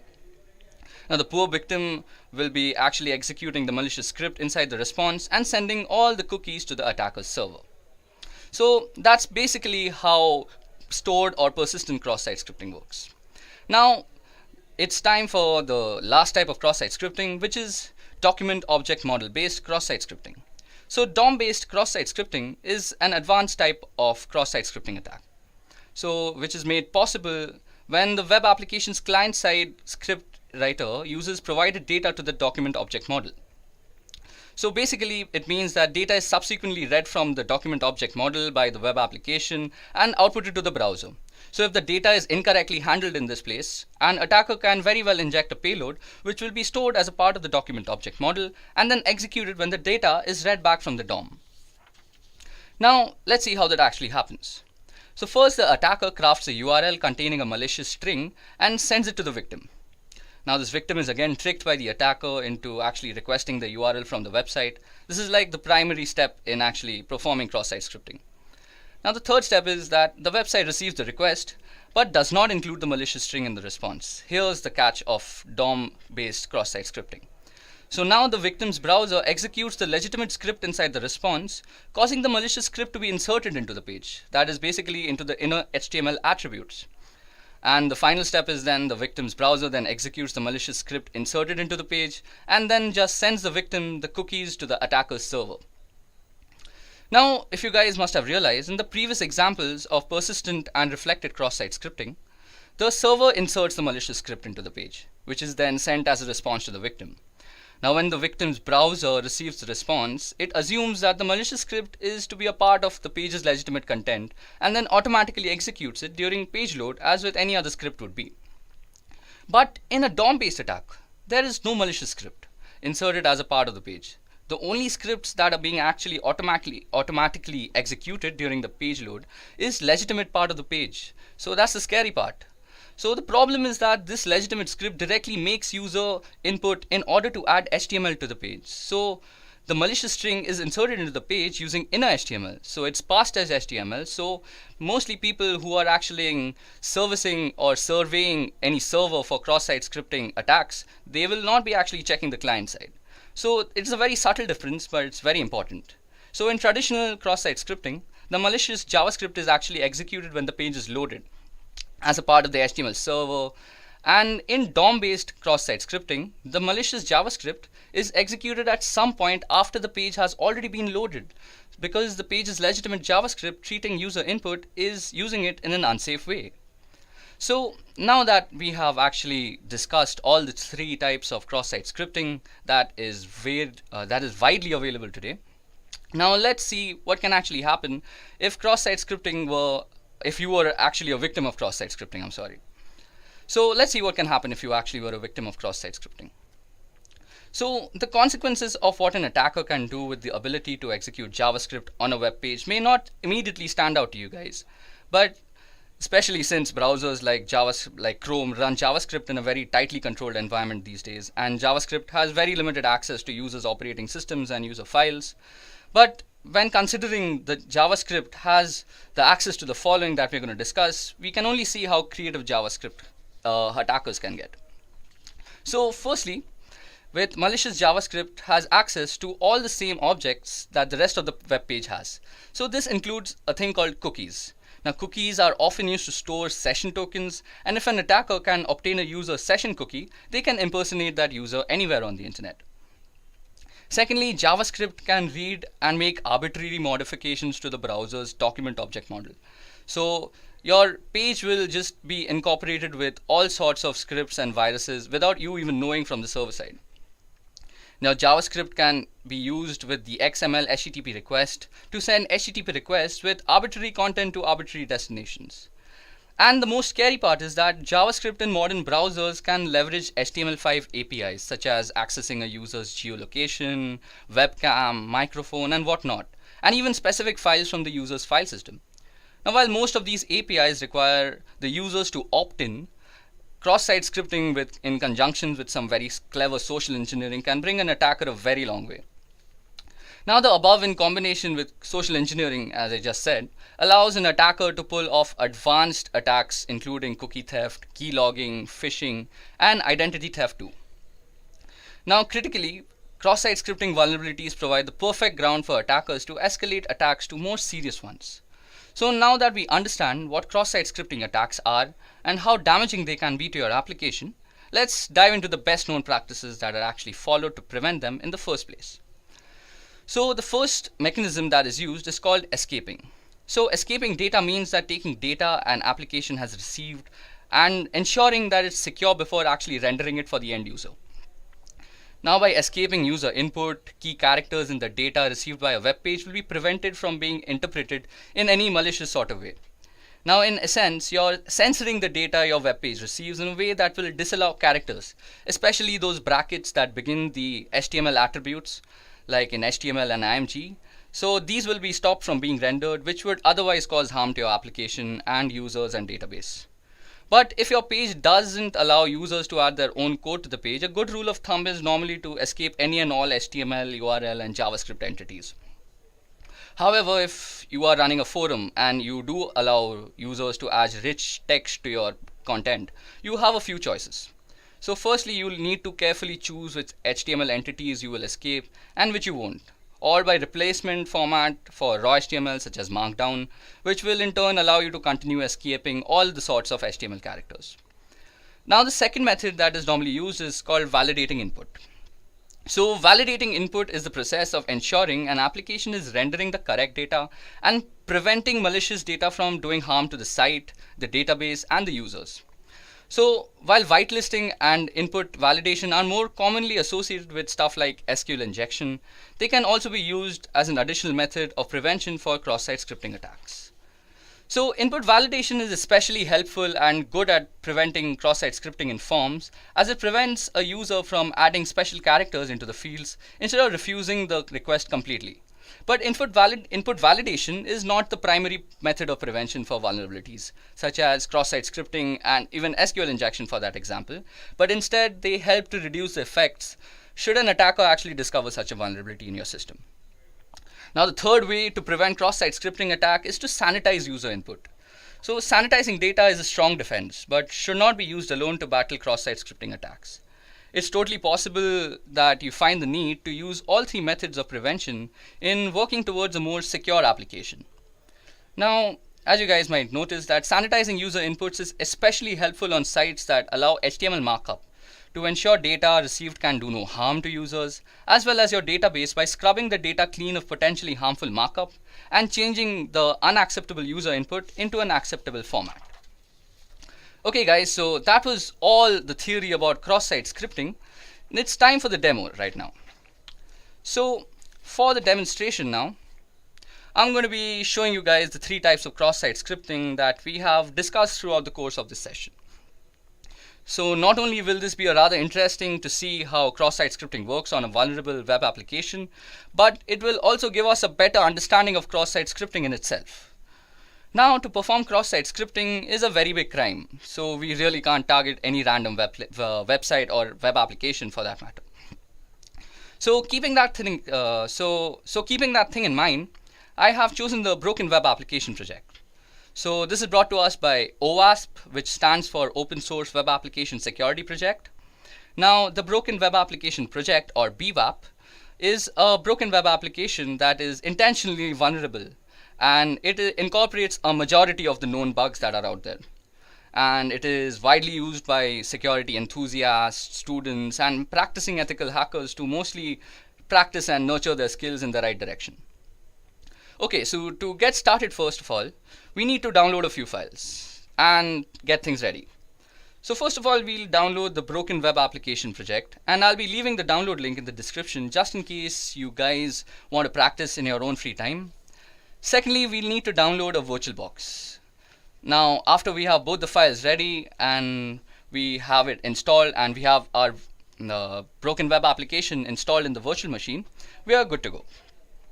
Now, I've already done all that boring job and actually installed the Broken Web application. As you guys can see, I'm already running the OWASP Broken Web application on my virtual machine. And this is the OWASP virtual machine.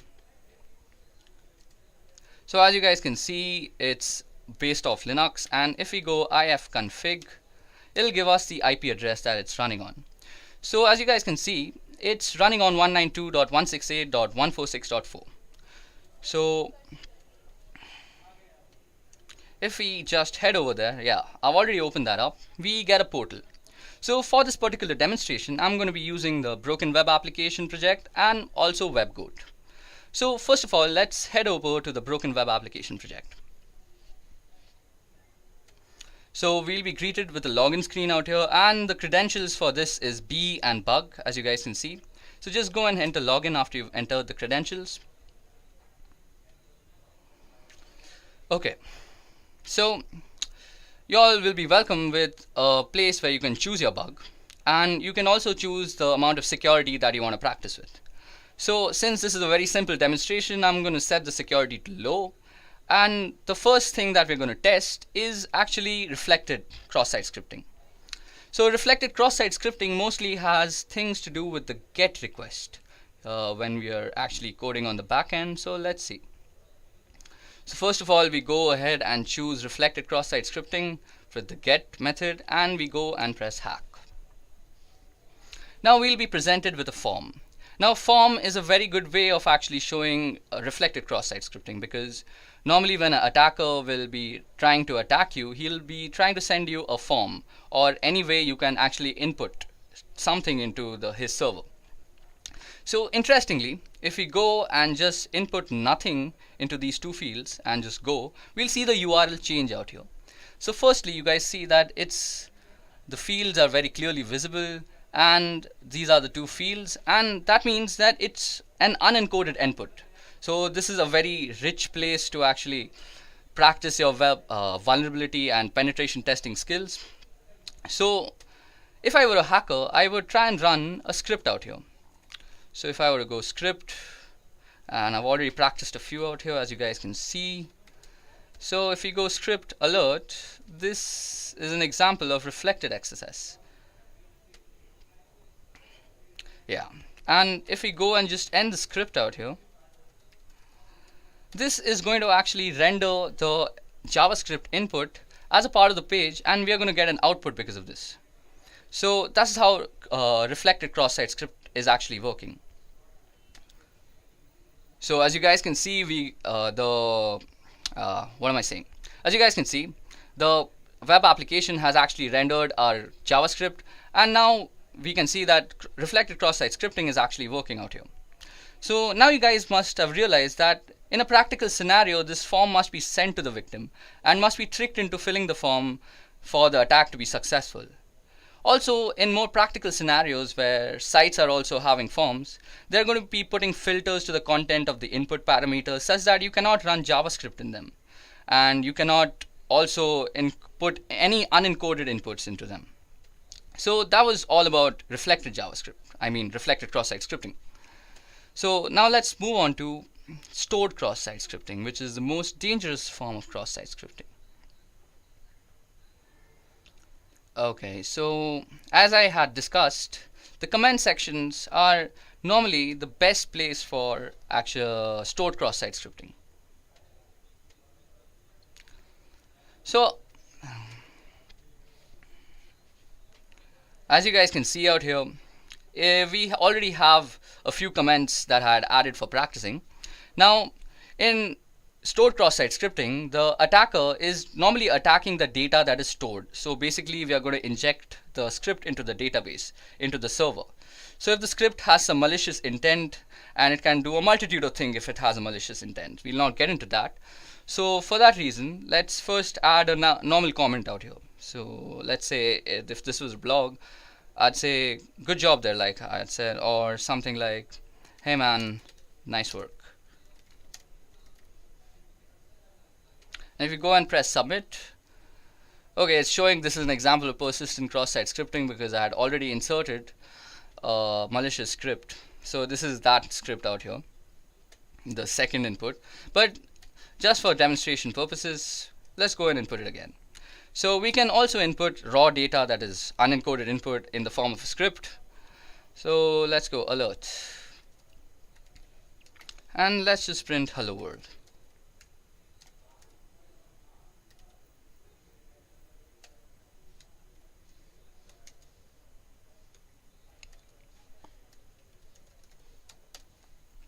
So if we go and press submit, so it first runs that other cross-site script, and then it'll say that this page isn't working. So this is also a very good example. Now we have two scripts actually running on this page. So the first one is actually, this is an example of cross-site scripting, persistent. So that was the second one. And then comes the hello world. So that's actually two scripts running back to back. So anybody, if I were to actually come back to this site any other day and these comments existed, it would just get automatically executed from the database because we are referring to it. Okay, so time for DOM-based cross-site scripting, and I was using this application for the first time yesterday, and I realized that there is actually no way that we can actually test DOM-based cross-site scripting here. So to actually test DOM-based cross-site scripting, we are going to be using this thing called 𝐓𝐵𝐽t. Now the login credentials to 𝐓𝐵𝐽t is guest for the username and guest for the password. I had already logged in, so it didn't ask me. So now if you go out here and go under cross-site scripting in XSS, you will also see that there is no options available for actually DOM-based cross-site scripting. This is because it's under AJAX security, or AJAX if you might pronounce it that way. So this is under AJAX security because if you guys remember, we had just discussed that DOM-based cross-site scripting is a client-side cross-site scripting. So things like a normal script would normally be checked on the server side. But when we are talking on client side, we are talking about languages like HTML, AJAX, etc. So you can put your scripts in HTML form. So suppose we were to go, so let's input a script first. So suppose we were to go script hello world. Now if we go and submit the solution, nothing actually happens because we are actually putting in encoded inputs out there. It's the DOM that is unencoded. Now if we were to actually go in and input in a language that the client side actually understands, for example HTML, so we'd immediately get a result. So first of all, it's going to actually manipulate the inner HTML attributes of the site. So if we go image and we put a source, now let's not give the source anything, and on an error, we're going to run some simple JavaScript. So alert, and we can say this is an example of DOM based XSS. Now as soon as I end the image tag, this is going to get run because the client side is always rendering the client side page. So watch this. Sorry, I think I mistyped somewhere. Okay, let's go again. So image. Okay, let's use something I've already used. And you can see that it says hacked. And out here, we've not even pressed submit solution. So out here, you can see that as soon as we completed it, it's again saying hacked. So that means as soon as you complete the query or the client-side HTML language, so that will completely trigger the cross-site payload.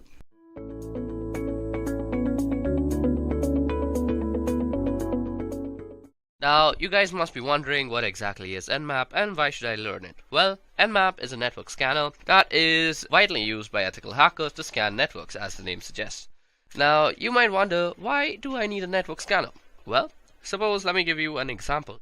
So, suppose you have a Wi-Fi that has been set up in your new house, and you realize that your data is being actually consumed at a faster rate than you are using it.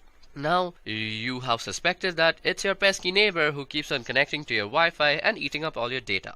So to actually confirm all your doubts, what you want to do is a network scan, and Nmap is a pretty wonderful tool to do that.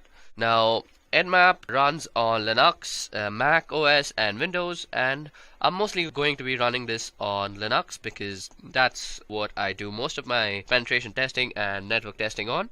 So let's go ahead and get on with the installation of Nmap on your computer. So what you do is go apt-get install Nmap. Now for this you have to be logged in as root. If you're not logged in as root, just add sudo before this whole command and it will install it. Now I already have Nmap installed, so I'm not really going to install it again and again. So let's just go ahead and just do a few scans on our website, that is www.edureka.co, and we are going to see what we get back as results. So first of all, let me just show you how you can scan a certain domain name service or certain DNS. So Nmap, we are going to use a flag all the time. Now let me just tell you what are flags. So if you just go into Nmap and type --help, this will give you all the flags and options that are available to actually use on Nmap. So if you are actually stuck and you can't remember stuff, just go in and type nmap --help and it will give you all the stuff. Now, network scans generally take a long time, so I'm going to be using the fast mode most of the time. So for fast mode, all you have to do is type in edureka.co and sit and wait for this scan to get over. Now when the scan gets over, you will see a bunch of information, and let me just wait till that information pops up and then we'll talk about the information together. Okay, so as you guys can see, our scan has been completed. It took 13.71 seconds to actually do the scan. Now as you guys can see, it shows us the ports, the states and the services. Now the ports is basically the port number which our service, that is also binded to, is working on. So we can see that SSH service is working on port number 22, SMTP on 25, HTTP on 80, RPC bind on 111 and HTTPS on 443. So that is how you can use Nmap to scan a certain website. Now if you see, Nmap has also given us the public IP of the DNS, because what Nmap does is it looks up the DNS and then translates it to an IP that is recognized to that DNS server. So Nmap also returns the public IP. So what we can do also is Nmap -f and 34.210.230 and .35. Okay, so as you guys can see that our command also works when we put in the IP address and it produces the same results. Now we can also scan for multiple hosts.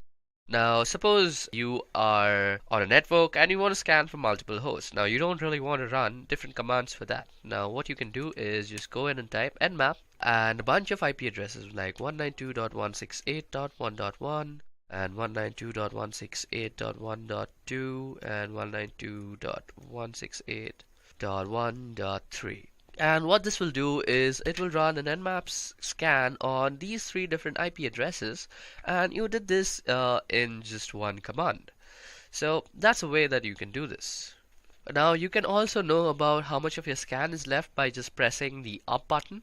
So that will tell you and give you a constant update on how your scan is going. Like mine is 32.4% done and 34.7 now, and also show you kind of the time remaining. Okay, so till this port scan is going on, let me just tell you about the states. Now, states can be of two types, open, closed, and unavailable. Sometimes you'll see that it is unavailable, and that's because some sort of firewall or something is running out there. States can also be closed. In that case, mostly Nmap will not return you any result unless you're explicitly finding something of the closed state. So that was a little trivia on states and how they work. Let's see how much our scan is done. So our scan is done 81% and it takes around another 20 seconds. It should be done soon. Now this scan could be significantly made faster with just the F tag, but I really want to give you all a good look into how this works.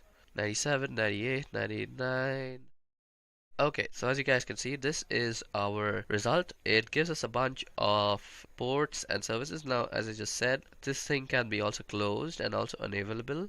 So, open and closed, we see both the examples. Okay, so that was about how you can scan multiple ports. So, you can also scan multiple ports with this command, as I will show you. So, 192.168.1.1 to 30. Now what this will do is basically scan everything from 192.168.1.1 to 192.168.1.2 up to 30 like that. So this is a very useful way of actually scanning multiple IP addresses. And let me just show you how that works. Since we have used the F flag, this is going to work considerably faster. Now, as you guys can see out here, this had taken around 119 seconds, so that's around 2 minutes. Now, this will take a considerably lesser time. So let's see, this was done in 29.91 seconds and we did 30 IP addresses. So we see that -F surely speedens the whole scanning process. Now, you can also give Nmap a target list. Now, let me make a target list. So targets.txt. Let me just cat it out for you. So there's nothing in it. Now all I want to do is edit this file. So let me just edit that file and put it 192.168.1.1, 192.168.1.2, 192.168.1.3, 192.168.1.4, 192.168.1.5, or 15. Boom, roasted. Now all we have to do is save it. So that saves it, and Control X to actually exit it. Now you can go ahead and view what is in targets.txt. So as you guys can see, this is what is in targets.txt. And now you can just pass it to Nmap with the IL flag, and you could say that Nmap is going to actually scan all the IP addresses that are in this file. So let that just run. So this will take a little bit of time because it's 5 IP addresses and it's not really running on the fast mode. 83% of our work is done. Okay, so as we see, our scan has been completed. Now what you see out here is the scan results for whatever we had provided in the targets.txt list. So that's how you can also provide Nmap input file, and it will give you the results for all the targets that were specified in the file. Now let's go ahead and talk about a little bit on port scanning. So Nmap is also a brilliant tool for scanning ports, and if you have a server or a website, you know that there are around 65,535 ports out there on every server, and almost 99% are unused. So sometimes scanning ports is really a necessity. Now you can scan ports by just using the P flag and specifying the port number, and this is how you would do it, and you would just specify the IP address after that. So I'm going to use www.edureka.co, and what you can also do is this will scan only the port number 20, but you can also scan from port number 20 to 25. You can also put in commas and tell Nmap you also want to scan all these other port 80 is HTTP and 443 is HTTPS. So you can surely do that. So let me just go ahead and run this. Okay, so that gives us an information on the ports that is there. Now, something about ports also, you suppose you know you want to scan for some HTTP ports. So you can just say nmap, and with the -p, you can just say that I want to scan the HTTP port on www.edureka.co. So that will just go ahead and do that. And as you guys can see, that gave us a result. And you can also add in stuff like MySQL, FTP, and stuff like that. So let me just see and show you how that runs. Okay, HTTP is not a port, HTTP. Okay, so as you guys can see, these are the ports that are running, and it gave us according to the name. Now, if you want to scan all the ports, you can use -p and then the IP address at www.edureka.co. Now, this generally takes a lot of time because you're basically doing 65,000 scans, so I'm not really going to do that. I'm going to quit this out. Another thing that I wanted to show you all that generally takes a lot of time to actually execute is called something like an aggressive scan. So as you guys can see out here, I have done an aggressive scan on Edureka. So to do that, all you have to do is nmap-a and then you go edureka.co. So let us see how much time did this take to actually execute. This took 459 seconds. That's a long time for a scan. But it gives us a bunch of other information. For example, it gives us the trace route. So what is a trace route, first of all? So trace route is the route taken by a packet to actually reach the clients and the target server. So as you guys can see, our packet had 22 hops. First it went to the first hop was to the gateway router, that is 192.168.1.1. Then it went to the Airtel lease line, then it went to this IP address, then it went to the BSNL VSNL.net, and it went to London, New York, then Chicago, and it went all the way up to wherever this thing is hosted. That was some information, and then there is some other information given to us like the TCP open, TCP wrap, program versions, port types, port states, and all sorts of other information is given about in an aggressive scan. Another scan that I have previously also done and kept for y'all is because it takes a lot of time, and I have done something called the service version. So nmap-s and v with v capital will give you the service version. So it tries to actually guess the version of the service that is running. So for example, on the TCP port it tells us it is postfix SMTPD. On the Apache it's Apache HTTPD, and you can see all sorts of versions that are here. Another thing Nmap is generally brilliant is for guessing the operating system that is running. Now, I have already done this scan previously because this takes a humongous amount of time that I don't really have, and that is 386.34 seconds, and this scan together basically took me more than 10 minutes, and I don't really have that kind of time for explaining all this stuff. So as you guys can see out here, the OS is kind of OS details is Fortinet, FortiGate. It kind of tries to guess the OS upon the time to live that is in the response from the packets that it sends. So -SV, -O, and -A are some really cool stuff that you might want to know. Another thing that you can do is traceroute, as I had just told y'all, and y'all can do traceroute separately. So you go --traceroute, and then you say the name of any sort of website. So suppose I want to know how I reach netflix.com. So I go netflix.com, and this will give me a trace route that shows me how my packet actually reaches netflix.com.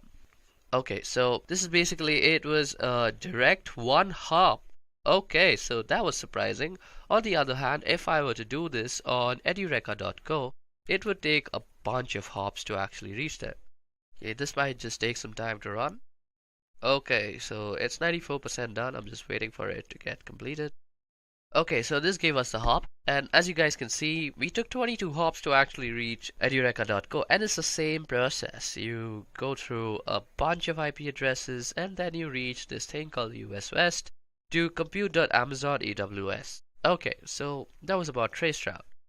Now, just to end this tutorial, let me just tell you guys that you all can also save a file to Nmap, and that is basically save all whatever you found from a search into a file. And let me just show you how to do that. Now, sometimes when you are working as a security analyst, you will have to perform network scans on a wide area network that is huge. It's basically huge. And these scans take a lot of time, and you don't really have the space on your command line to actually store that and see that in a way that is feasible for analysis. So what you want to do is actually save it in a file. So what you can do is say nmap on, and then you can say the name of the file. We could say results.txt, and we could save this in file. So www.edureka.co.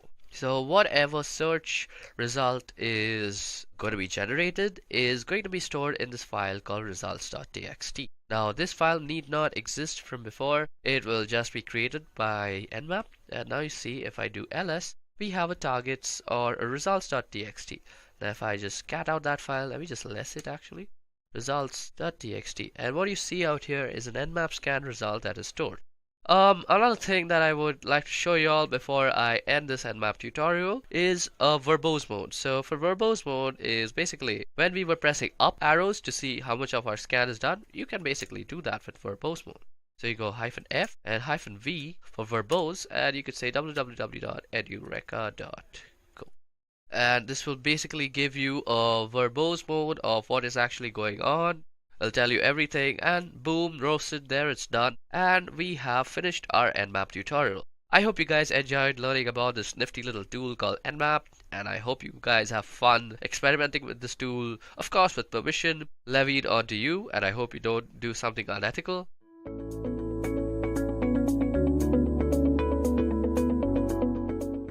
So first, let us understand what SQL injection is. SQL injection is one of the most used and one of the most common web-based attacks. So for SQL injection to work, you need a web application that uses a database. Let me tell you with an example what SQL injection is. Consider an example where there's a web application that's using a database. This web application might be taking input from the user and storing the information onto the database, or it might be fetching data from the database and displaying out to the user. In either case, what happens is there's a SQL query or a database query that's generated on the web application, which is sent to the database, and this query is executed on the database, and relevant information is returned back to the web application. Now, this is how the normal scenario is. So what happens when you use SQL injection is you manipulate this database query in order to make it do something that it is ideally not supposed to do. So you change the SQL query, you manipulate it, you inject some malicious string in the SQL query, and then make it do something that it is not ideally supposed to do. So what happens is you manipulate the query, and then this malicious query is sent to the database, it's executed there, and the relevant results are returned. Now this is SQL injection. So SQL injection is a code injection technique which is used to execute malicious SQL statements on the database. So basically, SQL injection attack is something that you use to take over database servers. Now that you've got a high-level understanding of what SQL injection is, let's understand how SQL injection works. Moving on to understanding how SQL injection works, let's take an example of a web application that takes username and password for login. Now on a day-to-day basis, you use a lot of web application where the first thing you have to do is log in into the web application. You can consider the example of your Gmail account, your email ID, your Facebook account, your Twitter, Instagram, and even your internet banking services. So the first thing you have to do in order to use the features or the functions of this web application is to log in into the web application. So what you usually do is you enter the username, then you enter the password.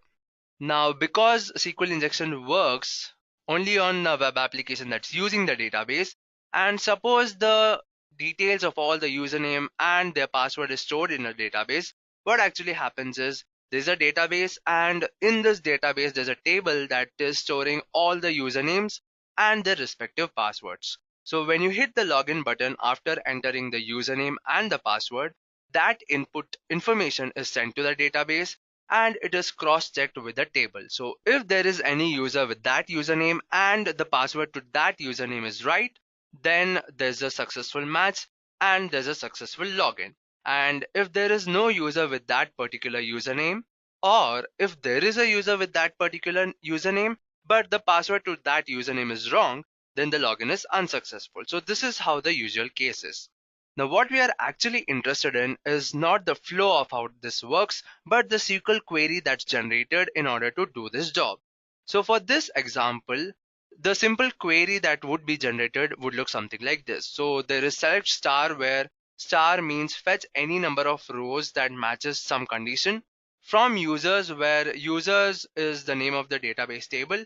Then there's a condition to check the username equal to abc@xyz.com and the password should be 123456. So when this SQL query is generated, if there is a user with the username abc@xyz.com and the password to that username is 123456, then that particular row is returned. And if there is no user with this particular username and password, then there is no rows or there is no values returned. So basically, if this SQL query returns some value or returns a true value, then the login is successful. And if this SQL query returns a false value, then the login is unsuccessful. So this is how it actually works. Now, like I told you, we are not interested in the flow of how this works. We are only interested in the SQL query that's generated. Let me just highlight the SQL query for you. So this is the same SQL query that I showed in the previous slide. Now what I've done is I've highlighted some part of this SQL query. Now why have I done that? I've highlighted the part that is the input to this SQL query. Now when you're using a web application, the SQL query is pre-generated by the web application and the only control the user has is over the input. So the part I've highlighted is the user input, and that's the only part in the whole SQL query that the user has control over. So whatever changes we have to make or whatever we have to do in order to execute a SQL injection attack should be done by giving the right inputs. Now, like I told you that if this SQL query returns true, then the login is successful. And if this SQL query returns false, then the login is unsuccessful.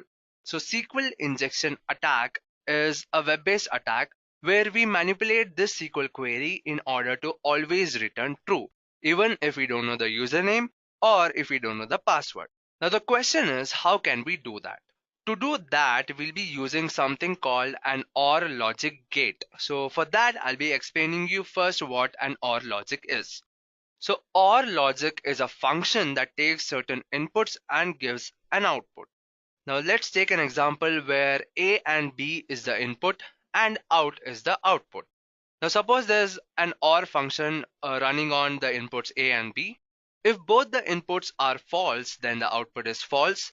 If one of the input is true, then the output is true. And if both the inputs are true, then the output is true. Now what you have to observe here is when one of the input is true, then irrespective of what the other input is, the output is always true. So whenever there's one input true, the output is always true. And we'll be using this feature of the OR function in the SQL injection attack. So there is this SQL query and the objective is to make this SQL query return true. So I'm going to manipulate this SQL query to something like this. And like I told you that the user doesn't have control over the SQL query that's generated, and the only control the user has is over the input that is given. So I'll be giving this as the input. The input will be inverted comma space or 1 equal to 1 hyphen hyphen space. Now this part of this query is the part which always returns true. Now let me just highlight that particular part for you and explain how this malicious string actually works. Now the input is inverted comma space or space 1 equal to 1. Now the first inverted comma is used to close the string parameter. Whenever you give something as an input in the input box of the web application, then it is considered as a string in most of the cases, especially for username and the password. So the first inverted comma is used to close this parameter, the string parameter. Then there is the OR function, and after that there is a statement that is 1 equal to 1. Now if you see this, there are two inputs. There's the OR function and there's one input to the left hand side and there's one input to the right hand side. What we are interested in is the statement that is to the right hand side of the OR function, that is 1 equal to 1. Now this is a statement that will always return true because 1 is always equal to 1. And like we've already understood that if one of the input to the OR function is true, then irrespective of what the other input is, the result will always be true. So in this case, because 1 is always equal to 1 and that is true, then this function, the OR function, will always return true. And hence, the SQL query will always return true. Now what is the use of the extra double hyphen that I've used? So the double hyphen I've used is to comment out the rest of the SQL query. And that's why I've faded out the AND password part. So when I use double hyphen, it doesn't matter what the next part of the SQL query is. And like we've understood that this OR function returns true, then this SQL query returns true, meaning that the login is successful. So this is how SQL injection works. Now let's see how you can use SQL injection to attack a web application. In the previous slide, I showed you one malicious string that can be used for SQL injection. But there is no one universal string that can be used for SQL injection. Now what kind of SQL injection you use or how you use the SQL injection depends on how the web application is built.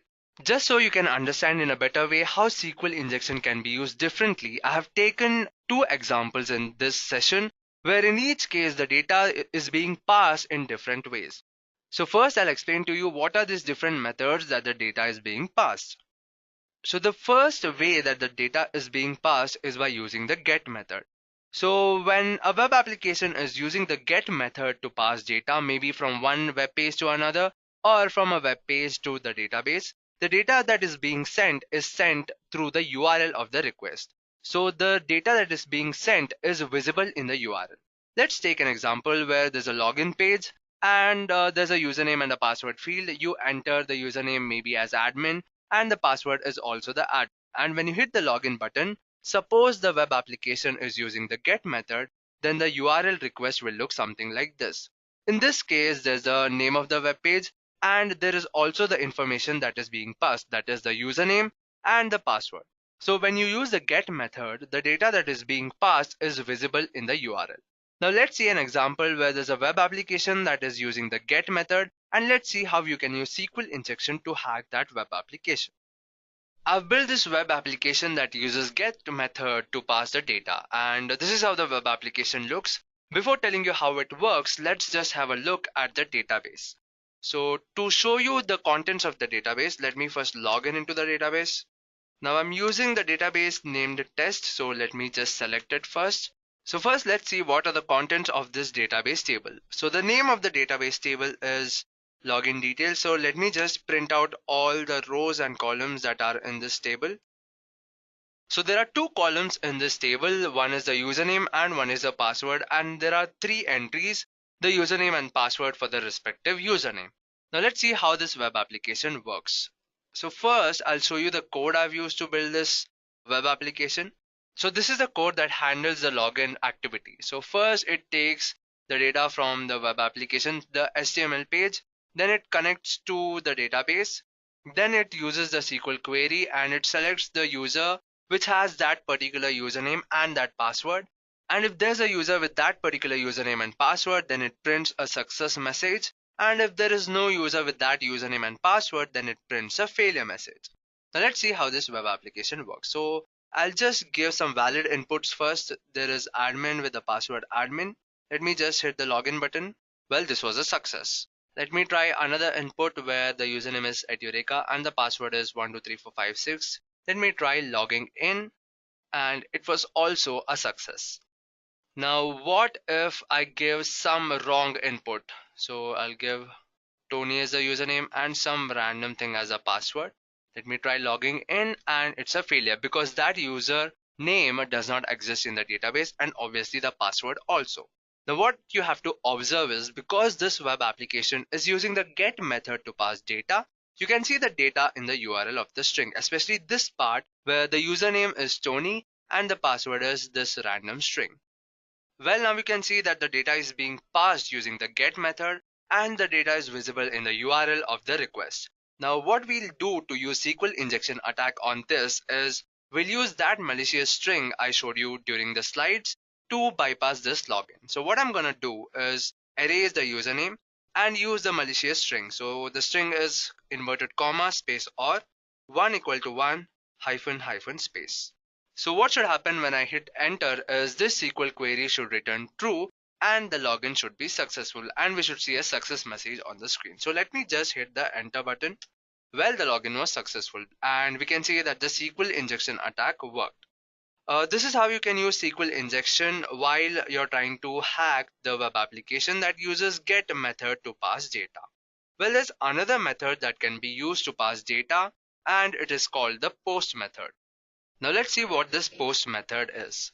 When a web application is using the post method to pass data, maybe from one web page to another or from a web page to the database, then the data that is being sent is not visible in the URL string.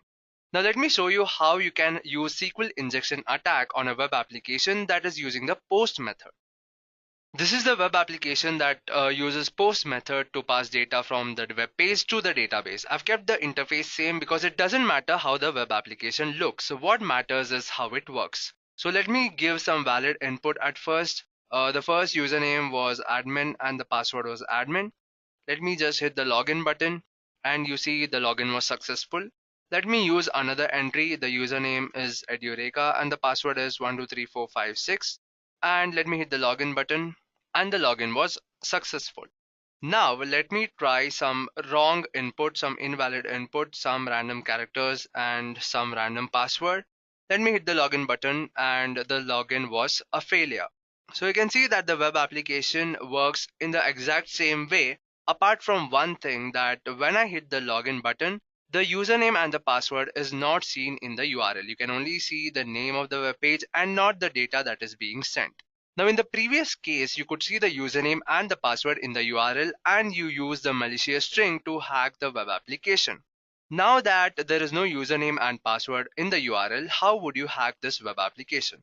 Like I told you while explaining how SQL injection works, the only control the user has over the web application is in the input that he gives. So whatever malicious string that we are going to enter will be through the input that we give to the web application. Now let's use the malicious string in the username and the password field and see whether it is vulnerable to SQL injection. Well, the malicious string was inverted comma or 1 = 1 hyphen hyphen space, and let me just give some random password and let me hit the login button. Well, this was a success, and you can see I didn't give the right username and I didn't give the right password, but still I used the malicious string and used SQL injection attack on this web application. Well, this is how you can hack a web application that is using post method to transfer data. Now the next part of this session is how to prevent SQL injection. Well, when you are an ethical hacker and you have to test a web application for vulnerabilities, and suppose you found that that web application is vulnerable to SQL injection attacks. Now you have to tell the organization on how they can make their security better. And that's why it's important to know that how you can prevent SQL injection attacks. There are different ways of preventing SQL injection attacks, and it all depends on how the web application is built. Just so you know, I'll be explaining one such way that you can use to prevent SQL injection attack. Now there's another web application that I've built that prevents SQL injection attacks. So let me just show you how it works. I'll show you the code and I'll show you what changes I've made and then explain how this prevents SQL injection attacks. So the first part of the code is same. It takes username and password from the HTML page from the input, and then it connects to the database, and then it runs some SQL query to check if the username and the password is valid. And finally, it returns a success if it's true, and it returns a failure message if the login is unsuccessful. Now the changes I've made is in this part of the code. What I've done is I'm using some method, some function called prepare and bind parameter. And what this actually does is it binds the whole input that the user gives as a string. Like I told you previously that the inverted comma was used to close the string parameter. When you use the bind parameter function, that whole malicious string is considered as a string. Now just so you can understand it better, I've just visualized this logic so you can understand better. So I'll get back to the slide and explain how this works. So what we actually did was there was a username and the password field, and we entered the malicious string in the username or the password and we could log in successfully. Now, when you use the methods that I use in the code, what actually happens is this whole string, the whole malicious string, is considered as a string, and the inverted comma used is also considered as a string. Now, when you use the bind parameter function, what happens is the whole malicious string is considered as a string, and the or 1 equal to 1 hyphen hyphen is not considered as a logic in the code. So when you use the bind parameter, and even if you give this malicious string as the input, it is sent to the database as the string. It is compared, it is cross-checked with the username and the password in the database table, and because there is no match, the login will be unsuccessful. This is one way how you can prevent SQL injection. There are many other ways that you can use. You can use form validations. You can limit the characters that can be used as password, and there are many other ways, and it all depends on how the web application is built.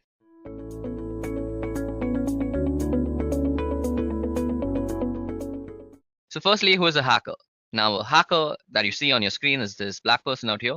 A hacker is a person who finds and exploits the weakness in computer systems and or networks to gain access. Hackers are usually skilled computer programmers with in-depth knowledge of computer security. Now, hackers are classified according to the intents of their action. Now, the first type of hackers are called white hat hackers. Now, a white hat hacker is also known as an ethical hacker. Now, this type of hacker is a hacker who gains access to systems with a view to fix the identified weakness. They may also perform sorts of penetration testing and vulnerability assessment. And the most important part to take note about an ethical hacker or a white hat hacker is that they get prior information from the company or the target that they are hacking into. So this is what actually sets them apart from a cracker or a black hat hacker. Now, a hacker who gains unauthorized access to computer systems for personal gains, that person is called a black hat hacker. The intent is usually to steal corporate data, violate privacy rights, transfer funds from bank accounts, and more such malicious stuff. Then there is also a blend of both called the gray hat hacker.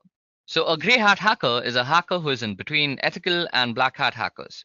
He or she breaks into a computer system without authority with a view to identify weaknesses and reveal them to the system owner in return for some bug bounty. So companies like Google, for example, actually put out a lot of bug bounties. Now, bug bounties are basically telling the public that you are free to actually find a bug in my system, and if you do so and tell me about it, I will reward you. So that is what a bug bounty is. Now, cybercrimes is the use of computers and networks to perform illegal activities such as spreading computer viruses, online bullying, and performing unauthorized electronic fund transfers. Most cybercrimes are committed through the internet, and some cybercrimes can also be carried out using mobile phones via SMS and online chatting applications. Now, there are a bunch of types of cybercrimes which I have actually discussed in my previous video called What is Cybersecurity and What is Ethical Hacking. So you all can look up that. Now, let me just get to the point of explaining what exactly ethical hacking is, unless you've already understood it. Now, ethical hacking is identifying weaknesses in computer systems and or computer networks and coming with countermeasures that protect the weakness. Now, ethical hackers have some goals that they need to meet if they're working for a company. Firstly, they need to protect the privacy of the organizations from being hacked. Secondly, they have to transparently report all the identified weakness in a computer system to the organization. Thirdly, they have to inform hardware and software vendors that are catering to the company of the identified weakness and how they can be patched. So these are the three main goals of an ethical hacker. Now, why is an ethical hacker very important for a company? Well, firstly, information is one of the most valuable assets of an organization. Keeping information secure can protect an organization's image and save an organization a lot of money. This is because hacking can lead to a loss of business for organizations that deal in finances. For example, PayPal.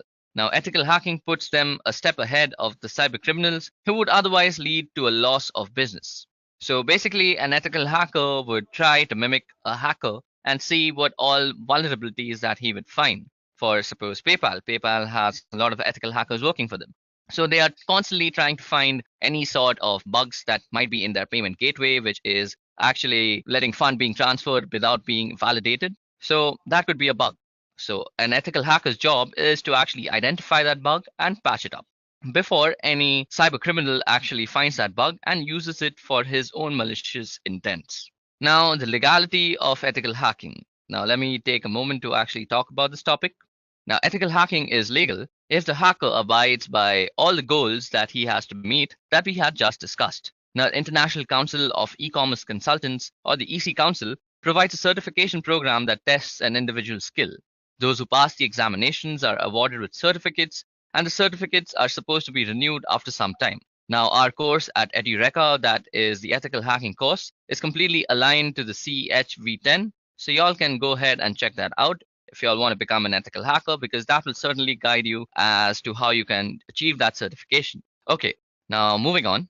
As an ethical hacker, you will be dealing with a bunch of security threats all the time. So it's very necessary that you know what exactly a security threat is and what kind of security threats exist. Now, a computer system threat is anything that leads to loss or corruption of data or physical damage to the hardware and or the infrastructure. Knowing how to identify computer security threats is the first step in protecting computer systems. The threats could be intentional, accidental, or caused by natural disaster. Now, in this section, we are going to talk about all sorts of security threats, and we are going to talk about the types of security threats. So what exactly is a security threat? Now, a security threat is defined as a risk that can harm or potentially harm a computer system or an organization. The cause could be a physical one, such as someone stealing a computer, or it could be a non-physical one, such as a virus attack. Now, these are the two kinds of threats that are existing out there. It is physical threats and non-physical threats.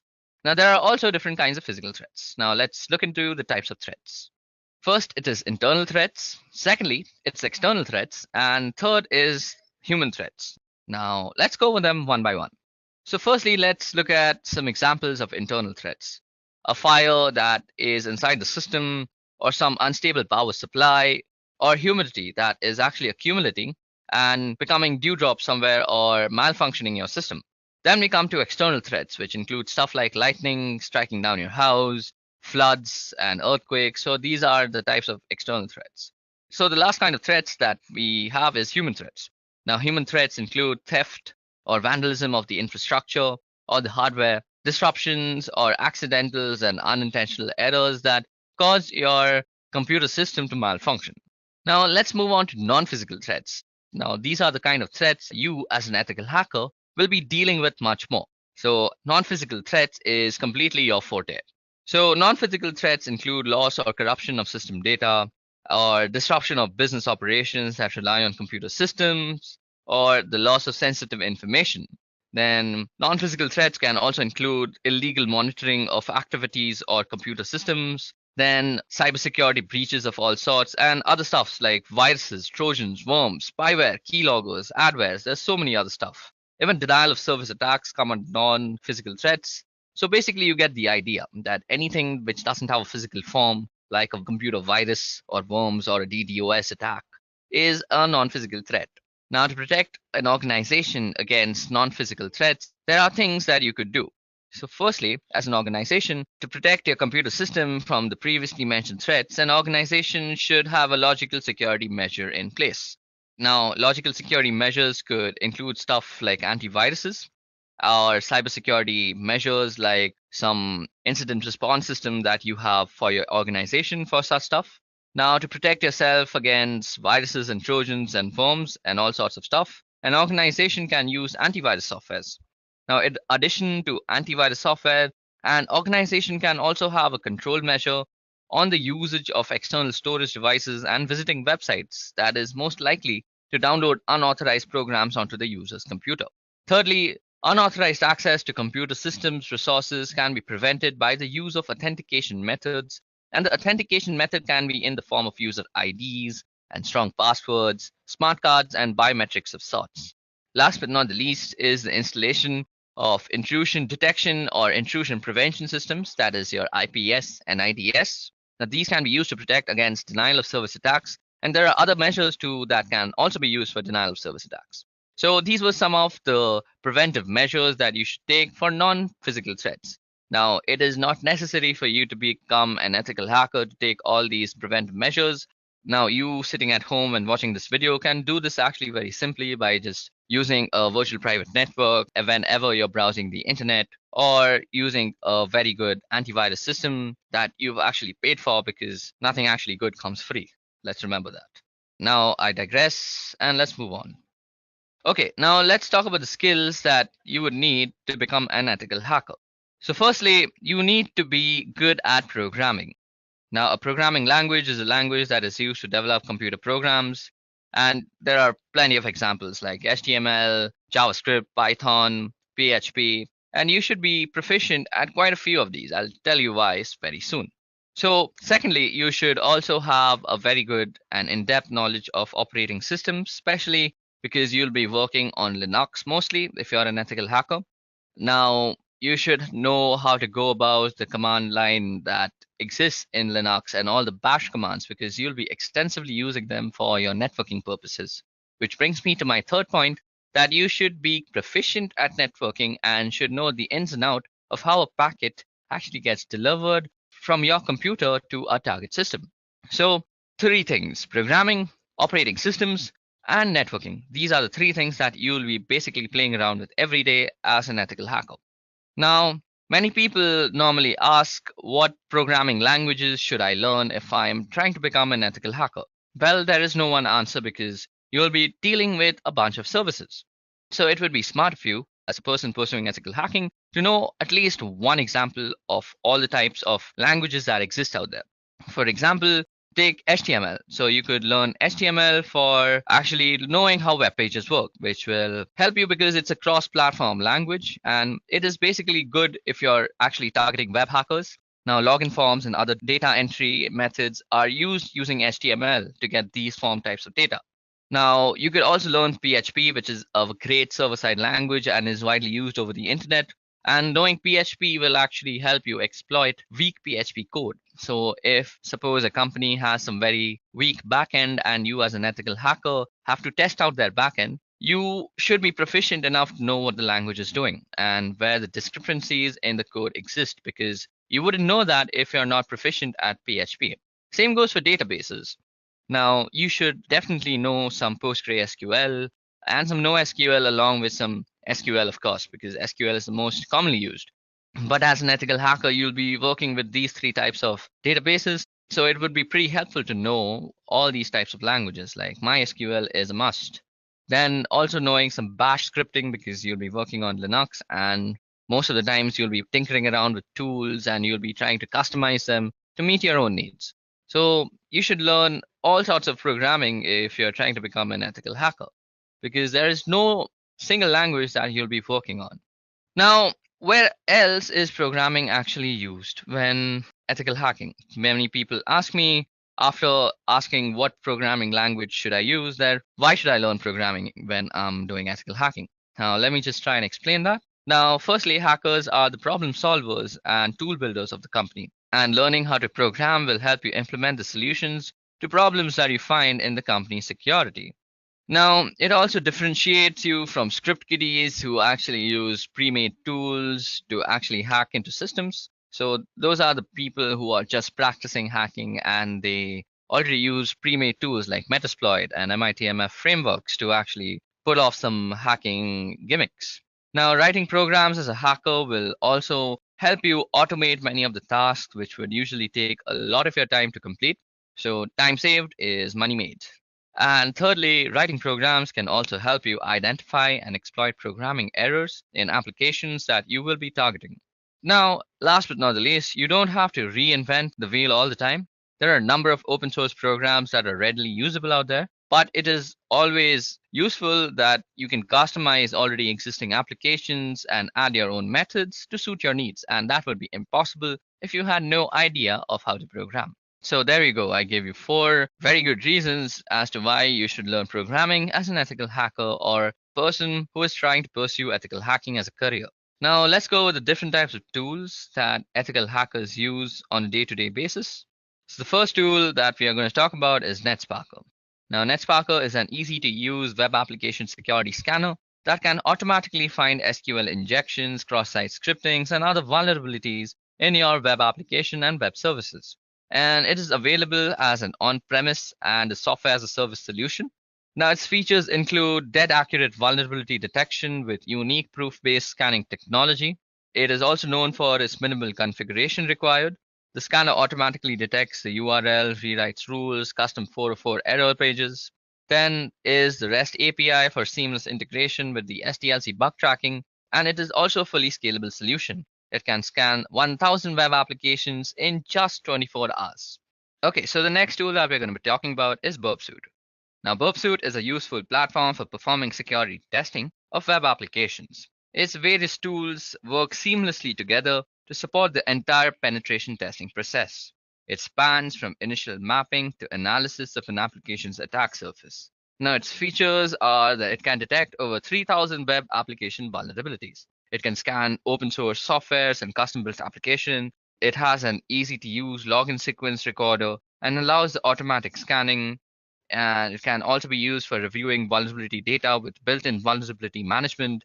It also easily provides wide variety of technical and compliance reports, and it can also be used for detecting critical vulnerabilities with 100% accuracy.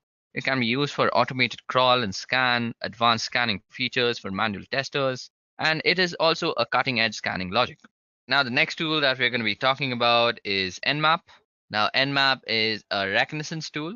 Now, reconnaissance is the first phase of ethical hacking. So in reconnaissance, we are actually trying to gather all the information, and Nmap is a brilliant tool for doing that. It can tell you about the domain name server. It can tell you how a packet is actually reaching the target system. It can determine what kind of an operating system the target system is using, which is basically footprinting.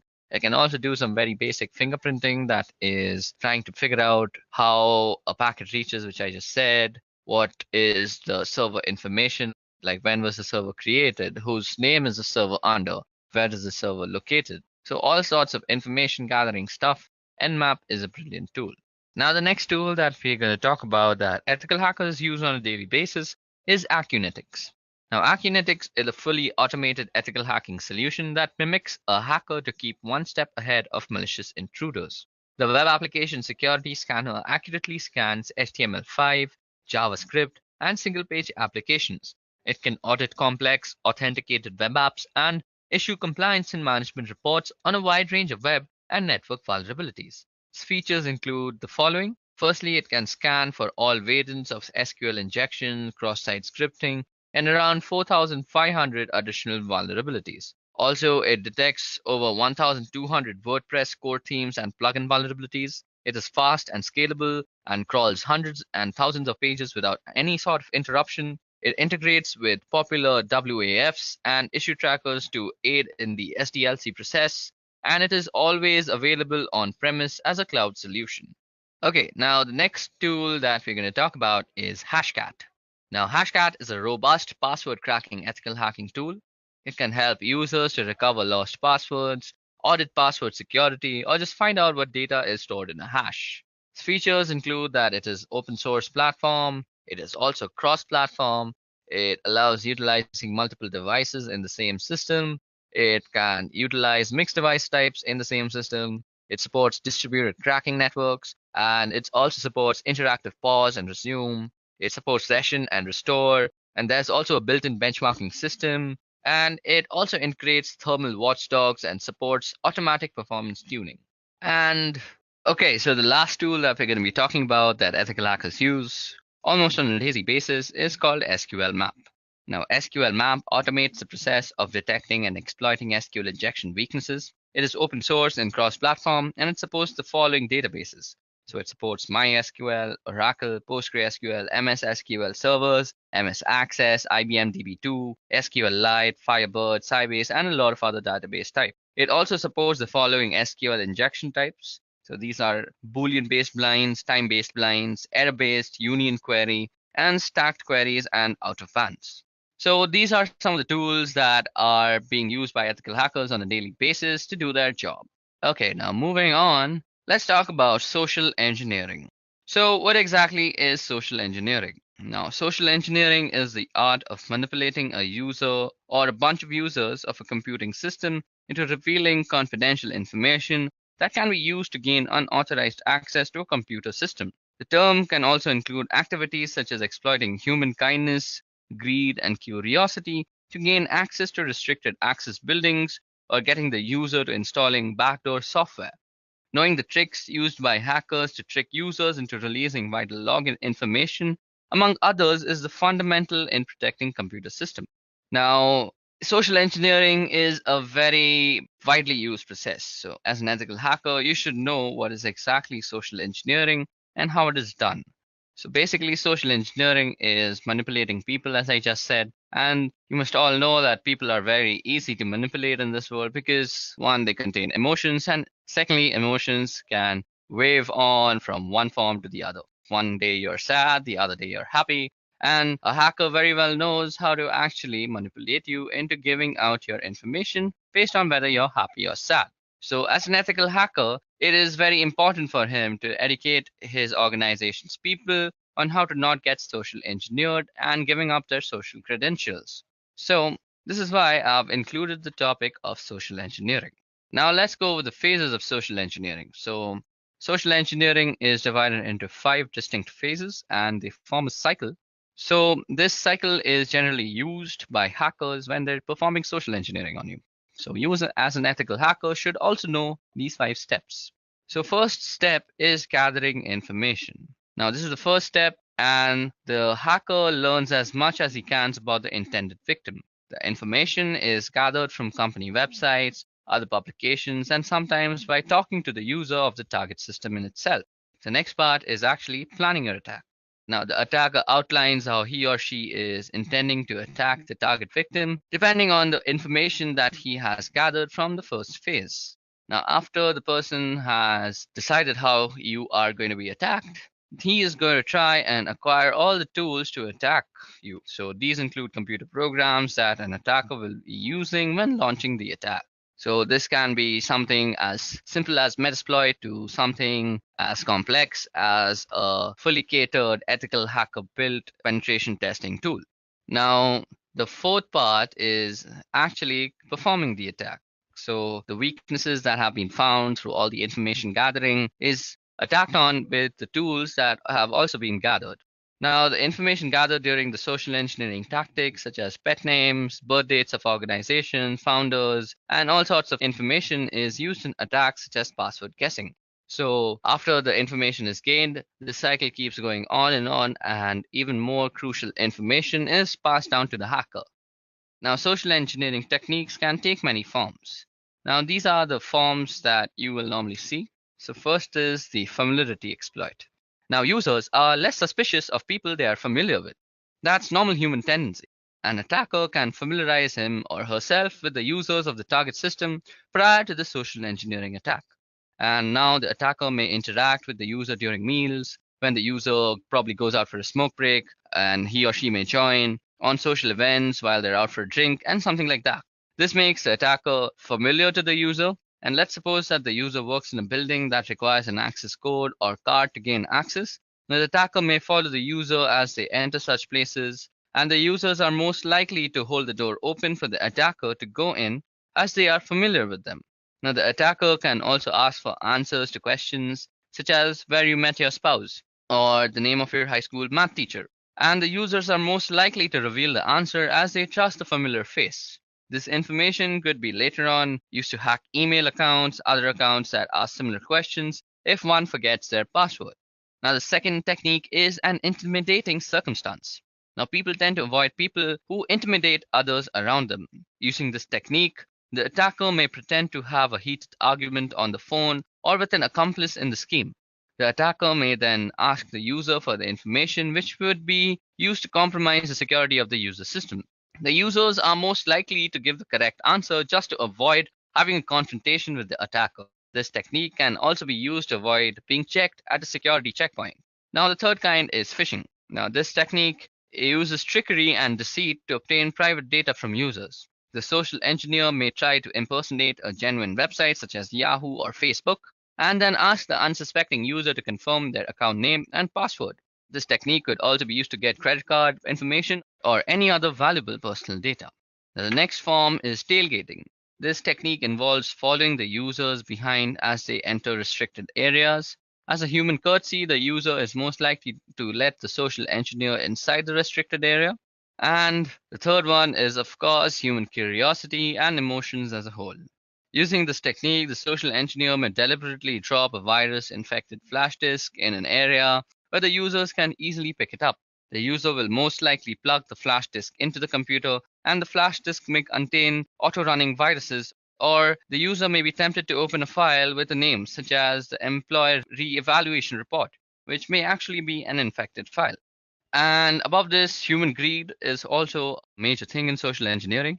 Many people are lured in by making promises such as, I'll give you so much money if you click this link, or you can win a game and win so much money, which is just general forms of social engineering to get your credentials or cookies. Now, there are a bunch of countermeasures that you can take. Now, these are pretty obvious, but let's just discuss them because we have quite a lot of time.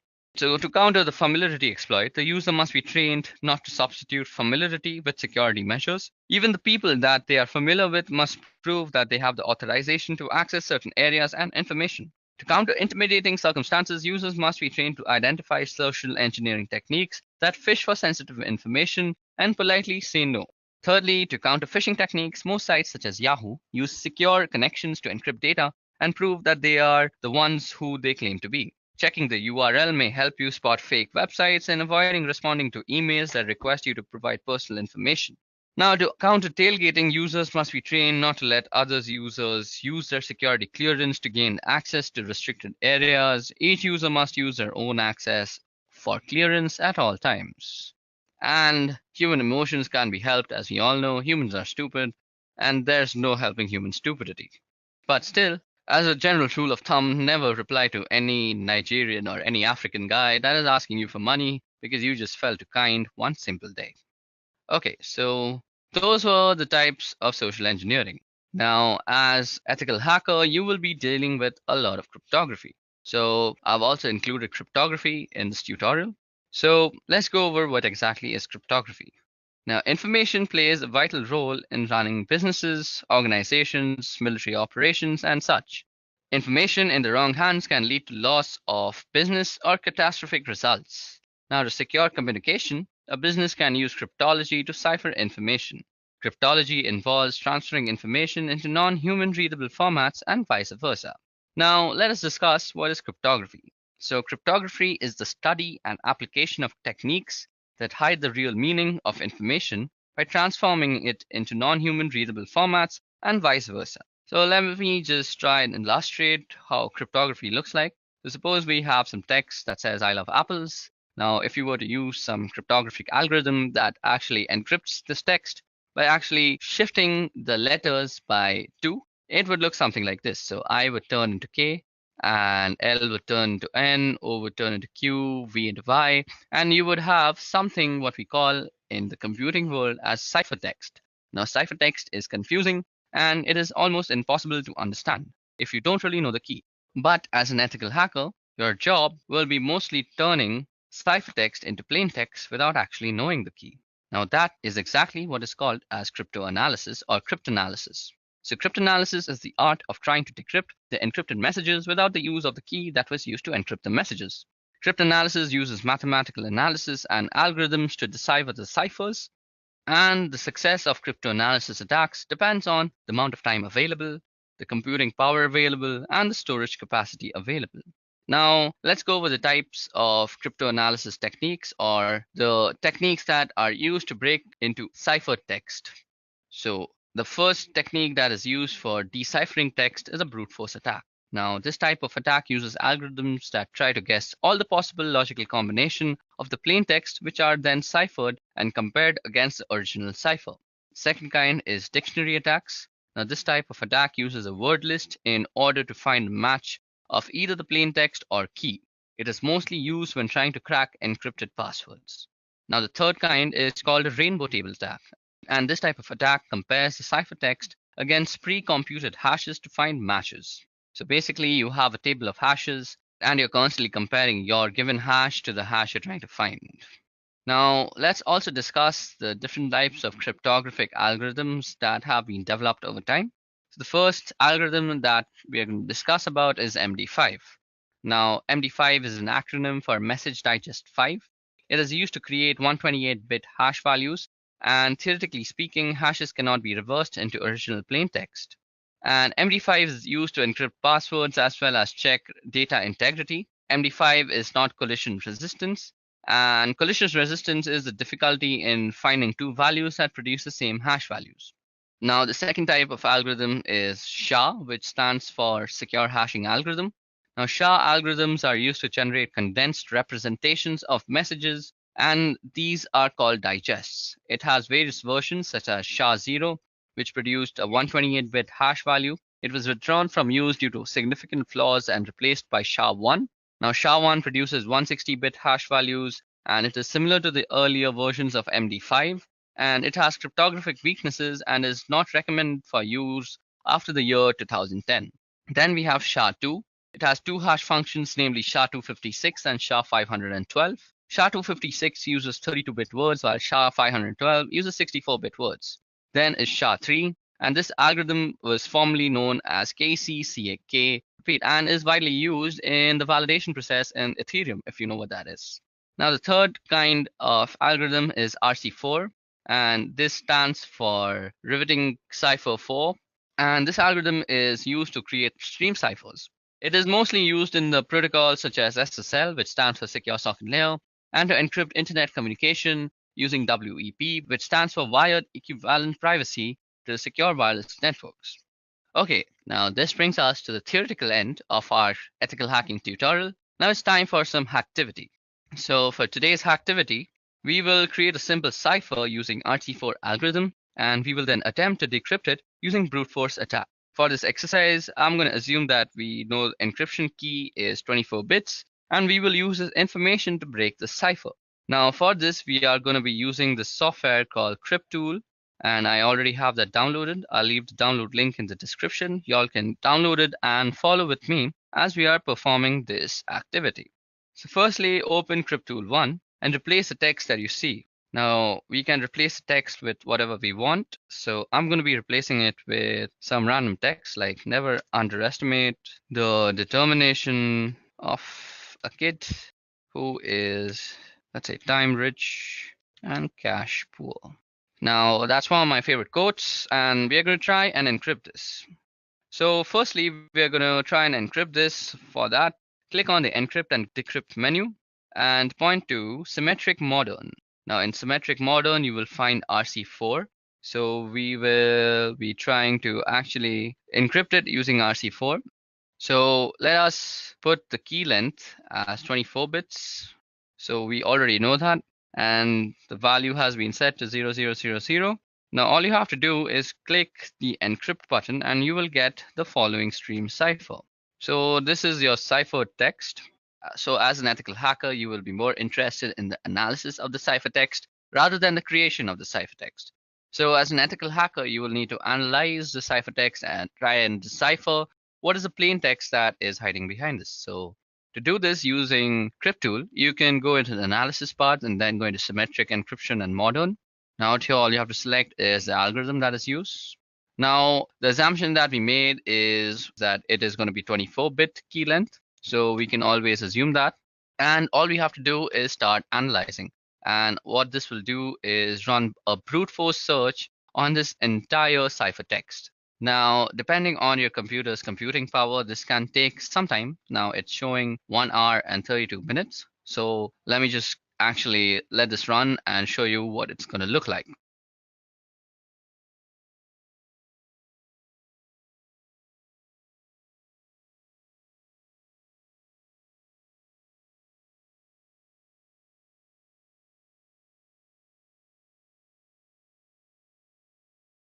Now, as you guys can see here, our brute force attack has been completed.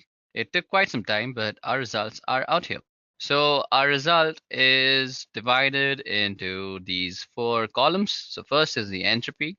The second is the hex dump. That is the hex that was analyzed. Now the third part is the part that we are interested in.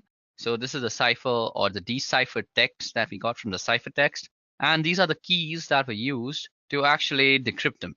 So when the key 4, or rather C19334 was used, this is the decrypted text that we got. Now all these makes no sense, but just to actually identify what probable plain text is to a certain ciphertext, always look for the entropy. Now Out here, this has the lowest entropy, that is 4.0001. And as we can see that it is indeed the sentence that I had typed out. Never underestimate the determination of a kid who is time rich and cash poor. So this actually shows us how RC4, that is a brilliant cryptographic algorithm that is used in SSL and WEP, can be so easily broken with a brute force analysis. And these tools are widely available for a general user like me or you to use.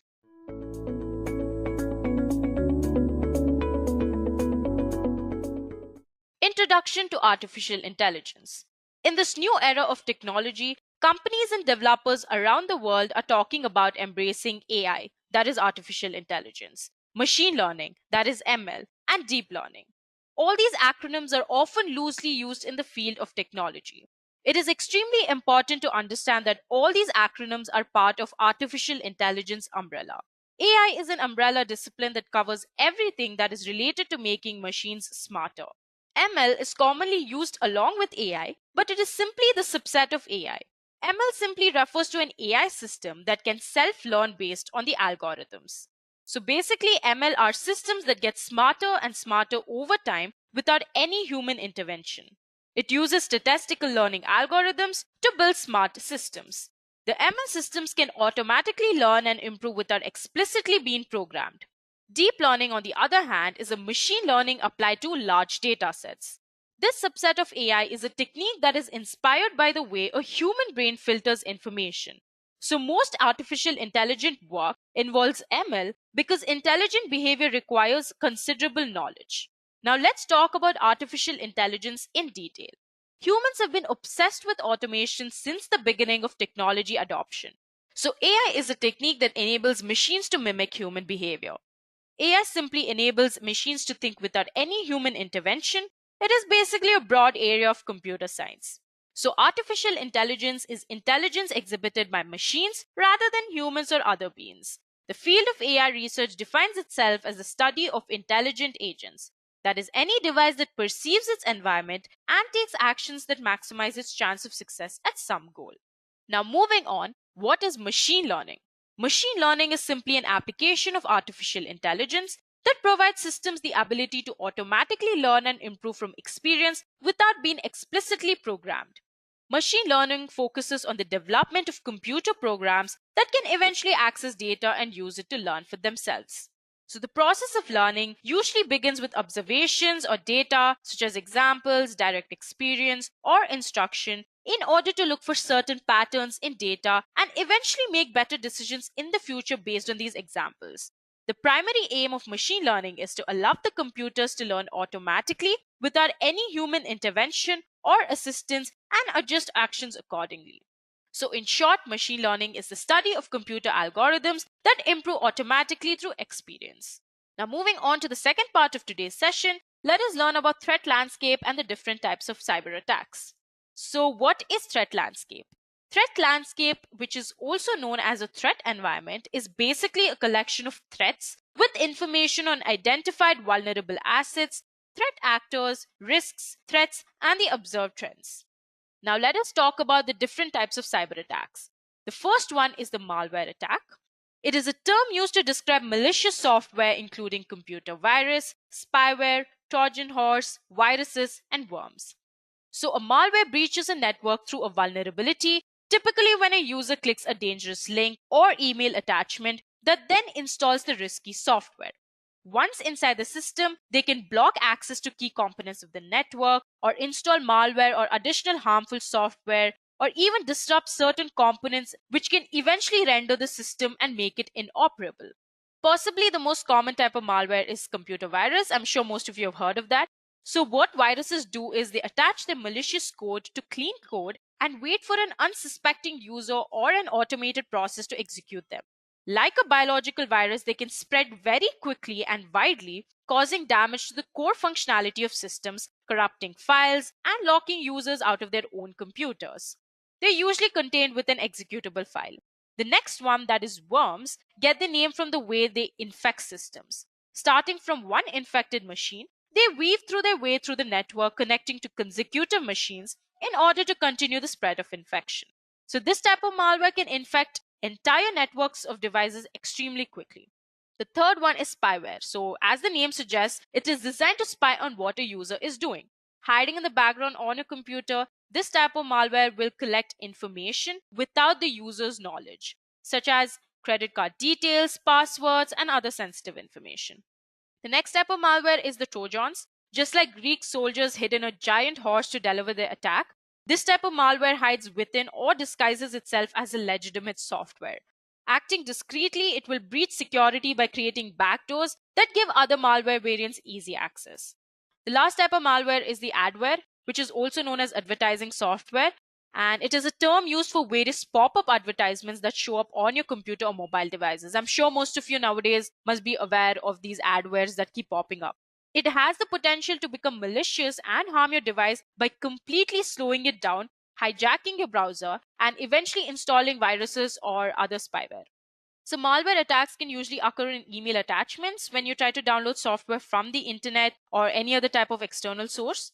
Also, it can occur if there are any other software vulnerabilities and operating systems, including Microsoft Windows, Mac operating systems, Android, etc. So now let us move on and understand how to prevent or stop malware. The first way is to stop clicking on suspicious links. So when you're going to click on a download link or any other kind of link, if the link seems suspicious, then simply do not click on it. A suspicious link may obviously contain malicious code. However, if you click onto the suspicious link, then there is a chance you have already installed the malicious software onto your computer, or you may be redirected to a page which is vulnerable. So in that case, what you can do is never click on the suspicious links. Avoid clicking suspicious links. And the next way to prevent malware is to update your firewall. What is a firewall? A firewall is simply a security software which is designed to monitor network traffic and prevents malware infection by blocking malicious traffic. Firewall simply creates an obstacle between the external and internal networks in order to protect from malware and cyber threats. So if your Windows firewall is off, then an attacker can gain unauthorized access to your computer by sending malicious script to your computer. Now, in order to protect your malware, you should also update your operating system, that is Windows, Mac, Linux, or any other type of OS that you're working on. Antivirus software and other security devices must always be updated too. The updated version of software and security devices will simply keep your computer secure and malware free. So this will eventually ensure that your data is free from viruses and other cyber attacks. Let's move on and talk about the second type of cyber attack, phishing. So phishing is simply the practice of sending fraudulent communications that appear to come from a reputable source, usually through email. And the main motive is to steal sensitive data like credit card, login information, or to simply install malware on the victim's machine. Phishing is increasingly a common cyber threat. Phishing is mainly used for stealing the user's confidential data, harvesting login credentials, that is the process of gathering valid usernames, passwords, private emails, email addresses that can occur through infrastructure breaches, and also for impersonation, that is the attacker tries to be the user, right? So you're pretending to be someone you're not and then stealing information. That is impersonation. So this is what phishing is mainly used for. As you can see, you can figure out phishing occurs through 3 different ways. So if you get emails like this, you can check from where you're getting the emails. You can see here, it says Amazon management at maisoncanada.ca. So A is missing from the Amazon. You know it's a fake email by that. So if it was a legitimate email, you'd obviously get the entire name with the correct spellings, right? So always check the sender email address. Also look out for common generalized addressing. And the third way is to always hover over links to check the redirect address. So every time you hover over those links which says click here or check this out, then if you hover over it, you can see to what page does it redirect you to. You always get like a tiny little box which says it will redirect you to this page. So if that occurs, that means it's legitimate, else it's fake. So it is a fake email and it is probably someone who's trying to attack and steal your information. Moving on, let's now talk about the third type of cyber attack, that is the password attack. A password attack is exactly what it sounds like. A third party trying to gain access to your systems by cracking a user's password. This type of attack does not usually require any type of malicious code or software to run on the system. There is a software that attackers use to try and crack your password, but this software is typically run on their own system. This is not something they would send to your laptop or to your personal machine. This is how they would try to track your password and guess your password basically. So programs use many methods to access accounts, including brute force attacks made to guess passwords as well as comparing various word combination against a dictionary file. So what is brute force attack? It is one of the most common forms of password attack methods and the easiest for hackers to perform. In fact, inexperienced hackers favor this method precisely because of this reason. So in this type of attack, a hacker uses a computer program to log in to a user's account with all possible password combinations. Moreover, brute force accounts do not start at random. Instead, they start with the easiest to guess passwords. Do not ever forget that if a hacker ever gains access to your employees list, guessing your usernames tends to present no challenge. The next type of cyber attack is a dictionary attack. Conversely, a dictionary attack allows hackers to employ a program which cycles through common words. A brute force attack goes letter by letter, whereas a dictionary attack only tries possibilities most likely to succeed. Dictionary attacks relies on a few key factors of user psychology. For example, users tend to pick short passwords and base their passwords off common words. So a dictionary attack starts with those words and variations. So the third type of password attack is a keylogger attack. Keylogger attacks install a program on users' endpoints to track all of the user's keystrokes. So as the user types in the usernames and passwords, the hackers record them for using later. This technically falls under the category of malware or a digital virus, so it must first infect the user's endpoints. So now let's discuss some of the ways we can prevent a password attack. The first one is update your password. It's always a great idea to keep changing essential passwords in regular intervals. Passwords should not be the same for everything. The second way is to always try using alphanumerics in your passwords. So when you're setting a password, general best practices should be followed. That is, it should contain a multitude of characters with a generous use of alphanumerics. Finally, try avoiding dictionary words. This is really important. It's always a great idea to use a password that only makes sense to you. Passwords which use actual words that make sense are much more susceptible to dictionary attacks. So these are some of the ways you can prevent or stop password attacks. Moving on, let's talk about the fourth type of cyber attack, that is distributed denial of service. So before we talk about distributed denial of service, let me explain you what denial of service is. A denial of service attack floods systems, servers, or networks with traffic to exhaust resources and bandwidth. As a result, the system is unable to fulfill legitimate requests. Attackers can also use multiple compromised devices to launch this attack. This is also known as a distributed denial of service attack. I hope you now know the differences between distributed denial of service and denial of service. Distributed denial of service attack involves multiple connected online devices, collectively known as a botnet, which are used to overwhelm a target website with fake traffic. So the best way to prevent this type of attack is to keep the analysis of traffic, that is, what time it is high, low, etc. So you can manage your data accordingly. The next way to prevent is traffic control. So it keeps track of the threshold value, so one is aware and cautious of anomaly activity that occurs in your data. So it is really important to check if it is basically genuine traffic. So now if there is anomaly activity that is occurring in your data, you will have to be able to recover from it. So it is important to recover from any attack as soon as possible through recovery management. So these are some of the ways you can prevent distributed denial of service attack. Let's talk about the next type of cyber attack, man in the middle. So this is also known as eavesdropping attacks. It occurs when attackers insert themselves into two-party transaction. Once the attackers interrupt the traffic, they can simply filter and steal data. So there are two common points of entry for this kind of attack. The first one is on unsecure public Wi-Fi. Attackers can simply insert themselves between a visitor's device and the network. So without knowing, the visitor passes all information through the attack. The second entry point is once a malware has been breached onto a device. So an attacker can simply install software to process all of the victim's information. Now, how do we prevent man-in-the-middle attack? Simply use an encrypted WAP. Having a strong encryption mechanism on wireless access points prevents unwanted users from joining your network just by being nearby. A weak encryption mechanism can allow an attacker to brute force his way into a network and begin man-in-the-middle attacking. The stronger the encryption implementation, the safer. The second way to prevent this type of attack is to always check the security of the connection. Use browsers which are known and trustworthy.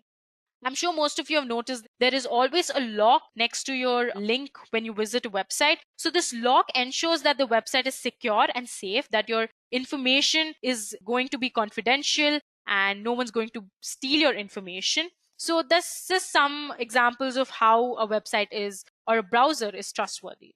The next way is to invest in a virtual private network, VPN.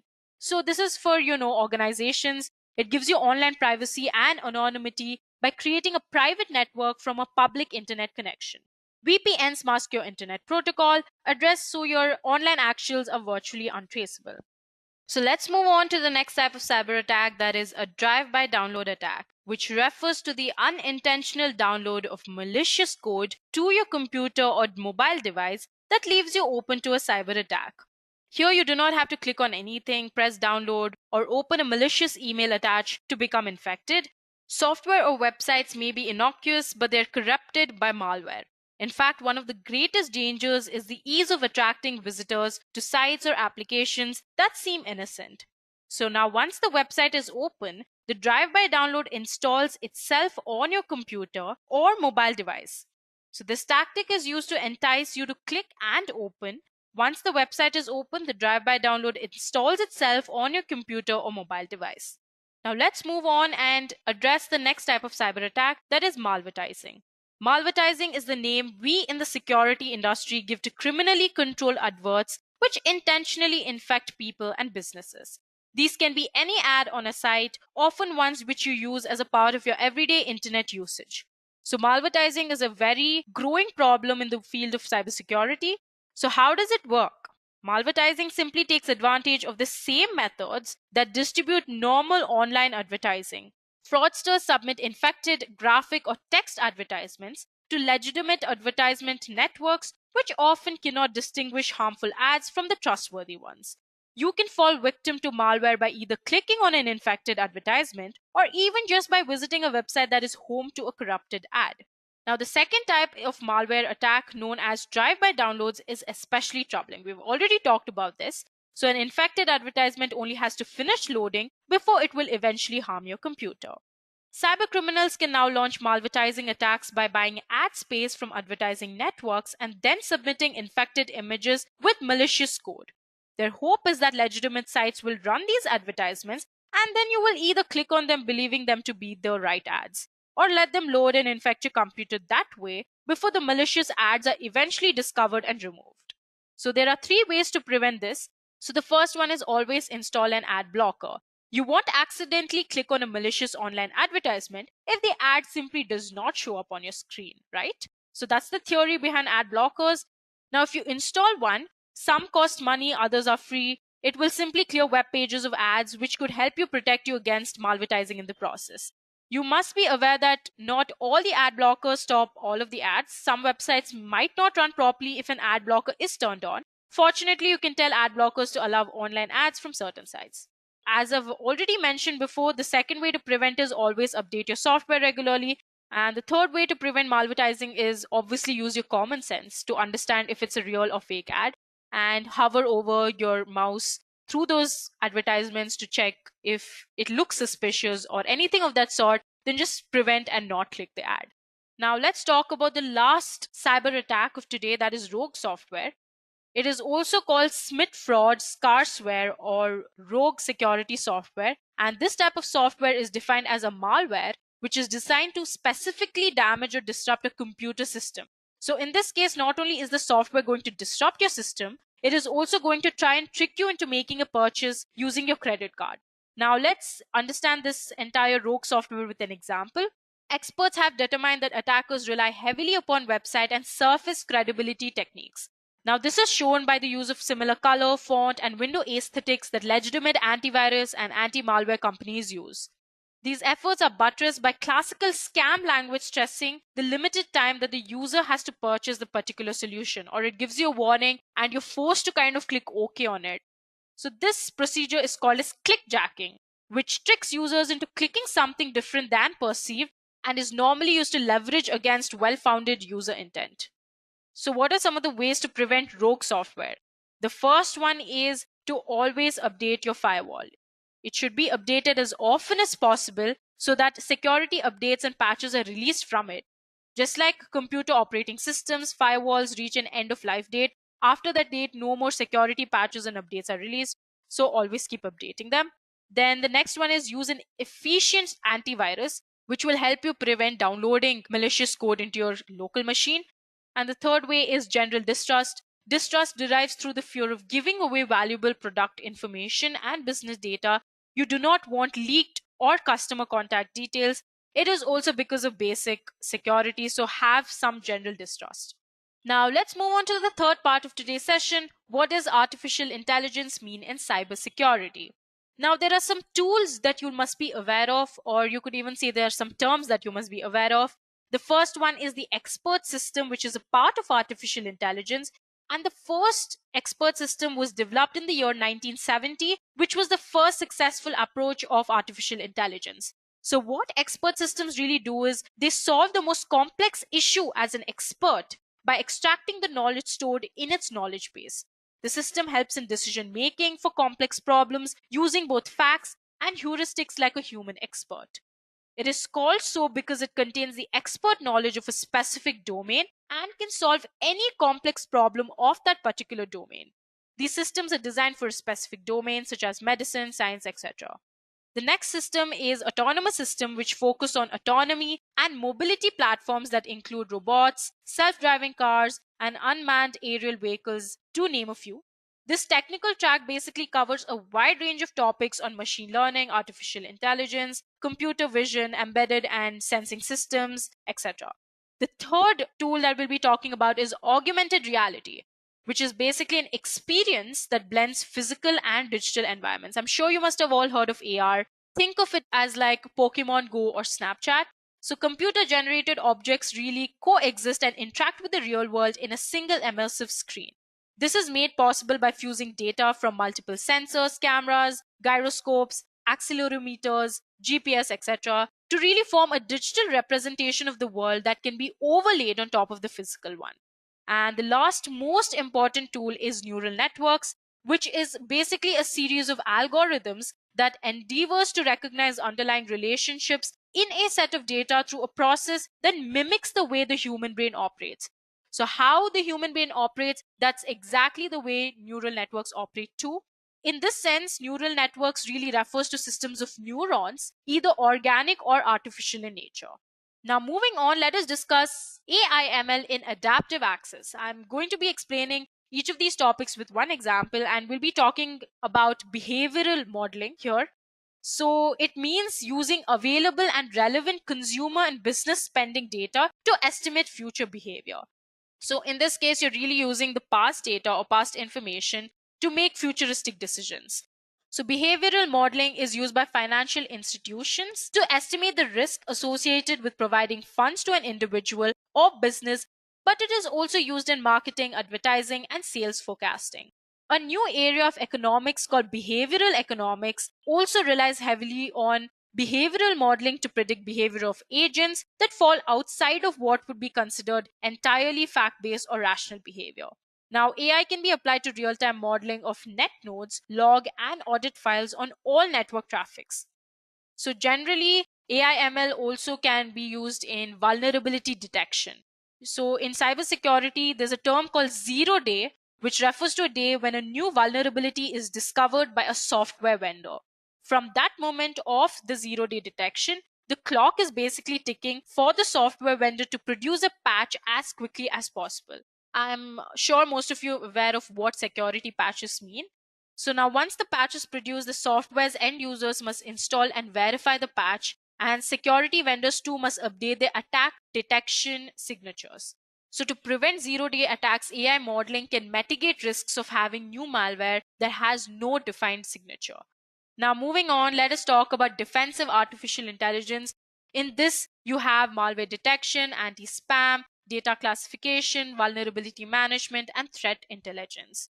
On the other hand, in offensive artificial intelligence, you have ways to create malware, smart botnets, spear phishing, and conditional attacks. Let's move on to the next part of today's session, applications of artificial intelligence in cybersecurity. So the first type of application we'll be talking about today is secure user authentication. I'll be explaining this with an example, that is risk engines. Risk engines really monitor a number of factors in a user's logins over time and eventually build a profile for each user to understand login patterns. Now, when a user varies from that profile on a given authentication attempt, the artificial intelligence system assesses the variable factors and determines a risk score for the current login attempt. The next type of application is the botnet detection. So in this type of application, clustering, hybrid, and classification approaches are adopted to detect botnets. The next application is hacking incident forecasting. So here, using ML approaches, we're detecting or understanding when hacking can really take place. So that is what really hacking incident forecasting is. Network intrusion detection and prevention, on the other hand, is a network-based intrusion detection system which simply detects malicious traffic on a particular network or in like a group of network. So the next application is spam filter applications, where collaborative spam filters use feedback and the collective memory of a group of users to build a database. So in this database, you can identify spam. So these are what spam filter applications really do. The last application is fraud detection, where the machine learning platform can enhance banking fraud detection by helping the data analytics software recognize potential fraud cases while avoiding acceptable deviations from the particular norm. These are some of the applications of artificial intelligence in cybersecurity. Moving on, let us discuss some of the use cases of AI/ML in cybersecurity. Okay, so the first one is machine learning to detect malicious activity. Obviously, machine learning algorithms will help businesses to detect malicious or anomaly activity faster and stop attacks way before they get started. The next one is AI-based threat mitigation.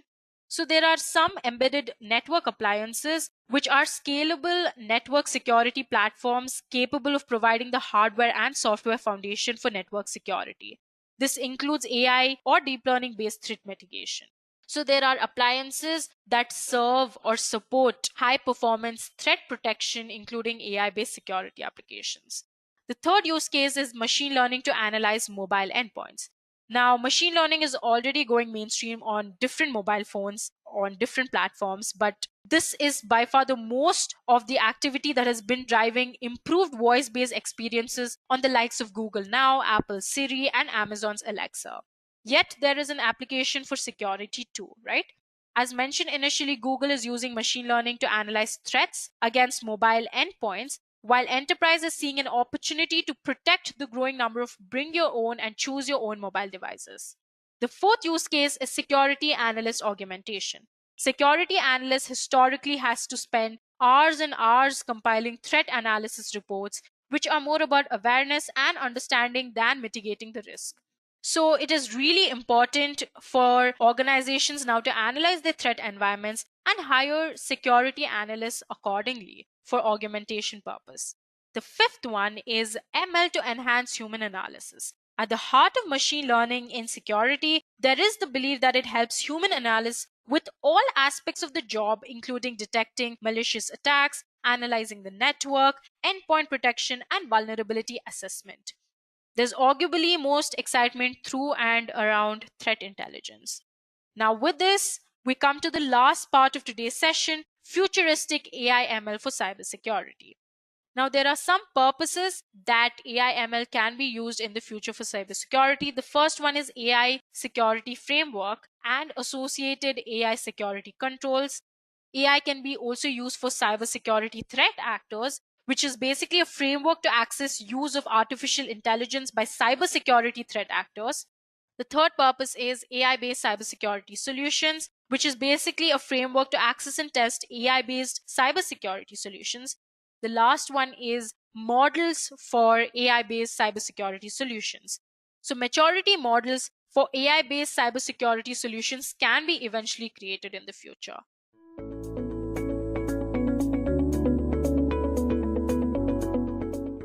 Now, before you start your career in cybersecurity, you need to undertake the following steps.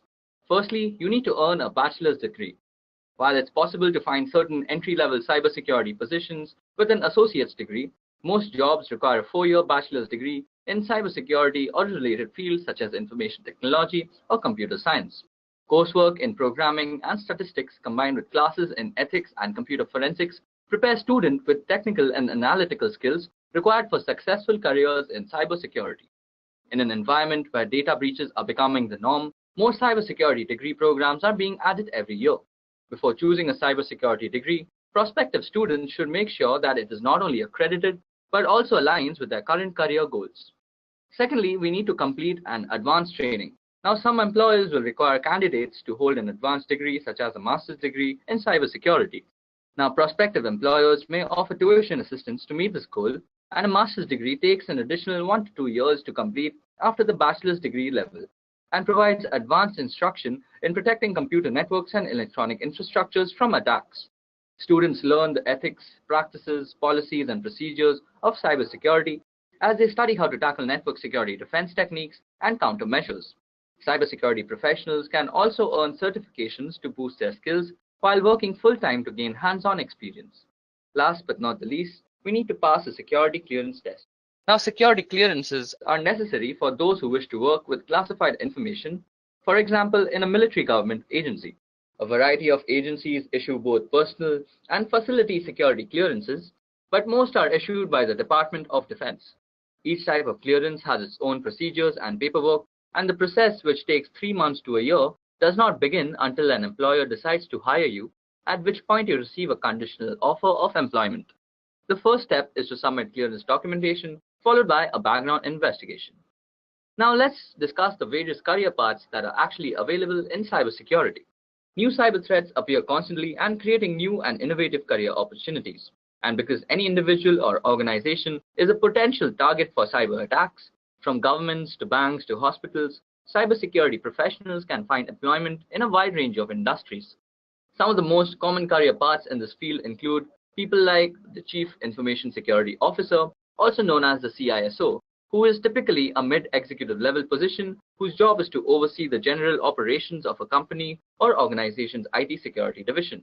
CISOs are directly responsible for planning, coordinating, and directing all computer network and data security needs of their employers.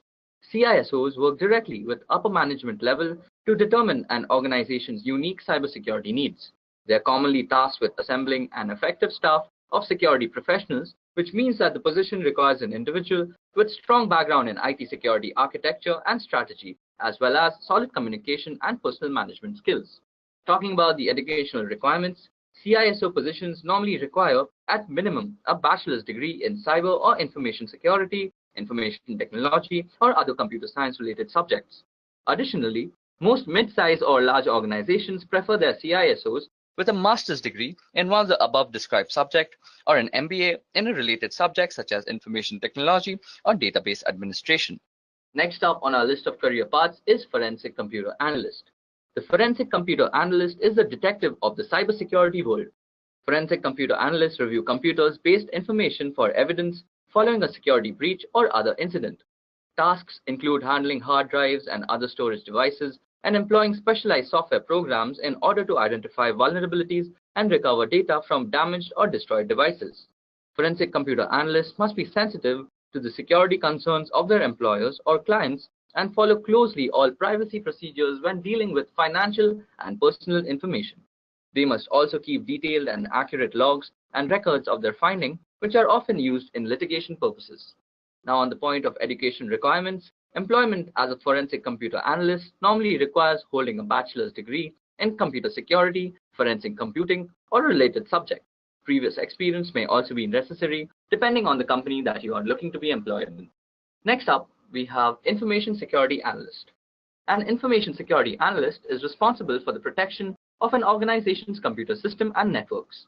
They plan and execute programs and other measures including installing and using of software for data encryption and firewalls.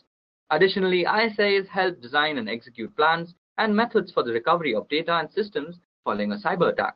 ISAs must continuously stay on top of the latest industry trends and cyber threats, which involves researching new security technologies and networking with other professionals.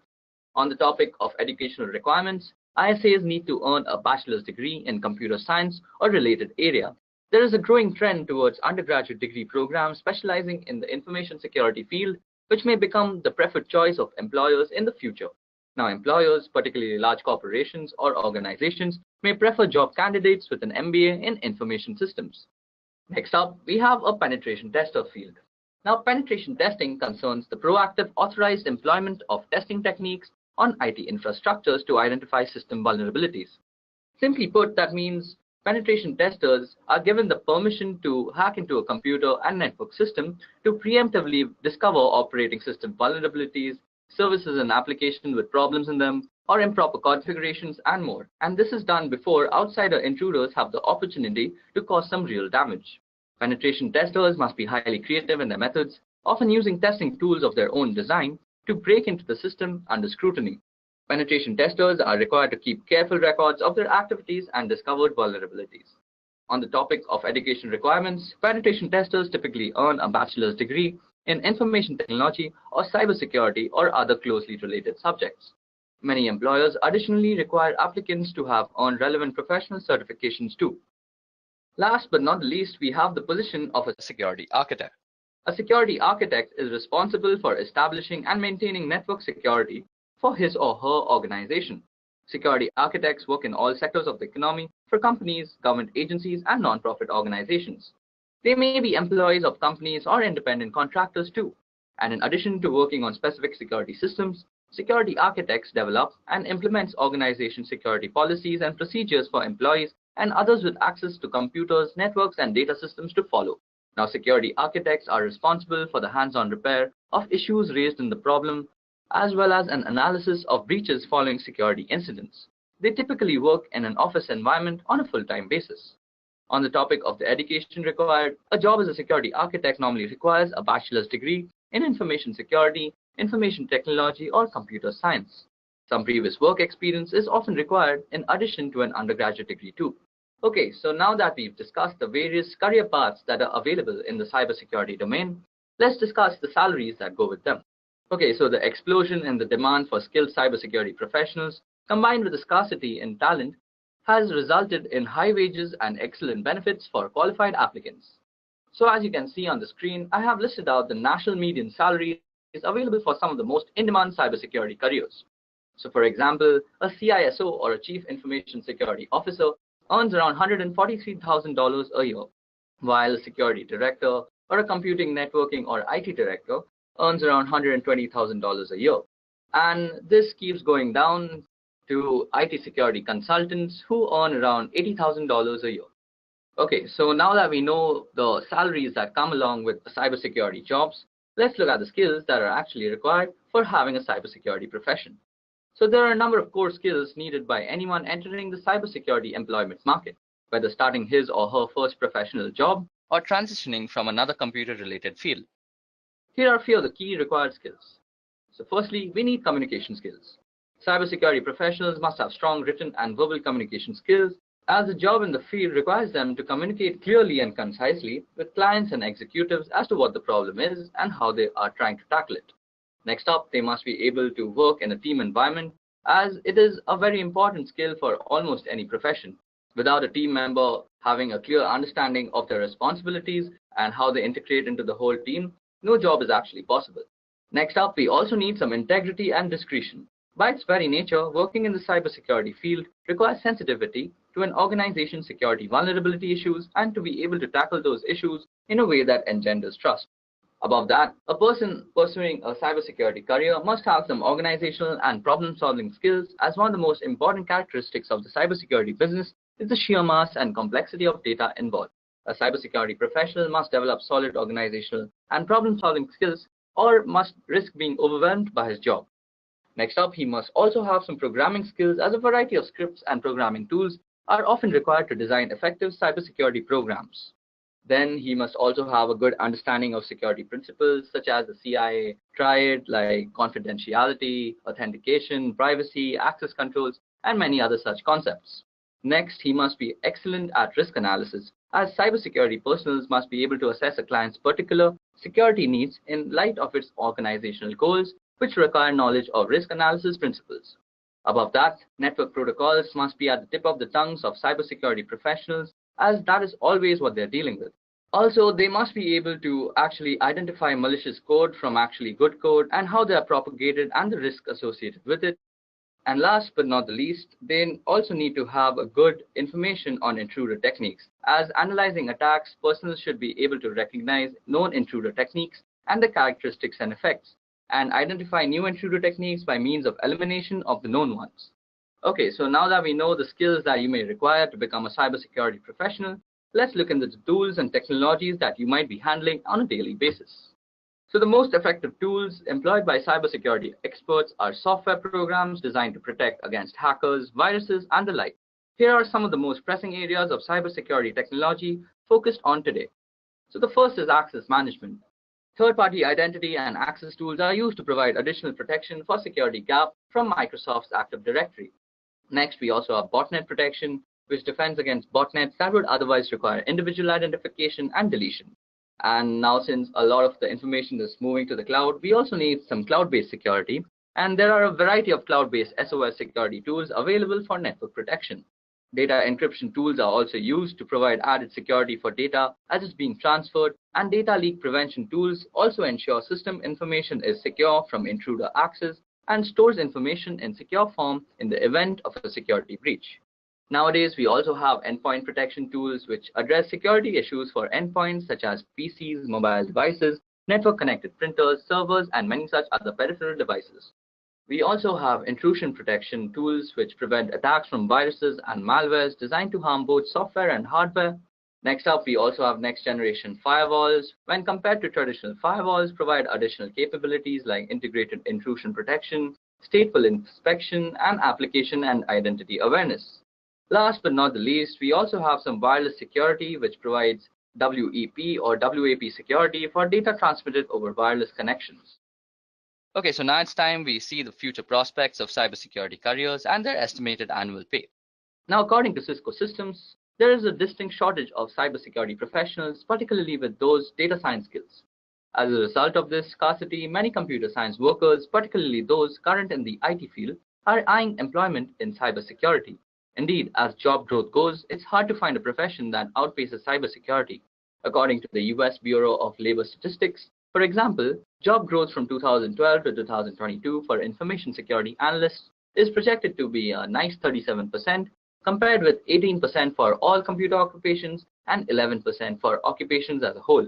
So why is job growth in cybersecurity expected to be so robust? Well, cybercrime continues to be a significant and growing problem both in the United States and around the world. And for example, a record 79% of respondents to a recent PricewaterhouseCoopers study reported that they had detected some sort of cybersecurity incident within the last 12 months.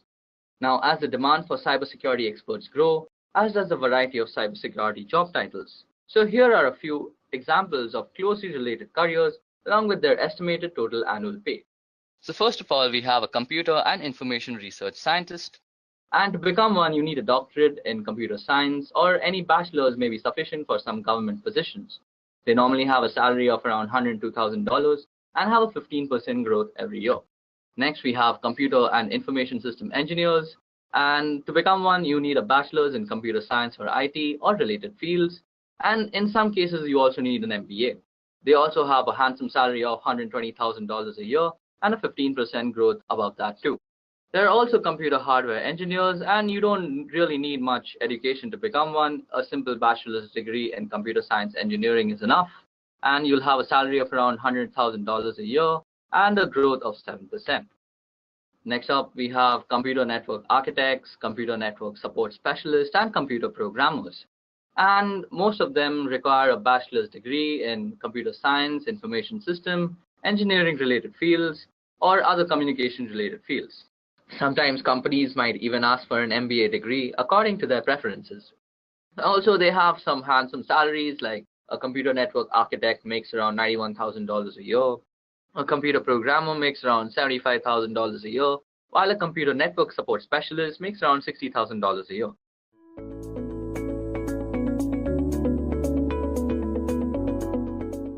Ten reasons why you should definitely opt for a career in cybersecurity. We'll be rolling down from number 10 to number 1, so let's jump in without wasting much time. Okay, for reason number 10, here goes. So our first and foremost reason is cybersecurity is an evergreen industry. Like air pollution was a byproduct of the Industrial Revolution, cyber attacks is a similar byproduct of the digital revolution. Keeping this situation in mind and looking at the advances we have made as a community since the invention of the internet, I think it's an obvious conclusion that cybersecurity as a viable career option is here to stay. With the advent of topics like big data, Internet of Things, cloud computing, the permanent stature and magnitude of its importance has been very well set into stone.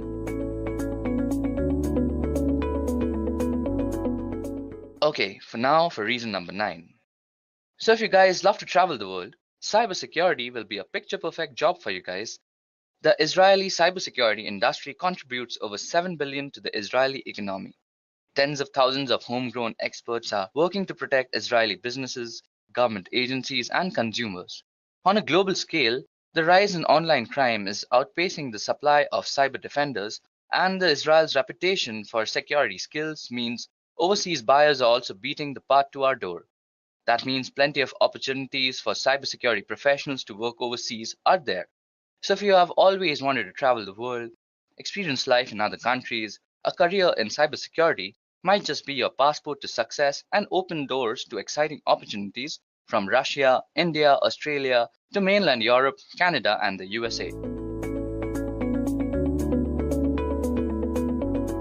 It's time for reason number 8. So cybersecurity companies have to defend against hundreds of thousands of cyber attacks every day. And in some cases, the industry has seen attack numbers increase by 1000% in just 18 months. It's not just big businesses under threat, it could be someone you know. Take the case of the single mother of 2 from the County Down in Northern Ireland who was robbed of nearly £77,000 in an email phishing scam. She's just one of the individuals who gets targeted by cyber criminals on a daily basis, and you could make a real difference to keep people like this safe. The online threat to companies and people's safety is huge and growing. Now, across the UK, the National Crime Agency, police forces, company security teams, and special initiatives like Action Fraud, Cyber Streetwise, and Get Safe Online are all fighting this menace, but they need more help. So they need people like you. And if you want the satisfaction of doing a rewarding job, and if you want to make a real difference, join us to become the digital defender and work in cybersecurity. Moving on to the next reason now. So one of the best things about cybersecurity is that there is no strict upper limit on the overall number of organizations where professionals are required. Some of the well-known organizations such as Dell, Accenture, etc. have many cybersecurity professionals working for them at many top positions. But the scope for cybersecurity professionals doesn't end there. Experts also have the option to work with top secret government agencies and defense and intelligence agencies like the NSA, the MI6, Mossad, the Central Intelligence Agency, etc. Now time for reason number 6. The fact couldn't be denied that mathematics is a challenging subject for many college-going students. Not everyone loves it, and the fact is this doesn't let them proceed with other best options which have mathematics as an important part. Cybersecurity training and education is totally free from the involvement of mathematics, and thus one who hates it need not worry. Those who are still very young and consider it one of the best available options due to this reason. For example, the coolest thing I thought about my own degree was the fact that I didn't have to take calculus or any sciences. The curriculum itself was often very strenuous, and the course built very specific skill sets. But rather than taking calculus, you could be taking programming courses or networking courses to sharpen your skills where it's actually required. So if you've had an aversion for maths, cybersecurity might just be your cup of tea. Okay, moving on to the next reason now. So reason number 5. Cyber attacks are getting smarter by the day. Cybersecurity professionals are always busy outsmarting black hackers, patching vulnerabilities, and analyzing the risk of an organization. Tackling such attacks in an ever-advancing industry only comes with continuous study and thorough research. This means after you start working, your knowledge is continuously enriched, and with experience, your wisdom continuously gets honed. And thus, the sky is the limit when we are talking about personal growth in cybersecurity industry. So if personal growth is one of your actual worries, cybersecurity actually solves it in a very proficient manner. moving on for reason number 4, it's everybody wants you. Now, there are over 1 million companies in this world spread across a variety of sectors and industries, and a large proportion of them share one thing in common today. That is the need for an internet connection. Now, more than 400,000 people already work in the information security industry, and demand for cyber skills is growing fast in every type of company and government department.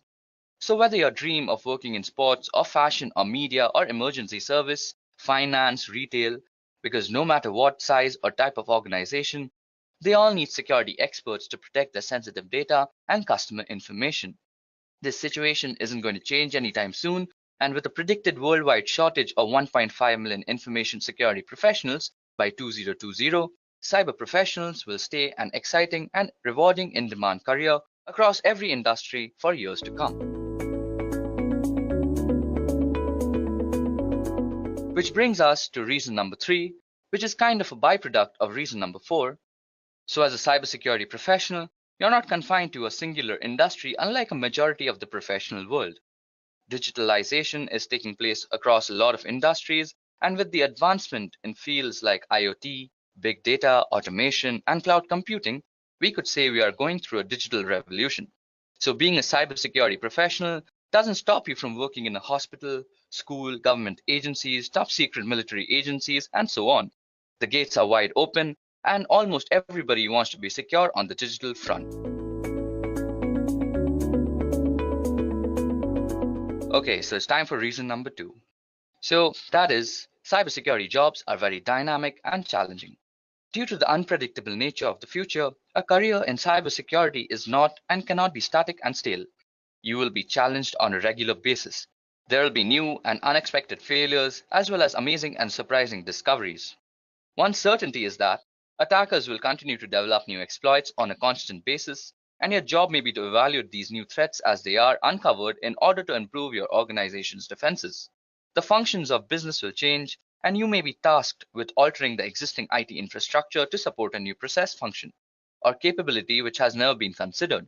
The company may have an unexpected popularity surge that drives up your production rate by 1000% or more, requiring you to ramp up capacity as fast as you can get hardware plugged in and software installed.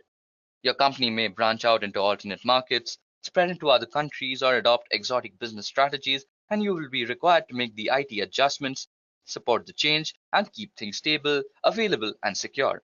As a cybersecurity professional, you'll be solving new puzzles, fighting off new demons, and supporting new activities on a regular basis. So if you enjoy a challenging job, cybersecurity is just meant for you. Which brings us to our final reason.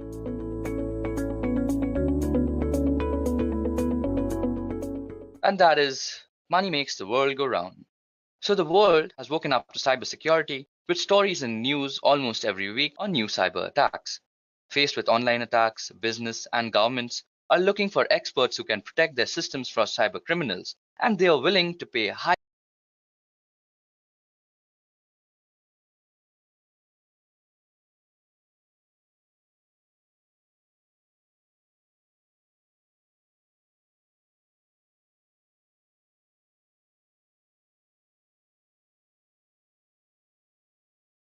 salaries and provide training and development. There are great opportunities for anyone starting a career in cybersecurity.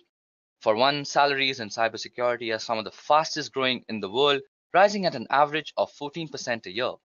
For senior security professionals, earnings can surpass the median salary average by a huge margin. And above that, your earnings are based completely on merit, not your sex, age, or ethnicity. Or, of course, a career in cybersecurity is not just about the money, but it always helps to have a fat paycheck at the end of the month.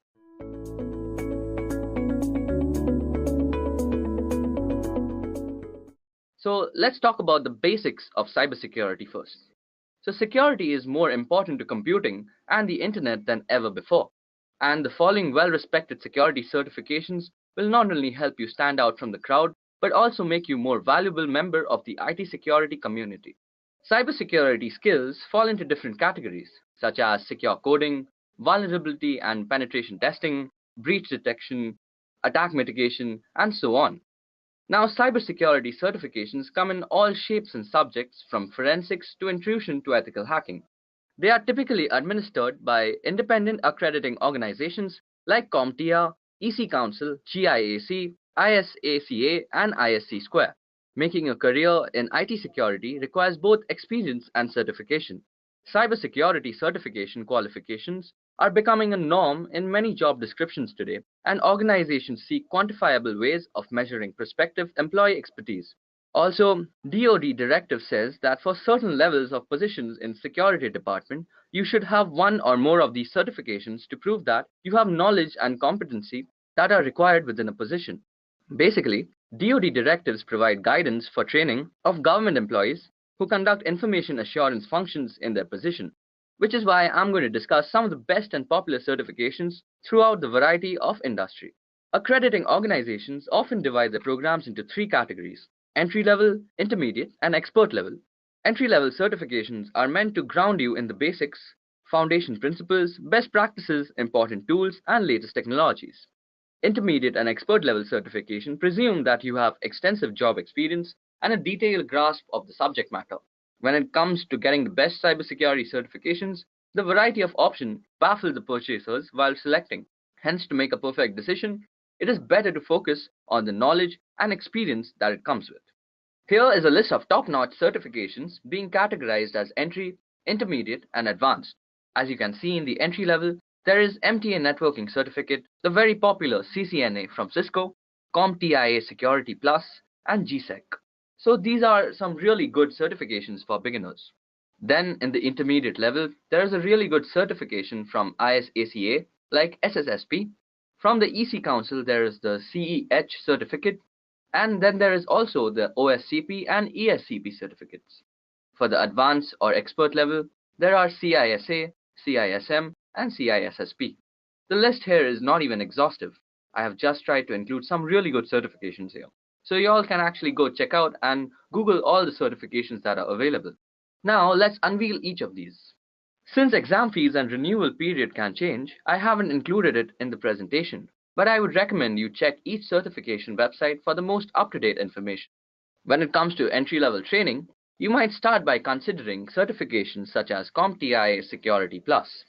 We have our first certificate, 𝐺Sec, which stands for GIAC Security Essentials Certification, and SSCP, which stands for System Security Certified Practitioner.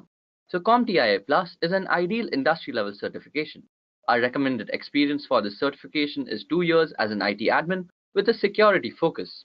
You will then need to pass 90-question exam with a score of 750 or better out of 900.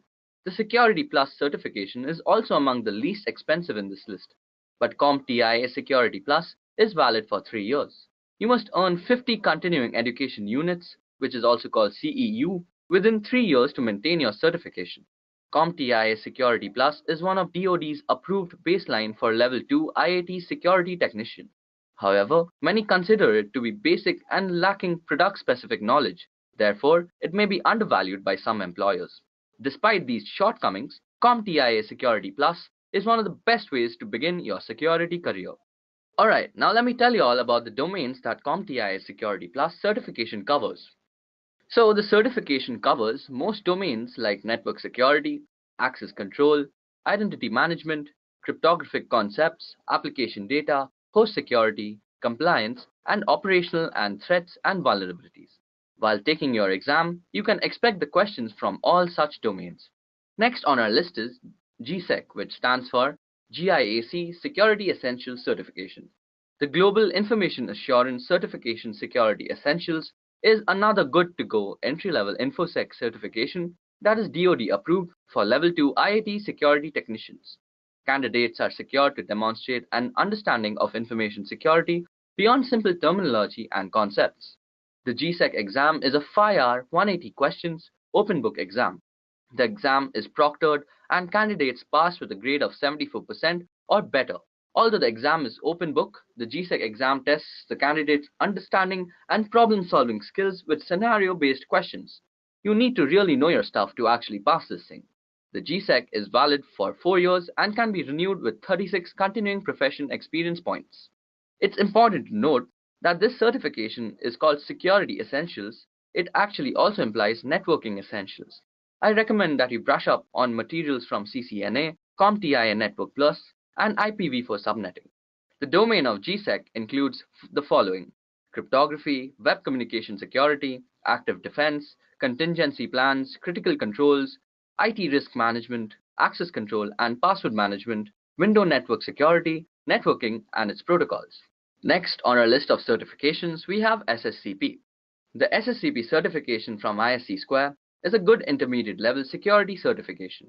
You are required to have a minimum of 1 year of experience in one of 7 designated security areas. Then you must pass a 3-hour 125 question multiple choice exam with a score of 70% or better. You also must certify every 3 years by earning 60 continuing professional education points. SSCP is seen as a relatively easy, vendor-neutral badge to obtain. The certification is one of the US Department of Defense approved baseline certification for both Level 1 and Level 2 Information Assurance Technical certifications. Now let's discuss the domains it covers. The content of SSCP has been refreshed to reflect the most pertinent issues that information security practitioners currently face, along with the best practices for mitigating those issues. Some topics have been updated while others have been realigned. The result is an exam that most accurately reflects the hands-on technical IT skills and practical security knowledge required by practitioners to support an organization's mission and operations. Following are the domains of the certifications: access control, security operation and administration, risk identification, monitoring and analysis, incident response and recovery, cryptography, networking and communication security, systems and application security. So next on our list of certifications, we have CEH. The Certified Ethical Hacker is an intermediate level certification focused on the prevention of most common attacks and securing systems and networks. CEH is designed to ensure a strong understanding of hacking practices, including footprinting, reconnaissance, scanning networks, SQL injections, worms and viruses, DOS attacks, social engineering, and honeypots. CEH certification requires successfully completion of a 4-hour 125 question multiple choice cybersecurity examination with a minimum of 70% score. With the increasing number and awareness of cyber attacks, the Certified Ethical Hacker resonates with many employers. However, there is some debate about the value of the certification. In terms of difficulty, the EC Council maintains a tight control over entry to the certification exam. In order to be eligible to attempt the CEH exam, it requires that candidates attend an EC Council official training program or provide employer-verified proof of at least 2 years of information security experience. The CEH exam is further categorized as core, advanced, and expert. However, the general domains includes information systems and networking, security controls, reconnaissance fundamentals, network attacks, system and device attacks, regulations, and policies and ethics. So next on our list of certifications again is CISA. The Certified Information System Auditor, or CISA, is ICACA's validation for audit control, assurance, and security. The main responsibility for a CISA is to assess vulnerabilities, report on compliance, and institute controls within an enterprise system. This world-renowned certification will certainly set you apart from the competition and allow you to work anywhere you want. While anyone can take the CISA exam, getting certified has the following requirements. So firstly, you need a year of experience in information systems or any qualifying educational degree. Next, you need to have an adherence to the Code of Professional Ethics and also an adherence to the Continuing Professional Education Program and compliance with the Information Systems Auditing Standards. The domains of CISA include the following: acquisition, development, implementation, operations, maintenance, and auditing. Next on our list of certifications, we have CISM. The Certified Information Security Manager, or CISM, is truly a management-focused certification. This is an ideal certification for seasoned IT managers, security managers, and CSOs. The CISM validates a vast range of cybersecurity skills and recognizes managers who promote these international security practices. If you are interested in IT security management, the CISM provides a multitude of opportunities. While anyone can take the exam, maintaining the certifications require 20 hours of continuing education every year and compliance with ICACA's Code of Professional Ethics. The CISM exam objectives include access control, identity management, security management, policies and procedures, intrusion prevention, network security, physical security, security tools, and security trends. In the CISM certification exam, you can get questions from the following domains: information security governance, information risk management, information security program development, information security program management, and incident management and response. Next, we have the CRISC certification. Another ISACA certification, which is the CRISC, helps professionals develop a better understanding of how IT risk relates to the overall organization. By earning the certification, you'll develop the skills required to understand and manage corporate risk and implement the right security controls. CRISC is a program often endorsed as a necessity for C-suite executives as well as chief compliance, risk, and privacy officers. The exam will focus on 4 areas of risk identification, assessment, response, and monitoring and reporting, and requires a minimum of 3 years of relevant experience to apply. The domains in the certifications majorly cover the IT risk identification, IT risk management, control monitoring, reporting risk response, and mitigation. Next on our list, we have CISSP. The Certified Information System Security Professional, also known as CISSP, from ISC Square, is arguably the current gold standard of InfoSec certifications. It's an advanced level certification for IT security professionals and is recognized and valued by both industry and government employers worldwide. Like CASP, CISSP is approved as a DoD baseline for Level 3 IAT security technicians. That's where the comparisons end. CISSP certification is designed for security professionals who develop information security policies and procedures. This is the most advanced certification we've discussed so far, and for many candidates, it may require up to a year to prepare for the exam. The certification exam is a 6-hour, 250-question monster, and in order to take the exam, you must prove that you have worked at least 5 years as a security professional, and you must subscribe to the ISC Square Code of Ethics. Once you are a CISSP certified practitioner, you must recertify every 3 years through at least 120 hours of continuing professional education, and you must pay a yearly fee of $85 to maintain your certification too. CISSP basically makes you a cybercrime investigator. It's intensive, but well worth it. Now let's see the domains of CISSP. So you will be challenged in a number of cybersecurity domains, including security management practices, access control, cryptography, security models and architecture, telecommunication, and networking. Now you must be wondering, there are so many certifications, so how should I decide which is the best certification for me? Choosing the right certification is a bit of a challenge. So you need to introspect a bit and ask yourself 3 questions. The first question is, what experience do I have? Because of your experience, you can opt for entry level, or the intermediate level, or the expert level. While doing so, don't forget to do a ground level research of the certification exam you are willing to take and also the certification authorities. The next question that comes is, what are your goals? Are you looking to get into the technical aspect of security such as penetration testing or incident response, or are you interested in advancing your career into the management side of security? Choosing the right entry-level certification can be a bit tricky because on one hand there are certifications related to things that interest you, but you have zero experience with. In this case, how does one obtain the experience? One simple word, volunteer. Volunteer your service in exchange for mentoring from an experienced professional. Another option is to seek out online communities and associations of professionals. Join these organizations and participate with them to gain experience needed. The third question is, what positions are available? The practical side of selecting security certifications come from human resources. What positions are employers seeking to fill? Or more specifically, what positions are they seeking to fill in my geographical area? It is a good idea to do your homework to answer these questions. Take a look at the many job posting sites such as Monster. Search for openings using various certificate acronyms.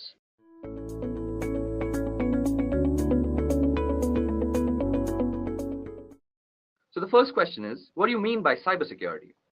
So as an interviewee, I'd expect that the candidate should first tell me the need for cybersecurity, his views on cybersecurity. So the candidate should be like this. Today's generation lives on the internet, and we general users are almost ignorant as to how those random bits of ones and zeros reach securely to our computer. For a hacker, it's a golden age. With so many access points, public IPs, and constant traffic, and tons of data to exploit, black hat hackers are having one hell of a time exploiting vulnerabilities and creating malicious software for the same. Above that, cyber attacks are evolving by the day. Hackers are becoming smarter and more creative with their malware, and how they bypass virus scans and firewalls still baffle many people. Therefore, there has to be some sort of protocol that protects us against all these cyber attacks and makes sure our data doesn't fall into the wrong hands. This is exactly why we need cybersecurity. Now, for defining cybersecurity, here goes. Cybersecurity is a combination of processes, practices, and technologies designed to protect networks, computers, programs, data, and information from attack, damage, or unauthorized access. Okay, so moving on to the next question is, what do you have on your home network? So, a home network gives you a test environment for experimentation.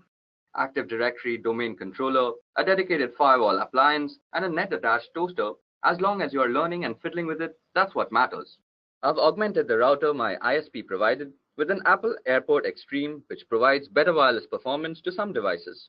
From there, I've extended the wired part of the network into two parts of the house using 5-port Ethernet switches, my office and living room, each with 4 devices. In the office, I have a network-attached storage device, which provides shared data folders to every device for movies and TV streaming anywhere in the house, as well as backups. In the living room is a range of gaming consoles, a TiVo box, and an Android media player. Despite owning a smart TV, it's not hooked into my network simply because the device we own do a far better job of anything the smart TV offers. Okay, now moving on to the next question is, what is encryption and why is it important? Well, a process of converting data into an unreadable form to prevent unauthorized access and thus ensuring data protection is called encryption.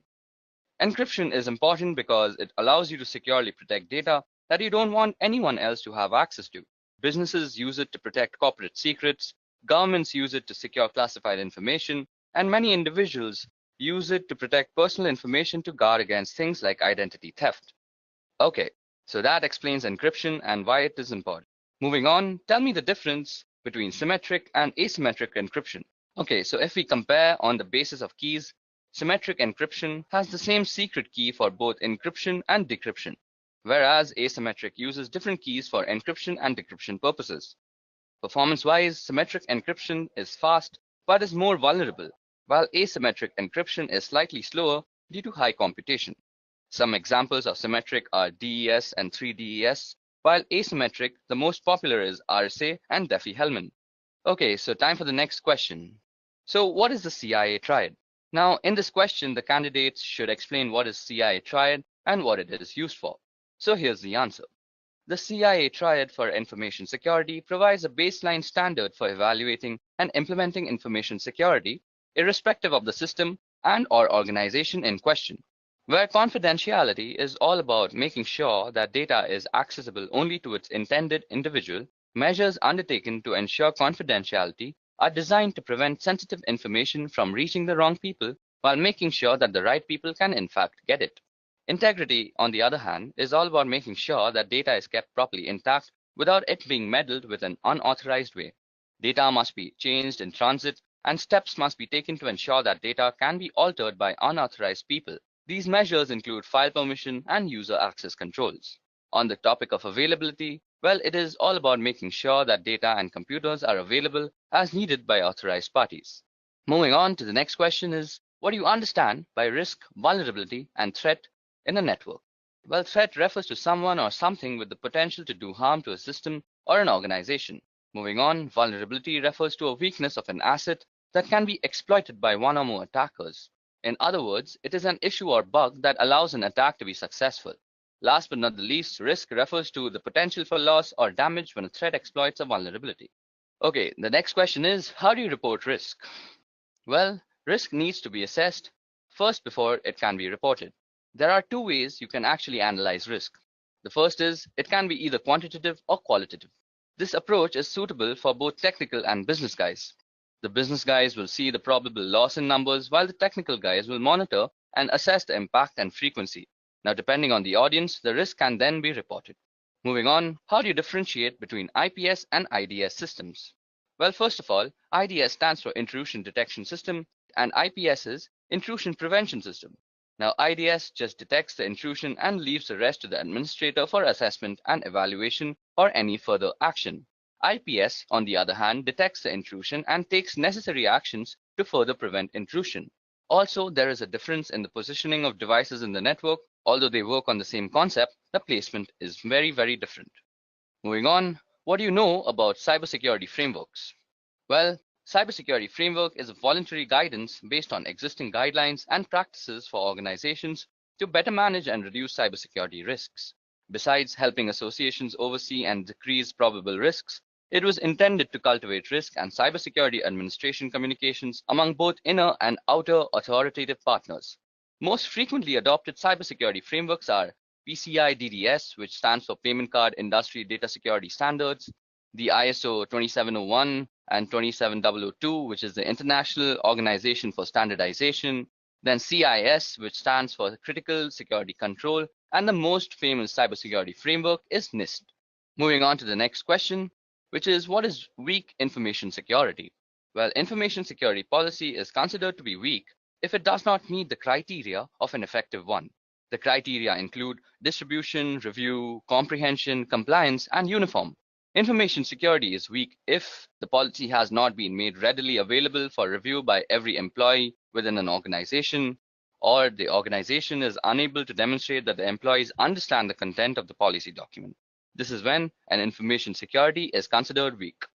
Moving on to the next question is, what's the better approach of setting up a firewall? Okay, so following are the steps you should take to configure your firewall. The first is a username and password. Modify the default password for your firewall device. Next is the remote administration, which will disable the feature of remote administration from the outside network. Then comes port forwarding. For certain applications to work properly, such as a web server or FTP server, you need to configure appropriate port forwarding.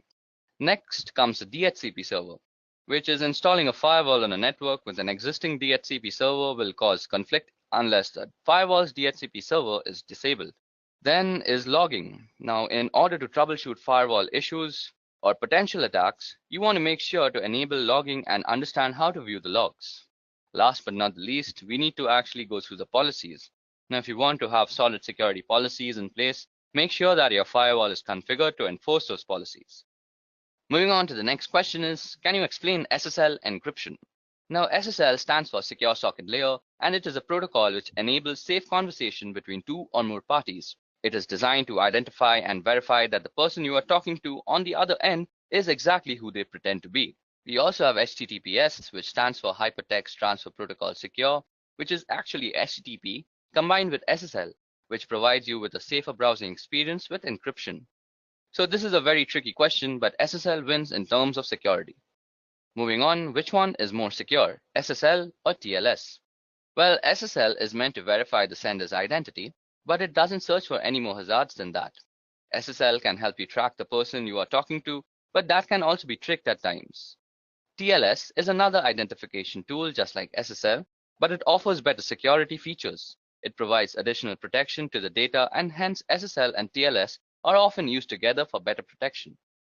Moving on, what are salted hashes? Well, salt is actually random data. When a properly protected password system receives a new password, it creates a hash value of that password and adds a random salt value. Then the combined value is stored in its database. This helps defend against dictionary attacks and known hash attacks.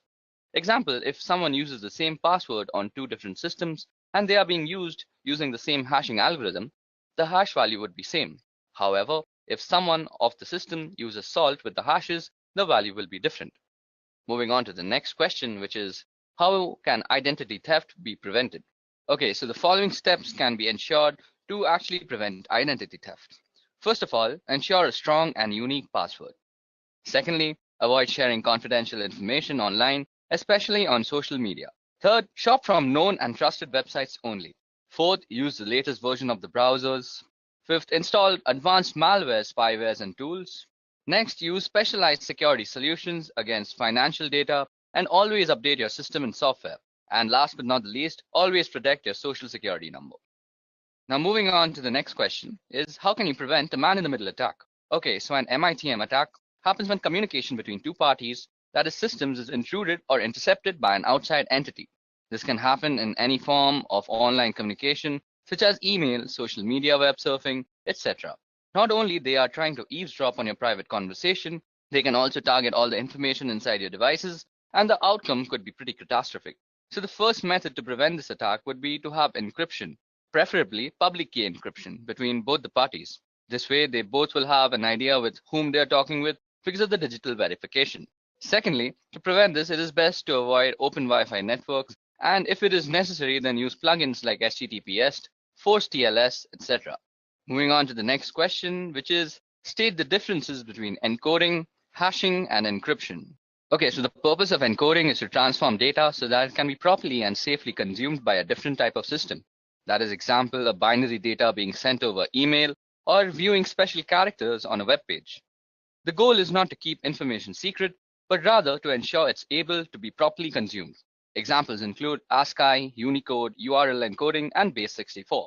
Now, the purpose of encryption is to transform data in order to keep it secret from others. Example, sending someone a secret letter that only they should be able to read, or securely sending a password over the internet.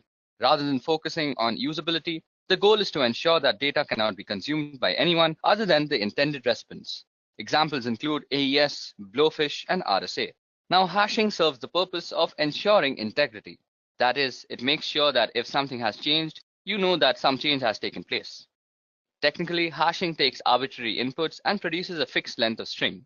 Example are SHA-3, MD5, which is now obsolete, and SHA-256, etc. Now, moving on to the next question, which is what steps will you take to secure a server? Now, Secure Server uses the Secure Socket Layer protocol for data encryption and decryption to protect data from unauthorized interception. Here are 4 simple ways you can actually secure a server. So the first way is that you make sure that you have a secure password for your root and administrator user. The next thing you need to do is to make new users on your system. These will be the users you'll use to manage the system. Step 3 is remove remote access from the default or root administrator accounts. And the last step is to configure your firewall rules for remote access. Okay, so the next question is, what is a DDoS attack and how is it mitigated? Okay, so DDoS stands for Distributed Denial of Service. When a network is flooded with large number of requests, which is not recognized to handle, making the server unavailable to the legitimate request senders. DDoS can be mitigated by analyzing and filtering the traffic in the scrubbing centers, and the scrubbing centers are centralized data cleaning stations wherein the traffic to a website is analyzed and malicious traffic is removed. Okay, so the 20th question is, why do you need DNS monitoring? The domain name system allows your website under a certain domain that is easily recognizable, also keeps the information about other domain names. It works like a directory for everything on the internet. Thus, DNS monitoring is very important since you can easily visit a website without actually having to memorize their IP addresses. DNS has an important role in how end users in your enterprise connect to the internet. Inspecting DNS traffic between clients' devices and your local recursive resolver could be revealing a wealth of information for forensic analysis. DNS queries can reveal both botnets and malwares connecting to the CNC server. So this is why DNS monitoring is very essential. Moving on, what is a three-way handshake? The TCP three-way handshake in transmission control protocol is the method used by a device on a network to set up a stable connection over an internet protocol-based network. TCP's three-way handshaking technique is often referred to as the SYN, SYNAC, or more accurately SYN, SYNAC, and ACK because there are 3 messages transmitted by the TCP to negotiate and start a TCP session between 2 computers. Moving on to the next question is, what are black hat hackers, white hat hackers, and gray hat hackers? So like all hackers, black hat hackers usually have extensive knowledge about breaking into computer networks and bypassing security protocols. They are responsible for writing malware, which is a method used to gain access to these systems. Their primary motivation is usually for a personal or financial gain, but they can also be involved in cyber espionages, protests, or perhaps just addicted to the thrill of cybercrime. Now, white hat hackers choose to use their power for good rather than evil. Also known as ethical hackers, white hat hackers can sometimes be paid employees or contractors working for companies as security specialists that attempt to find security holes via hacking. They employ the same method of hacking as black hats with one exception, that is they do it with permission from the owners of the system first, which makes the process completely legal. Now there comes grey hat hackers. As in life, they are grey areas that neither black nor white. Grey hat hackers are a blend of both black hat and white hat hackers. Often grey hat hackers will look for vulnerabilities in a system without the owner's permission or knowledge. If issues are found, they will report them to the owner, sometimes requesting a small fee to fix the issue. Okay, now moving on. How often should you perform patch management? Well, patch manage should be done as soon as it is released. For Windows, once the patch is released, it should be applied to all machines not later than 1 month. Same goes for network devices. We should patch it as soon as it is released. And proper patch management process should be followed too. Question number 24. What do you know about application security? Application security is the practice of improving the security of applications using software, hardware, and other procedural methods. Countermeasures are taken to ensure application security, the most common being an application firewall that limits the execution of files or the handling of data by specific installed programs. Moving on to the next question, which is differentiate between penetration testing and software testing. Now, penetration testing helps identify and address the security vulnerabilities, whereas software testing focuses on functionality of the software and not the security aspect. A good penetration tester truly thinks differently than the other two. They don't care about the proper behaviors of the system or software, and they are crafty, looking for that one small chink of vulnerability that was not mitigated. And software security testers generally have a fair amount of crossover, as they usually know the full details of the system or software, and they know how it's supposed to properly behave when properly used, and they can test for a lot of the common end user misbehaviors. Moving on, when to use traceroute or traceroute. So traceroute is a command which can show you the path a packet of information takes from your computer to the one you specify. It will list all the routers it passes through until it reaches its destination, or fails to and is discarded. In addition to this, it will tell you how long each hop from router to router takes. Now, when you connect to a website, say howtogeek.com, the traffic has to go through several intermediaries before reaching the website. The traffic goes through your local router, your internet service provider's router, onto larger networks, and so on. Okay, so moving on to question number 27, which is tell me something about the common cyber attacks that plague us today. I'm going to be discussing 8 cyber threats. Firstly, it's malware. Now, malware is an all-encompassing term for a variety of cyber threats, including Trojans, viruses, and worms. Malware is simply defined as code with malicious intent that typically steals data or destroys something on your computer. Next is phishing. Now, phishing, often posing as a request for data from a trusted third party, phishing attacks are sent via email and ask users to click on a link and enter their personal data. Phishing emails have gotten much more sophisticated in recent years, making it really difficult for some people to discern a legitimate request for information from a false one. Phishing emails often fall into the same category as spam, but are more harmful than just a simple ad. Next is a password attack, and a password attack is exactly what it sounds like. That is a third party trying to gain access to your system by cracking a user's password, usually using some algorithm like brute force, dictionary attacks, or a software which is a keylogger. Next is a DDoS attack, and a DOS attack focuses on disrupting the service to a network. Attackers send high volumes of data or traffic through the network until the network becomes overloaded and can no longer function. Next is a man-in-the-middle attack. And a man-in-the-middle attack is an attack where somebody is impersonating the endpoints in an online information exchange. For example, if you're a banking online, the man in the middle would communicate with you by impersonating your bank and communicate with the bank by impersonating you. Next is drive-by downloads. And this is a malware which is actually implanted into a legitimate website, and a program is downloaded to the user's system just by visiting the site. It doesn't require any type of action by the user to actually start to trigger the download. Next is malvertising, and malvertising is actually malicious code which is hidden behind advertisements on websites, and it is also downloaded to your system without your knowledge. Last but not the least is rogue software, which is malware that masquerades as legitimate and necessary security software that will keep your system safe. Okay, so moving on to the next question is what are different OSI layers and what is the job of the network layer? Okay, so OSI or Open System Interconnection is a reference model for how applications communicate over a network. A reference model is a conceptual framework for understanding relationships, and the purpose of the OSI reference model is to guide vendors and developers so the digital communication product and software programs they create can interoperate, and to facilitate a clear framework that describes the function of a network or telecommunication system. The 7 OSI layers are application layer, presentation layer, session layer, transport layer, network layer, data link layer, and the physical layer. Okay, so the network layer is actually used for controlling the operations of the subnet, and the main job of this layer is to deliver packets from a source to a destination across multiple links. Moving on to the next question, which is how would you reset a password protected BIOS configuration? Now, since BIOS is a pre-boot system, it has its own storage mechanism for its setting and preferences. In the classic scenario, simply popping out the CMOS battery will be enough to have the memory storing these settings lose its power supply, and as a result, it will lose all its setting. Other times, you'll need to use a jumper or a physical switch on the motherboard.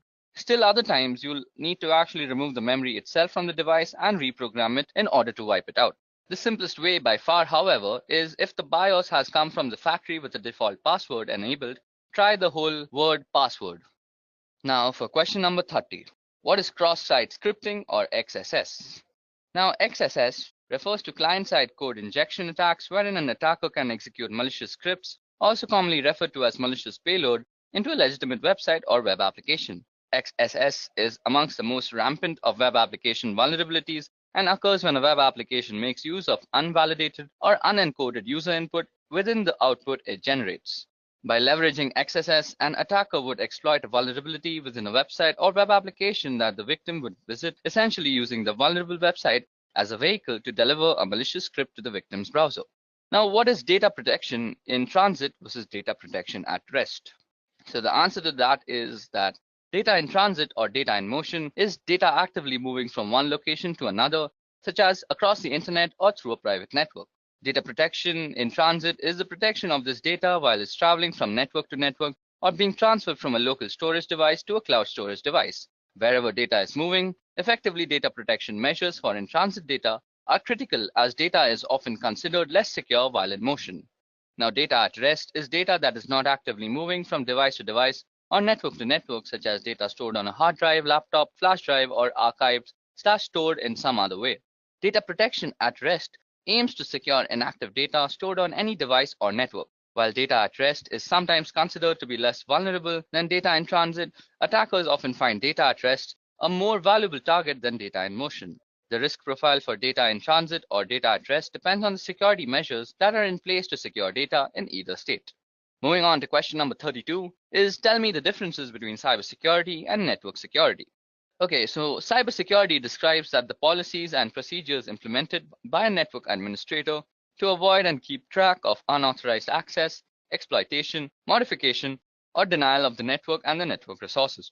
Network security describes the process and practices designed to protect network, computers, programs, and data from attack, damage, or unauthorized access. In a computing context, security includes both cybersecurity and physical security. While cybersecurity is concerned with threats outside the castle, network security is worried about what is going on within the castle walls. The cybersecurity specialist is the crusading knight defending the kingdom, and network security focuses on the barbarians at the gate and how the castle connects to the world around it. Moving on to question number 33, which is how will you prevent data leakage? Data leakage is when data gets out of the organization in an unauthorized way. Data can get leaked through various ways, that is emails, prints, laptops getting lost, unauthorized upload of data to public portals, removable drives, photographs, etc. A few controls can be restricting uploads on internet websites, following an internal encryption solution, restricting the mails to internal networks, or restriction on printing confidential data, etc. Moving on to the next question, which is what is ARP and how does it work? Okay, so Address Resolution Protocol, or ARP, is a protocol for mapping an internet protocol address to a physical machine address that is recognized on the local network. On the topic of how it works, when an incoming packet destined for a host machine on a particular local area network arrives at a gateway, the gateway asks the ARP program to find a physical host or MAC address that matches the IP address. Now the ARP program looks into the ARP cache, and if it finds the address, it provides it so that the packet can be converted to the right packet length and format and send it to the machine. Now if no entry is found for the IP address, ARP broadcasts a request packet in a special format to all machines on the LAN to see if one machine knows that it has the IP address associated with it. So for question number 35 is what is 2FA and how can it be implemented for the public websites? So an extra layer of security that is known as multi-factor authentication requires not only a password and username, but also something that only that user has on them. That is a piece of information only they should know or have immediately to hand, such as a physical token. Authenticator apps replace the need to obtain verification code via text, voice call, or email. For example, to access a website or web-based service that supports Google Authenticator, the user types in their username and password. That is a knowledge factor. Okay, now time for question number 36, which is what techniques can we use to prevent brute force login attacks? So here the attacker tries to determine the password for a target through a permutation of fuzzing process. As it is a lengthy task, attackers usually employ software such as fuzzer to automate the process of creating numerous passwords to be tested against target. To avoid such attacks, password best practices should be followed, mainly on critical resources like servers, routers, exposed services, and so on. Okay, so now time for the next question, which is what is cognitive cybersecurity? Now, the applications of artificial intelligence technologies pattern on human thought process to detect threats and protect its physical and digital system. Self-learning security systems use data mining, pattern recognition, and natural language processing to simulate the human brain, albeit in a high-powered computer model. This is exactly what cognitive cybersecurity is. So what is port blocking within LAN? Well, restricting the users from accessing a set of services within the local area network is called port blocking. Stopping the source not to access the destination node via ports as applications work on the port, so ports are blocked to restrict the access, filling up the security holes in the network infrastructure. Okay, so time for question number 39, which is what is the difference between VPN and VLAN? Okay, so VPN is related to remote access to the network of a company, while VLAN basically means to logically segregate networks without physically segregating them with various switches. Now, while VPN saves the data from prying eyes while in transit and no one on the net can capture the packets and read the data, VLAN does not involve any encryption technique, but it is only used to slice up your logical network into different sections for the purpose of management and security. Okay, so it's time for question number 40. So the question is, what protocols fall under the TCP/IP internet layer? Okay, so I'll be going through the 5 layers that consist the TCP/IP protocol, and I'll also be listing out the protocols that are inside every layer. So starting with the physical layer, the protocols that reside in the physical layer are the Ethernet IEEE 802.3 and the RS-232 from one of the many protocols. And moving on to the data link layer, we have the PPP protocol, the IEEE 802.2 protocol. Then moving on to the network layer, it's governed by the IP protocol, the ARP protocol, which is basically the address resolution protocol, and the ICMP protocol. Then moving on ahead is the transport layer. Now the transport layer has 2 main protocols, namely the TCP and the UDP protocols. And last but not least, we have the application layer, which is governed by a multiple of protocols, namely NFS, NIS+, DNS, Telnet, FTP, RIP, SNMP, and various other protocols as such. Okay, so that brings us to the end of the general interview questions that might be asked in any cybersecurity interview. Now moving on to the scenario-based questions. So first, I'll be reading out the scenario, and then I'll ask the questions regarding the scenario 2. Okay, so for scenario number 1, we have, you receive the following email from help desk. So the email goes as follows. Dear UCSC email user, beginning next week, we will be deleting all inactive email accounts in order to create space for more users. You are required to send the following information to continue using your email account.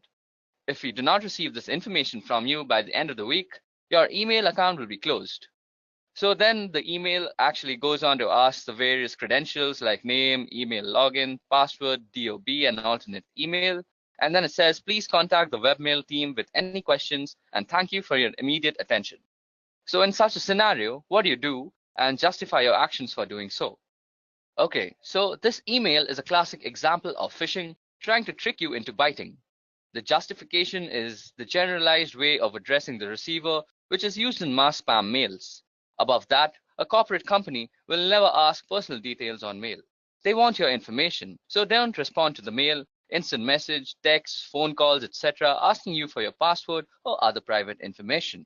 You should never disclose your password to anyone, even if they say they work for the UCSC, ITS, or any other campus organization. Moving on to the next scenario, which is a friend sends an electronic Hallmark greeting card to your work email. You need to click on the attachment to see the card. What do you do and justify your actions? Well, this one has 4 big risks. Firstly, some attachments contain viruses or other malicious programs. So just in general, it's risky to open unknown or unsolicited attachments. Secondly, also in some cases, Just clicking on a malicious link can infect a computer. So unless you are sure a link is safe, don't really click on it. Third, email addresses can be fake. So just because the email says it is from someone you know, you can't be certain of this without checking with the person. Fourth, finally, some websites and links look legitimate, but they're really hoaxes designed to steal your information. So what we have to do is actually not click on the email and actually ignore it completely. Moving on to the next scenario, which is one of the staff members in ITS subscribes to a number of free IT magazines. Among the questions she was asked in order to activate her subscriptions, one magazine asked her for a month of birth, a second asked for a year of birth, and a third asked for her mother's maiden name. What do you infer is going on in this situation and justify? Well, all three newsletters probably have the same parent company or are distributed through the same service. The parent company or service can combine individual pieces of seemingly harmless information and use or sell it for identity theft. Then it is even possible that there is a fourth newsletter that asks for a day of birth as one of the activation questions. Often questions about personal information are optional. In addition to being suspicious about situations like the one described here, never provide personal information when it is not legitimately necessary or to people or companies you don't personally know. So now time for scenario number 4. Well, in our computing labs and departments, print billing is often tied to users' login. People log in, they print, and then they get a bill.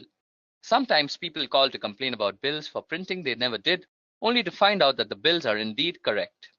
So what you infer is going on in this situation and justify your inference. Sometimes they realize they loaned their account to a friend who couldn't remember his or her password, and the friend did the printing and thus the charges. It's also possible that somebody came in from behind them and used their account. Now this is an issue with shared or public computers in general.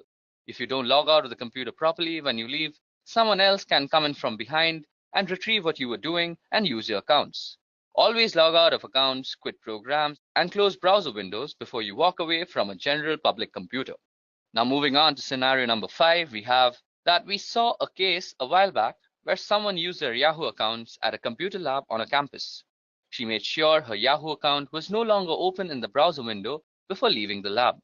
Now someone came in behind her and used the same browser to re-access her accounts. They started sending emails from it and caused all sorts of mayhem. So what do you think might have gone wrong here?